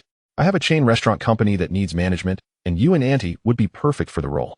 After so many years in business, you have management experience, and with Wang Hai for business development, we could create a comprehensive management system." Noticing Jiang Che's earnest demeanor, Chen Feihai was momentarily taken aback. Just then, his alarm rang. He glanced at it and exclaimed, "Oh no, I almost forgot. Your sister's train is about to arrive. Hurry and pick her up at the station." Watching Jiang Che's retreating figure, Chen Feihai felt that his nephew had changed dramatically over the past few months. However, He did not dwell too much on Jiang Che's earlier remarks. After all, who could believe that a recent high school graduate starting university could own a company? Driving a brand new Touareg straight to the train station, he spotted a tall young woman with short hair standing there, pulling a suitcase. Jiang Che approached, honked twice, lowered the window, and smiled broadly. Qing, whose features bore a resemblance to Jiang Che, showed no expression as she grabbed her suitcase and headed for the trunk. Before Jiang Che could exit the car, she had already stowed her belongings and taken a seat in the back. Truly, she was already displaying signs of becoming the renowned, independent woman she would later become in her past life. However, her independence was a double-edged sword. Until Jiang Che's rebirth, Qing had remained solitary, often asserting that she could manage everything herself. What need had she for a man? As a lawyer accustomed to the harsh realities of life, her heart had grown callous over time. Perhaps it was also due to missing the one person who had once stirred her heart. In Jiang Che's previous life, he had not married either. The siblings often used each other as shields against the barrage of their elders' inquiries. Every time their grandfather bellowed about whether the Chen family would die out, they would earnestly contemplate the matter, only for their thoughts to devolve into playful banter. Xiao Che, you should have a child. I'm an older mother. You should hurry and marry a younger one. But I don't share your surname, sister. After much back and forth, the conversation was left unresolved. Jiang Che shifted gears, started the car, and glanced in the rearview mirror, noticing Qing regarding him with an odd expression. Sis, why are you looking at me like that? Jiang Che asked, smiling as he met her gaze in the mirror. Seeing you after half a year feels like a lifetime. You've changed quite a bit, Qing casually remarked. When did you learn to drive? Several months ago. Don't worry, I'm an experienced driver, Jiang Che replied, instantly perceiving Qing's concern. In their childhood, Jiang Che had insisted on riding his bicycle with Qing as a passenger. Although she had reluctantly agreed, the youthful Jiang Che struggled to carry his taller sister, and one unfortunate mishap sent Qing tumbling into a muddy ditch, while he managed to stay dry. Since then, Qing had been exceedingly cautious whenever Jiang Che was behind the wheel. Oh, she nodded, her gaze fixed ahead, showing no signs of easing up. Will talking distract you? Yes, Jiang Che affirmed with a grin. It will distract me from belting out a tune. With that, he cranked up the stereo, playing Dare to Ask Where the Road Lies, and opened his mouth to sing. Before he could start, Qing interjected. Then I suppose I'll just have to distract you. Jiang Che, I need you to clarify the matter regarding those contracts you asked me to prepare. I expect a reasonable explanation, otherwise it won't just be a blacklist. We'll have a family meeting about it. I've already explained. The contracts are for legitimate purposes. No fraud, no tricks, Jiang Che laughed. How about this, sis? Keep this under wraps for now, and in a few days, I'll provide you with a perfect answer you can see for yourself. How does that sound? Qing scrutinized Jiang Che, but chose not to respond further. It was clear she had accepted his proposal. Jiang Che turned up the music, cracked open half a window, and with one hand on the steering wheel, let the wind tousle his hair as he began to sing loudly. You carry the burden, I lead the horse, welcoming the dawn, bidding farewell to the evening glow. Chapter 71. What Jiang Che said was indeed true. Xiaoqing, come here and let your aunt give you a hug. Oh, how have you grown so thin after half a year? Upon their reunion, Chen Feirong embraced Qing warmly. Aunt, I've actually gained quite a bit since before. Qing replied with a helpless smile, of course not revealing her plans to lose weight. Come inside, dinner is almost ready. Your grandparents have been asking about you. Chen Feirong pulled Qing into the house, where the atmosphere quickly became lively. Xiaoqing, come let grandma take a look. As an independent woman, she managed her own luggage upon getting off the vehicle. How could she forget that? Jiang Che, with a toothpick dangling from his mouth, stepped out to retrieve Qing's suitcase from the car just as Chen Feihai emerged from the kitchen with dishes in hand. He approached and inquired, Uncle, what do you think about what I mentioned earlier? What are you talking about? At that moment, Chen Feihai's wife, who had just emerged from the living room, overheard their conversation and asked in surprise. Everyone seated around the large round dining table turned their attention to them. Chen Feirong, who was standing and serving the elderly lady, frowned suspiciously at Jiang Che, deeply doubting his intentions. Judging by Jiang Liyun's expression nearby, he shared the same skepticism. It's nothing. Xiao Che was just joking with me, saying that I should sell the company soon and help him manage his restaurant chain. Chen Feihai laughed heartily, assuming everyone would share a light-hearted chuckle as well. However, to her surprise, after listening, Jiang Liyun nodded earnestly. I think it's feasible. Not just feasible, it's absolutely brilliant. I was worried that this brat might stumble if he rushes too fast. Brother and sister-in-law, you can help keep an eye on him. Chen Feirong also chimed in with enthusiastic agreement. The couple's reaction left Chen Feihai bewildered. This isn't right. Aunt, uncle, when did Jiang Che open a chain restaurant? Chen Qing raised her eyebrows in astonishment, voicing the question that had been on Chen Feihai's mind. In a family where there was no room for jealousy or envy, Chen Feirong had no reason to conceal the truth. She slammed her hand on the table in exasperation. It's all this little rascal's fault.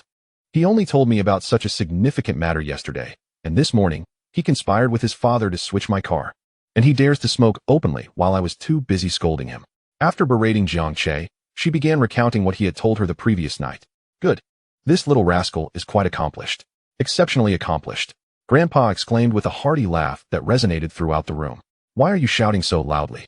Grandma pinched him playfully, her face glowing with indescribable joy. Chen Feihai and Han Ai also laughed. Indeed, far better than your uncle and aunt. The entire family erupted in laughter, except for Chen Qing, whose gaze scrutinized Jiang Che. After the meal, Chen Feihai had a clear understanding from Jiang Che and decided to put the company up for sale to assist Jiang Che. Selling the company now, along with the factory, would yield double the price compared to selling it years later. Jiang Che had been contemplating what benefits to offer his uncle and aunt, but he decided to let them take a portion of the money as shares, granting each of them a 10 stake, along with salaries for management positions. Once everything was arranged, Jiang Che recalled Wang Hai, facilitating the transition, and provided Wang Hai with a contract that included a 10 share of the dividends and a management salary. Thus, Little Bear's healthy snack shop officially embarked on its journey. Why a chain restaurant? The contract you had me draft previously had nothing to do with a chain restaurant. Chen Qing confronted Jiang Che. In the first Little Bear healthy snack shop across from Shurching No. 2 Middle School, while sipping freshly squeezed health juice, she looked at Jiang Che across the table, puzzled. Come on, sister, let us see it for yourself first, and then I'll explain everything. Jiang Che replied with a smile. And so, Chen Qing found herself aboard a first-class flight to Hangzhou. Before takeoff, Jiang Che excused himself to the restroom, calling Chen Feirong. Hello, Mom, I'm leaving. Heading back to Hangzhou. Don't scold me. It was my sister who wanted to visit Hangzhou for a few days. Chen Qing, simply inspecting the first-class seat's amenities, had no idea what was happening. Upon Jiang Che's return, she didn't inquire about why he had purchased a first-class ticket. Instead, she pressed a button to recline her seat and closed her eyes. Outside the airport, a Mercedes-Benz C was already waiting. Boss, Lin Hui, an old employee who had been with Cheng Yuan, had been assigned to pick up Jiang Che after finishing his tasks for the day. Upon seeing Jiang Che, he quickly exited the car and waved to him. Jiang Che and Chen Qing settled into the vehicle, but Chen Qing frowned in confusion at the sight of Lin Hui, who, despite being in his 30s, showed utmost respect to the much younger Jiang Che. Before long, the car stopped in front of the office building of Lin Yuan Xianyu. As they disembarked and looked up, the 4 large characters Lin Yuan Xianyu came into view. She was certainly not unfamiliar with this name. The contracts Jiang Che had previously shown her bore this company's name alongside his own. This meant that Chen Qing turned to Jiang Che. He raised an eyebrow and said, Here it is, the office building purchased for 50 million. Let us go in and take a look. After relocating to this office building in Qianjiang New City, Lin Yuan Xianyu expanded at an astonishing pace. Under the capable leadership of Chun Yun and Wu Tsuiping, each department was beginning to take shape. The first-floor lobby of the office building was bright and airy, impeccably clean, and the receptionists, dressed in uniform, greeted Jiang Che in unison. Director Jiang. Employees passing by also exclaimed greetings, with many calling him chairman, while the older employees, who were part of Cheng Yuan's team, referred to him as boss. Chen Qing's eyes widened in astonishment. What Jiang Che had claimed was indeed true. Jiang Che continued to show her around the various departmental offices. They had not yet completed the recruitment of employees, but in about a month, they would reach the initial full capacity. Stopping before the legal department's office on the 3rd floor, Jiang Che gestured to Chen Qing. Here is the legal department. Your office is over there. My office. Chen Qing frowned. Yes, yours. Jiang Che opened the door to the department head's office. The spacious and bright office was fully equipped with a desk, sofa, coffee machine, and everything one could need. Take a look and see if there's anything you dislike. I can have someone make adjustments. Wait, Jiang Che. When did I agree to work here? Chen Qing furrowed her brows tightly. Sister, you will agree. Jiang Che grinned, raising his phone, the screen displaying the call interface with Uncle as the contact. Hello? Xiao Che, what's up? Chen Feihai's voice came through as the call connected. Jiang Che's expression changed in an instant, adopting a sorrowful tone. Uncle, you wouldn't want your nephew's company to be bullied in legal matters, would you? Chen Qing. Chapter 72, is this her family's county town?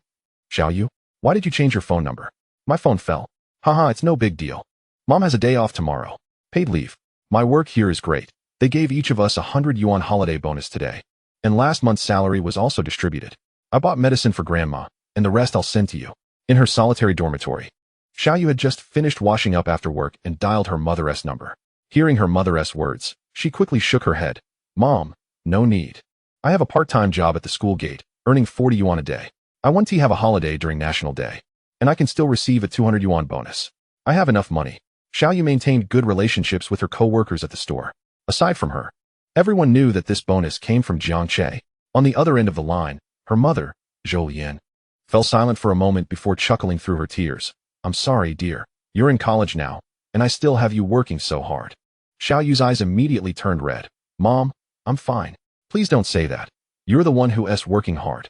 Su Rongyin laughed. Mom shouldn't make you cry. All right, stop crying. I can earn money at this job now. Everything will get better. Listen to Mom. I'll send some money over to you. Xiaoyu, make sure to eat well. Don't skimp on things that shouldn't be saved on. Your nutrition needs to keep up. Mom, I also do part-time work cleaning and cooking, so I get 3 meals covered. Really, it's not necessary. Xiaoyu quickly replied. You need to eat better. You work so hard. You must take care of yourself. On the other end of the phone, Su Rongyin was already in tears, covering her mouth to stifle her sobs. After a long moment of composure, she worked to make her voice sound calm. I understand, dear. Long-distance phone calls are so expensive. I want to keep you. Take care of yourself. Okay, don't worry, Mom. Xiaoyu lowered her phone, hugging her knees with her face buried in them, her shoulders trembling continuously. Faced with the hardships of life, she remained steadfast, yet ultimately, she was merely a girl who had recently stepped into adulthood. For the first time, she found herself so far from home, and each day, a sense of trepidation akin to palpitations gripped her heart, though she resolutely chose not to dwell on it. At this moment, however, that emotion was magnified manifold. Yet tomorrow demanded her return to work. She dared not weep for too long. In the restroom, she splashed cold water on her eyes to prevent them from swelling overnight, then returned to her bed, closing her eyes. Yet, sleep was not something one could summon at will. It was only when dawn broke that she managed to doze off for a brief moment. Realizing time was slipping away and fearing she might oversleep, Xiaoyu promptly rose, tidied herself, and headed to the store to work. At the entrance of the school, she spotted the familiar white Porsche Cayenne. She gazed in astonishment, yet soon averted her eyes. Just then, the window rolled down. Xiaoyu, turning her head, she found none other than Jiang Che inside the car. What are you dawdling for? Come over. He beckoned. Approaching with a hint of confusion, she asked, Jiang Che, didn't you return home? I did, but I'm back now. Get in, he replied. But I have to work. She pointed towards the store behind her. I've spoken with Grandma Li. She said, considering how I've been buying lunch from her lately, you can take a paid leave. Now hurry up, we're in a rush. Jiang Che urged. Xiaoyu was reluctant to take a break. She wished to earn money, yet she nodded and circled around to enter the car. Jiang Che first drove to the girls' dormitory, allowing her to change into her work attire before heading straight out of town, merging onto the highway. Xiaoyu felt a bit queasy. She hadn't slept well the previous night. Within 10 minutes of getting in the car, her head drooped, resting against the seat as she drifted off to sleep. Jiang Che adjusted her seat for added comfort. When she finally opened her eyes, she found the driver's seat empty. Jiang Che nowhere in sight, and the vehicle parked in an unfamiliar setting. Panic washed over her as she quickly straightened up and peered outside, only to see Jiang Che standing outside, smoking, in front of a shop under renovation with a sign that read Daily Bear. Upon seeing him, her anxious heart calmed instantly, and she opened the door to exit the car. Hearing the noise, Jiang Che turned, flicking his cigarette but into a nearby drain. Awake? After sleeping for a while. Are you hungry? He asked. Sorry, I didn't sleep well last night. What do you need help with? I'll go now, Xiaoyu hurriedly replied. If it's help you offer, let us find a good place to eat, Jiang Che grinned. Xiaoyu initially thought she had no idea where to find a good restaurant. But as she surveyed her surroundings, she realized this unfamiliar environment was strikingly familiar. This was near her home. In disbelief, she widened her eyes and looked around several times to confirm she was not mistaken. How could this be? She exclaimed, turning to Jiang Che. I have a chain restaurant that needs to expand its business nationwide, and I needed to survey some older districts in the Jiangnan area. I saw in the materials that you're from here, so I chose this place. Originally, I intended to have you guide me, but you ended up sleeping in, so lunch is on you. Is that all right? Jiang Che explained. Of course. No objections. Xiaoyu shook her head vigorously without a second thought. Let us go, get in. Jiang Che called, and once inside the car, he inquired why she looked so tired, wondering if work had worn her out. In a low voice, she confessed, "No. It's just that I didn't sleep well." Jiang Che glanced at her, but she was looking down, obscuring her expression. "Where shall we eat?" he asked, turning his gaze back to the road. "Just up ahead. Turn left," she indicated. "Don't choose an expensive place. I want to try the local specialties," Jiang Che remarked. "Then, let's go to the one behind," she redirected, pointing in the opposite direction. Having ordered 3 servings of pot stickers and 2 bowls of duck blood vermicelli soup, they found the taste satisfactory, a commendable standard amid the culinary deserts of Jinling and Hangzhou. After dining to about 80% fullness, Jiang Che stepped outside the restaurant and told Xiao Xiaoyu, "I need to visit a neighboring district. You should head home." As he mentioned her paying, Jiang Che naturally would not intrude. Xiao Xiaoyu settled the bill, totaling just over 50 yuan. Upon hearing Jiang Che's comment, she intended to offer her assistance. But as she opened her mouth, a soft belch escaped her, and she quickly covered her mouth, lowering her head in embarrassment. "Huh," Jiang Che chuckled, unable to resist ruffling her hair. Her little head dipped even lower. "Get in the car, guide me." Jiang Che opened the door and climbed in as Xiao Xiaoyu followed suit. In truth, she need not direct. Jiang Che was quite familiar with her home's location. Soon, they stopped on a dilapidated street, and as he surveyed the area, memories from a past life surged back. In that former existence, Xiao Xiaoyu's family had been besieged by relentless misfortunes. Yet, after the passing of both mother and daughter, this area was earmarked for redevelopment. For years, Xiao Xiaoyu's relatives had never offered them a shred of support, each one eager to keep their distance. However, upon learning that the dilapidated house could yield a compensation of 3 million yuan, they all flocked to the bedside of Yu Ging, feigning kindness and concern. Despite her efforts to ward them off, they clung to her. Ultimately, she did not grant their wishes. Before her passing, Yu Guiying bequeathed the compensation from the demolition to Jiang Che. After the lawyer completed the notarization, Jiang Che, upon receiving this inheritance, found himself embroiled in a lawsuit as those relatives banded together, their faces flushed with outrage. Naturally, they were no match for Chen Qing, who represented Jiang Che in court. When some attempted to play dirty, Chen Qing showed no mercy, making the case public. The moment it hit the internet, the situation escalated, drawing public outrage towards those families as they became pariahs, vilified by all. Yet, Jiang Che never touched the compensation, preserving the house and renovating it for occasional visits to pay respects. "Go on, keep your phone on, and I'll contact you when I leave," Jiang Che said, returning to the present as he glanced at the girl still lingering outside, a smile breaking across his face as he waved through the window and pressed the gas pedal, heading towards the neighboring county. Indeed, Jiang Che had research to conduct. Besides the light meal shop, he also needed to assess the promotion of the Xinyu app. The remote old districts contrasted sharply with the city center. Only through precise investigation could he formulate a more comprehensive plan. Meanwhile, Zhou was at home drying radishes, which could later be used for pickling. These radishes were grown in their own yard. Sitting beneath the eaves, Yu Guiying watched the figure crouched on the ground, busy with the task, her eyes unexpectedly welling with tears. The longer she taught, the more she understood how precious it was to have a daughter-in-law like this. "Alian," she called out. Noticing the unusual tone in her mother-in-law's voice, Zhou Lian turned and saw Yu Ging's eyes glistening, prompting her to set down the radishes and rush over. "Mom, why are you crying again? The doctor said you shouldn't shed tears. I feel deeply for you." The older generation often struggles to articulate their emotions. In the past, she would simply wipe her eyes and say it was nothing.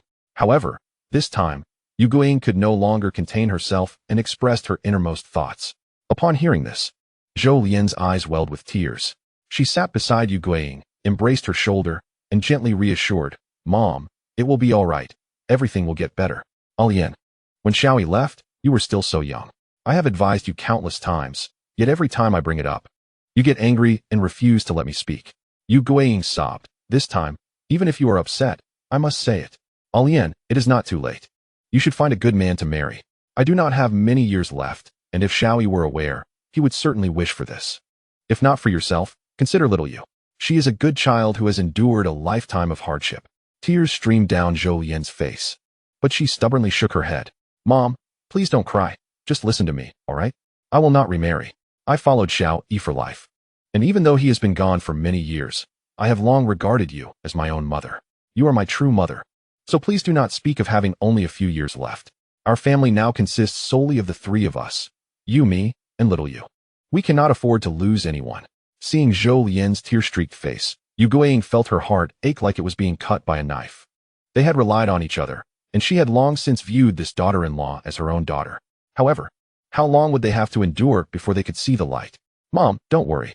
My job allows me to earn 150 yuan a day, and during holidays, I occasionally get paid leave and bonuses. I can make at least 4,000 a month. It won't be long before things improve. Zhou Lian calmed herself and comforted Yu Guiying. Once Yu Guiying's emotions stabilized, she led her back inside to rest. After a while, the emotionally stirred Yu Guiying had fallen asleep. Zhou Lian returned to the yard to sun-dry the radish greens, her own emotions now fully settled because she had hope. In her eyes, having this job meant there was a glimmer of hope. She resolved to work diligently, earn more money, so that her daughter wouldn't have to take on part-time jobs while studying.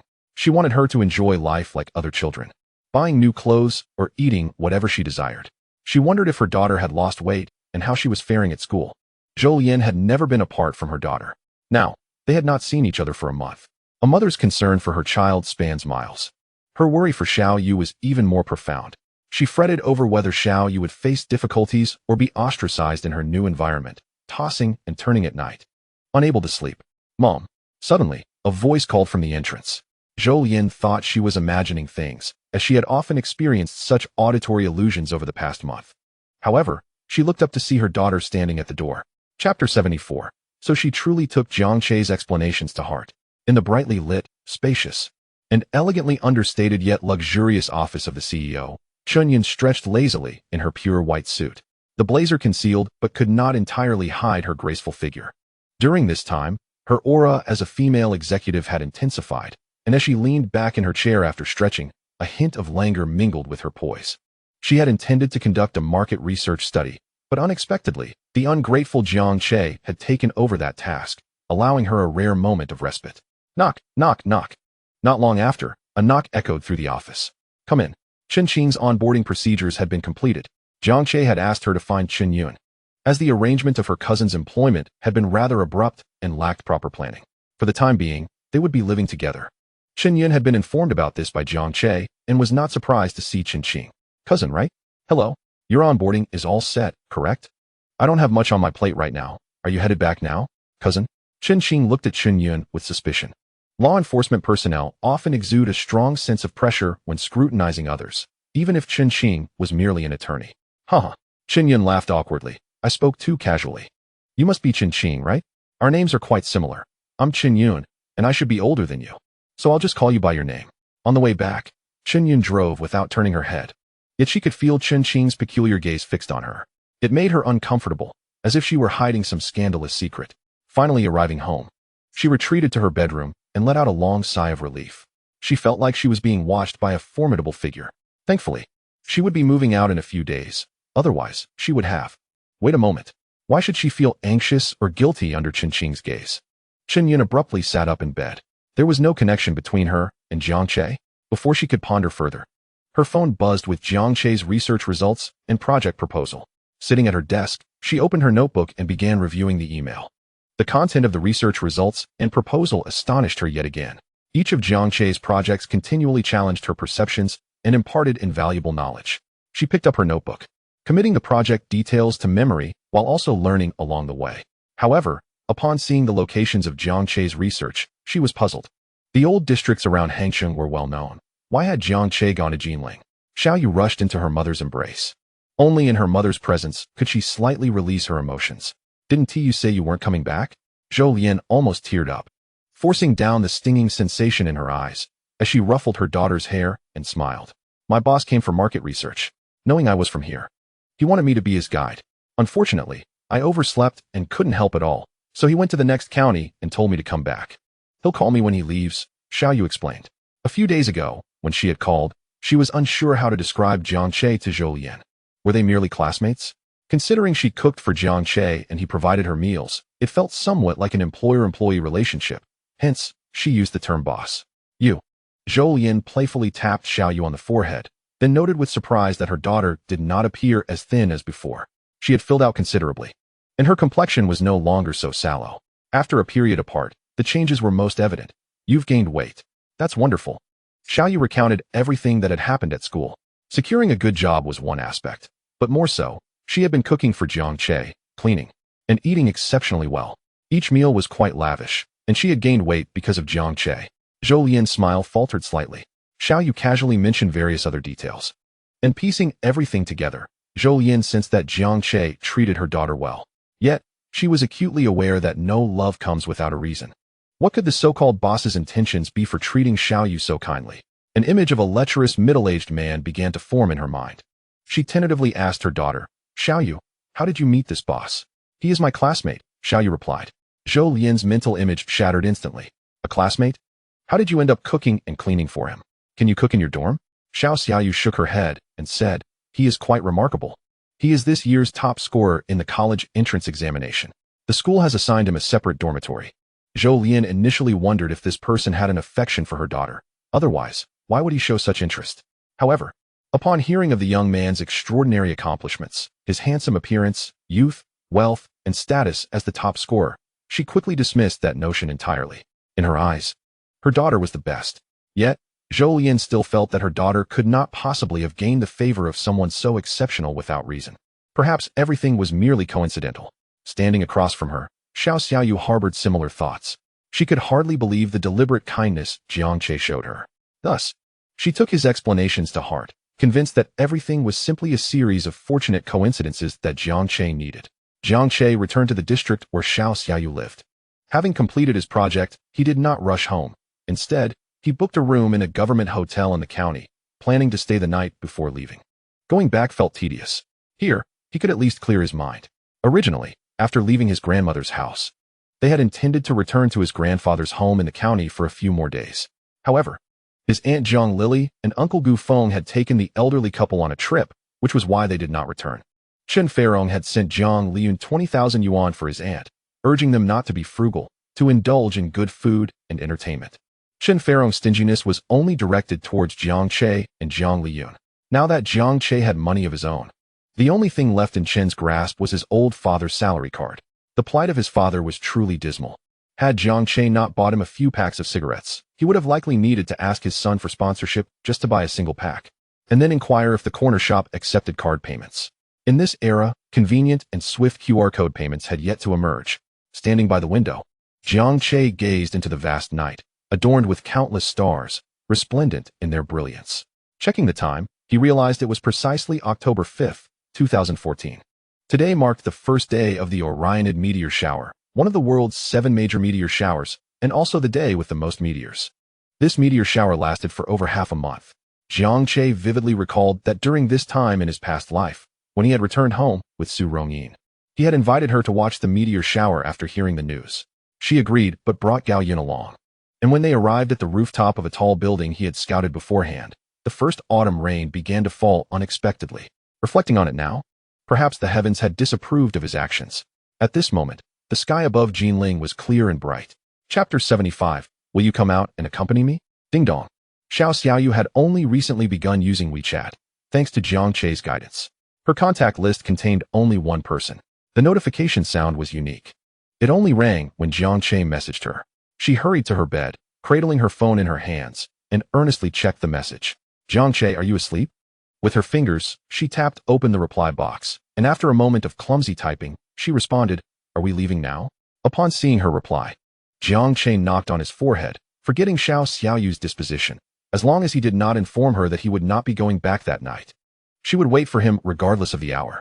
I'm not going back tonight, Jiang Che replied. It's late, and I haven't contacted you yet. Aren't you going to ask if I'm coming back? What if I don't message you all night? Would you wait for me until morning? I'm afraid of disturbing you. I can wait. It's no trouble, Xiaoyu replied after a brief pause. You wouldn't disturb me.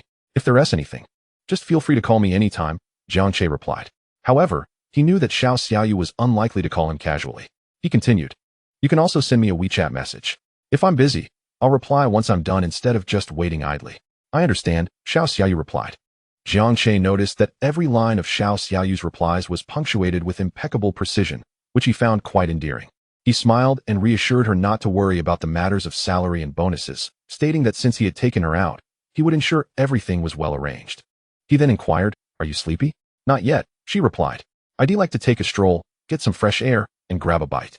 Would you come out and accompany me? Xiaoyu glanced at the time. It was already quite late. After a moment's hesitation, she replied, "All right, where can I find you?" She feared that her mother and grandmother would worry about her being out so late. "Just stay home. I'll message you when I'm nearby. Don't come out early to wait. Otherwise, I want to take you back," Jiang Che replied.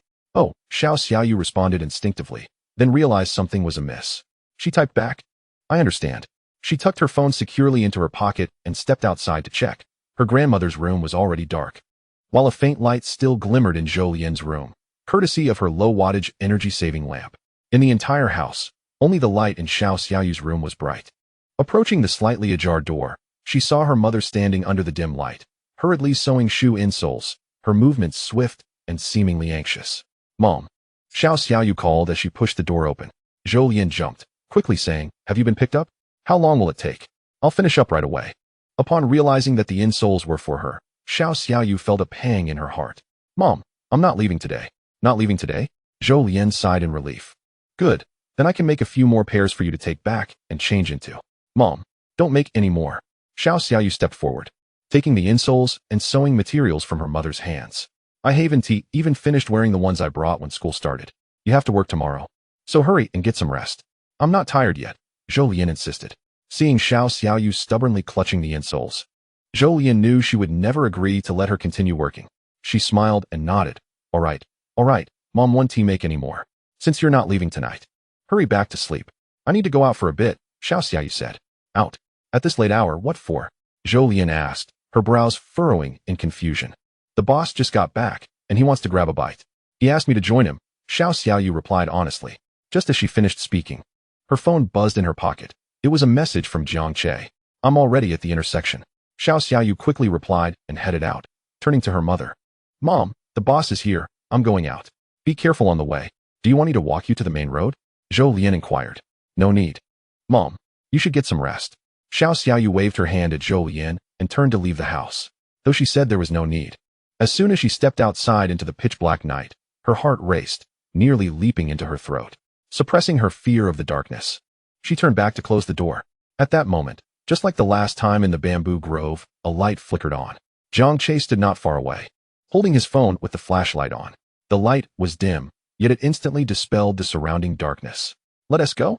Although Xiao Xiaoyu could not see Jiang Che's face in the light, she could hear his voice and imagined his charming visage adorned with a gentle smile. "Okay," she responded gently, following Jiang Che as they walked towards the brightly illuminated main road outside the alley, her heart devoid of any lingering fear of the darkness. Chapter 76. The stars dull in comparison. The door to her home opened quietly. Knowing that Xiao Xiaoyu must be frightened of the dark, Zhou Lian had come out to see her off. She caught sight of the silhouettes of the two heading towards the radiant road outside. After observing them for a while, she quietly returned inside. Standing behind the door, Zhou Lian lingered, her thoughts and expressions complex. She had just seen the phone that Xiao Xiaoyu was currently using.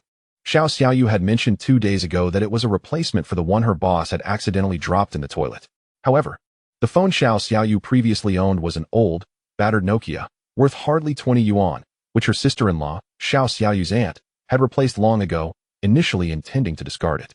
Yet, the boss had compensated Xiao Xiaoyu with such a superior device. Although Xiao Xiaoyu claimed she would repay her boss, did the latter ever consider asking her for money when purchasing it? If one were to argue that it was a matter of extravagance or wealth, it was not entirely out of the question, especially since a single meal could cost that much. But what of the present? Zhou Lian had just noticed a car parked on the main road outside, its lights still on, since cars couldn't enter the alley.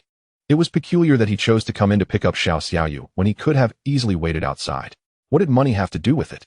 "Let us grab some late-night snacks," Jiang Che suggested once they were in the car, addressing Xiao Xiaoyu, who sat in the passenger seat. Xiao Xiaoyu was momentarily at a loss for words. "I saw a barbecue place on my way here that seemed quite popular. It should be delicious," she replied. Jiang Che instantly understood her embarrassment and refrained from looking at her, shifting gears and driving forward. Indeed, she rarely ventured out at night and had no idea where to find good late-night food. Lacking any entertainment devices, her only reason for staying up late was to read and study. Perhaps Xiao Xiaoyu's fear of the dark was significantly influenced by this aspect of her life. She had written in her journal shortly before her mother passed away. She was afraid of the dark, and her mother was too. She remembered how, in her childhood, her mother feared the dark but felt secure with her father's protection. After her father was gone, her mother no longer feared the darkness. She had told her that the reason she was no longer afraid was that her father would protect her from the shadows. If her mother were gone, she hoped Xiao Xiaoyu could bravely face the darkness, for her mother would also be there, alongside her father, watching over her. That page of the journal was stained with tears. The journal contained many entries that Jiang Che had dared not read for years. This page was one of them. The mother, once afraid of the dark, had to become strong in the face of it due to the demands of life. In contrast, the little fish, still afraid of the dark, had yet to muster the strength to confront it, forever engulfed by shadows. Seated at a bustling night barbecue stall, Xiao Xiaoyu clearly felt out of place. When Jiang Che asked what she wanted to eat, she replied she wasn't hungry, prompting a scrutinizing gaze from him. If you don't want to eat alone, I can have a little too, Xiao Xiaoyu timidly offered. I can eat anything, she added, having learned to fill in the gaps for herself. Excellent, Jiang Che noted, jotting down items on a piece of paper. After writing a few, he paused, looking up at Xiao Xiaoyu and asked, do you like lamb kidneys? Xiao Xiaoyu looked perplexed. Well, I've never had them. I suppose I'd have to try to know if I like them. Consequently, Jiang Che wrote down grilled lamb kidneys x2. Before long, skewers of food were served at their table. Having consumed bland food for so many years, even a hint of gamey flavor was quite a shock to Xiao Xiaoyu's palate. She took a small bite but found it overwhelming, looking at Jiang Che for guidance. He advised her that taking small bites wouldn't suffice. She should try to finish it in one go. Demonstrating, he swallowed a piece whole. Xiao Xiaoyu, seeing this, attempted the same. However, with her small mouth, she could manage only half of it, and after just a couple of chews, her face visibly flushed, requiring several sips of water before she could finally swallow it down. Can't finish it, but one tea spit it out? Jiang Che gently patted her back from behind. Xiao Xiaoyu lowered her head, silent. Are you reluctant to waste it? He inquired. She nodded. Then what will you do with the leftovers? Jiang Che pointed at the skewer in her hand, which still had 1.5 kidneys left on it. Xiao Xiaoyu, having only eaten a portion, gazed silently at the lamb kidney, and said, I can finish it. Just give it to me, so I won't have to order more. Jiang Che took the skewer from her hands. She almost voiced that she could eat the remaining piece. But before she could speak, Jiang Che had already taken a bite. She was taken aback, her mouth agape. She had thought Jiang Che would be disgusted by her, which was why she hadn't even considered asking him to finish it, trying to force herself to eat it all. But unexpectedly, she found herself deeply lowering her head. Her cheeks flushed, unsure if it was from her previous embarrassment or this new one. Jiang Che ordered a considerable amount of food, insisting that wasting it would be a shame. Despite this, she still couldn't finish it all, recognizing that she genuinely could not eat anymore. Jiang Che finally called for the waiter to pack it up. With hiccups escaping her, Xiao Xiaoyu tilted her head, regarding Jiang Che with a peculiar look. After everything was packed into a box and secured in the trunk, Jiang Che drove away from the stall. As they left, many onlookers cast curious glances at the luxury vehicle, speculating about its driver, as such automobiles were rare in the county. The county was small, and it didn't take long to traverse from one end to the other. After exiting the county, they soon found themselves on a desolate mountain road, where Jiang Che stopped the car midway up the slope. Xiao Xiaoyu assumed he had a destination in mind and remained silent until he parked the car. It was only then that she realized something was amiss. Jiang Che, are we lost? She asked, her tone filled with anxiety. She was not particularly familiar with the area, despite having lived there for over a decade.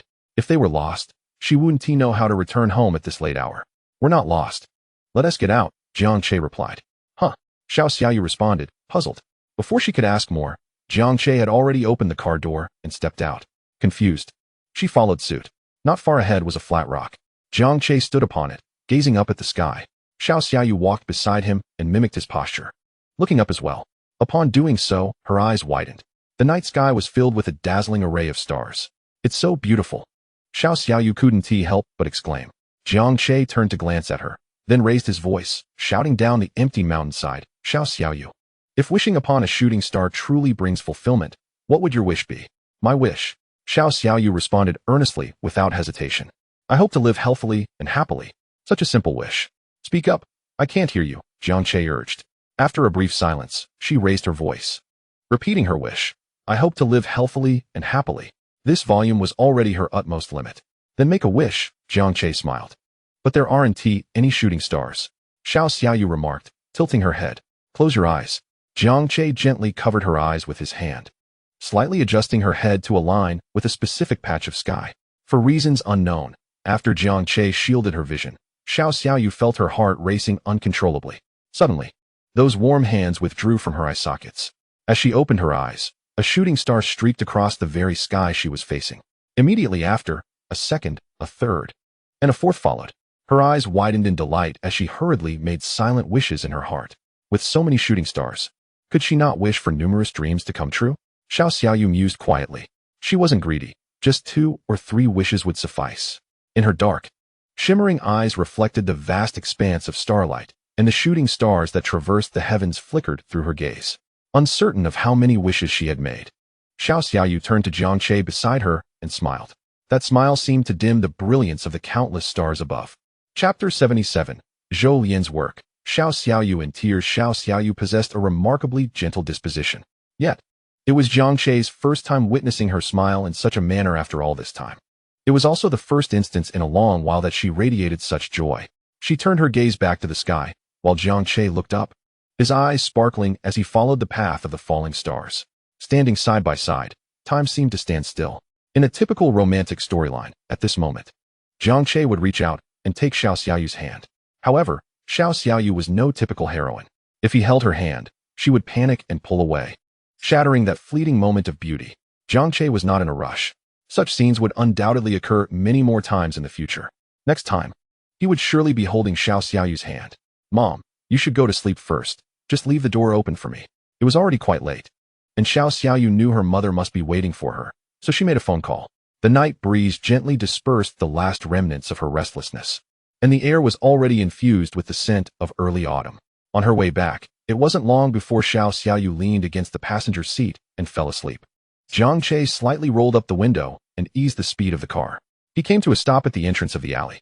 Xiaoyu, Xiaoyu. Jiang Che gently called out to her.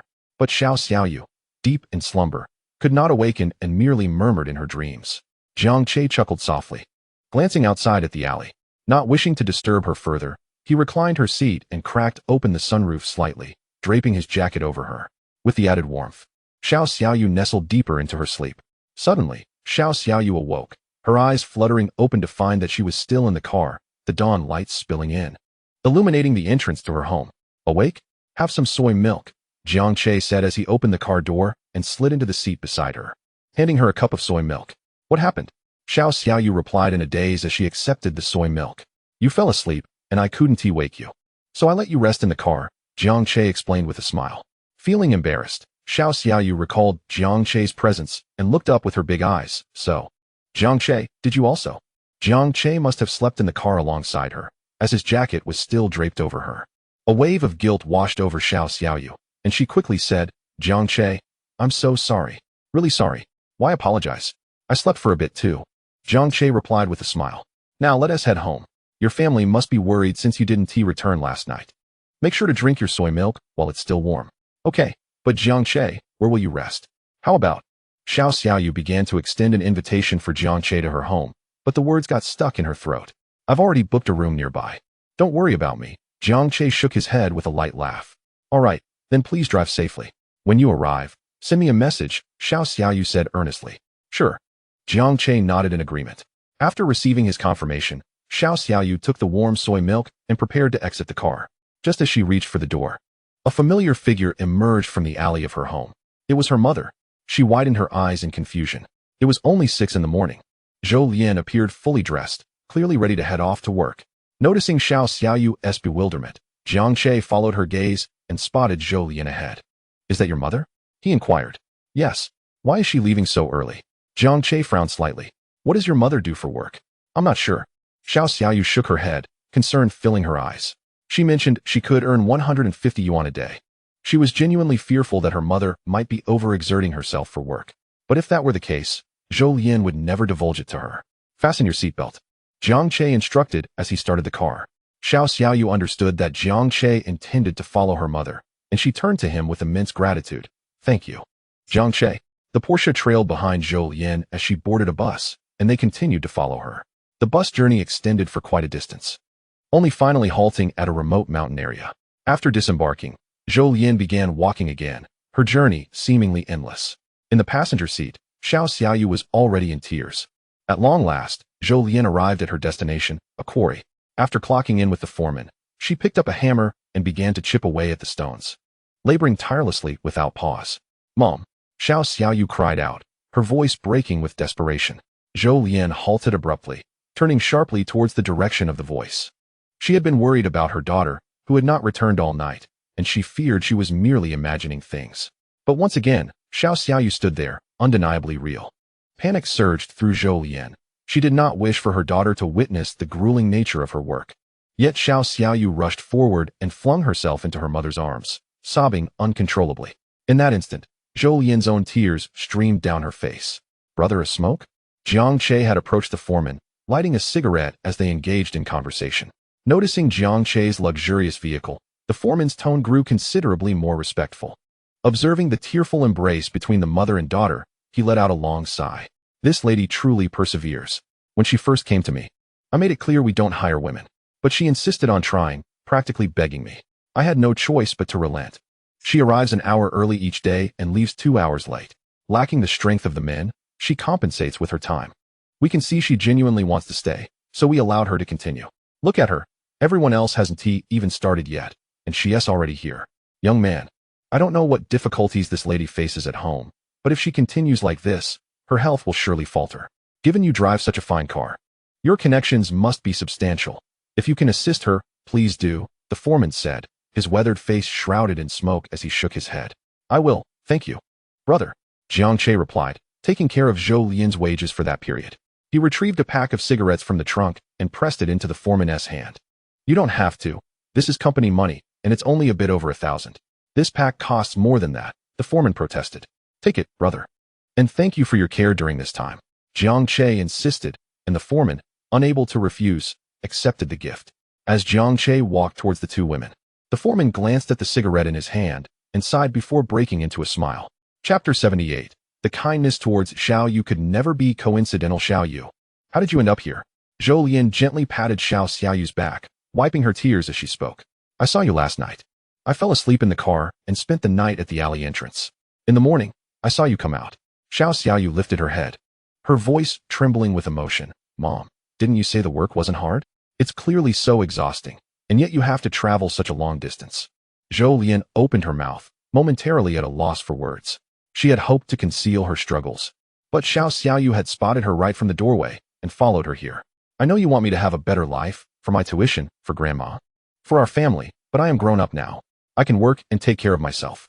Xiao Xiaoyu sobbed, her big, tear-filled eyes looking up at Zhou Lian. Mom, can we go back? We don't need to earn so much money. Can't we find a less demanding job? All right. Let us return. Zhou Lian quickly embraced her weeping daughter tightly, tears streaming down her own face uncontrollably. After a long while of comforting, Xiao Xiaoyu's cries softened, yet Zhou Lian's worries intensified. She had no intention of feigning agreement only to return secretly after her daughter left. While earning money is indeed important, she wished even more to alleviate Xiao Xiaoyu's concerns. However, if they left like this, what would happen to the remaining wages? Hello, Auntie, I am Jiang Che, came a voice, as Jiang Che approached and greeted Zhou Lian. He had met her before when she was gravely ill, lying on a hospital bed. Now, though still pale and thin, she showed no apparent signs of illness. It seemed likely that her condition stemmed from the laborious work here, compounded by a long-term lack of proper nutrition. Yet, one could not be entirely certain. It was still essential to find an opportunity to take her for a comprehensive health checkup. Hello, Zhou Lian deduced that Jiang Che was the boss Xiao Xiaoyu had mentioned, and she offered a polite smile in response. You needn't be so courteous. I am just a classmate of Xiaoyu, Jiang Che replied. Here is your salary for this period. The foreman has settled it for you. Please check if everything is in order. He handed Zhou Lian the cash. Auntie, Xiaoyu, let us head back now. We can talk more on the way. As they walked toward the quarry, Zhou Lian discreetly observed Jiang Che. Tall and handsome, a top student in the college entrance examination, and wealthy, he possessed qualities that were truly admirable, leaving no room for criticism. However, Zhou Lian wondered why someone so exceptional would show such kindness to Xiao Xiaoyu. Her suspicion from the previous night lingered. Jiang Che's affection for her daughter seemed far from coincidental. Zhou Lian had just heard Xiao Xiaoyu mention sleeping in the car outside the alley. If Xiao Xiaoyu slept in the car, then Jiang Che must have as well. Was it comfortable to sleep in the car? Why didn't he wake her? Furthermore, he had gone through the trouble of bringing Xiao Xiaoyu all this way and even collected her wages. This could not merely be a coincidence. Jiang Che led Zhou Lian and Xiao Xiaoyu to the car, opened the back door, and gestured for Zhou Lian to get in. Startled, she quickly shook her head. My clothes are too dirty. I wouldn't want to soil your car. I can just take the bus home. Not a problem, Auntie, Jiang Che replied, glancing at Xiao Xiaoyu. If it gets dirty, let Xiaoyu help clean it. Zhou Lian still hesitated, insisting her clothes were too filthy, but Jiang Che interrupted. If you choose to take the bus, Xiaoyu will certainly accompany you to the bus stop. Fine then. Zhou Lian cautiously entered the car.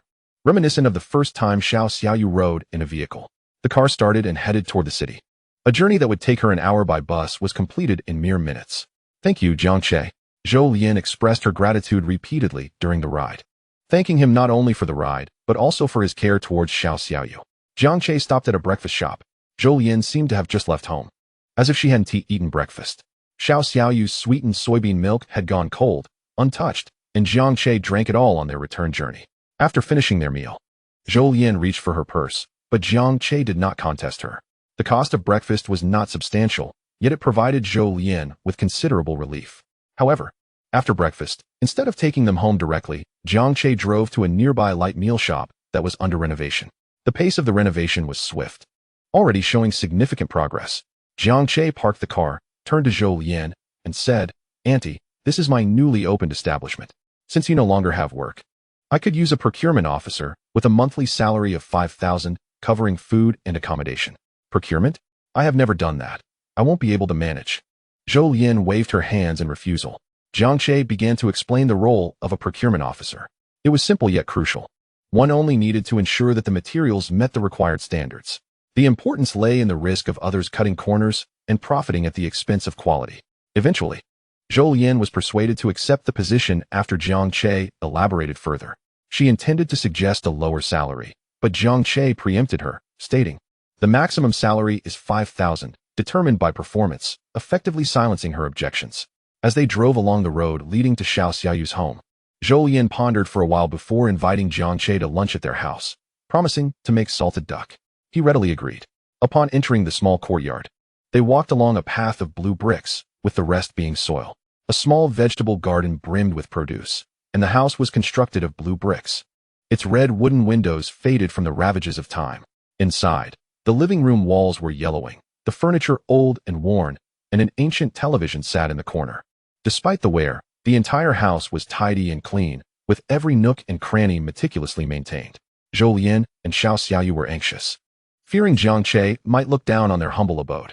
However, to their surprise, after they welcomed him inside, Jiang Che plopped down on the wooden sofa, poured himself a cup of hot water from a thermos, and drank heartily, displaying no signs of disdain whatsoever.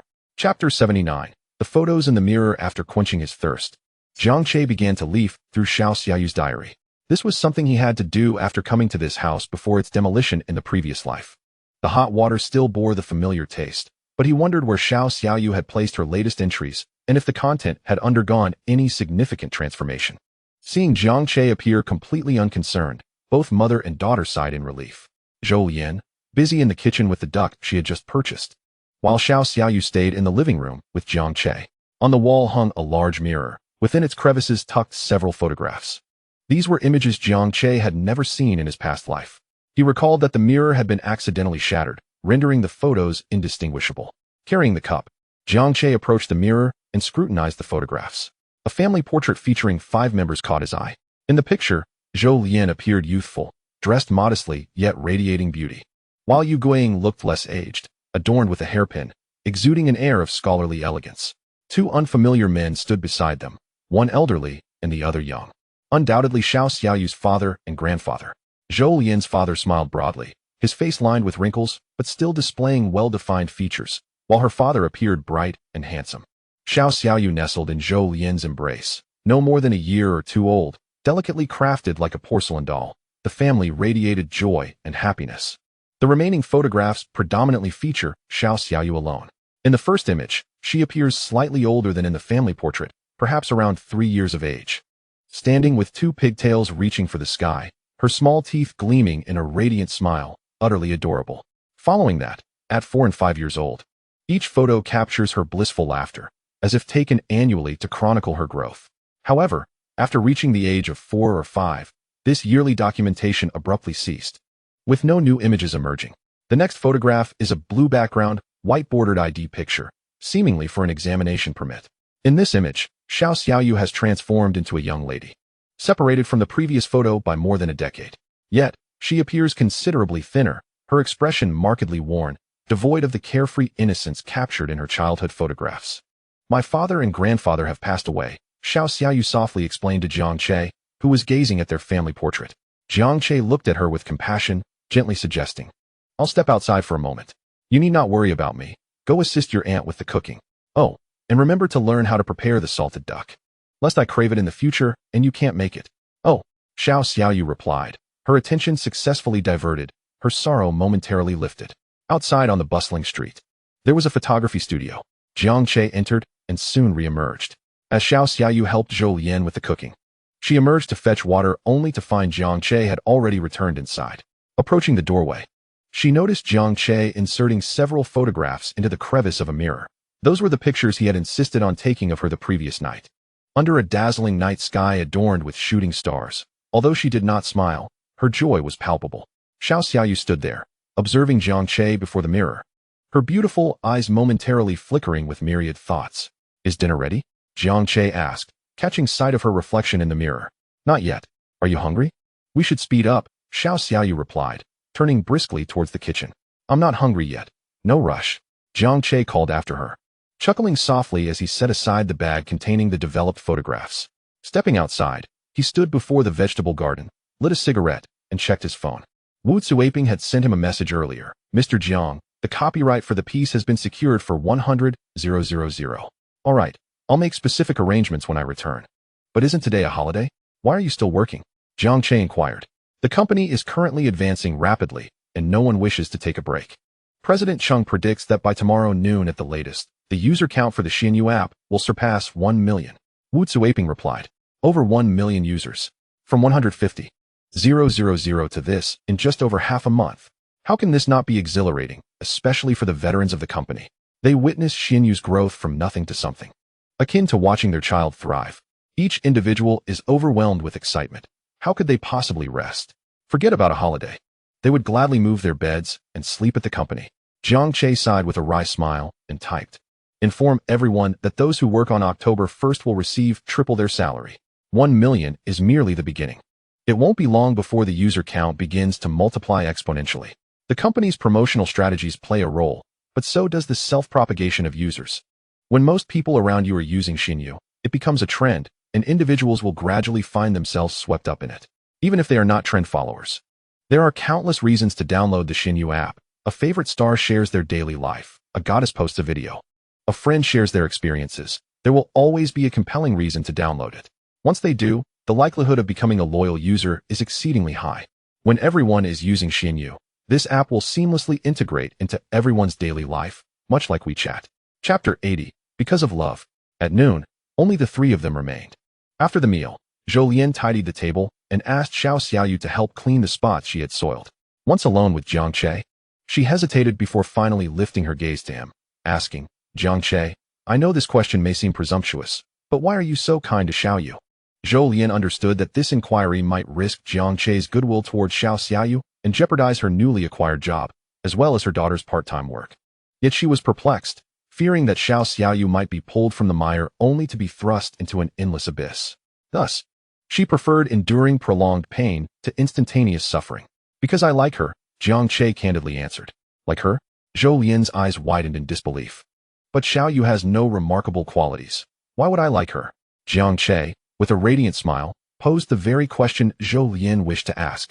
Auntie, you should have confidence in your daughter. Because I like her. Upon hearing this response, waves of emotion surged within Zhou Lian. After a prolonged silence, she finally managed a faint smile. Yes, she should have faith in her daughter. Initially, she had dismissed the possibility of affection due to Jiang Che's brilliance, failing to grasp why he treated Xiao Xiaoyu with such kindness. However, if it were indeed simply because of affection, then all his efforts made sense. In an instant, Zhou Lian comprehended everything.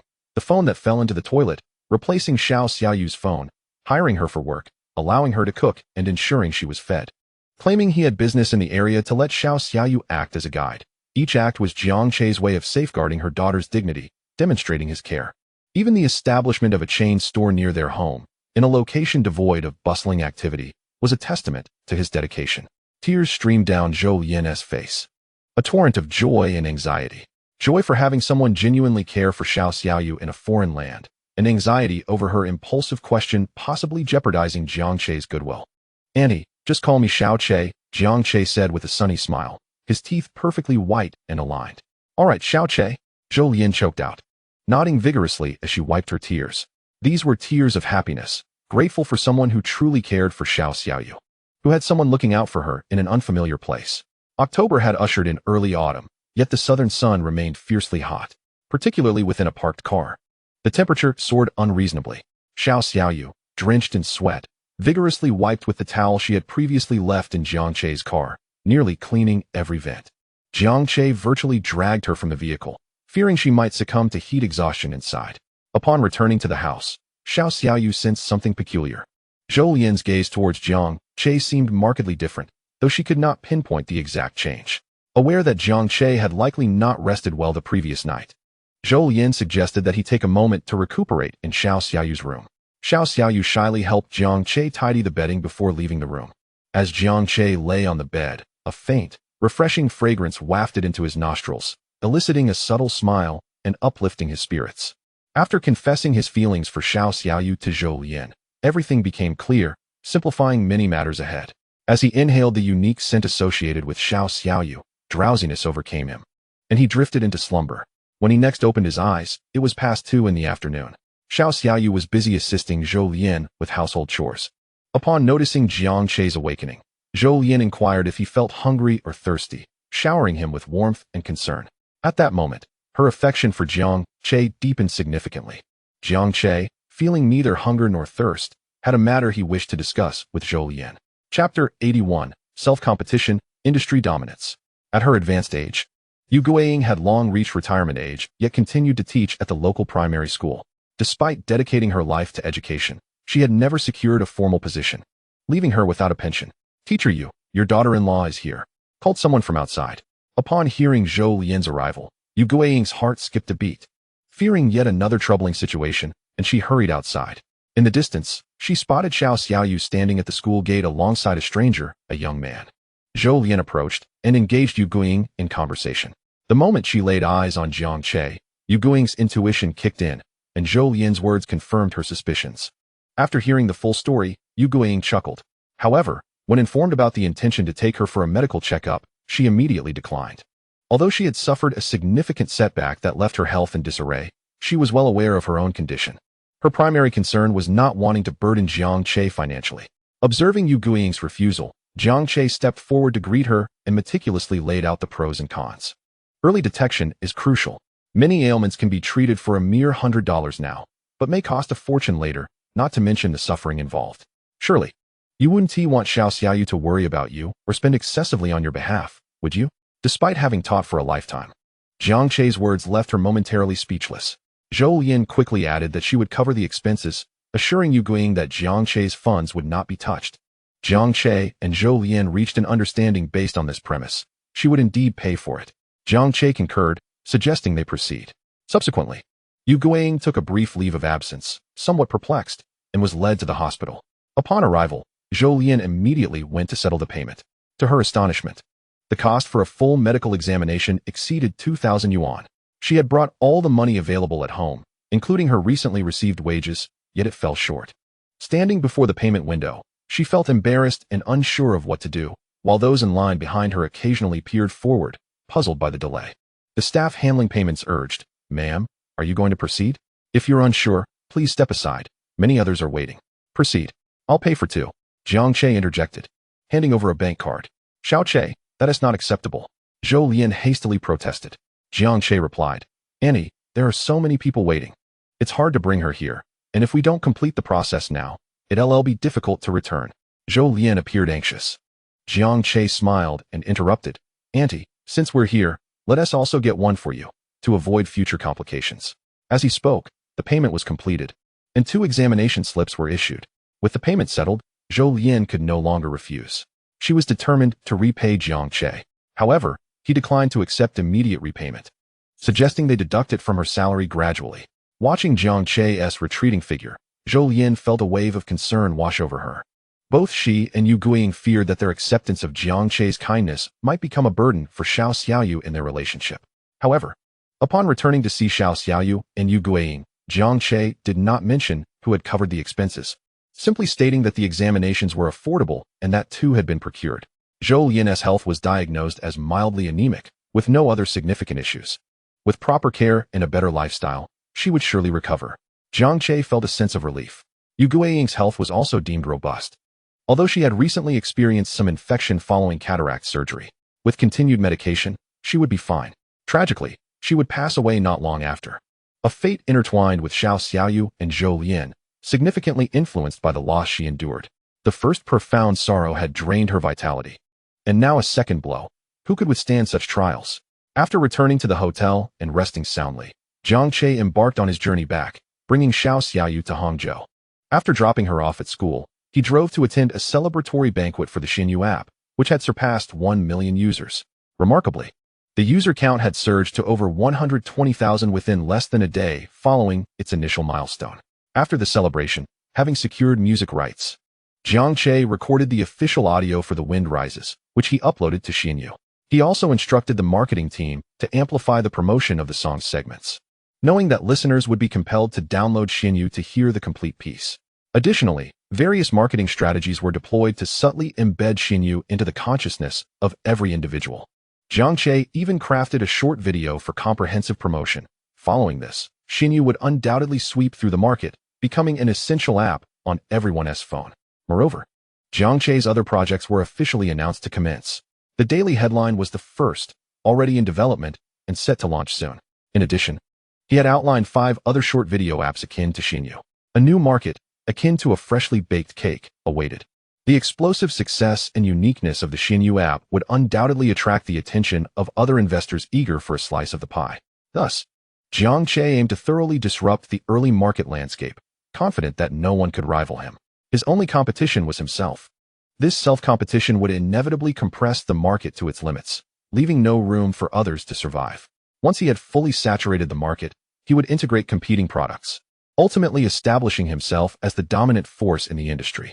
Chapter 82. A single blow. Not a whiff of stench to be smelled after the long National Day holiday. The school buzzed with excitement. Jiang Che and the returning trio were frequently interrupted as they walked along the path. Classmate, are you interested in joining our club? Classmate, come learn about the Philately Club, Calligraphy Club. Cultivate your character and heart. The three of them waved their hands in refusal. Li Feng quipped, "Isn't joining a club just a means to find a partner? This bunch of burly fellows doesn't seem likely to attract any girls." Shi, sporting dark circles under his eyes, added, "And there's even a singles club." Han Teng exclaimed, "Absurd." Jiang Che shook his head and said, "Why not consider it from a different perspective? The girls who join this singles club are also single. What is stopping you, Li Feng?" Li Feng turned and walked away, declaring, "I'm going to check out the singles club." Jiang Che exclaimed, "Han Teng, you were a step too late. Old Jiang, for matters like this in the future, could you please inform me quietly instead of broadcasting it so publicly? I'll steal the seeds from Shichi for you." Shichi retorted, "Not a chance. Old Jiang, tell me, and I'll give you all the several gigabytes of content on my hard drive." Jiang Che was left speechless. "Thank you, but that's not necessary. You guys spend all day glued to your computers, and it's only a few gigabytes?" Shichi replied, "Seeds of several gigabytes." Jiang Che gave a thumbs up, impressive. At that moment, Han Teng was captivated by a graceful figure, a female general in theatrical attire, adorned with 2 feathers atop her head, exuding a heroic elegance. Han Teng hastened his steps towards her, but when she turned to face him, it was a male voice that emerged. "Classmate, interested in joining our opera club?" Han Teng fled back, leaving Jiang Che and Shichi in fits of laughter. Basketball club. Basketball club. Members of the Cuba team are here to teach basketball skills hands-on. Look at your height and striking appearance. You are indeed a prime candidate for basketball. Would you like to join us? Joining the team is not out of reach. Someone was trying to recruit Jiang Che for the basketball club, but he declined, stating that while he occasionally played, joining a club was unnecessary. As he moved into busier areas, more clubs were recruiting members. Join the Second Cousin Club. All members are into cosplay. We can take you to comic conventions. A group of girls in eccentric outfits held up signs, attracting quite a crowd. Such things were relatively avant-garde and certainly eye-catching. As expected, Shichi and Han Teng were drawn in and quickly signed up to join. Thus, as they walked along, the group of 4 was left with only Jiang Che. Eventually, Jiang Che also joined a Sanzhou club, realizing that he hadn't exercised much since his rebirth. although his physique was exceptionally good. Relying solely on that was not a sustainable plan. Jiang Che, a senior from the club, approached him to fill out a registration form. Initially, the senior was ecstatic about someone joining, but didn't pay attention to Jiang Che until he saw his name on the form. He paused, scrutinizing Jiang Che closely. Wow, it really is Jiang Che. Once he confirmed Jiang Che's identity, the muscular senior shouted towards the training area, "Brothers, quick, go prepare a banner. Jiang Che has joined our Sanzhou club." Jiang Che never imagined that one day he would become a marketing tool for recruitment, leaving him both speechless and amused. "Oh, I forgot to introduce myself." The senior extended his hand. "I'm Do Ming, the current vice president of the Sanzhou club, managing nearly all affairs within the club. Welcome, Jiang Che." He then awkwardly scratched his head and chuckled. "If you agree, we'd like to use your name for some marketing. Our club is too small. And at this rate, we might lose our club status this year. Rest assured, you won't be doing it for free. The club fee will be waived. Plus 2 barbecue dinners." Jiang Che smiled, unsure of how to respond to such an unexpected offer. "Sounds good."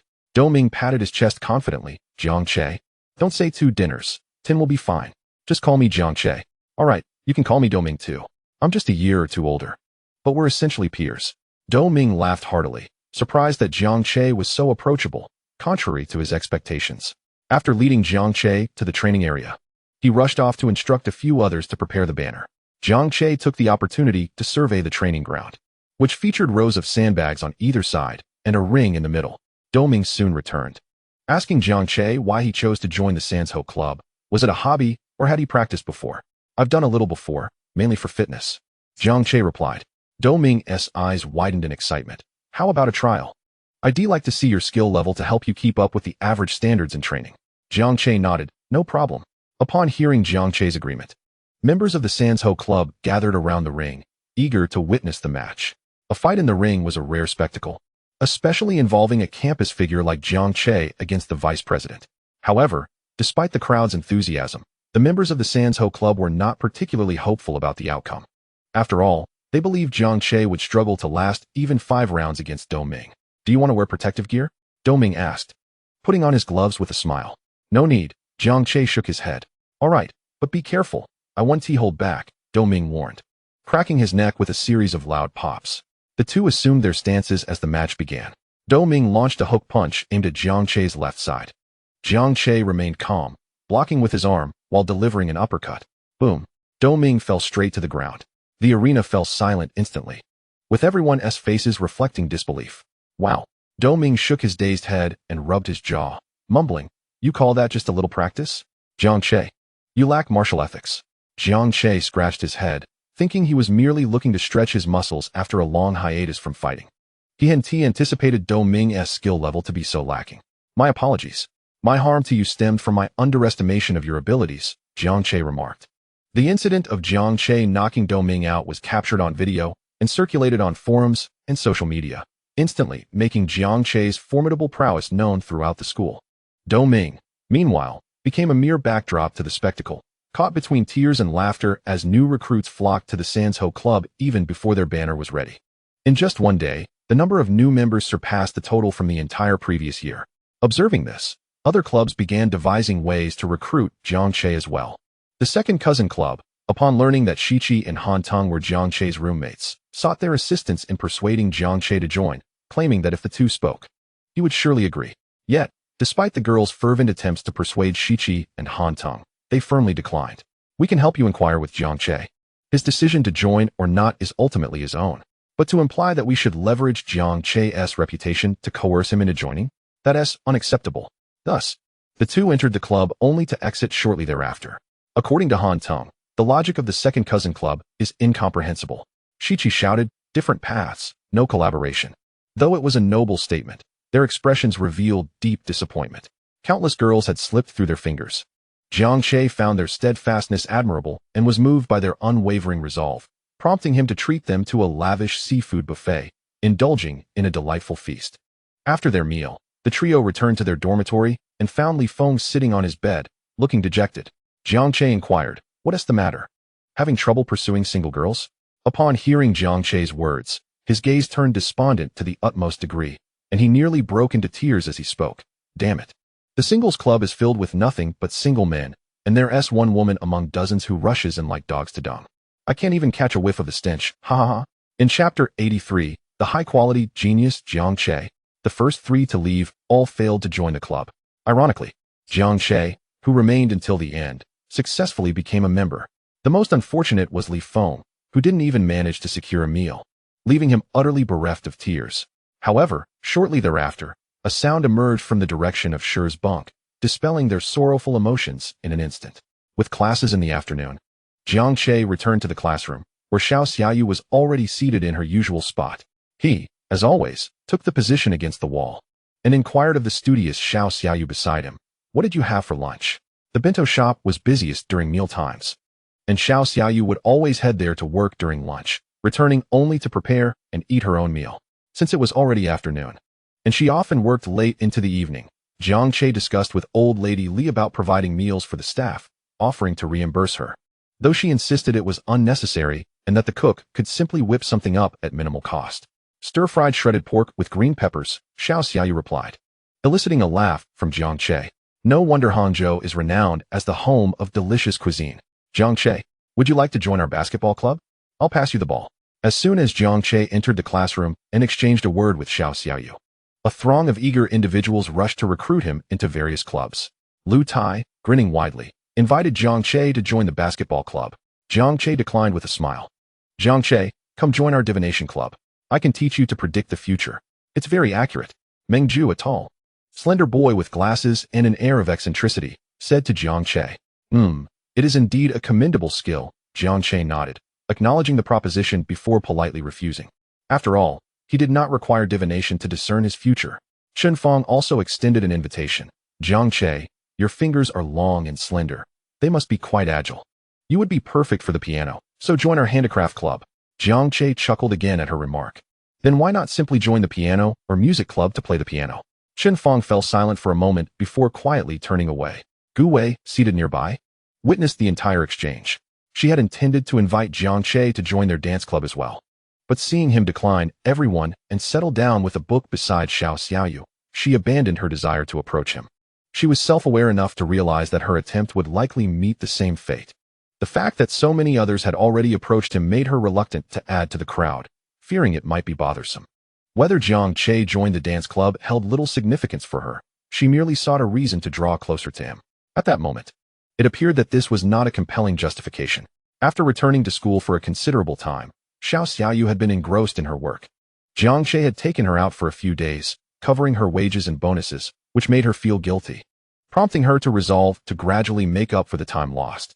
Jiang Che also became busy, so for the next few days, he allowed her to have lunch at the bento shop. The reason for his busyness stemmed from a video of Jiang Che's boxing match against Do Ming that had gone viral on Xinyu. Subsequently, someone compiled all his videos into a highlight reel. Classmate, how did you come out so quickly? Long legs. Classmate, how do this year's college entrance exam questions compare to previous years? Are they easier or more difficult? For my first entrance exam, you'd need to ask a repeat examinee that. Then, how do you think you did? That year, I had my hands in my pockets, unaware of what a rival was. Many who were unfamiliar with Jiang Che watched the video and burst into laughter. What a wonderfully confident person. The scene then shifted, revealing Jiang Che receiving accolades as the top scorer in the 2014 college entrance examination, achieving a score of 735 in the humanities. Local officials from Shiqing awarded him a scholarship, with Jiang Che standing in the center adorned with a bright red flower, beaming in the sunlight. Those who had scoffed at him moments earlier were now left agape. Wow, he actually topped the exam. This is truly someone with his hands in his pockets. Unable to find a rival. Next came a clip of Jiang Che singing in a restaurant. Though the audio was somewhat muffled, his melodious voice could still be discerned. Following that was a scene from a celebration where he delivered a speech and performed two songs that captivated the audience, elevating the video to its peak. Finally, there was Jiang Che's boxing match against Do Ming. After watching the highlight reel, everyone was astonished. What a remarkable individual excelling in intellect, sports, and the arts. Jiang Che's name quickly ascended the trending lists on various platforms, including search engines and Weibo, heralded as the high-quality genius Jiang Che. The three roommates in the dormitory also saw the video. After watching Jiang Che's interview following the college entrance exam, they nearly doubled over with laughter. Jiang Che, you're being a bit too flashy, aren't you? This is hilarious. But honestly, it's truly impressive. If it were anyone else, it would be a laughingstock. But if it's old Jiang, it's just too cool. Chapter 84. Submitting wages? ISNT it a bit too soon. Seizing this wave of momentum, Jiang Che wasted no time. He contacted the video creator and shared the video on his Xinyu account, while simultaneously posting a pre-recorded promotional video. Do you possess a skill, yet struggle to make a living, feeling misunderstood? Do you cherish a time-honored tradition, yet remain unrecognized? Is there a wealth of emotions you wish to share? Do you have exhilarating moments you long for others to know? Are there breathtaking landscapes in your hometown that go unseen? Join Xinyu to share your life, preserve your emotions, and spread beauty, happiness, and love. With stirring background music, a well-edited video that resonated with the theme, and Jiang Che's deeply moving voice, the video was nothing short of perfection. Upon release, it rapidly garnered immense attention. Coupled with strategies such as purchasing trending promotions, it swiftly soared to the top of the trending charts and maintained its popularity for an extended period.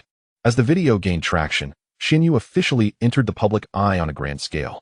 Observing the skyrocketing user count, 200,000, 250,000, 300,000, Jiang Che realized that with this, he had pioneered and established an unassailable position for the Xinyu app in this era. For him, this explosion of popularity was merely the beginning. With Xinyu's development template, Cheng Yuan swiftly created 5 additional short video apps within a few days and connected them to the server for launch.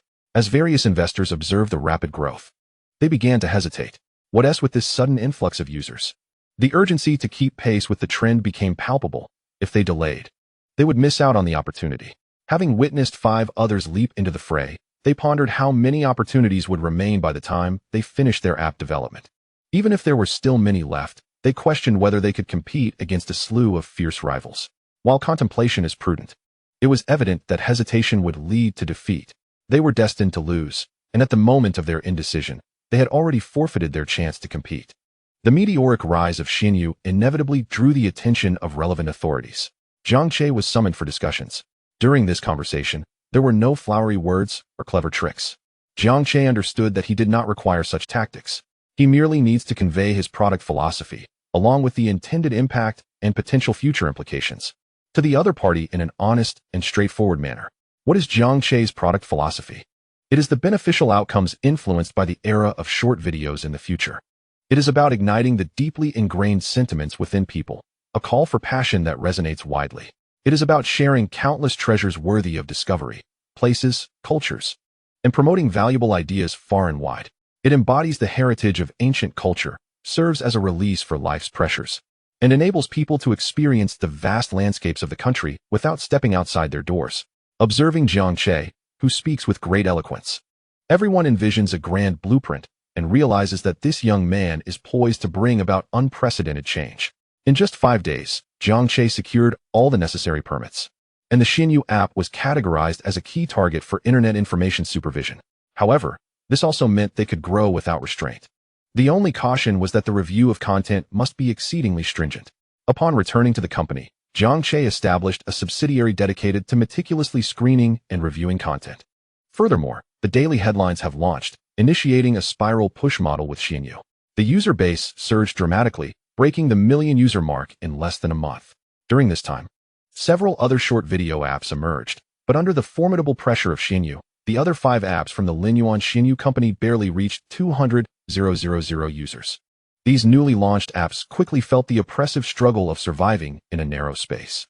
In early November, the temperature in Hangzhou had sharply decreased, and the willows by Huajia Pond appeared somewhat desolate. The once lush green bamboo leaves were gradually turning yellow, and the gentle breeze amplified the rustling sounds, adding a unique ambience to the small courtyard nestled within the bamboo grove. Xiao Xiaoyu sat across from Jiang Che, delicately savoring her sea cucumber fried rice. Over the past month, having shared meals at the shop, she had gained a little weight, and her figure was no longer as slender, yet the frail aura lingered, her face bearing a waxy pallor indicative of malnutrition. Nevertheless, Xiao Xiaoyu's beauty was beginning to emerge. She consistently kept her head lowered, her long hair partially veiling her cheeks and obscuring her long, luscious eyelashes that framed her clear, expressive eyes. This captivating beauty was akin to a flower bud tightly closed, visible only to Jiang Che, who, upon close observation, could catch fleeting glimpses of this unparalleled scenery. After attending to company matters, Jiang Che brought Xiao Xiaoyu back. resuming the routine of cooking for himself at mealtimes. However, compared to the initial days, the dynamics of their relationship had subtly intensified. He finished the milk, leaving half in a large bowl before pushing it toward Xiao Xiaoyu. She nodded in acceptance. Unlike Jiang Che, who gulped it down, she took her time, savoring the milk until it was all consumed. She had now acquired a new skill, self-supplementation, which saved Jiang Che a great deal of trouble. When he said, "Finish the milk, I can't drink it all," she instinctively filled in the unspoken conclusion, otherwise it would go to waste. After dinner, Jiang Che, as usual, settled on the sofa, watching Xiao Xiaoyu busily tidy up. This scene could easily be described as idyllic. It was not that he was unwilling to help. Rather, his assistance seemed to evoke a sense of guilt in her. It was more conducive for him to remain seated, which benefited everyone involved. "Jiang Che," Xiao Xiaoyu said, approaching him after finishing her chores. Jiang Che looked up to see her pull out a stack of money from her pocket, extending it toward him. "I just got my paycheck. This is to repay you." Jiang Che raised an eyebrow in confusion, chuckling. "What is this? Is this a premature salary surrender?" "No." Xiao Xiaoyu waved her hand in explanation. "This is for the phone. I checked. It cost over 1,000. This total is 1,400, which includes the cost of the phone and the meals I've had at your place, as well as those things you bought for me when school started." Jiang Che fixed his gaze upon her intently. Xiao Xiaoyu, feeling the weight of his stare, lowered her head, glancing at the money in her hands. "I know this isn't enough, but it's all I have for now. When my next paycheck comes, I'll repay you more. Because what you owe me isn't merely money." Jiang Che interjected. "Then what do you think would be sufficient?" he inquired softly, standing before her. "I." Xiao Xiaoyu glanced up, but as soon as their eyes met, she quickly averted her gaze. "I'm not sure, but I know this isn't enough. It's insufficient. Even combined with your next month's salary, it won't suffice," Jiang Che replied earnestly. Xiao Xiaoyu's face paled, and she looked up at him in panic. Jiang Che then smiled brightly. "Because what you owe me isn't just money."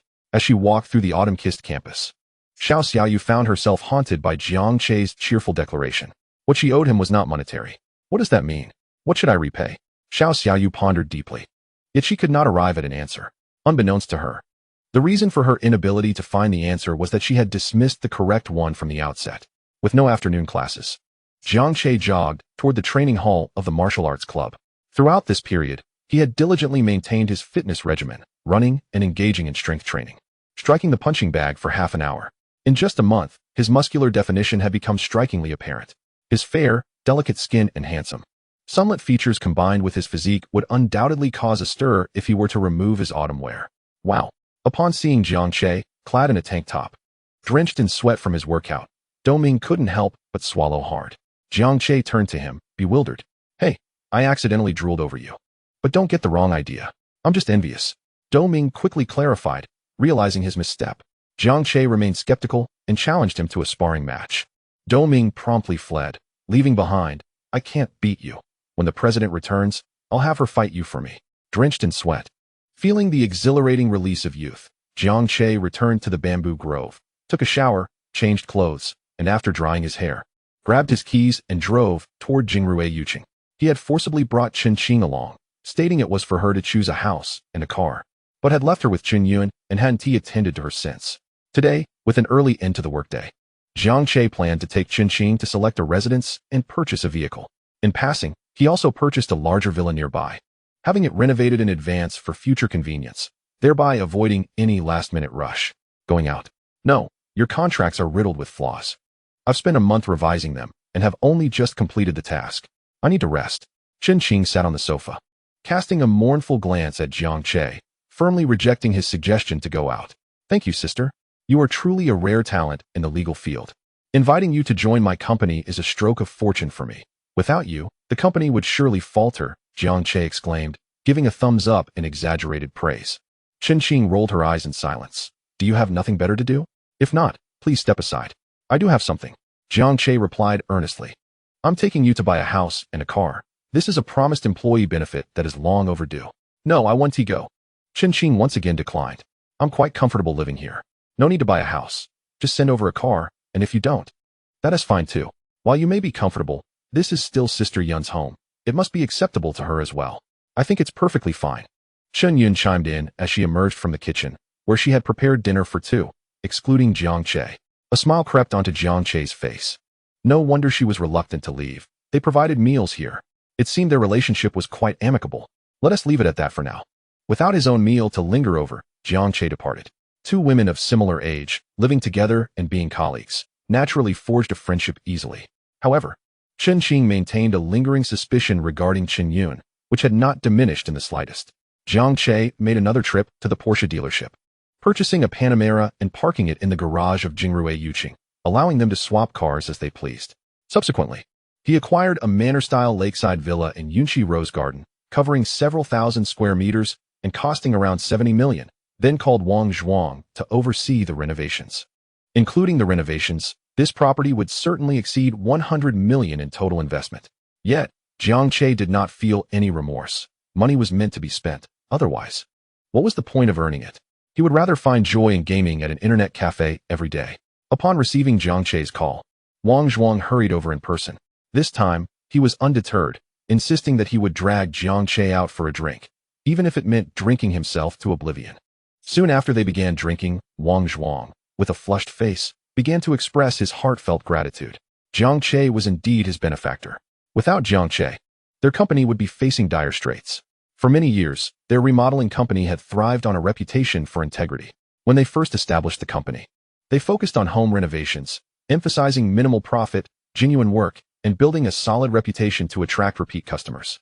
However, Wang Zhuang never anticipated how challenging it would be to secure return clients in the remodeling business.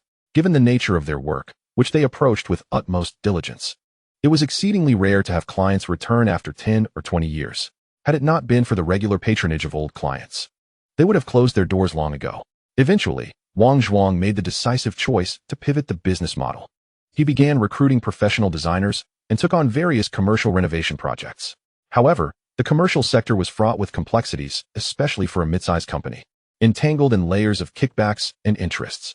Where would the money come from? From materials? From labor costs? The profit margins on these two aspects were inherently slim, leaving no room for kickbacks, which meant they held no competitive advantage in project bids. Had it not been for the fortuitous encounter with Jiang Che, who had repeatedly provided them with business, he would have been at a loss this year. Jiang Che was exceedingly pleased with the quality and results produced by Wang Zhuang's company. It was evident why such a steadfast company was struggling. Their commitment to quality and their low profit margins were well known to them. After much discussion, Jiang Che invested 20 million to acquire 80% of Wang Zhuang's shares. Wang Zhuang retained 20% and continued as the company's general manager.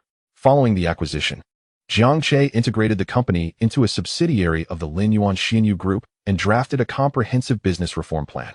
The company name changed from Integrity Renovation Company to Integrity Renovation Company, seemingly a minor alteration, yet it marked a significant transformation. The first step of the plan was to document achievements and then promote them. The method of promotion was straightforward. A captivating twist could leave a lasting impression of the company on everyone. Not long after Jiang Che departed, Chen Qing and Chen Yun nestled on the sofa, engrossed in a drama. During the end credits, Chen Yun couldn't help but remark, "This drama is utterly cliché." What part do you find cliché? The romance with the female teacher or the one with the female CEO? Chen Qing inquired wistfully. Chen Yun replied, Chapter 86, Insult. Jiang Che was indeed impressive, but what of it? There were countless individuals he could not attain in this world. On the forum, a comment appeared in Jiang Che's compilation video. He is certainly skilled, but so what? There are countless people he cannot have. Within 30 seconds, 20 people had liked the comment, and several replies flooded in, prompting Wu Xiaomin to feel compelled to exclaim, "I am not alone." However, upon opening the replies, she burst out laughing. "You can't be talking about yourself, can you?" Hilarious. Wu Xiaomin prepared to engage in a debate, her fingers poised to type, when yet another comment surfaced. "I am neither a fan nor a supporter of Jiang Che, merely a student passerby." Upon seeing your comment, I couldn't help but say that regardless of who it is, there are many who remain unattainable. If you intend to mock, you should instead say that the other party desires something they cannot have. Before making such statements, consider whether such situations truly exist. Otherwise, it could be slander. Silenced. She found herself at a loss for words, gripping her phone for a prolonged moment, pondering the notion of deleting her comment for the first time. "Are you going abroad?" "Yes, I understand. Jiang Che and I remain as we are. I want to take the initiative. Even if he gave up Tsinghua and Peking University to come to Zhejiang University for me, so what? Unless he apologizes to me, I want to acknowledge him. Mom, I'm in the restroom. I can't talk now, bye." At that moment, a faint voice from the restroom called out, Su Rong. Wu Xiaoman's eyes widened in disbelief, struggling to process what she had just heard. With a click, the restroom door swung open. Su Rong, having just washed her face, looked at Wu Xiaoman with surprise. Xiaoman, didn't you go to the debate competition? Why are you back already? Boring. The more I watched, the angrier I became. The female debater was utterly incompetent. I felt compelled to take the microphone myself, Wu Xiaoman explained. Oh, I see. I thought you'd all be out late. Su Rong smiled, her face bare of makeup as she prepared to head out for dinner. Wu Xiaoman's fingers danced across the comment section, replying swiftly, Of course. I'm not talking about myself.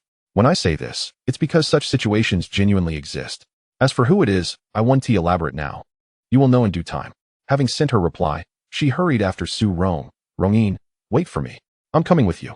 Walking alongside Su Rong, Wu Xiaoman felt an inexplicable sense of superiority, her posture straighter than ever. Police cars lined both sides of the road, with barriers directing passing vehicles. Suddenly, Jiang Che's phone rang. Upon checking the caller ID, he saw it was Wang Zhuang. President Jiang, there's trouble. I've been caught for drunk driving. Please don't head in my direction. I have arrived at the intersection for checking for drunk driving. My vehicle is next in line, Jiang Che remarked. Oh, why do you sound so calm? Have you resigned yourself to fate? Wang Zhuang questioned, his northeastern accent laced with confusion. I have hired a designated driver. Jiang Che, seated in the passenger seat, took a sip from his can of cola, and as they passed, he noticed Wang Zhuang being detained, who gestured with a soda can in hand. Wang Zhuang felt a profound sense of despair. To seek osmanthus while laden with wine is but a fleeting youth. Jiang Che mused, lifting his can and reciting poetry as they returned to campus. Wang Zhuang was ushered into a police car, and it would be 15 days before he would see the light of day again, bidding farewell to driving for the next 5 years. One night of revelry. Two lives diverging. The autumn wind grew stronger, its chill slicing through the air. Some claim the north is merely cold in skin and flesh, while the south's chill is bone-deep and severe. Jiang Che could not agree with this sentiment. Whether it be skin-deep cold or bone-chilling, they were all the same. Without thicker clothing, one could not withstand either. On the first night of the temperature drop, a group of friends insisted on inviting Jiang Che out. He obliged, and in return, they organized the trifecta of university entertainment: drinking, singing, and a night spent gaming at an internet cafe. While at the cafe, Jiang Che went to the trunk for cigarettes and stumbled upon a handcrafted little pouch. Upon opening it, he discovered several pairs of handmade insoles. He had seen such insoles in Xiao Xiaoyu's shoes and recognized them as the work of Zhou Lian, realizing they had been placed in his trunk at some point. He took out a pair and slipped them into his shoes. They fit perfectly. She must have measured my feet while I was asleep, he thought. Jiang Che tapped his feet. The cotton insoles radiated warmth, flooding his heart with a strong sense of comfort. Not long after, he decided to leave. A little gaming was harmless, but staying up all night was detrimental to one's health. He had advised his friends against it, yet they paid him no heed. So he chose not to press the issue further. Advising against gambling, yet not against the pursuit of pleasure, follows a similar logic. Gazing out the window at the jade-like leaves swirling in the wind, he recognized this as a sign that autumn was being pushed aside by winter. It truly had grown cold. It was time to add layers. Jiang Che glanced at the passenger seat, wondering if she had brought warm clothing. Chapter 87. Hand in hand. Early in the morning, a biting chill enveloped the air. A glance outside revealed a gentle autumn rain falling. The temperature in Hangzhou plummeted overnight from 18 degrees to a mere 5 degrees, with icy shards mingling within the raindrops. Was it not said that Suzhou and Hangzhou were paradises on earth? What was this dreadful weather? On this fine Saturday, he had hoped to invite the goddess to a movie, but now, in such cold, he feared he would be chastised for his folly. Paradise had never promised warmth, only beauty. Foolish me, forgetting to bring warm clothing. Wait, what kind of situation is it to come to Hangzhou for university with only a single fur coat? Alas, there was no choice. The home was too cold, and without warm clothing, one could scarcely brave the plane, fearing to freeze upon landing. The Zhejiang University campus exhibited a curious sartorial phenomenon. Some students, lacking adequate clothing, shivered in thin garb, while others donned down jackets and fur coats. Unfazed by the biting wind, Jiang Che found himself among the former, wearing only a thin jacket, yet he did not tremble overtly. However, the wind was indeed chilling. His mother called, reminding him of the drop in temperature and to dress warmly, warning against prioritizing style over comfort, lest he end up with frostbitten lips. Jiang Che could only chuckle, feeling a warmth in his heart. A mother's worry travels 1,000 miles.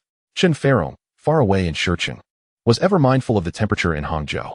Once seated in the car, the cold wind ceased, and the chill dissipated significantly. Jiang Che drove to the girls' dormitory, calling Xiao Xiaoyu, who soon emerged from the building with a light jog. She was not dressed too lightly, yet her gray cotton coat, a relic of years past, lacked sufficient warmth after countless washes. The moment she stepped outside, she shivered against the cold wind. As she hopped into the car, she chirped cheerfully, "Jiang Che?" Yet, in that brief journey, her previously pale lips had begun to take on a slight purple hue from the cold. "Why are you dressed so lightly?" Jiang Che inquired. "I only brought one thick coat," Xiao Xiaoyu replied softly. Jiang Che sighed.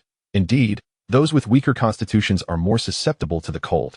Had she not fortified herself in recent times, this sudden drop in temperature would have been catastrophic for her, with only a single thick coat to rely upon. Jiang Che had adjusted the air conditioning to a comfortable temperature, neither too high nor too low, and once Xiao Xiaoyu entered the car, the chill quickly subsided. As they exited the campus, the landscape shimmered with a beautiful light, and the misty rain created a unique ambience in Hangzhou. "Jiang Che, where are we going?" Xiao Xiaoyu asked, her concern evident. "It's so cold outside. You're dressed so lightly. You might catch a cold." Jiang Che turned to her and replied, "We're going to buy some warm clothing." Xiao Xiaoyu quickly averted her gaze, nodding in agreement. The car made its way to the nearest shopping plaza, a place Jiang Che frequently visited with Xiao Xiaoyu for groceries. However, their previous visits had always been to the supermarket downstairs. Upon entering the upper shopping area, Xiao Xiaoyu instinctively lowered her head, feeling out of place among the surroundings. Suddenly, Jiang Che grasped her wrist. Startled, she looked up, meeting his beaming smile. "You're not watching where you're going with your head down. I can only hold your hand, or else you might fall." Xiao Xiaoyu began to speak. But Jiang Che had already turned his gaze forward, his grip on her wrist gentle yet resolute, showing no intention of letting go. Chapter 88. It's never too late to start again once you find your answer. Allowing Jiang Che to lead her by the wrist, they arrived at a boutique. Xiao Xiaoyu lifted her head and, after a brief survey, settled into a corner seat. Compared to the garments surrounding her, her own attire appeared rather tattered. Jiang Che began to peruse the selections, choosing appealing items and gathering several pairs of pants and thicker shoes. He selected sizes for both himself and Xiao Xiaoyu, 44 and 36 respectively. Xiao Xiaoyu sat there, surprised that Jiang Che was purchasing so many clothes. As she typically took ages to buy just one item, sometimes even going a year or two without acquiring anything new. Carrying their bundles back to the Bamboo Grove Villa, Jiang Che instructed Xiao Xiaoyu to unpack the clothes and cut the tags. After she complied, Jiang Che began to try on the garments. Being tall and well-built, every piece looked remarkably fitting and handsome on him. He asked Xiao Xiaoyu if they looked good, to which she nodded earnestly. Soon after he finished trying on the clothes, he turned to Xiao Xiaoyu and said, "Your turn to try them on." Upon hearing this, Xiao Xiaoyu was taken aback. She had assumed there were still many items left to try, but realizing these clothes were intended for her, and with the tags already cut, they could not be returned. Her eyes glistened with unshed tears as she made her way to the bedroom to change. The thick black top accentuated the fair complexion of Xiao Xiaoyu, enhancing her beauty despite her pale and somewhat sallow face, and her long hair, increasingly disheveled, obscured her forehead. Yet, it still highlighted a refreshing charm. However, her eyes were perpetually red, with tears streaming down her cheeks, and soon she could no longer contain her sorrow, tears falling like pearls from a broken string. "What troubles you?" Jiang Che inquired, stepping closer to gently wipe away her tears with his thumb. She flinched at the contact, her voice choked with emotion. "These clothes are so expensive. You said I should return them, but I don't know how to repay you or if I even can." Jiang Che, feeling a pang of compassion, chuckled softly as he brushed her bangs aside. "You will manage. Whenever you find the answer, you can repay me then." Xiao Xiaoyu gazed at Jiang Che through teary eyes, still bewildered. After exiting the internet cafe, exhausted and cold, the chill felt magnified. The three of them, driven by Jiang Che, had nearly frozen upon leaving the cafe, and only after bundling up in their dormitory did they begin to feel warmth again. Yet by noon, the sound of sneezing filled the air, and despite their condition, they were still contemplating another trip to the cafe that evening, asking Jiang Che if he would join. Jiang Che flatly declined. He drove out of the school, heading towards Hangzhou Dianzi University. During the long holiday, Chen Yunsong's mother had requested him to bring back warm clothing. When he called Jiang Che to inquire if he had brought any, Jiang Che admitted he only packed chin and nothing substantial for warmth. Consequently, Chen Yunsong promptly dismissed his mother's request to bring clothes. If all went as expected, he was undoubtedly shivering like a dog in the cold. "Hello? Not a nanny. Wrong number." Last time they met, Chen Yunsong forgot to ask Jiang Che about this. Seeing his friend's name pop up on the screen, he had an inexplicable sense that nothing good could come from this call. I'm not looking for a nanny. I'm looking for a fool, Jiang Che joked. Get lost. Speak quickly. Chen Yunsong retorted angrily. Isn't it cold? Just checking if you're freezing? Jiang Che asked. Damn you for saying that. Chen Yunsong exclaimed in frustration. Had you not said you didn't bring any clothes, I wouldn't have come back with nothing warm. I said I didn't bring any, so you didn't need to either?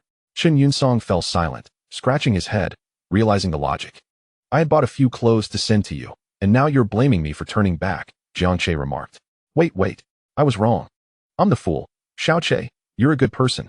Chen Yunsong's attitude shifted dramatically. Call me daddy, Jiang Che teased. Damn you, Chen Yunsong grumbled. Goodbye, daddy. Come out. I'm at your school South Gate. I bought you a super warm jacket. Great, I'll be right there.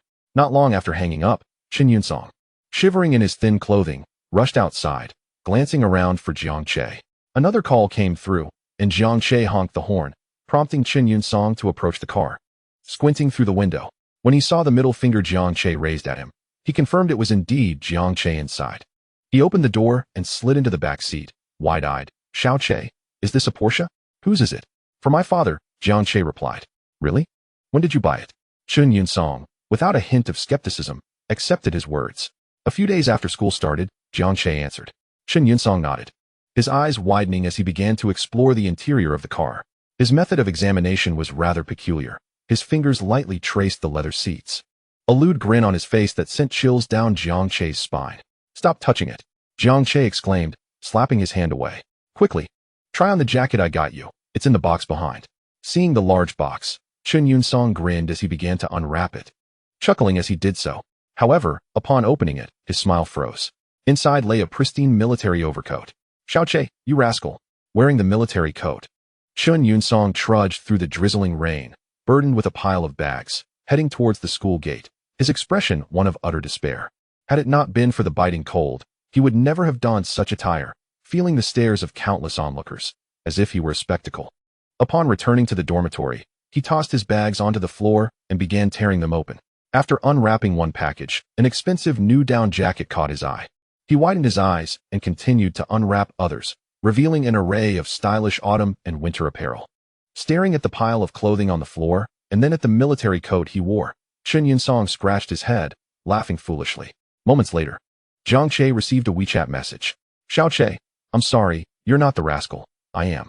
Shortly after sending the message, Chen Yunsong posted a selfie on his social media, a dark-skinned figure clad in the military coat, resembling a coal miner, flashing a bright smile. Jiang Che, observing his friend's silly photo, liked it and sighed. He had altered the course of Chen Yunsong's life. In this lifetime, Chen Yunsong would undoubtedly fare far better than in his previous one.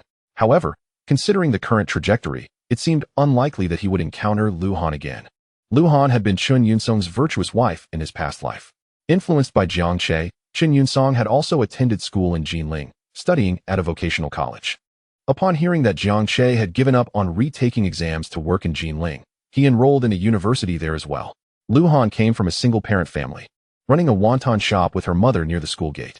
Chen Yunsong, after visiting once and developing a fondness for her, found himself returning for wontons 3 times a day, undeterred by the risk of overindulgence. Eventually, he stumbled his way into a relationship with her. Jiang Che shook his head, contemplating taking Chen Yunsong back to Jinling one day to revisit Lu Han's shop for wontons, wondering if fate might allow for a rekindling of their connection. For someone like Chen Yunsong, even with wealth, it would be difficult to find a better partner than Lu Han. He might inadvertently end up with a manipulative woman, leading to a life of turmoil. Chapter 89. Even the likes of Fei Yangyang must bow to you. A persistent autumn rain fell for a full 3 days. However, as the winds ceased and the rain stopped, the clouds dispersed and the sun emerged, the temperature did not rise significantly. Autumn's lingering presence was forcefully displaced by winter's arrival. Clad in a thick outer garment, Xiao Xiaoyu's delicate figure was no longer discernible. Her well-proportioned legs were enveloped in thick black trousers and fleece-lined snow boots. The light-washed jeans she had laundered and dried were tucked away, ready to be worn again once the weather warmed slightly. The collar of her jacket was high, and she consistently zipped it up to the top, burying her face within, only loosening it slightly during warm classroom sessions. Yet, while diligently studying at her desk, she remained as inconspicuous as ever. Had it not been for Jiang Che's constant presence beside her, no one would have noticed her existence throughout the semester. Over time, it became evident to the classmates that Jiang Che always sat beside Xiao Xiaoyu. Moreover, the two frequently appeared together, almost to the point of being inseparable. Were they perhaps in a romantic relationship? That seemed unlikely. If it were Gu Wei or another girl of similar appearance, people would undoubtedly assume they were dating. However, with Xiao Xiaoyu, they merely harbored a sense of curiosity. After all, Xiao Xiaoyu radiated like the sun, while Jiang Che appeared as a mere speck of dust in the shadows. Gu Wei found it hard to believe. Had it not been for the warning Jiang Che had almost blatantly issued after she asked Xiao Xiaoyu to give up her seat, she might have thought differently. Day after day, she found herself with no opportunity to draw closer to Jiang Che. Occasionally, she could manage a brief exchange. But those moments were swiftly cut short as Jiang Che redirected the conversation entirely. Having encountered someone she truly liked, Gu Wei was unwilling to surrender so easily and refused to concede to Xiao Xiaoyu. Why should she lose? As Xiao Xiaoyu went to work, Jiang Che was on his way to the cafeteria for a quick meal. Just as they exited the classroom, Han Ting caught up with them, claiming he wanted to treat Jiang Che to a meal. This was highly unusual. Such an unsolicited invitation raised suspicions. Upon hearing Han Ting's reason for seeking him out, Jiang Che erupted, spraying cola all over Han Teng's face. Han Teng liked Gu Wei, and Gu Wei had invited him out, thus the meal offer. Jiang Che was left speechless. You, with your striking features, managed to keep your composure among a crowd of women in the ACG society. Now what is this nonsense? The ever-energetic Han Teng scratched his head, donning a foolish expression. Isn't it true that I really like Gu Wei? You like Gu Wei? And you're trying to match her with me? Jiang Che's eyelids twitched. If Fei Yangyang were here, he'd have to bow to you. Love, it seems, often emerges from the most unexpected origins and can deepen with the slightest touch. Seeing Han Teng on the verge of falling into an even more absurd abyss than his past life, Jiang Che sighed and resolved to lend a hand. Whether Han Ting chose to heed his advice was entirely up to him. Old Han, lowering yourself and breaking your own boundaries will only lead to the other party becoming increasingly reckless and unrestrained. It won't earn you even a modicum of affection. Love is always a mutual pursuit. Your selfless dedication cannot be expected to yield returns, just as neither can the other S. Han Teng was oblivious to how he exited the cafeteria. Jiang Che's words echoed in his mind, resounding and profound. At that moment, his phone rang. It was a call from Gu Wei. Did Jiang Che agree? Hell no. Gu Wei was taken aback. Han Teng was not lacking in manners. He had merely recycled a phrase Gu Wei had once said to him during the welcome ceremony. Returning to the dormitory, Han Teng shed his previous gloom and enthusiastically dragged Li Feng and Shi online. Upon witnessing his transformation, Jiang Che understood. He had gained insight. Gao Feng invited Jiang Che to his home for dinner. He held a deep admiration for this student. Jiang Che was remarkably astute, grasping concepts with ease and retaining every word spoken to him, akin to a prodigy. However, Gao Feng felt a twinge of dissatisfaction, as he lacked the sense of accomplishment that typically accompanied teaching. Che, brother. As Jiang Che entered the courtyard, Bai Yao rushed to him. He squatted down to lift her up. The little girl clung tightly to his neck, her delicate face rubbing against his chin. It's been so long. Did you miss Yao Yao? Of course, Jiang Che replied, pinching her chubby cheeks with a smile. Yao Yao and Mama won't leave anymore. Are you happy, Che? Bai Yao asked, cupping his face with her small hands. Jiang Che raised an eyebrow in surprise and turned to Bai Xiyun, who was picking vegetables nearby. She smiled and explained, Yao Yao is ready for kindergarten, and I want to keep her in Hangzhou, no longer shuttling back and forth. Thus, I've transferred my shares in the company over to a friend. Bai Xiyun, along with two close university friends, had established a modest cosmetics company with decent revenue. Selling it was a sensible decision. Jiang Che nodded in agreement with Bai Xiyun's reasoning. Constantly moving around could lead to a lack of security for a child, especially for Yao Yao, who came from a single-parent household. What do you think, Yao Yao? Uh-huh. Bai Yao nodded vigorously. Then you must be more obedient from now on. All right. Okay. So well-behaved. Jiang Che lifted the little girl above his head, placing her on his shoulders, playfully engaging with her, filling the courtyard with her melodious laughter. Nearby, several elderly individuals tending to their gardens turned to see the commotion, some craning their necks to catch a glimpse. Chapter 90. I'll tell you more later. Thank you.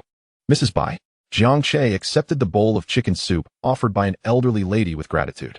I told you, don't be so formal at home. The lady feigned annoyance as she served a bowl to Bai Xiyun. Yun, how did your interview go today? Not too well, Bai Xiyun replied, shaking her head. What happened? With your education, experience, and abilities, you should have no trouble with a company like that. The elderly lady inquired, her eyes widening in disbelief. The company isn't in great shape, with significant internal strife. The position I applied for is a senior executive role, which would inevitably involve me in factional disputes. Bai Shiyun explained. That's not an environment I wish to be part of. The internal conflicts are too severe for me to devote myself fully to the work. Jiang Che took a sip of the chicken soup and remarked, Sister Shiyun, why not come work at my company? We're actually looking for a CFO. He had just noticed Bai Shiyun's resume on the table and had done a bit of research. Bai Shiyun had worked as a CFO before venturing into entrepreneurship. Her reputation in the industry was mixed. While her boss thought highly of her and was reluctant to let her go, her colleagues had their reservations. Such a mixed reputation was, paradoxically, the best evaluation for a financial director. The CFO position had remained vacant simply because Jiang Che had yet to find a suitable candidate. This candidate not only needed to be capable, but also someone he could trust absolutely. Bai Shiyun fit that description perfectly. When he laid down her resume, Jiang Che had already contemplated giving her a chance. Before he could voice it, the elderly lady naturally broached the subject, allowing him to smoothly segue into the conversation. Join your company? Bai Shiyun's eyes widened slightly in surprise, clearly astonished that Jiang Che owned a company. Bai Gaofeng nodded, go take a look. Xiao Che's company is quite good. The position of CFO is crucial, and I believe you two would be a good fit for each other. During this time, Jiang Che had consulted Bai Gaofeng on several management issues, and he had heard from Niu Chunhai about Jiang Che's network company, which was not insignificant. Initially surprised, he soon realized that given Jiang Che's capabilities, it was hardly unexpected. All right, Bai Shiyun nodded. In the afternoon, I'll take you to see it, Sister Shiyun. Jiang Che added. Bai Gaofeng's remark seemed rather peculiar. The two of them appeared quite compatible, yet what was being discussed were the conditions for recruitment and application. To an outsider, it might have sounded like an arranged marriage. The elderly couple, along with the young mother and child, hardly consumed much. A pot of chicken soup saw Jiang Che showcasing half of it. Gazing at the floating goji berries, Jiang Che couldn't shake off a foreboding feeling. After consuming the soup, would he end up with a nosebleed? The elderly woman and Bai Shiyun were tidying up, while Bai Gaofeng pulled Jiang Che into a game of chess. During their match, it was the most vexing moment for Bai Gaofeng in years. Jiang Che seemed to have an analytical mind filled with strategies. With each move, he could accurately assess the offensive tactics. Devious schemes were futile, forcing Bai Gaofeng to resort to straightforward strategies. Yet, overcoming Jiang Che's defenses proved to be a formidable challenge. On several occasions, one misstep led to Jiang Che launching a counterattack. Out of 3 games, Bai Gaofeng managed to secure victory in 1. He grumbled about not wanting to be coddled, his expression darkening. After Jiang Che discreetly conceded a game, he burst into laughter, cradling a thermos as he settled into a reclining chair, swaying contentedly. Winning even once brought him immense joy. Seated on the sofa, Jiang Che noticed Bai Shiyun, who had just finished tidying up, holding Bai Yao in her arms. Not long after they settled, the sound of the elderly woman conversing with someone outside drifted in. Aling, has your daughter, a Yun, found a boyfriend? Aling referred to Bai's grandmother. Oh my, I just saw him. Tall and handsome, looking quite youthful. Where is he from? Indeed, we just saw him in the courtyard playing with your little Yao Yao, laughing heartily. I even heard it from the bathroom. Where is he from? What does he do? I should introduce someone to him. Finding a partner so quickly? Jiang Che and Bai Shiyun turned towards the window to see a group of elderly women surrounding Bai's grandmother, all wearing curious, gossiping expressions. Bai Shiyun felt a bit embarrassed and remarked, a bunch of professors' families. How can they be so nosy? Just as she finished speaking, her mother's voice echoed from outside. Oh, he is a fine young man, but not yet official. I'll tell you more once it's settled. Bai Shiyun's face flushed crimson as she exclaimed, Mom. What nonsense are you saying? Bai Gaofeng leaned back in the chair, sipping tea from his thermos, seemingly uninterested in joining the conversation.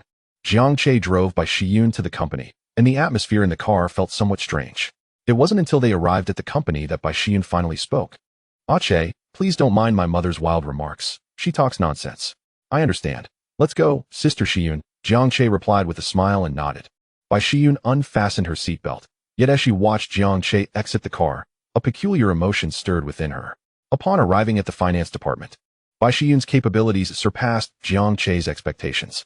Although she had been out of work for a long time, she quickly adapted to her role, effectively addressing the numerous unresolved issues that had accumulated during the department's leadership void.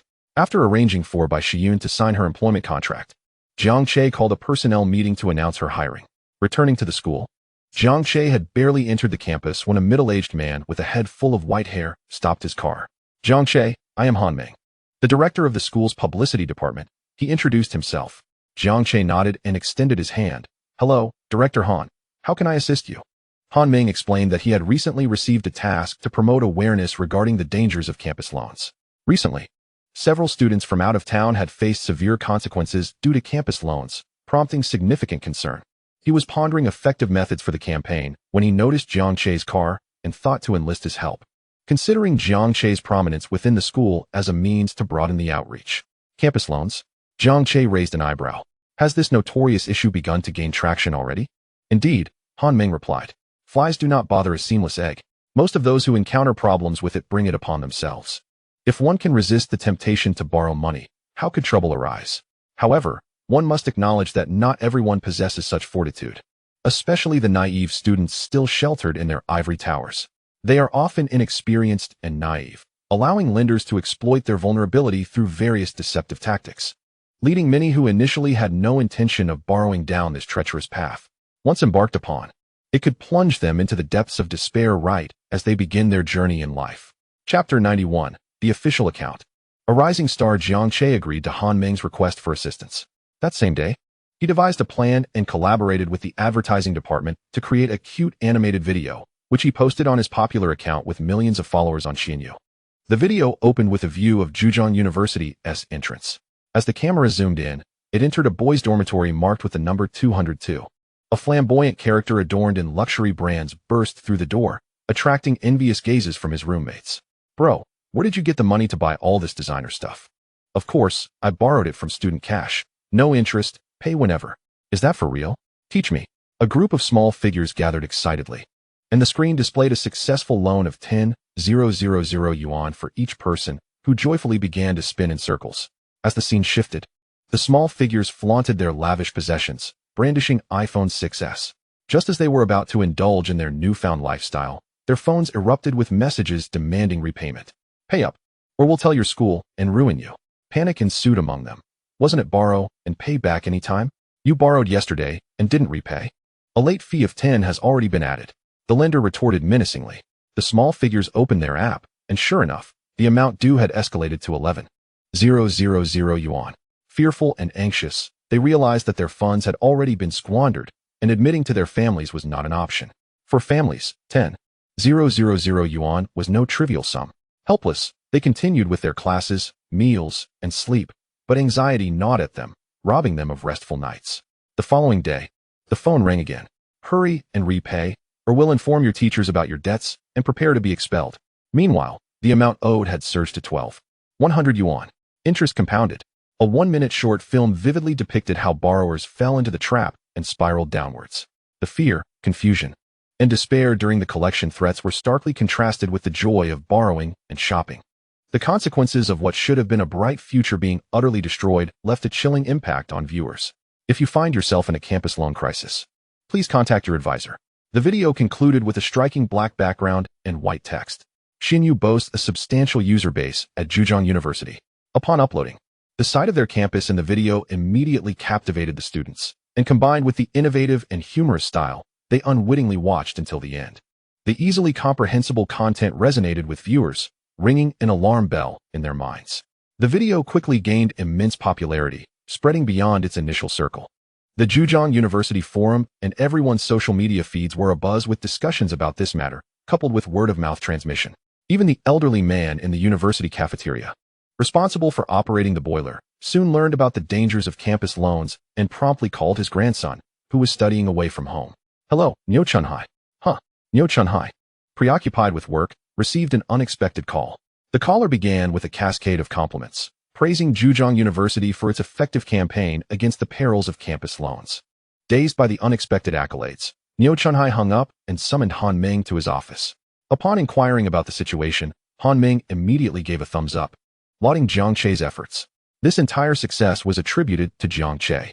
What began as a simple request for assistance had blossomed into a widespread campaign that had already gained momentum before Niu Chunhai's own promotional plans had even commenced. After dismissing Han Ming, Niu Chunhai turned to the internet to further comprehend the situation. Observing the wave of excitement this issue had stirred at Zhejiang University, which had even transcended local boundaries. He began to grasp the unfolding narrative.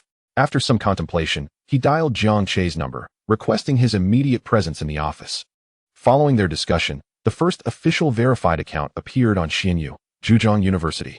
This account was managed by Han Meng, and upon its establishment, it swiftly reposted Jiang Che's video. The news of the official account's launch spread rapidly, and with the announcement that the university would promptly update various critical notifications on Xinyu, the app experienced a sudden surge in users. The usage rate among students and faculty across all campuses of Zhejiang University skyrocketed. In the wake of this growth, Xinyu's user base was on the verge of surpassing 10 million. Following the public commendation of Zhejiang University, several surrounding institutions hastily emulated their success. Consequently, numerous universities registered their official Xinyu accounts, resulting in a meteoric rise in user numbers that escalated from nearly 10 million to an astonishing 13 million within just a week. And this figure continued to climb at an astonishing pace. The explosive popularity of Xinyu seemed unstoppable, yet it bore little connection to Jiang Che. The company had entered a self-sustaining operational mode, allowing him to adopt a hands-off managerial approach. With a user base exceeding 10 million, Xinyu had surpassed many well-known applications in scale. A company once valued at 5 million had now exceeded 9 figures, excluding real estate. In mid-September, the Xinyu app had been established for less than 3 months, and its rapid growth had turned Lin Yuan Xinyu into a burgeoning star, recognized not only in Hangzhou and Jiangsu Zhejiang, but across the nation. Chapter 92. The Buffet and the Gluttonous Girl. With just over 20 days until exams, Xiao Xiaoyu dedicated herself to her studies with unprecedented diligence. She needed to excel in every subject to qualify for scholarships and tuition assistance. As the end of the semester approached, Jiang Che, having taken numerous absences, found his academic progress lacking and realized he needed to catch up. However, he was reluctant to study independently. He decided to wait until Xiao Xiaoyu finished her notes, hoping to glean the essentials from them. As for failing a course, he was certain that would not happen, and even if it did, it wouldn't be a concern. In contrast, the 3 roommates sat diligently at their desks, studying hard. Unlike Xiao Xiaoyu, they had devoted little time to their studies, having spent most of their energies on gaming at internet cafes. Observing Jiang Che leisurely enjoying a cigarette on the balcony, Han Ting approached, sharing a smoke and quizzically asking, "Old Jiang, what did you mean the other day when you said even Fei Yangyang would bow to me?" "It means nothing," Jiang Che replied, declining to elaborate. Han Ting, having distanced himself from the likes of Fei Yangyang and others, felt it was best not to pursue the matter further. He continued, "Old Jiang, exams are fast approaching. Even though you're a top scorer, isn't it a bit presumptuous not to study?" "Not a problem." Jiang Che shook his head. "Why not buckle down and study a bit? It would be troublesome if you failed." Shi, near the balcony door, interjected. "Exactly, old Jiang. It's better to be safe than sorry. If you don't put in the effort now, you'll regret it later." Li Feng nodded in agreement, and even broke into a bit of freestyle rap. Jiang Che extinguished his cigarette in a makeshift ashtray and earnestly thanked them. Everyone assumed he was about to start studying seriously, but upon returning indoors, he simply climbed into bed for a nap. "What the heck? Now we know you're not studying. What is the point of that?" Han Ting exclaimed. "Old Jiang, ignoring wise advice will cost you dearly." Jiang Che donned his earplugs, gestured to his phone, and buried his head under the covers. The others glanced at their phones, discovering a message from Jiang Che in their dormitory group chat. "Interested in research opportunities?" The 3 of them blinked in surprise and quickly returned to their seats to resume studying. "Wow. Haha. The comments on Xinyu are absolutely hilarious." They chuckled. Wu Xiaoman had also become a Xinyu user, alongside Su Rongyin, while Jiao Lan and Zhou Xian had already been using it for some time. Hearing that they had downloaded it because of Jiang Che, Wu Xiaoman initially scoffed at the app. Upon noticing that Su Rongyin had no intention of downloading it either, her disdain intensified. However, when she turned to see Su Rongyin had indeed downloaded it, she thought, "Of course, I should download it since the school will post official news and announcements here. This app isn't even associated with Jiang Che, so why should it matter?" So, she too downloaded the app. Initially, she only opened it out of boredom, but soon found herself engrossed, becoming increasingly reliant on it. Just a few days in, she couldn't imagine a moment without checking Xinyu. While scrolling through her phone as she exited the dormitory, she collided with someone, almost dropping her phone. Li Feng's phone flew from his hand, and after ensuring it was unharmed, he irritably admonished Wu Xiaoman, "Watch where you're going. Don't look at your phone." "Sorry." Wu Xiaoman replied politely, and after turning back, she began typing a message, venting her frustration. I just bumped into a guy who didn't apologize and was so rude. He was walking with Jiang Che. What a perfect match. Birds of a feather. Old Jiang, are you skipping the cafeteria again? They queried. It's almost been an entire semester. And your visits to the cafeteria are less than 10 times. Where do you go to eat? Yeah, spill the beans. They insisted. The minor incident of bumping into someone was not something anyone would dwell on, and by the next day, it would likely be forgotten. As Jiang Che's car started, the three of them approached to ask if he was heading to the cafeteria. Upon hearing his negative response, they scrutinized him with a collective gaze. You'll find out soon enough. Just hurry along. Jiang Che waved them off, then drove to pick up Xiao Xiaoyu at the school gate. During this busy period, with the demands of studying for exams and dedicating 4 hours to work, Xiao Xiaoyu appeared visibly exhausted. Just moments ago, Jiang Che had requested a leave of absence from Old Lady Li for her, reducing her work hours to a mere 2 hours each day. This was indeed a legitimate request to Old Lady Li. Jiang Che had also provided Xiao Xiaoyu with a small portion of her wages. Seeing the earnest effort Xiao Xiaoyu put into her work, Old Lady Li insisted she would not take any money from Jiang Che, stating that it was her responsibility and Xiao Xiaoyu's rightful earnings. With this declaration, Jiang Che chose to refrain from further comments. Though it was essentially an early dismissal, Jiang Che had no intention of having her return home to prepare a meal, given her evident fatigue. Shall we go grocery shopping? Xiao Xiaoyu inquired, glancing at Jiang Che. There are still plenty of vegetables in the fridge. If we buy more, they will spoil before we finish them. As the car veered towards the outskirts of the school, Xiao Xiaoyu turned to Jiang Che, her large, expressive eyes still sparkling with vitality despite her exhaustion. No shopping, nor cooking. We shall dine out, Jiang Che replied. Oh, Xiao Xiaoyu murmured, intertwining her fingers and bowing her head in acknowledgement. Jiang Che led her to the buffet restaurant they had previously visited with Shi and Han Tang. Upon seeing the steep prices, Xiao Xiaoyu's spirits visibly dampened. Jiang Che grasped her wrist and gently pulled her into the restaurant, whispering in her ear, "There are exquisite delicacies inside. For such a high price per person, make sure you eat enough to justify it." This marked the second time Jiang Che had taken hold of her wrist. Hearing his words, her previously downcast eyes widened with confusion. Justify it? Upon entering the buffet, Jiang Che began instructing Xiao Xiaoyu on how to eat crabs and an array of other exotic dishes. Xiao Xiaoyu attentively absorbed the information, especially when Jiang Che revealed the approximate value of each crab. Once she grasped the technique, she began to practice, becoming increasingly adept and eating at a quicker pace. Before long, the restaurant was abuzz with the commotion surrounding a table where a remarkable scene unfolded. At least 50 crab shells towered like a mountain, while piles of red shrimp heads formed small hills. Plates filled with steamed sea cucumbers and sea urchin egg custard were stacked high, and caviar boxes overflowed the table. Sitting across from Jiang Che, Xiao Xiaoyu let out a soft burp. Jiang Che chuckled and asked, "Are you full?" "Xiao Xiaoyu's cheeks flushed, and she nodded earnestly, lowering her head. "Yes, it seems about time to leave." This meal genuinely astounded Jiang Che.